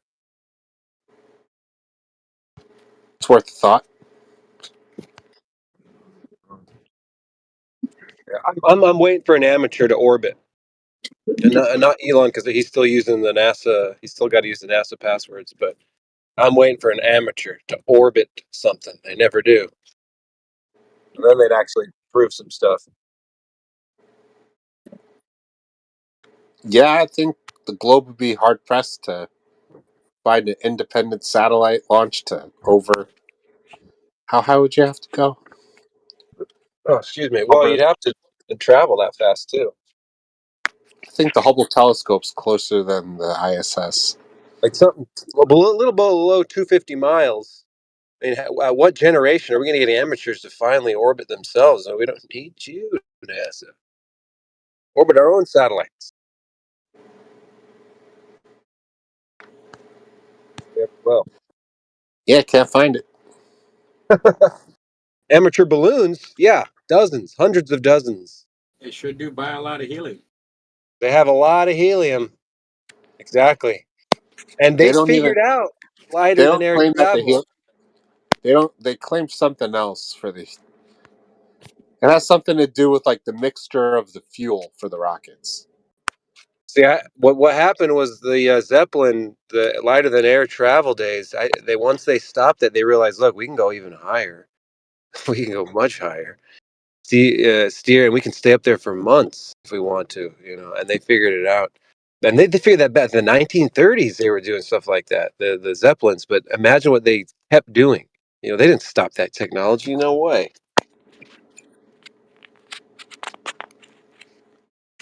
They have little mini Zeppelin drones up there, and Chinese have figured out invisibility. Who the hell knows what they figured out with material to invisible themselves? Fascinating. I'm sick of the secrets, though. I'm so bored of the secrets. Right. Just tell us. What is so grand that you cannot tell us? Can't handle it. Oh, too big It's of a the fact that they're lying. That's what. That's what we wouldn't be able to handle. Do they really think there'd be riots over what they're hiding? Well, the mine. Oh! Timer for you, too, huh?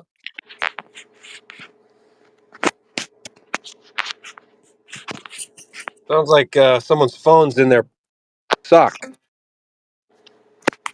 They're walking it in their sock pocket or their cargo short pants pocket.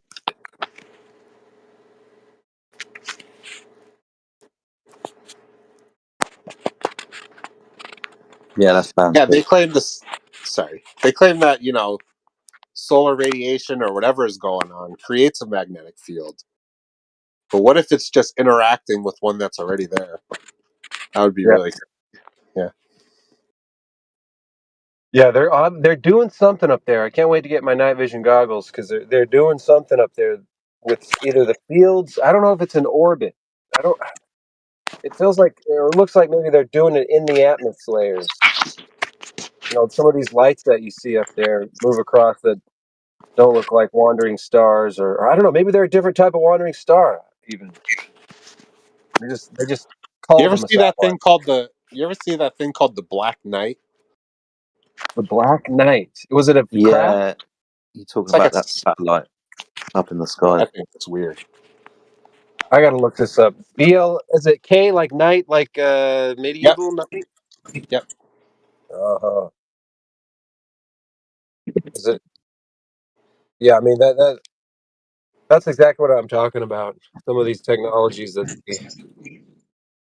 we have had for years, and uh, they're just probably working together with each country. And the war games are all bullshit. The proxy wars, everything. You know Yep. what? It's all load What? bollocks. Yeah, what wouldn't they lie about?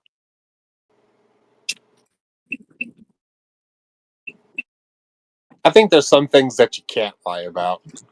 Like you can't tell me that I got 9 toes. I have 10 toes. Yeah, there's tangible things. There's tangible things you can figure out. Yeah. I get you. Bigger things where you can't verify. Yeah, What? Like a black hole, for instance. exactly. A black hole. They can make millions off of books about you just making up stories about black holes that science fiction writers J.R.R. Tolkien Martin would do. No different. It's a good Wait, so what you're saying is I can just go to ChatGPT, have it write the book, then I have another program that's gonna, edit the book, then I'm gonna publish it. It's gonna be all about black holes. None of it makes any sense. Yes. As long as you put theoretical or hypothetical, you are in the clear. I'm pretty sure they deducted black holes because of something Hubble detected. Yeah, if Hubble detected, then that's another layer. Like that's a special telescope that you have to believe in for them to, bring back these pictures. And they have to enhance the pictures. And yeah, I mean, I trust the Earth telescopes. They see some cool stuff. The Earth ones see some great, beautiful art. But the Hubble one, I don't know.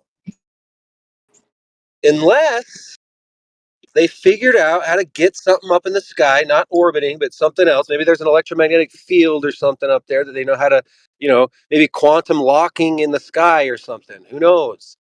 And there is some sort of thing where they can get a little closer to whatever those luminaries are up there, but not orbiting. Yeah, but aren't there some things that you believe in that you can't verify yourself? I think it's okay to Yes, believe in there something. are. There are craft that you definitely see. I can't wait for the night vision goggles because my uncle was saying there's stuff that defies the orientations of the physics where I was used to, and I didn't believe him. He's like, take a look for yourself, and then we had to go, so I ordered my own. But there are things I believe in, like the crafts. There are some crafts. Yeah. Is that what you mean? I mean, I'd love to see a rocket launch. I'd love to see a rocket. Arts and No, I crafts. was just saying that it sounded like you were saying that there are some things you don't believe in because you can't verify it yourself, which is fine. I'm just saying that alone is not enough reason to not believe in something. No, but I can't put full belief in it. Like I said earlier the other day, this duality reality where, okay, I can go along with the story. What was? How did they deduce a black hole? Was it because they measured parallax and then everything's moving with each other, so that indicates that they're all moving around a black hole? I probably should just look this up. Well, the first ideas of black hole was it just made sense in the mathematics. So like Einstein and his buddies are like, wait a minute, if you solve these general relativity equations in this certain way, then there should be something that is like infinitely dense or whatever. And then it took a long time for people to look around and see if there was actual evidence for this theoretical idea. Okay. But they didn't see it in a microscope or a telescope. That's not how it was discovered, or I mean, that's not how it was like first conceived of. So wait, did they conceive of it before they saw one? So they're like, wow, we actually saw what we were hypothesizing. Yeah, so they said, wait a minute, these general relativity equations would imply that there may be something, that is so dense that even the speed of light can't escape it. So we'll call it a black hole, but nobody's ever seen one, so we don't even know if they're real. And so over a couple decades, people were like, well, we should see if we, like, how would we even find one? And now it seems like there's really good evidence that they exist. So they're saying light has mass. That's what they're trying to say. So photons have some mass, but they're moving at the speed of light.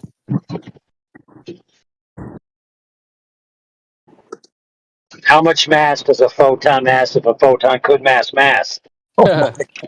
Yeah, I don't know if I have a good explanation for that. I'm You just gotta say that with my eyes describing closed. the history. Exactly. Define mass. Volume times resistance density. to acceleration. Resistance to acceleration. Well, I define mass as something I do on Sunday morning. That too. Oh my god! And the black holes, they don't rotate, or do they? I mean, do they have an axis? What's the deal? Yeah, I black don't holes know. spin, apparently. Certainly, What they the stuff don't? around They a don't black hole can rotate. rotate. They don't. Sorry? Did they rotate on an axis, a black hole, or is it just a stagnant, inert? Is it moving? Is it orbiting something? I mean, Yeah, based on everything I've been looking up about black holes recently, they spin. they do rotate. And the mass outside of a black hole does rotate too. The mass outside of it, but that's not orbiting it. I'm talking about the mass that is orbiting a black hole can move, and also black holes can orbit each other, or stars orbit the black hole. You know, everything that has mass can orbit or be in orbit. What if it's not mass orbiting the black hole, but the light is just not escaping the center? Woo! That's a real curveball right there. Well, I mean, all this type of stuff is the realm of like theoretical physics and. Dude, how can you resist it? How can you resist? How can you resist acceleration? An 8-pound bowling ball and a 16-pound bowling ball. If you push on them both with the same force, one resists acceleration better than the other one. Why? But why? Because of its mass. But why? Why does it happen? Why? I'm describing what happens. If you want to figure out why, Yeah, I want to know why, homie Slice. There's more friction. No. One's has. Dude, you're just telling me it resists. One resists greater than the other. But what about mass or having more of it causes it to resist more? Why? I don't know. I mean, it's just a description of how things work. Ah. So the fundamental causation of why quote-unquote mass resists acceleration is unknown, correct? I would say it's unknown by me, but I bet there are people that have good guesses. I don't know. There's nobody, bro, that's got a good guess except one person. You gotta guess. You want me to tell you who it is? I'll tell you who it is, bro. Bill Gaede. Bill G-A-E-D-E. Bill Gaede. I don't know who he is. Well, you should look it up. It's called rope hypothesis. It's very interesting. Yeah, if the light we observe coming from galaxies is not mass, then it's just light. So where is that light coming from?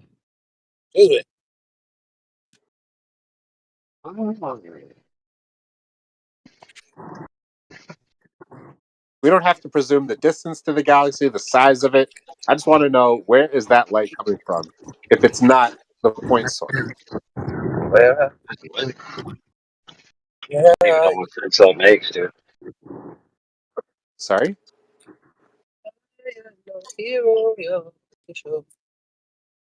Are you singing 90s alternative? Where are you going? Are you singing the Cranberries? No, I think that was David Matthews Band, David Matt Band. Oh, David Matt's band or something.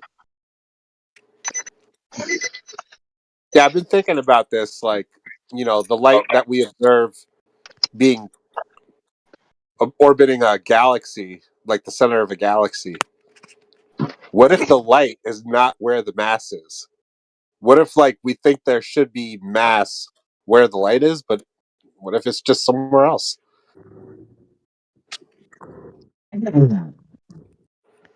Like lagging behind. There's a lot of what ifs in your statement. What? There's got to be something. There's got to be something with.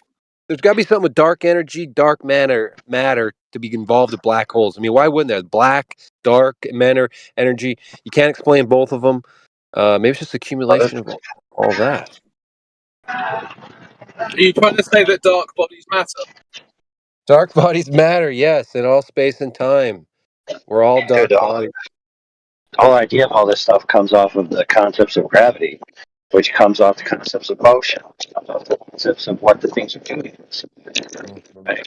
And the gravity that they think they know doesn't work.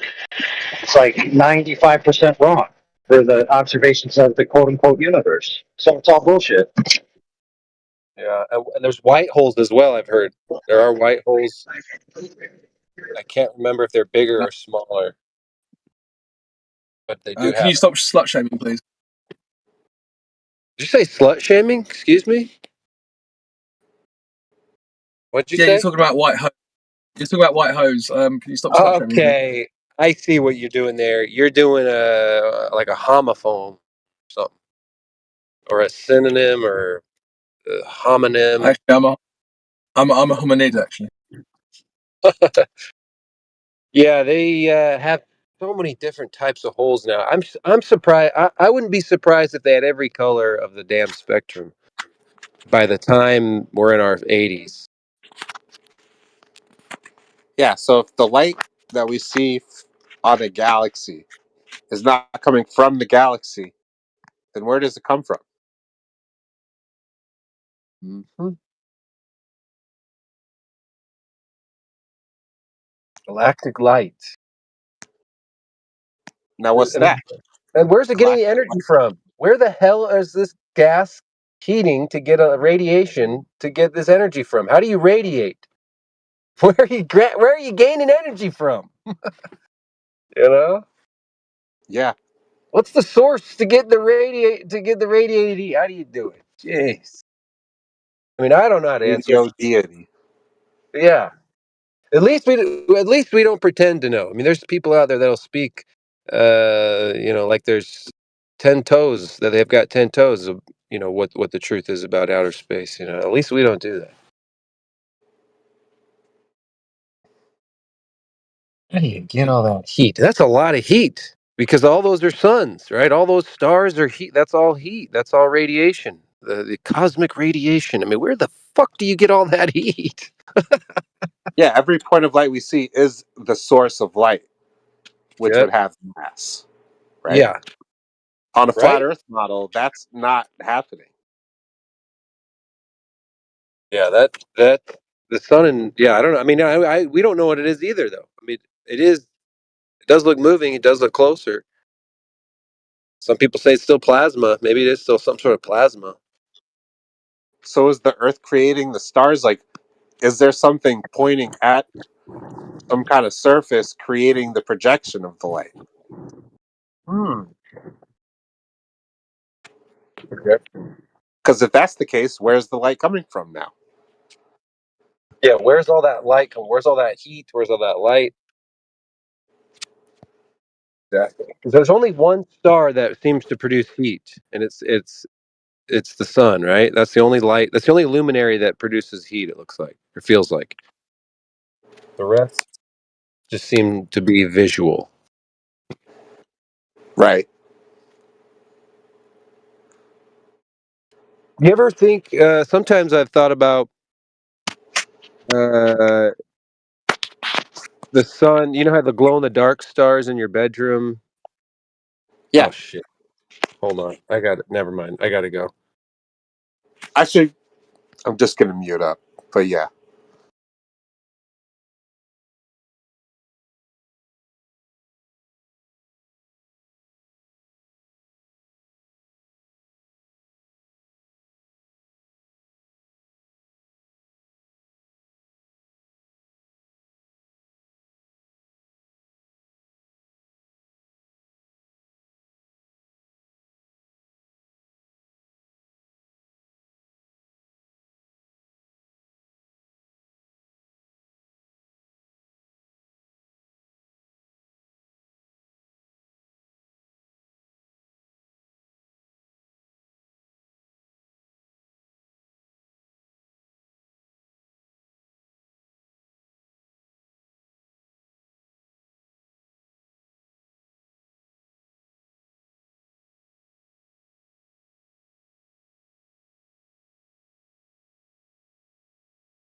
Hello? Hi.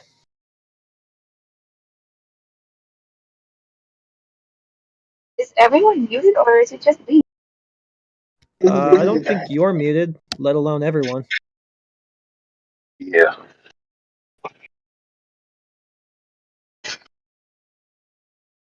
Is it so quiet? Well, if you want, it's talking. You got a topic you want to?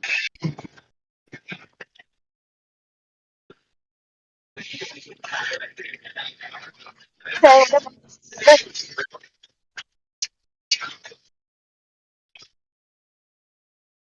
Is there a topic you have that you want? what's everybody's opinion? You're coming in a little quiet from my. Oh, is it anyone else? Right, you're getting cut off. What's your opinion on flat Earth? I don't know. We can't hear either of the end of either of your sentences.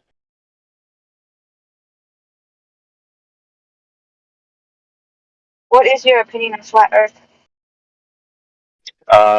The Earth is obviously experienced and naturally observed and lived on flat since human antiquity to the present day, and ad infinitum to the future.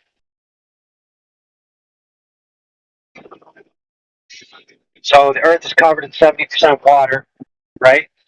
Of the known territory that we're told, right? Water's flat. There you go. The Earth is flat. No, but then how come it's round, but like people also say it's flat? What's that? How come people say the Earth is round? But also flat? Well, most people who say the Earth is round actually mean globe, because round can be flat. But most people say that because they've just been taught that their whole lives. They have no reason to think otherwise because they never looked into it any further than their education or everything that's in the media.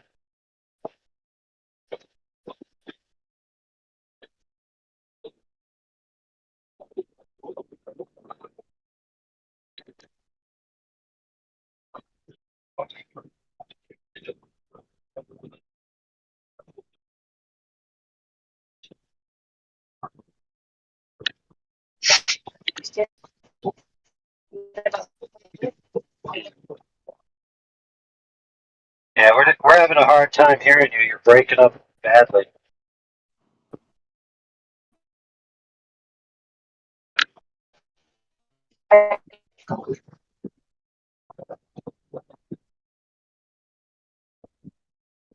Sounds like you might have some genuine questions, but we just can't hear what they are.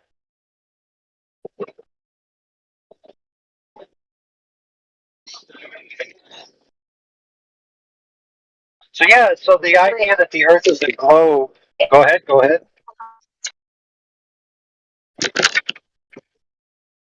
Yeah, I'm here. I think you said, "Hey, was that?" I don't know. It seems like a lost cause. Getting her connection working. The Earth is flat. Thanks.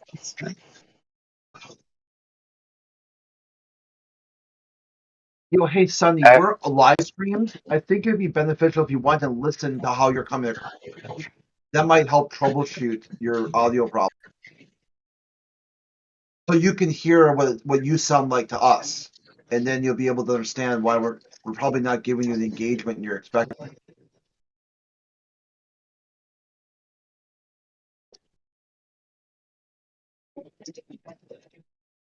Yeah, so your connection, your microphone, or your settings are crap. It might be my headphones. Oh, that sounded good, sort of.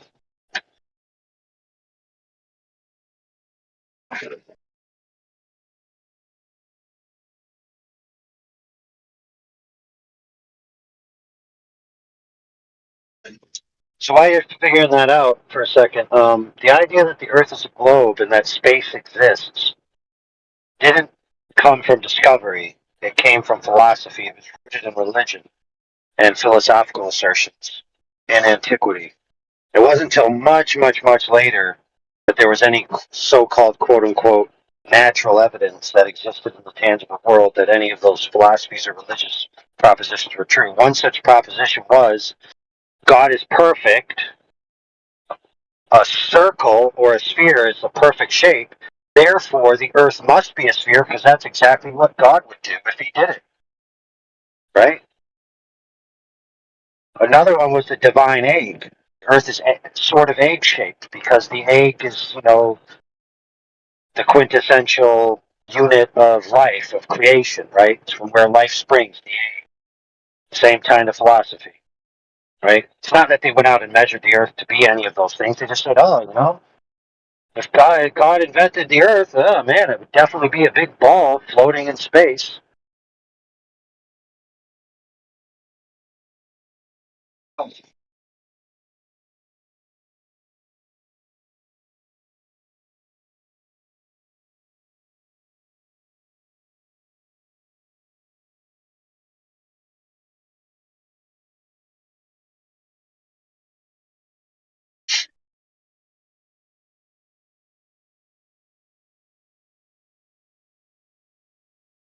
It wasn't until thousands upon thousands of years later, when they allegedly sent a man to the moon, he supposedly turned around and took a supposed photograph of the entire Earth, allegedly, that anybody had like the quintessential prima facie proof that the Earth was a globe that everyone had believed.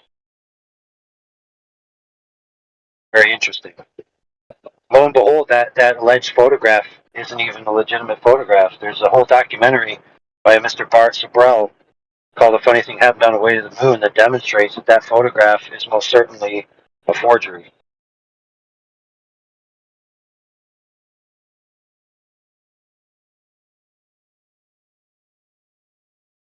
Now, the reason why they need that photograph from the outskirts, from a view, from a vantage point, a God's eye view looking down, is because when you go out in the world is clearly flat. Everywhere you go, you experience the world as a horizontal plane with ascension or descension based on that horizontal. Right? You experience water as flat and level. That's ubiquitous human experience. And we know that that's the case so much so because globe arguments usually go like this. The Earth looks flat, but the Earth feels stationary, but admitting that that's common human experience. Very interesting, don't you think?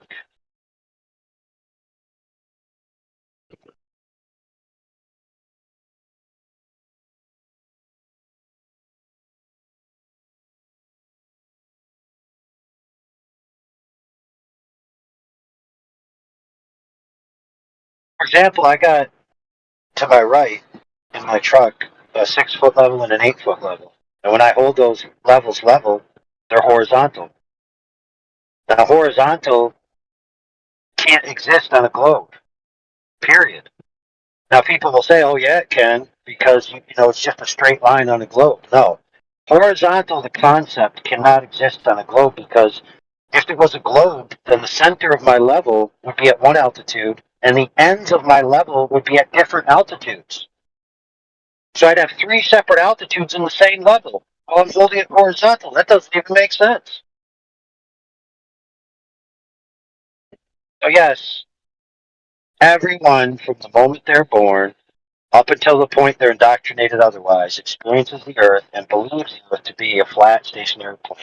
In fact, this is well known in psychology and studied in children's developmental cycles, where there's a point in time where they are faced with the information from their parents or teachers that the Earth is a globe, and they go through this time where they actually have two Earths in their mind.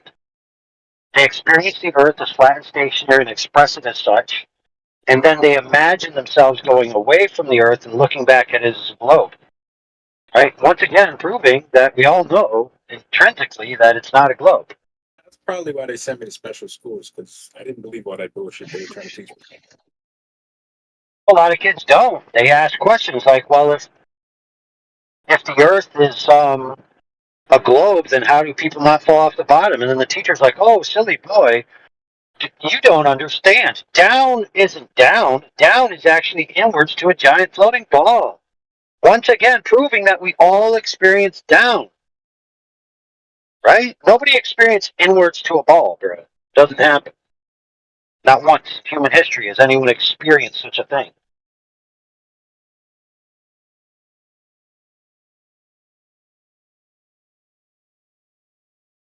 Where you're at, you experience up and down. Where I'm at, I experience up and down. If I go where you are, up and down is going to be up and down. If you come where I am, up and down is going to be up and down.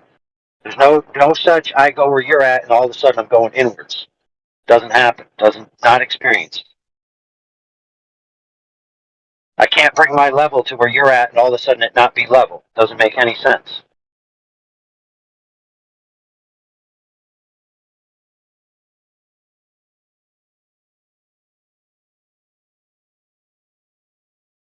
Oh, I was hoping Homegirl would have her mic fixed by now, but you know.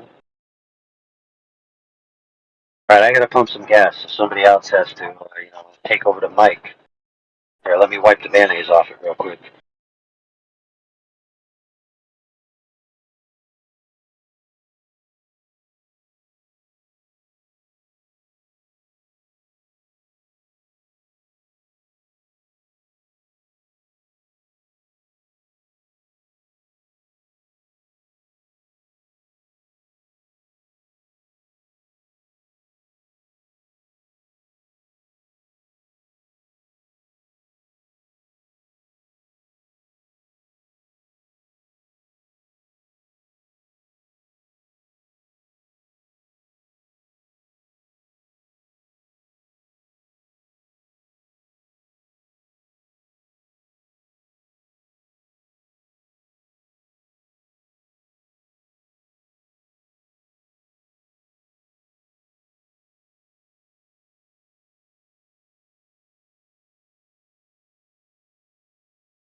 Oh man, riveting stuff. Did the chick ever make it back? Guess not.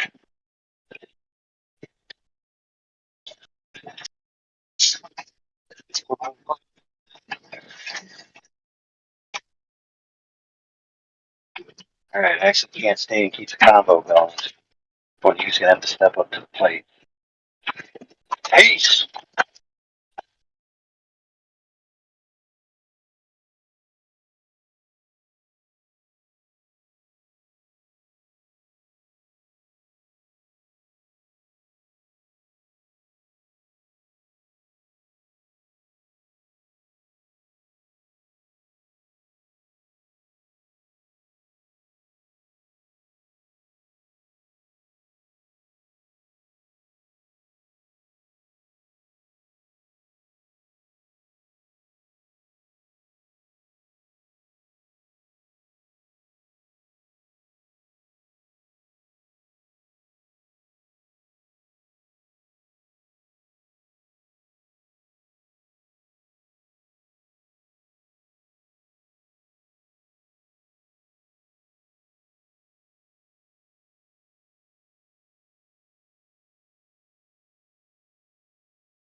Hello.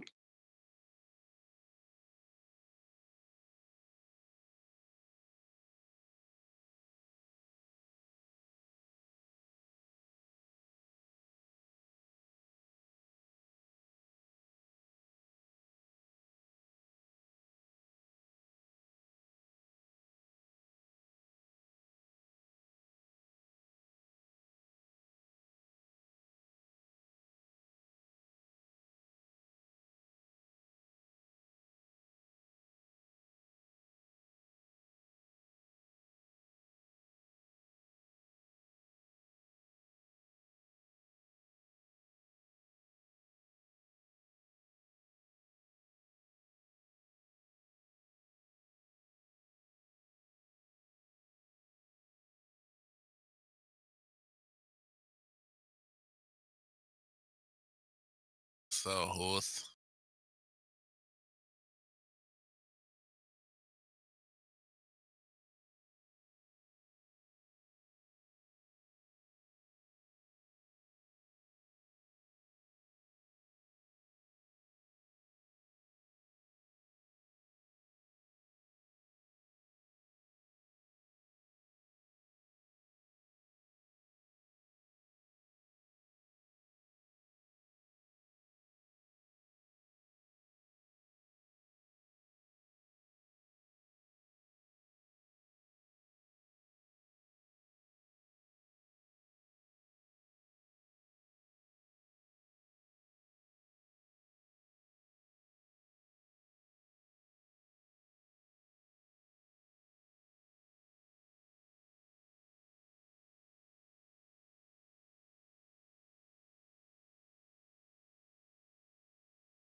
Spanish soldier named Guy Fawkes, a man whose name is remembered every year to this day as the English burnt effigies on Guy Fawkes' time. Why? Because Fawkes planted some 36 barrels of gunpowder beneath the houses of Parliament, intending to blow up King James and the entire government of England. Out of the chaos that would follow, the Jesuit order and planned to reestablish control of the country. Well, Guy Fawkes was, I think, what you call the case with coactive. It wasn't gift of priest as such, by knowledge.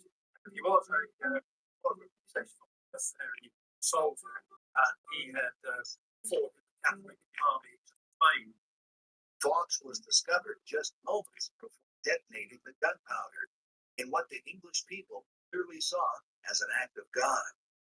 Fawkes was publicly executed, as was his fellow conspirator, the Jesuit provincial Henry Garnet. But Garnet was not the only Jesuit to be involved in the plot.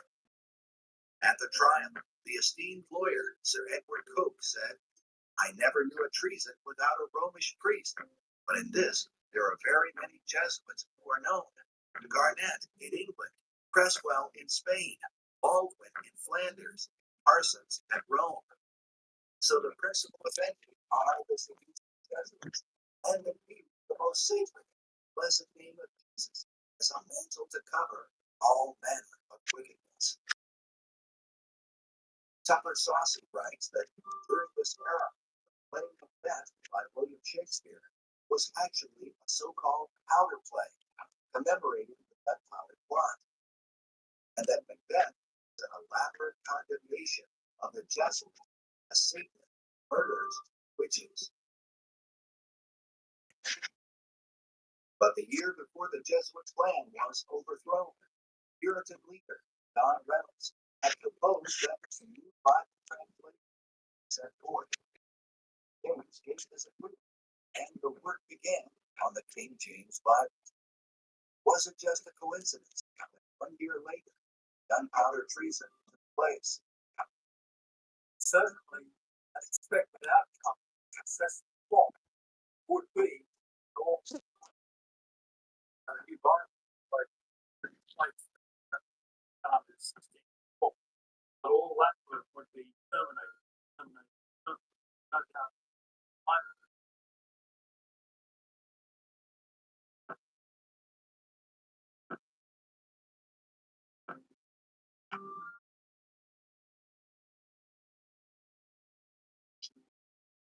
Revelation chapter 17 is our text. Revelation chapter 17. I want to read the first 8 verses. Revelation chapter 17, verse 8 verses.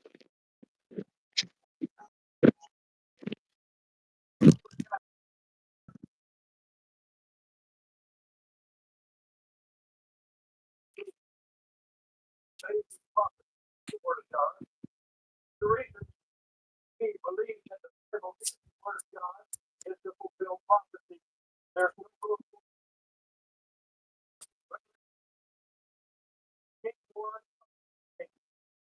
Has this ever child that they come hither will show unto thee the judgment of the great war that sitteth upon many waters, whom the kings of the earth have committed fornication. The inhabitants of the earth have been made drunk with the wine of fornication. So he carried me away into the spirit.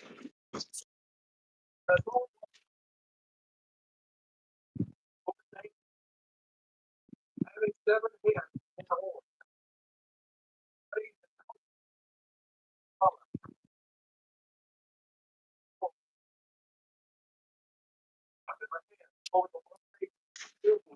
Of her fornication. The mother Corinth was named Risen Mystery, Babylon the Great, mother of harlot, abomination of the earth. And I saw the woman drunken with the blood of the saints and with the blood of the martyrs of Jesus. When I saw her, I wondered with great admiration. The angel said unto me, Wherefore didst thou marvel? I will do thee mystery of the beast that carrieth her, which hath 7 heads in him. These without God, and his God is not of sin, out the bottomless pit, and going to perdition. And they that dwell on the earth shall wonder, whose names were not written in the book of the foundation of the world. And they behold the beast that was and departed, and for literally hundreds and hundreds of years, more than 1,000 years, it was believed by the believing Christians. This is the Roman Catholic Church. Yet when we come to find we believe that this has nothing to do whatsoever with the Roman Catholic popular Christian leaders like A. Pendergrass. And he said such things as to say that Revelation 17 applies to the Roman Catholic Church and that Rome has everything to do with the Antichrist, foolish. But we don't believe that it is. We've made 3 trips to Rome here. The last 2 trips we've video recorded and taken digital photographs of many things pertaining to the Roman Catholic Church. So tonight, I want us to go to Rome for a few minutes before we come to this passage and consider what it says. Rome, 7 hills, golden cup, scarlet clothing. Of course, we know that Rome was called 7 hills. She's famous for that. And if you go to Rome and you purchase a map, a tour guide, that very tour guide will describe 7 hills of Rome. It's not a hidden fact that Rome sits upon 7 hills. When you go to Rome, you see all of the artifacts and the old ruins pertaining to ancient Rome, the Roman Empire, such as the Colosseum.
We